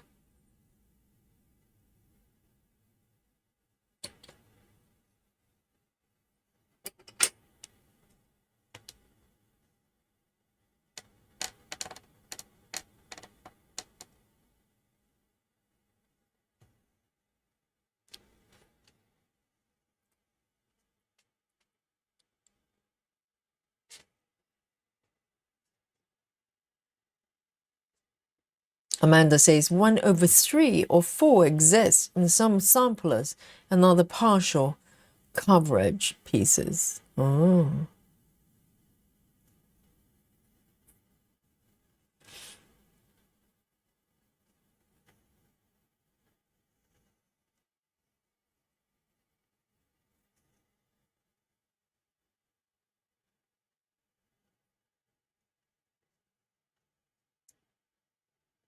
Janine says a lot of fudging. You're sounding like my mom. She would say, I have a stitch there, so I'm going to put it next to it. Yes, well, there's some patterns you can fudge very well. I think this one is very fudgeable. I think all the charts should have a rating for fudgeability, you know. Can this chart be fudged easily? And, charts like dimensions, I would not fudge. I think because every stitch there's, marking quite clear definitions of the pattern. So I would not fudge it. But for charts like this one, it's very fudgeable because the style itself is so loose, isn't it? I mean, if I was stitching the mosaic piece, I probably would not fudge that much. I think.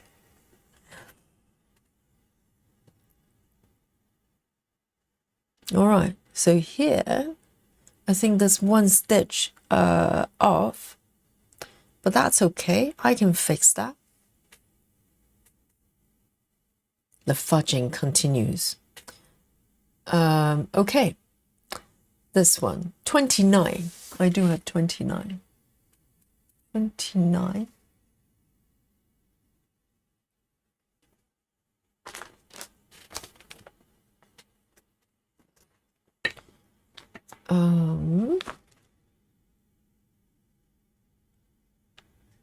Let me have a look. 29. And there's another one here. Good. It's a little bit tricky here. 29.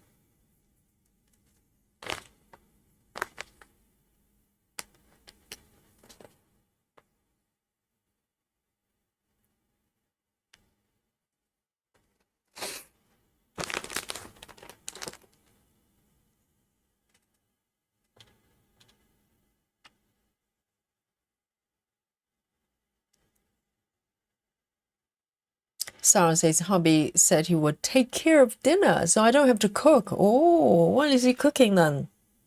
That's a very nice offer.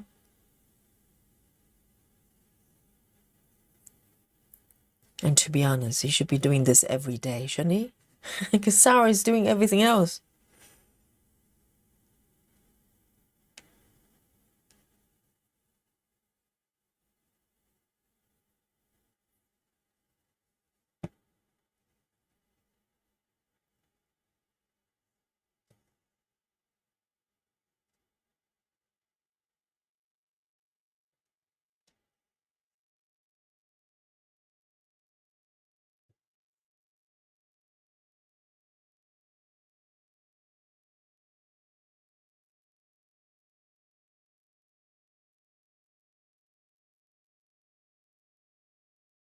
So one stitch here. And there are two stitches. Why doesn't it match? That's very weird. So this one, have I missed something? One over here. Two.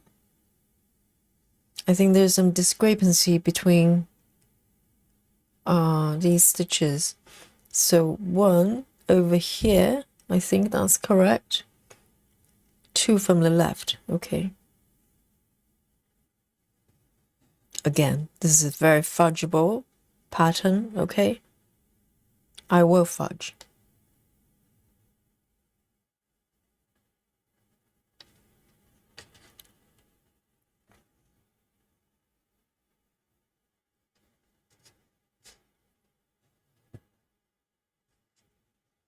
Okay. And then coming over here, 1, 2. 1, 2 here.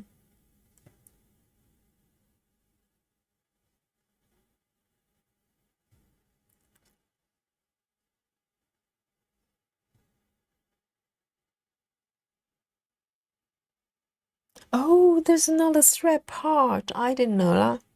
I missed that. I knew it. I knew it. Okay, in that case, I'm going to end this thread here.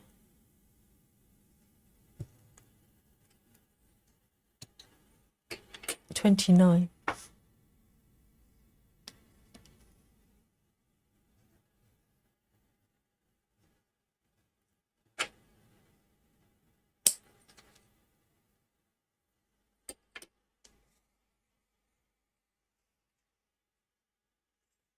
Okay.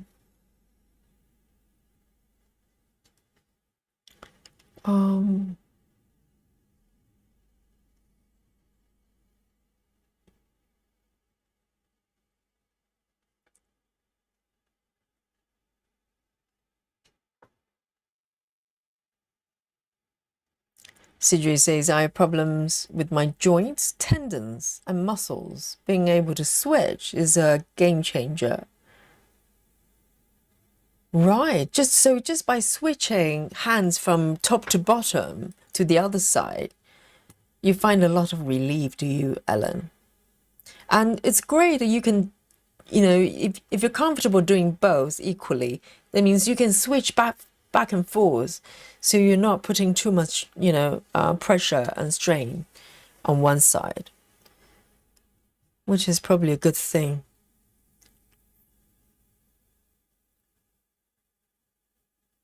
Sarah says, if I'm stitching up from bottom up, I made my crosses like that too, but top down. I do bottom left to top right, bottom right, top left. You lost me at the end. I tried. It is late, in London here. We're talking 11 p.m. So my brain power is greatly reduced. I mean, it wasn't great to start with.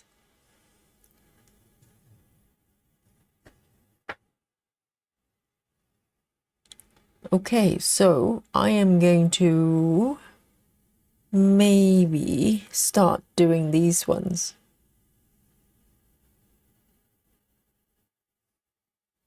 It's tricky because I want to stitch in order. So I should pick up this one.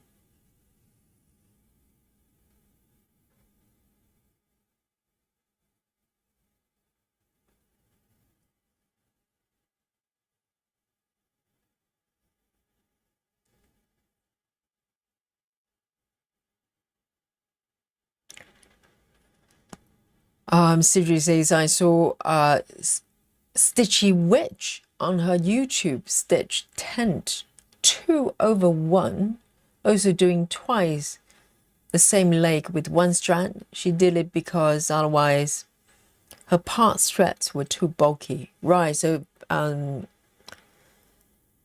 she did what Grace did, is doing as well.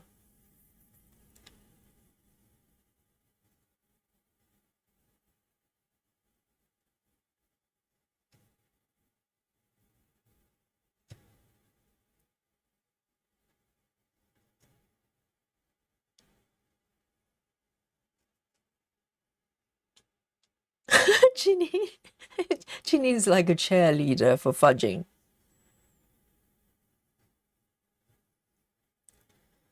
Okay, so there's a bit of fudging going on here is required because these stitches don't match completely or at all. No, it's matching a little bit, but not completely.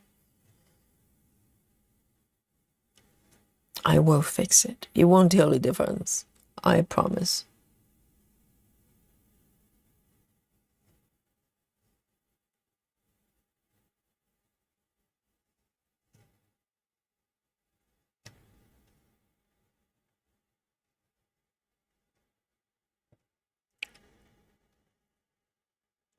Lynn says, Yogi, I'm not a long completed Statue of Liberty. The moment of half crosses, one part of the cross, different colors, punctuation. Lynn, have mercy for Yogi. Okay, so the designer is Michael Clayton.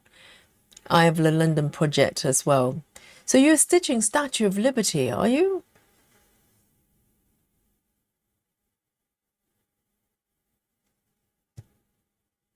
Okay, just one stitch here.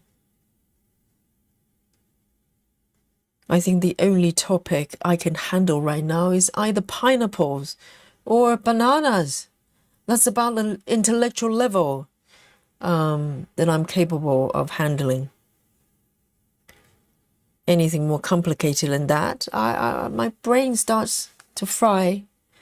Right. 1, 2, 3. 1, 2. 1, 2, 3. So 1, 2, 3, 4. 1, 2, 3, 4. Okay, I can do this.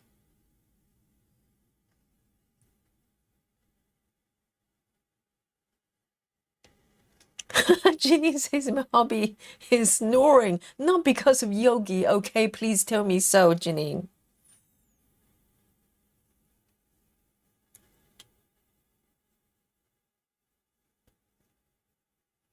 I mean, Dolly's probably snoring as well.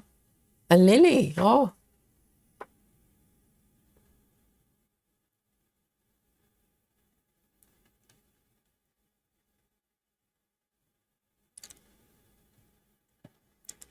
One, two.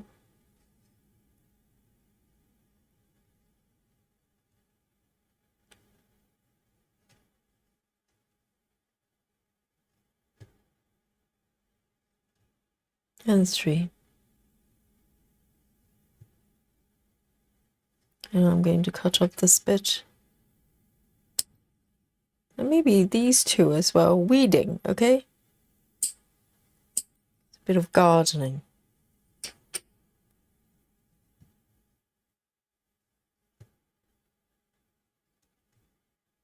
3.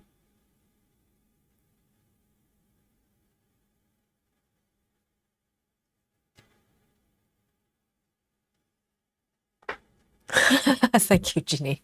Not because of me.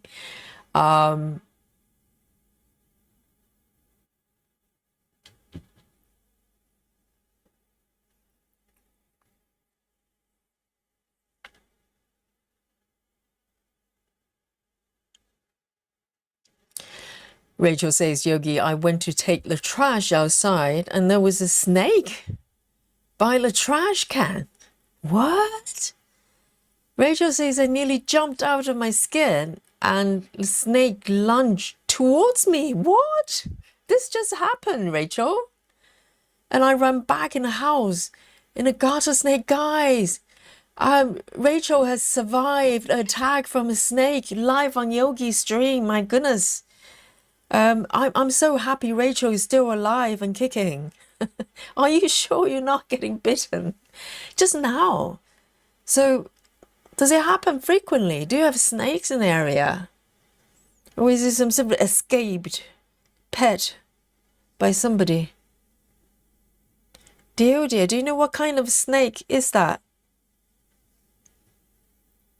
Do not tell me it's cobra.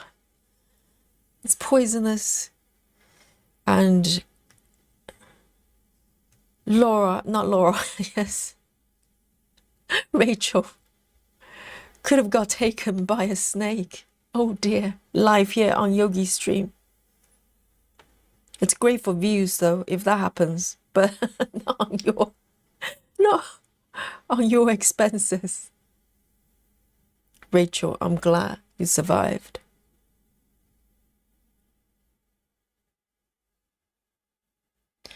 Laura says, my brain fried about 2 hours ago. I switched to a stamp kit. Great idea, Laura. Or maybe this method, this method you can probably handle. Because you can, just fudge away. No one cares. Well, actually, the chat cares, okay? But if I'm fudging, I'll say I'm fudging. Full transparency. If I fudge, you know about it.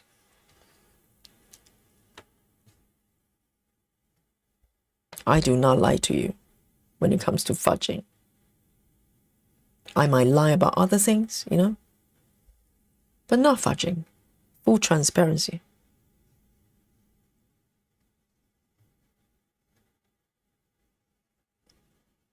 That's it. Very nice.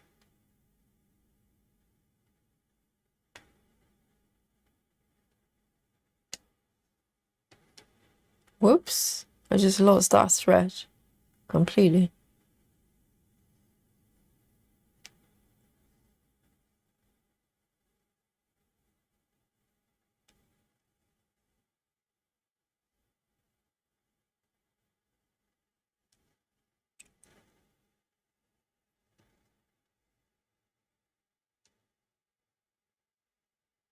There you go.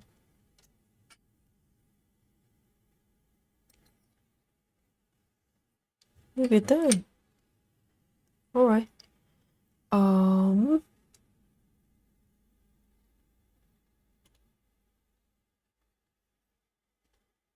Joy says, when I'm stitching with 2 strands, I do ninja stitches with 1 strand twice. My brain is definitely fried. So if you do 2 strands over 1, right? I do ninja stitches with 1 strand twice. That's bulky. Oh, I see. So does that mean you do it twice both ways? First leg twice, second leg twice, or second leg once? That's too much work, Joyce. I need easier options because, I just can't handle it otherwise. This one is single stitch, just 1 stitch. And then end.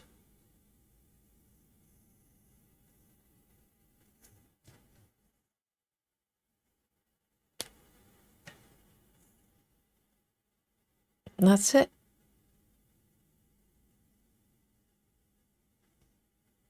It's very slidey.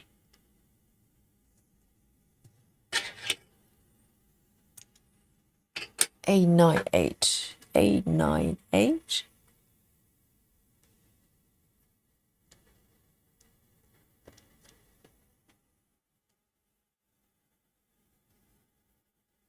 Rachel says, I've lived here for almost 10 years and never seen a snake.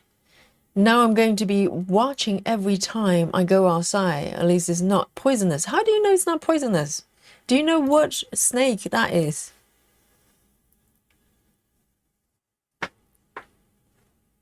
Ginny says, I've just done about 10 ninja stitches in the butterfly on my love heart piece. Patience.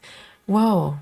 Yes, well, this is why sometimes the method of your choice may or may not give you freedom to move around, to escape from ninja if it's too much. With this one, for instance, that sort of 6 stitches of ninja, I left them until I was ready to do it, and also, fully prepared to kind of escape from them if I need to. I can move to other areas and continue to stitch. I think if you have method that, it's very restricted in terms of how you do it, you have no escape. So I like that breathing space, Ginny says, garter snakes are good for your garden. What's a garter snake?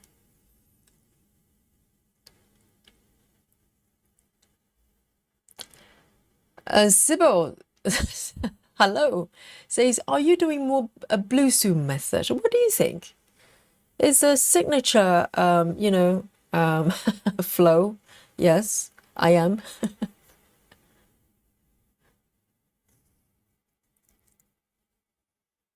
Rachel says, it's a bright red tongue, like fire engine red tongue.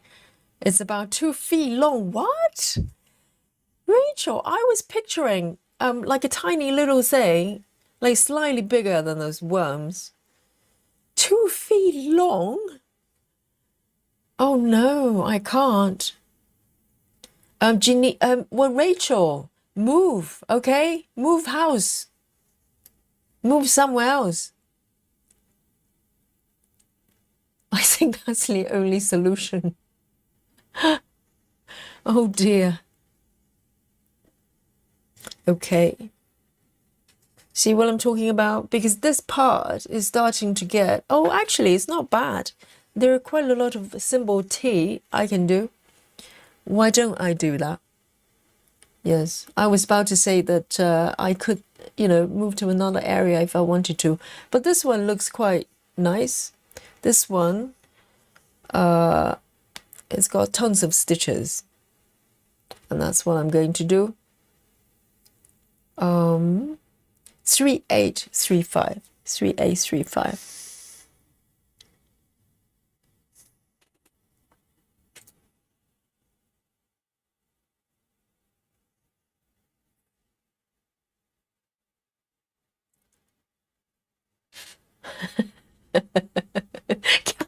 say somebody's telling tales.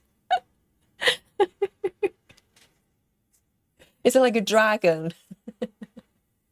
It was actually a dragon.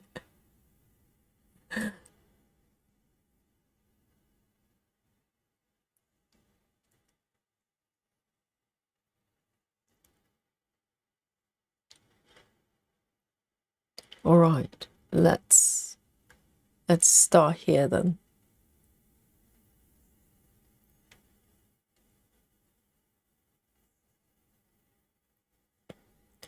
I wouldn't know. I would have thought Rachel was telling the truth. Maybe it wasn't a snake. Maybe it was a caterpillar.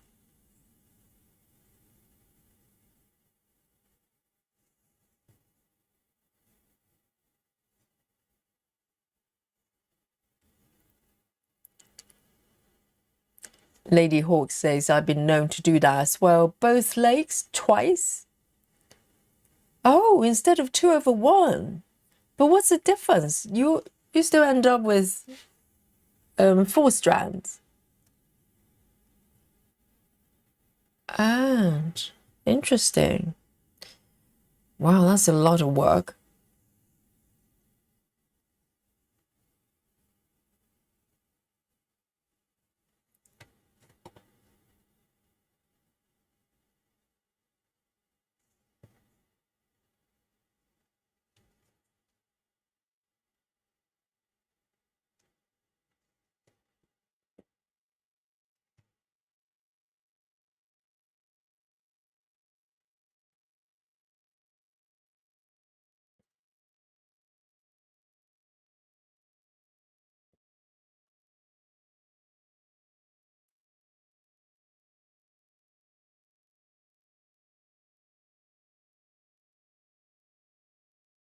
Amanda says garter snakes are super cute. That's not a word I would use on snakes. I'm so sorry. I'm sure they're very nice.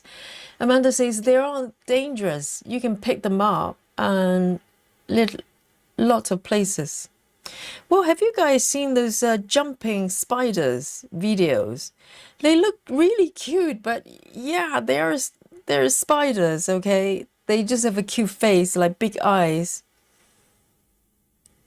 And people have them as pets. I didn't even know they existed. I didn't know cute spiders actually existed. I didn't know there was such a thing.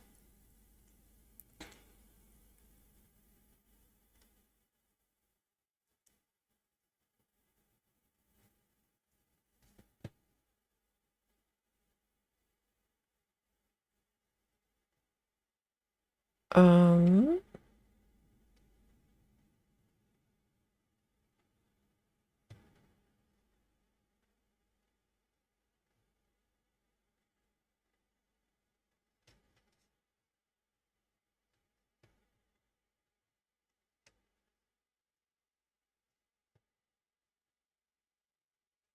yeah, I think I can keep going.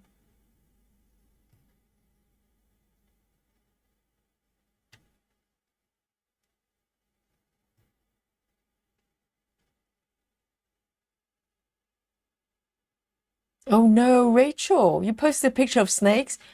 Trigger warning, okay? If you're gonna browse the Facebook group, browse carefully. If you're sensitive to snakes.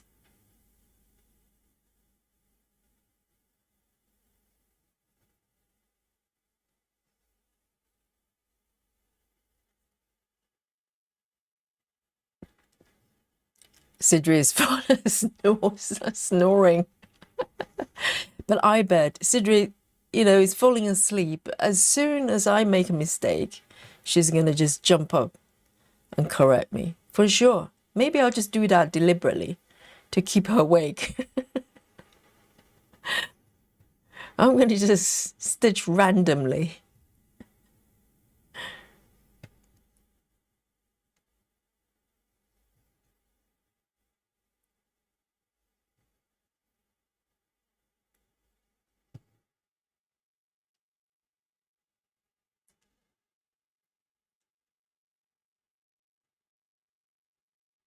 Oh, Susan says stop hairdressing. Have I been doing it? Have I been stroking my part threads like this? I can't help it. Look. Hairdressing.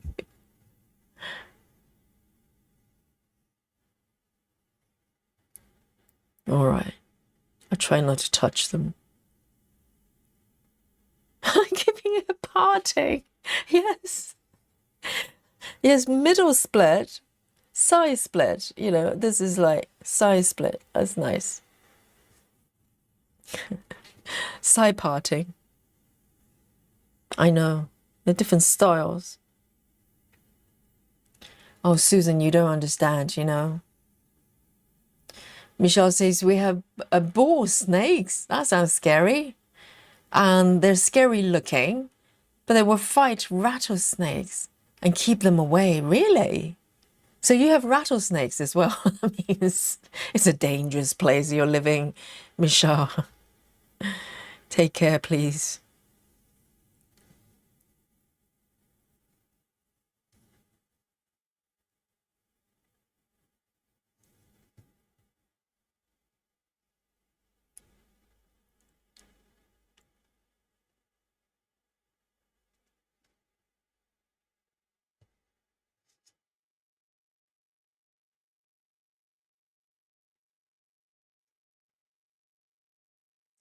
And one more.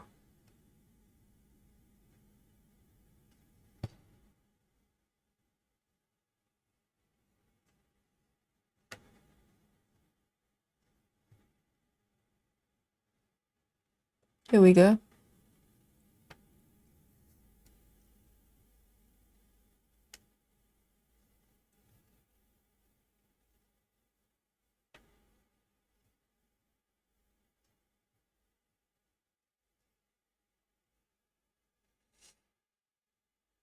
Lady Hawk says, regarding the stitching method, she says, you still have 4 strands, but it saves thread for another stitch. Since you use 1 strand loop start and end instead of 2 strand loops. My brain, is it normal? As I'm reading it, my brain is kind of start to get really fuzzy. I kind of get what you're saying. It's just at the moment, the brain power is not enough. It's like, you know, just running out of the battery. Right, so there are all sorts of combinations you can do.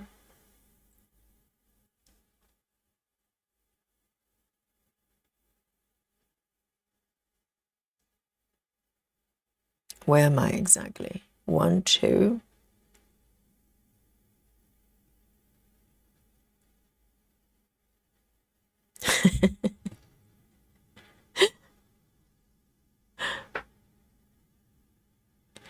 Solar Wind says, if the jumping spiders are the ones I'm thinking of, we have them here. Really? Like in the wild?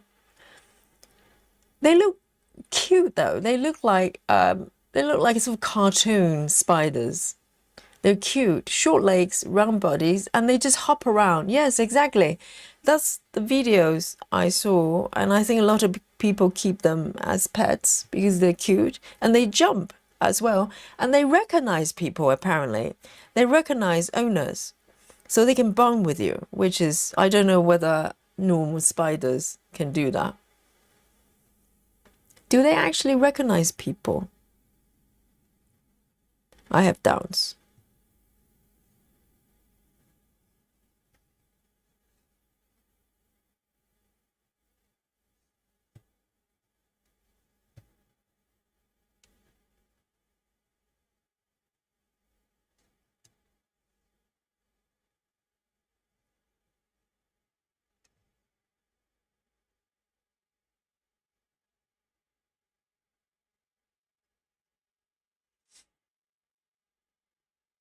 Janine says, I have to say, no spiders are cute.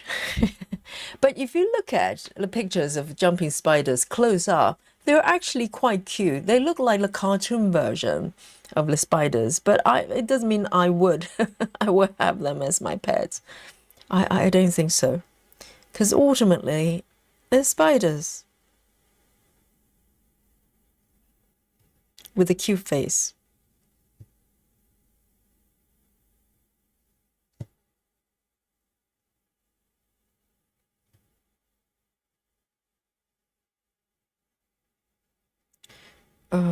I can cut off this one now.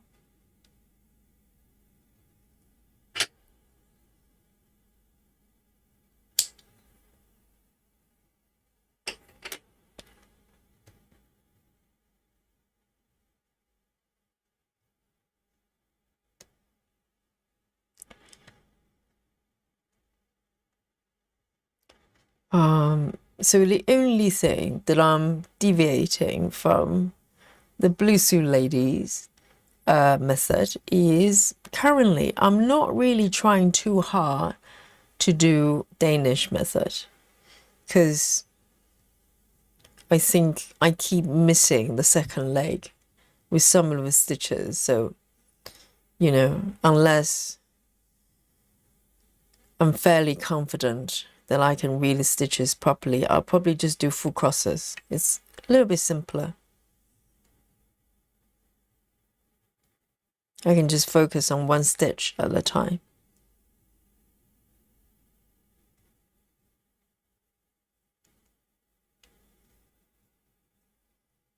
And there's a little tail there as well. I'm going to cut off.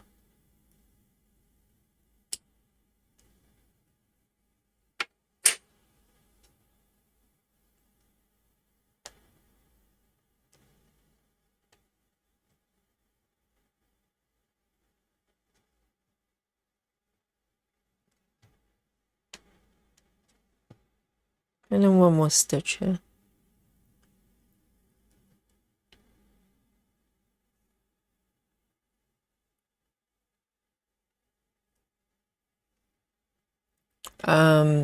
Erin says, spiders are a good sign of a healthy garden. But what kind of spiders though? So why would they come into the house, you know, and start building cobwebs? Because why don't they just stay in the garden? Because you do find them inside the houses sometimes. I think when you have cats, you probably see less spiders, but still, they're around. Why do they want to live indoor? I don't know.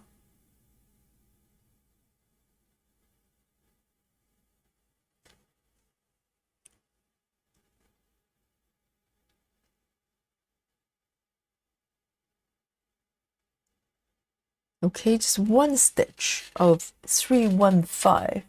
315.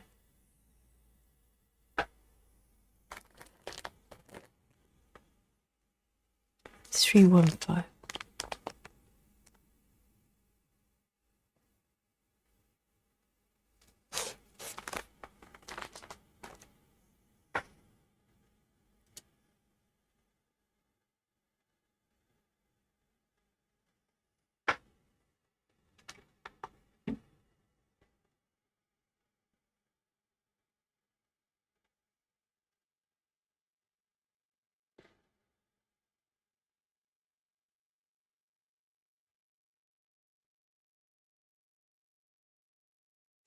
So Lawrence, if spiders are a good sign of a healthy garden, then ours must be immortal.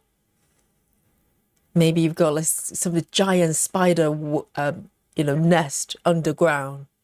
Not to make you nervous.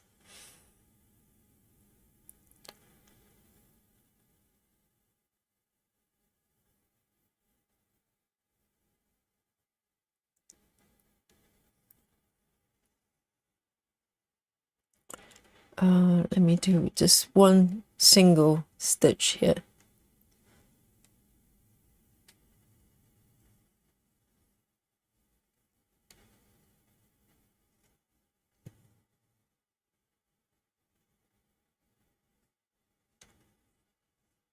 I think I have a patio here instead of a garden. So there isn't any sort of soil as such. It's just, but they're trees though. So sometimes, you know, you still have sort of bugs and insects, but not much.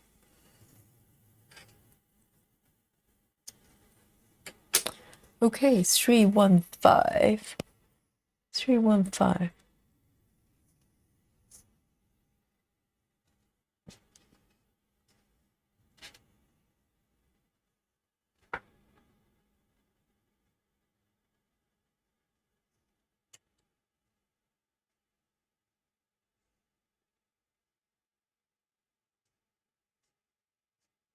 Oh, Cassie's got a raccoon as a friend.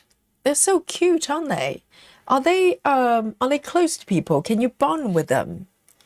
Are they friendly?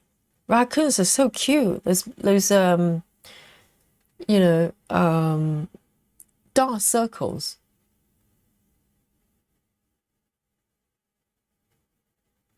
And they're really popular on cross-stitch patterns as well, aren't they? You get raccoon as part of the patterns all the time when it comes to like forest animals. You always have bunnies, you have birds, you have foxes, and you have raccoons.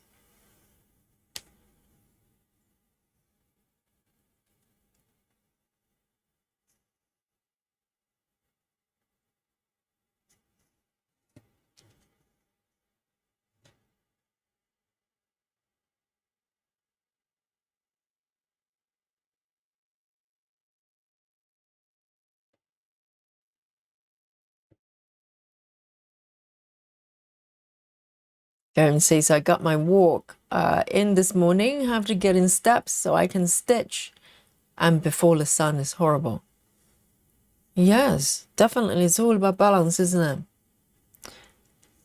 And to be honest, I probably don't walk as much as I would like because I'm mostly on bicycles when I'm traveling.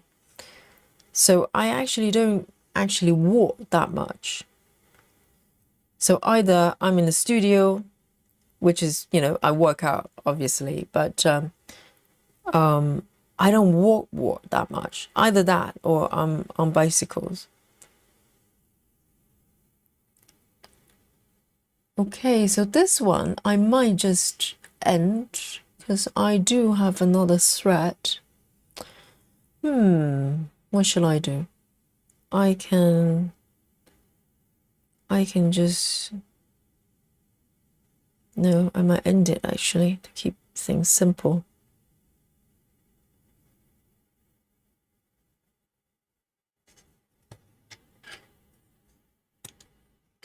All right.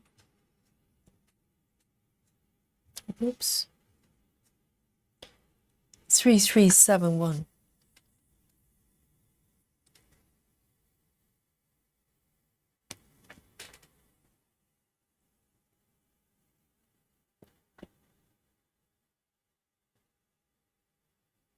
Erin says raccoons are funny like cats and watching them play is fun. So they're friendly to people, are they? Cassie says, I think raccoons are scared by cats. They're so cute, the way they eat, their paws. I know, they remind me of my squirrels. My squirrels will hold the nuts and go, just keep eating so fast. So funny. And I wonder why, squirrels, the movements are so fast. It's like even when they're quite comfortable with you, they're not scared, but they're just doing everything really fast. They're eating really fast. They're moving really fast. Sometimes I tell my squirrels and go, slow down. It's okay.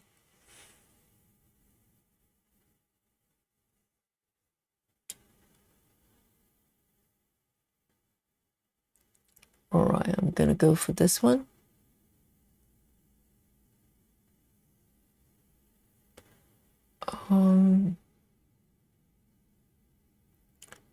And this one, there's only one stitch. One stitch here waiting for me. I think it's this one.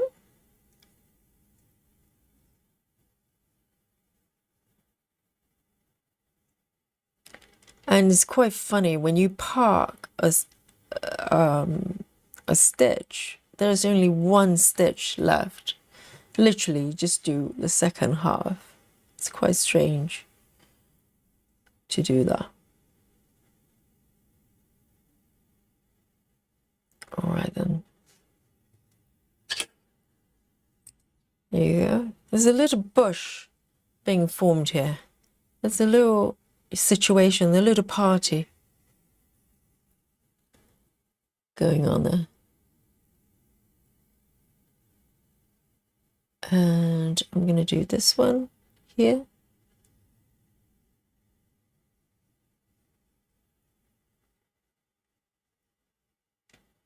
Things correct. 2 stitches.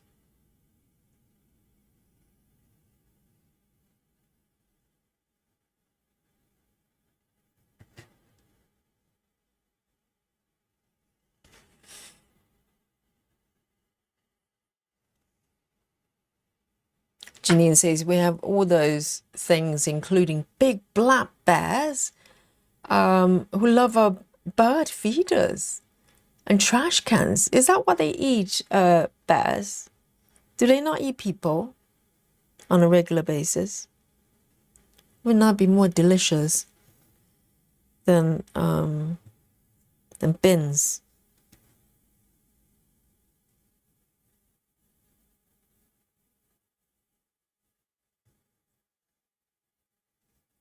Okay, I'm going to remove this one. I think this one is being asked to go.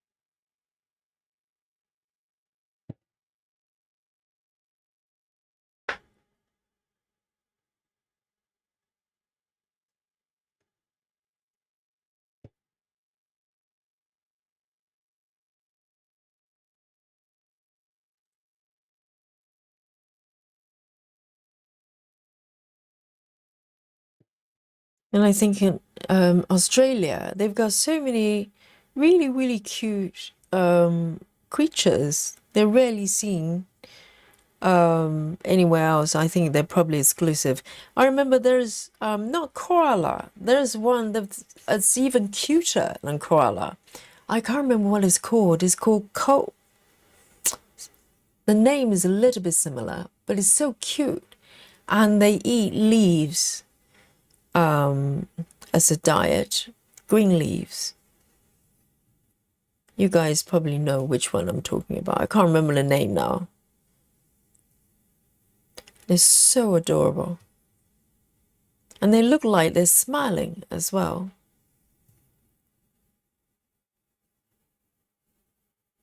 Oh, quokka. Yes, exactly, Sybil. Thank you very much. It's not koala. It's called quokka. Is that what it's called? They're so cute. Oh my God. If you try to Google them on YouTube, you'll probably be watching for like 2 hours before you can stop. They're so adorable. They look like they've got a smiley face. And they're really friendly as well.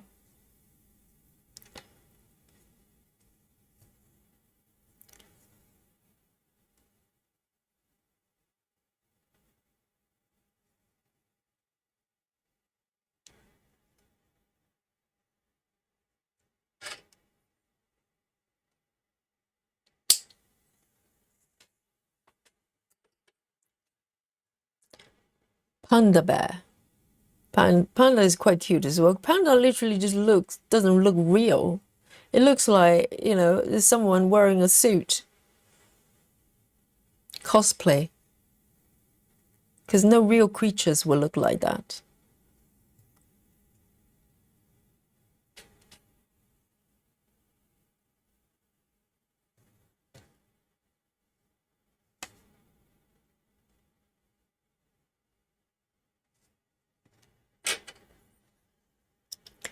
It's 3041. 3041. Lynn says, Yogi, this morning I was plowing a field. Oh yeah, Lynn is working. It's kind of living in the farm or something like that, isn't it? Wow. That sounds so earthy. Plowing a field. Yes, that sounds great. It's an alternative lifestyle from working 9 to 5 in an office, open plan office with computers everywhere. Everything's grey. Lane is plowing a field. Okay.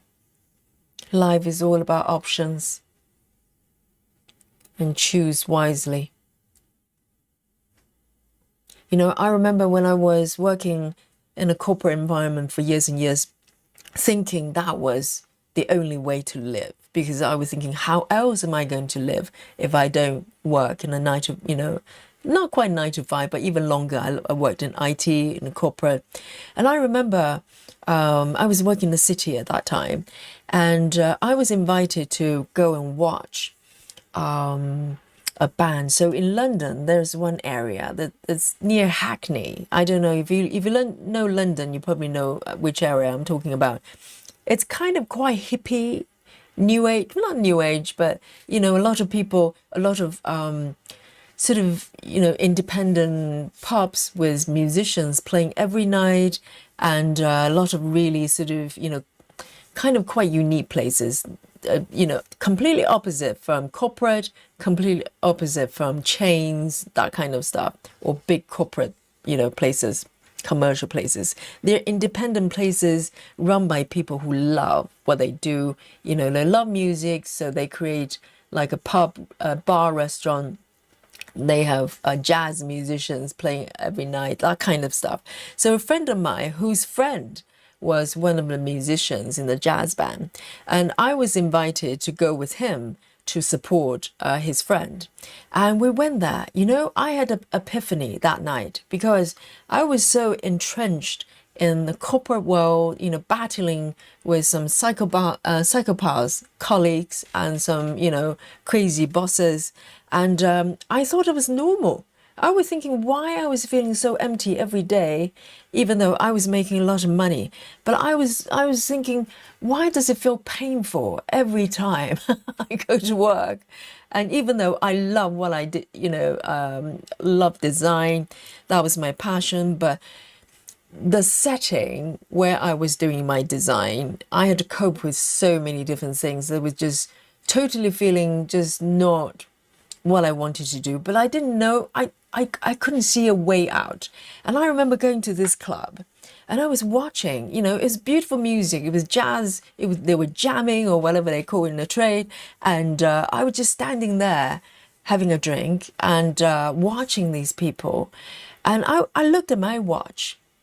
I remember vividly, I looked at my watch. It was maybe about 9:30, 9:30 in the evening. And I was thinking, wow, 9:30 for me would be heading back home, rush to have something to eat, and go to bed so I can wake up and do the same thing I've done today. Going to the office, get on London Tube and crying my way out because I was claustrophobic. And I get so traumatized every morning, but I had to go to work. And I remember looking at my watch. I was like, it's 9:30. These people right in front of me, in this, not in a different dimension. I'm not watching TV. I'm watching these living, breathing people playing music they love, and they're making a living with that. It's doable. You don't have to live like I did. I was talking to myself. It was, rhetorical. I was thinking, you can live like these guys right in front of me. They're not fictional. They're doing this at this time in front of me. And that was in the moment I started to see my way out. It took me a little, a few more years before maybe a couple more years before I decided, I'm going to make my exit from the life I was living. But, and also a few things happened with my parents and everything. So it kind of pushed me forward to do that. But I remember that moment so clearly, even now. That was the moment I knew, it it was possible to live a different kind of life, that I don't have to do all that every day in a rat race. And so it kind of cracked open my world for me to see through it and to see a different life at some point. I didn't know what shape or form I was, it was going to take. I wasn't thinking about teaching yoga at all at any point at that. I was practicing yoga, but never for one moment thinking about teaching at that point. And but I saw a crack in my life that I knew there's a world beyond it. And that was the moment. And it probably led me, it took a little while, but it gave me the put ideas in my head that life could be different. Life could be different. And it was quite ironic, because a lot of people would probably fight through doing whatever they could to be in my position at that time. I was a senior designer in large corporations, earning a lot of money, but I was thinking about trying to find a way out to live a different life. So, and here I am, stitching with you. So, life could be different for sure. You are never trapped. If you think you're trapped, you're not looking at your world correctly. You're not trapped. So, Lynn is plowing a field. Yes, beautiful, beautiful thing.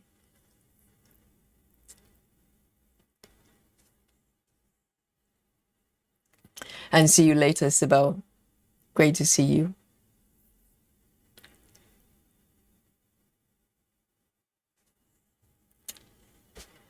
Kathy says, I'm looking for a place to retire. I have enough snow. Indiana. Yes. But I like places that's got weather changes, though. I think I'll probably get bored if I have to be somewhere that's always warm, always cold. I don't want to be somewhere that's always cold either. But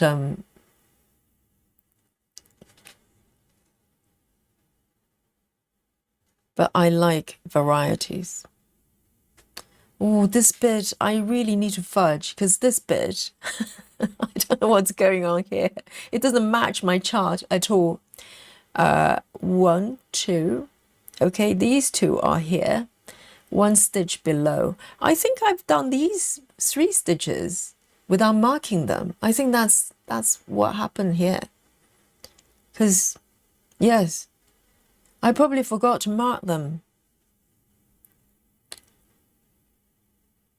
That's right. I stitched them, but I forgot to mark. That's why it didn't match.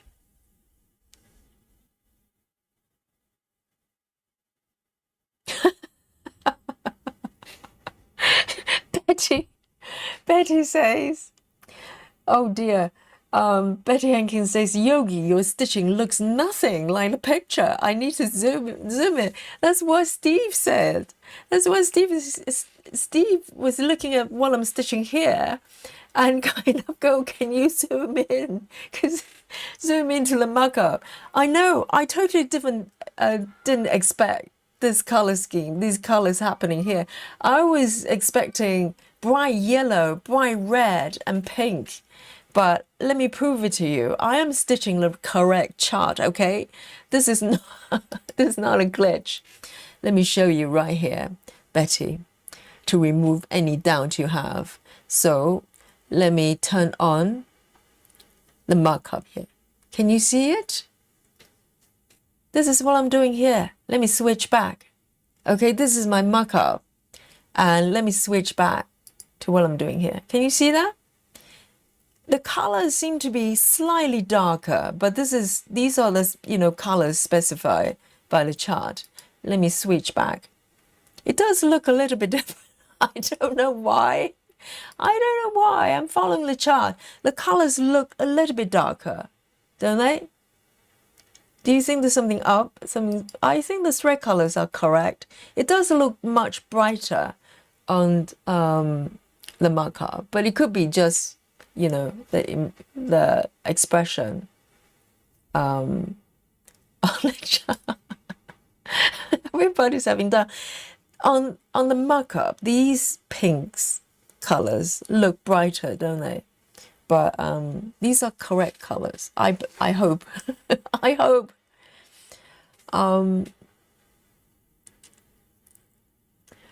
Betty says we also have earthquake in Tennessee. Is it Tennessee? TN. Don't like the weather. Wait 5 minutes, and that's go fast. The weather can change. It's a little bit like London. Maybe not as drastic. There's no earthquake or tornadoes, but it can change every minute.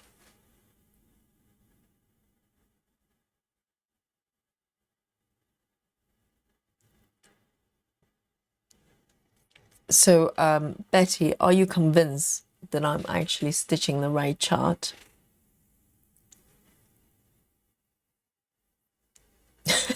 If not, can you, Betty? Yes, for some reason, I think the picture, because the markup, I can't really zoom in that much. I can show you the full markup. Okay, hang on. Look at this. So the bottom left, it is a little bit darker and it's gradually start to brighten up toward the center there. So it's going to take a little while. But if you look at the bottom left corner, there are a lot, of slightly darker colors. So yes, I think I'm stitching the right chart. I hope.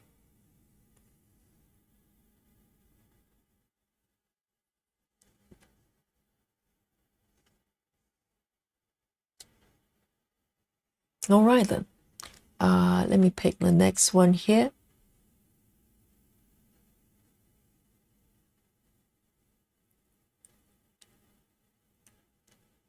So there are 3 stitches over here. Let me double check. 2, 3, okay. 3, 8, 3, 5, 3, 8, 3, 5.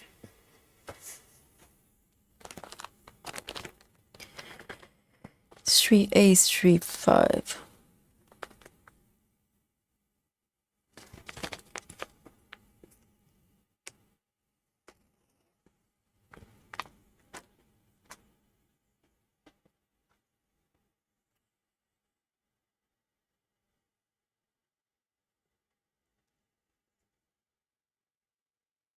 Betty says we're part of the mountain just sank maybe a year ago.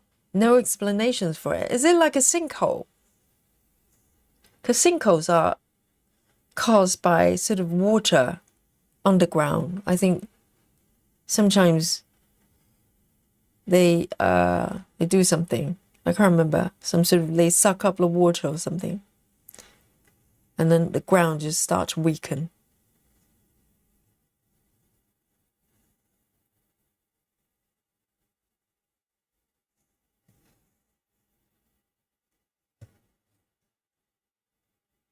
And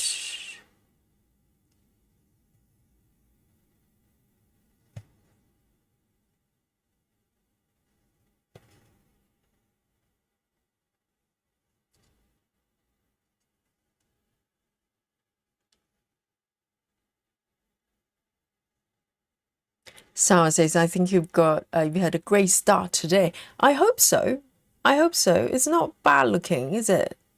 I mean, I'm definitely enjoying the method a lot. And this chart, it's got a nice balance between some challenges with confetti, but not to a point that you start to get just losing your mind.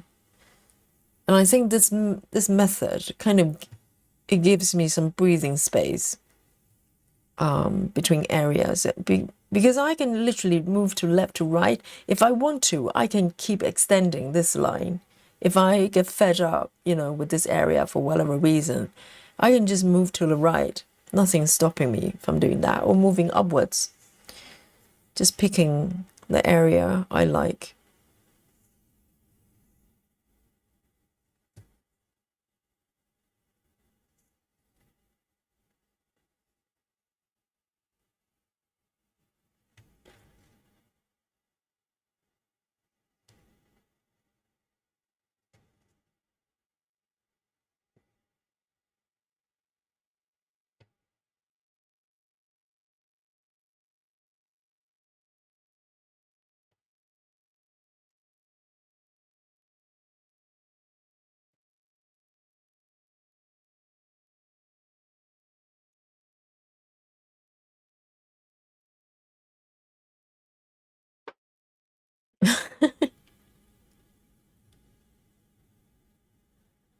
Oh, really? Does that mean there's going to be volcano? No, Betty, no. We just had Rachel nearly got taken by a snake. We don't want to lose you over volcano.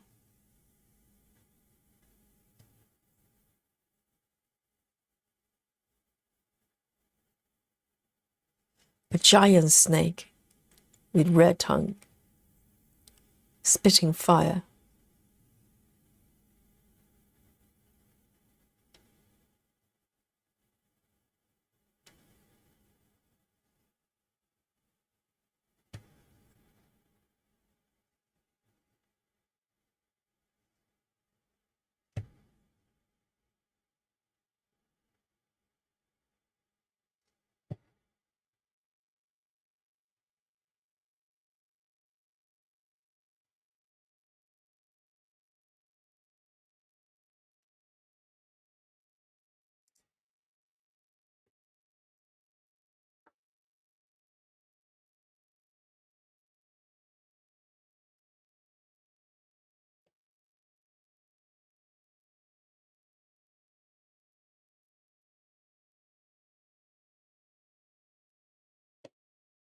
I think it's one more stitch here.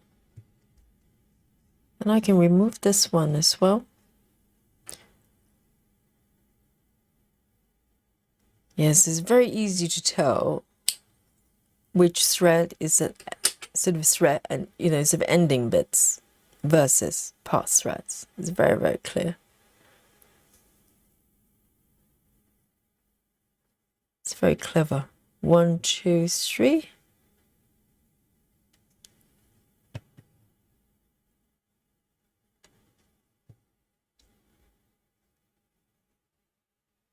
Okay, so this one I am going to end as well.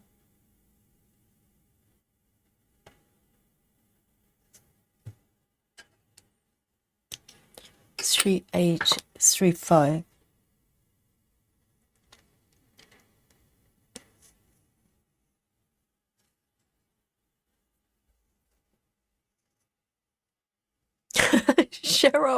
Cheryl had a nap, and yes, we're still here, alive and kicking. Yes, look at this, Cheryl. Does it look a little bit different from when you left for a nap?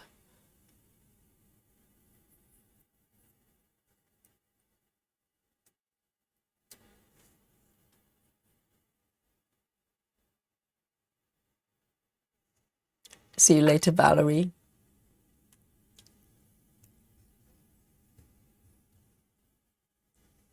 And you know what? We just hit 12 midnight here.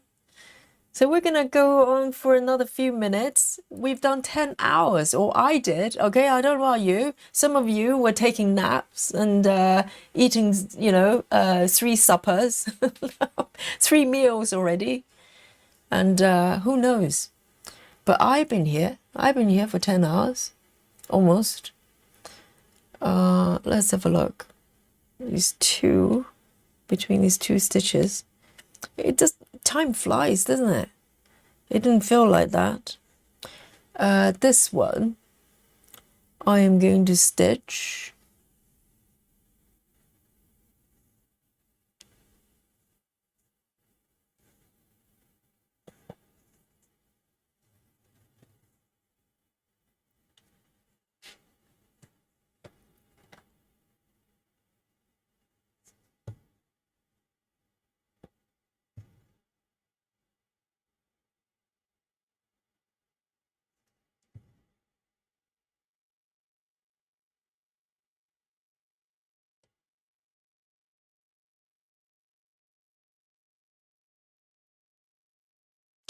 'See you later, Lefty. Enjoy the day and night, wherever you are.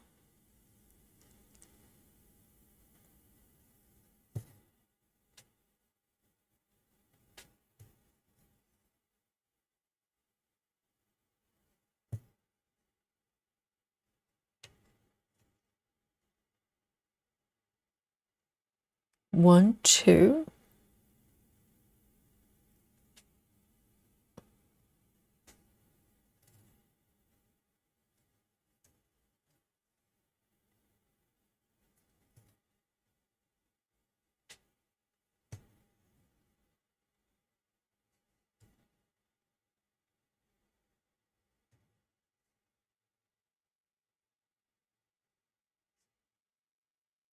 I think the driving force of this method would be, you know, just like,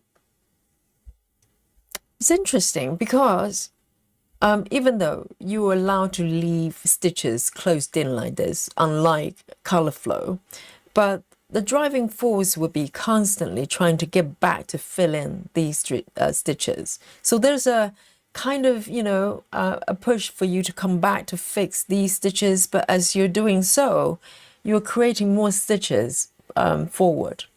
It's very interesting. I think it's got a really nice balance of sort of trying to get you to move forward.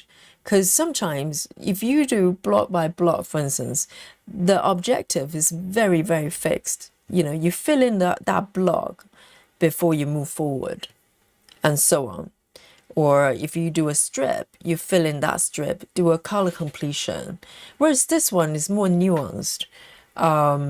It gives you freedom to have stitches like this, you know. So it's, I would say, slightly more freedom than color flow, for instance, or Gemma's method in general.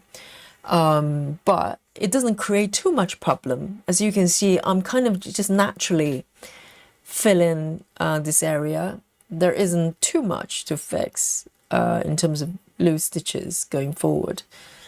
So you know, it's quite nice.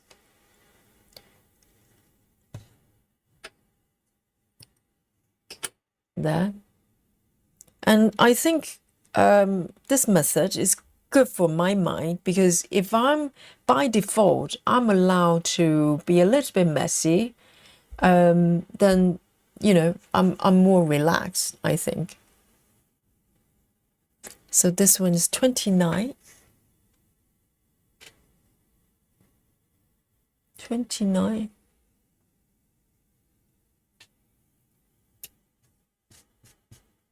There.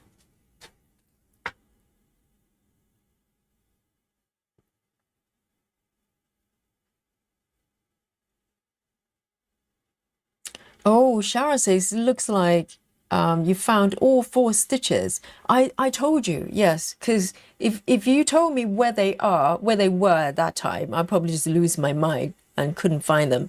But if I just stitch, you know, continue to move forward, yeah, I'll run into them at some point and I'll fix them. So.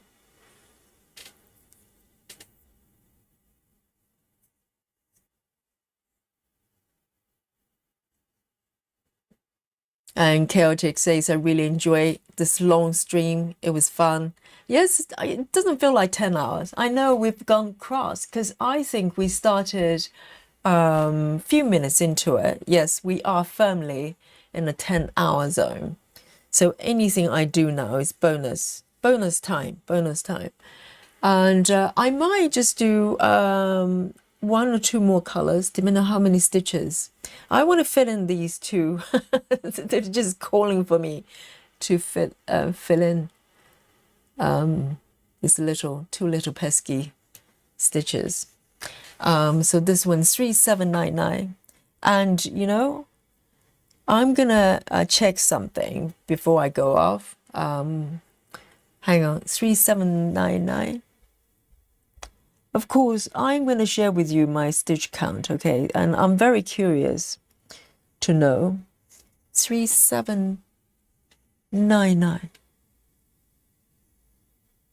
Do I have it? Yes, no. But also, I want to check whether there's a single person out there who was here in the very beginning and have stayed with me for 10 hours. If that's you, I want to know your name. Raise your hands. Anybody at all. 3799. Any one of you was here every step of the way with me. 3799.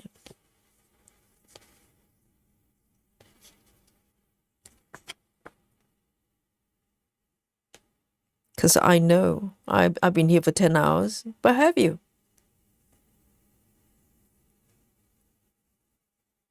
Oh, really? Laura has been here. Okay. let's celebrate these guys, okay? Hang on. Hang on. Let's have a look. We have, oh, quite a few, really? No one's lying, right? No one's just wait for the sake of it. We have Laura, okay? Oh, for some reason I can't highlight, damn it. Laura, Michelle, you've been here for, yes, Michelle is probably listening as well during the tennis match. And Crafty Tabby Cat, yes, I'm gonna name every single one of you because you are special. And we have Clara as well. Sarah have been here for 10 hours. Rajal, 3 hands.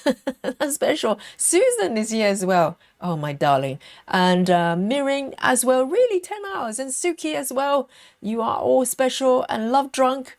Chivers. I didn't expect so many.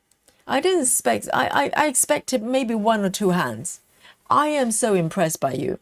And Passion for Stamping says, I've been here for 7 minutes. Does that count? Yes, the full 7 minutes here. And Chelsea as well for 10 hours. Oh, particularly those of you in the UK as well, in Europe. And Lefty, Gemini, amazing guys. And Janine, you have not been here for 10 hours. You know, I do not lie to Yogi. And yes, and Cassie says, Yogi, have you taken a break? We had a yoga break and cup of snacky break as well. And you know what, guys? Let's have a look. And who else? And Natalie Cower as well. Well done. And Betty Lou Taylor, BTL, is here as well. And Lefty Gemini, were you here all the time, Lefty? Be honest. And Mary Solas as well, unlurked to come forward. And Sailor has been lurking for full 10 hours. Amazing. You are special. And Linda Diamond's here as well. And Michelle Brown has been lurking as well. That counts. And who else? And Nikki, oh, Nikki's honest. Okay, Nikki says, just took a nap. It's been it's been playing. Can you imagine just having it playing in the background while Nikki's sleeping? And oh, Janine says, if you did it on Thursday, I would have stayed for 10 hours. Janine, I've heard that before. Okay, action counts. Okay, speaks louder than words. Janine. Yes, okay, I believe you. Galen says as well, is here as well. And Grace is very honest as well. Grace says, I've been here for 7 hours. It's amazing. Okay, it's amazing. And Steve says, still here in and out. I know. Steve, our gentleman lurker here. And Monique as well. I'm here still. Oh, amazing. Quite a few of you, probably about 20 of you at minimum. I cannot count, okay? Lefty says, I'm here the whole time. Guys, for those of you who have been here for 10 hours, okay, for all of you, really, I'm going to finish the final 2 stitches, okay? And this is going to fill up this space really nicely. I'm going to do the 2 stitches right here in front of you. These will be my final 2 stitches of this beautiful marathon here with you. And it really doesn't feel like 10 hours, really. And I feel that every time, you know, and particularly starting a new piece is so exciting, isn't it? And this method is really keeping me going. And also the chat as well. I mean, we can chat forever. You know, we chat every day. We still have so much to talk about. It's absolutely shocking. So let me pull this one over here. So this is my last stitch. And of course, I want to know how many stitches I've done. You know, I don't know about you, but I am super curious because this method is kind of new to me. And last time I did pretty well, but I don't know whether it was, you know, a fluke. So let me just dot this one back, 3799, because I like to know whether I have discovered a method that works really well for me. Let me just cut this bit off. so it doesn't look too bushy, okay? Let me just trim the weed and making sure I'm not trimming the part threads as well. So let's have a look, okay? There you go. So zoomed out a little bit. And Chaotic says 8 or 9 hours. Oh, everybody is so honest. Yes. You know, I have timestamp of everybody, okay? Shelley says, still here too. Were you here from the start? I think Shelley joined quite early as well. And Grace Houston, 500. You're getting my stitches. How about you guys? Those of you particularly have been here for 10 hours. How many stitches have you done? You first, and you show me yours, and I'll show you mine. How's that? It's a fair game. It's a fair game. So let me just cut this bit off as well. If you've been here for 10 hours, how many stitches have you done? Go. And Guy Lane says, I couldn't join the marathon today. Really sorry. I would have loved for everything ready to participate. It's okay. We do it from time to time, okay? And no fixed regularity, but you know, last year we did quite a few. Last year, I was only stitched. I think I started daily streaming only last summer, but by the end of the year, including the New Year one, we probably did about 4 or 5.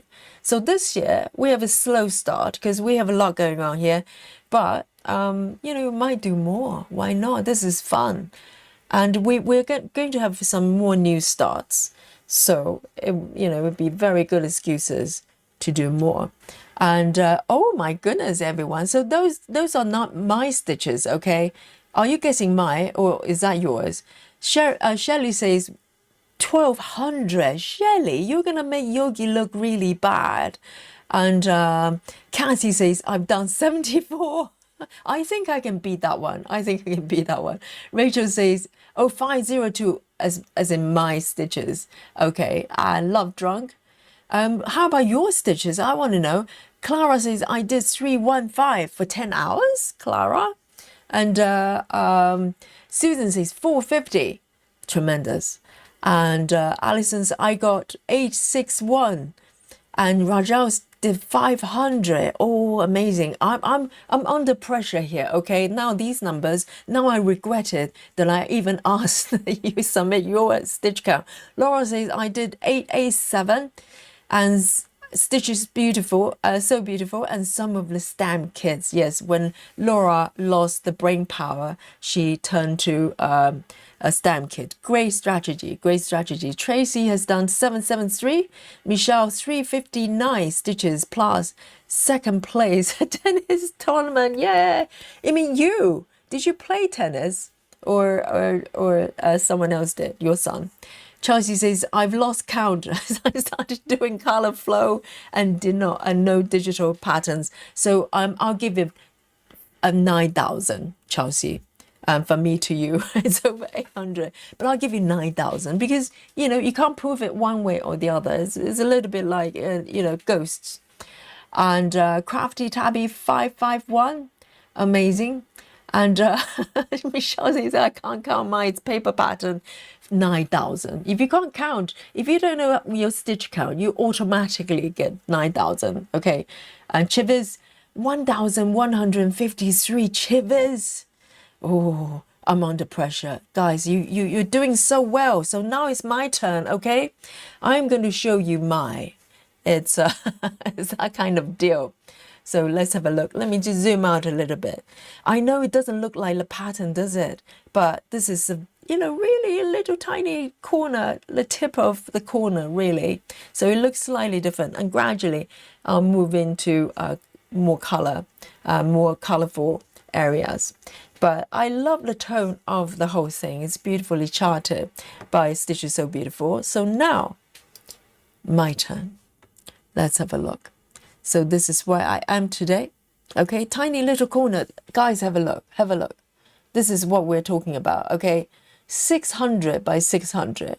So you're looking at not even, oh, yeah, that's what we're talking about. Okay, and now, guys, are you ready for a shocker?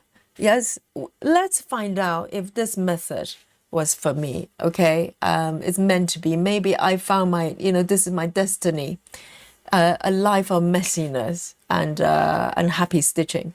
Let's count to 3, 2, and 1. Dun dun dun. Dramatic music. Go. Oh, let's have a. Okay, okay. Not bad at all, is it? So we're talking about 556 across 2 days. Not bad. I'm not mad. I'm not mad. So we're talking about 5.5 blocks that I've stitched over 10 hours. So it's about on average 1 hour, half a block ish, right? Am I right? That doesn't look too bad. 550, 48. Yeah, round of applause for Yogi. Okay, not quite 1,000, but not bad at all. And yes, this is, I'm currently 0.15%, little bit at a time. Okay, and this chart has got 179 colors, so not max, but not, not a small number. And also it's about the confetti and not so much how many colors. So guys, I have to say, I love you guys so much.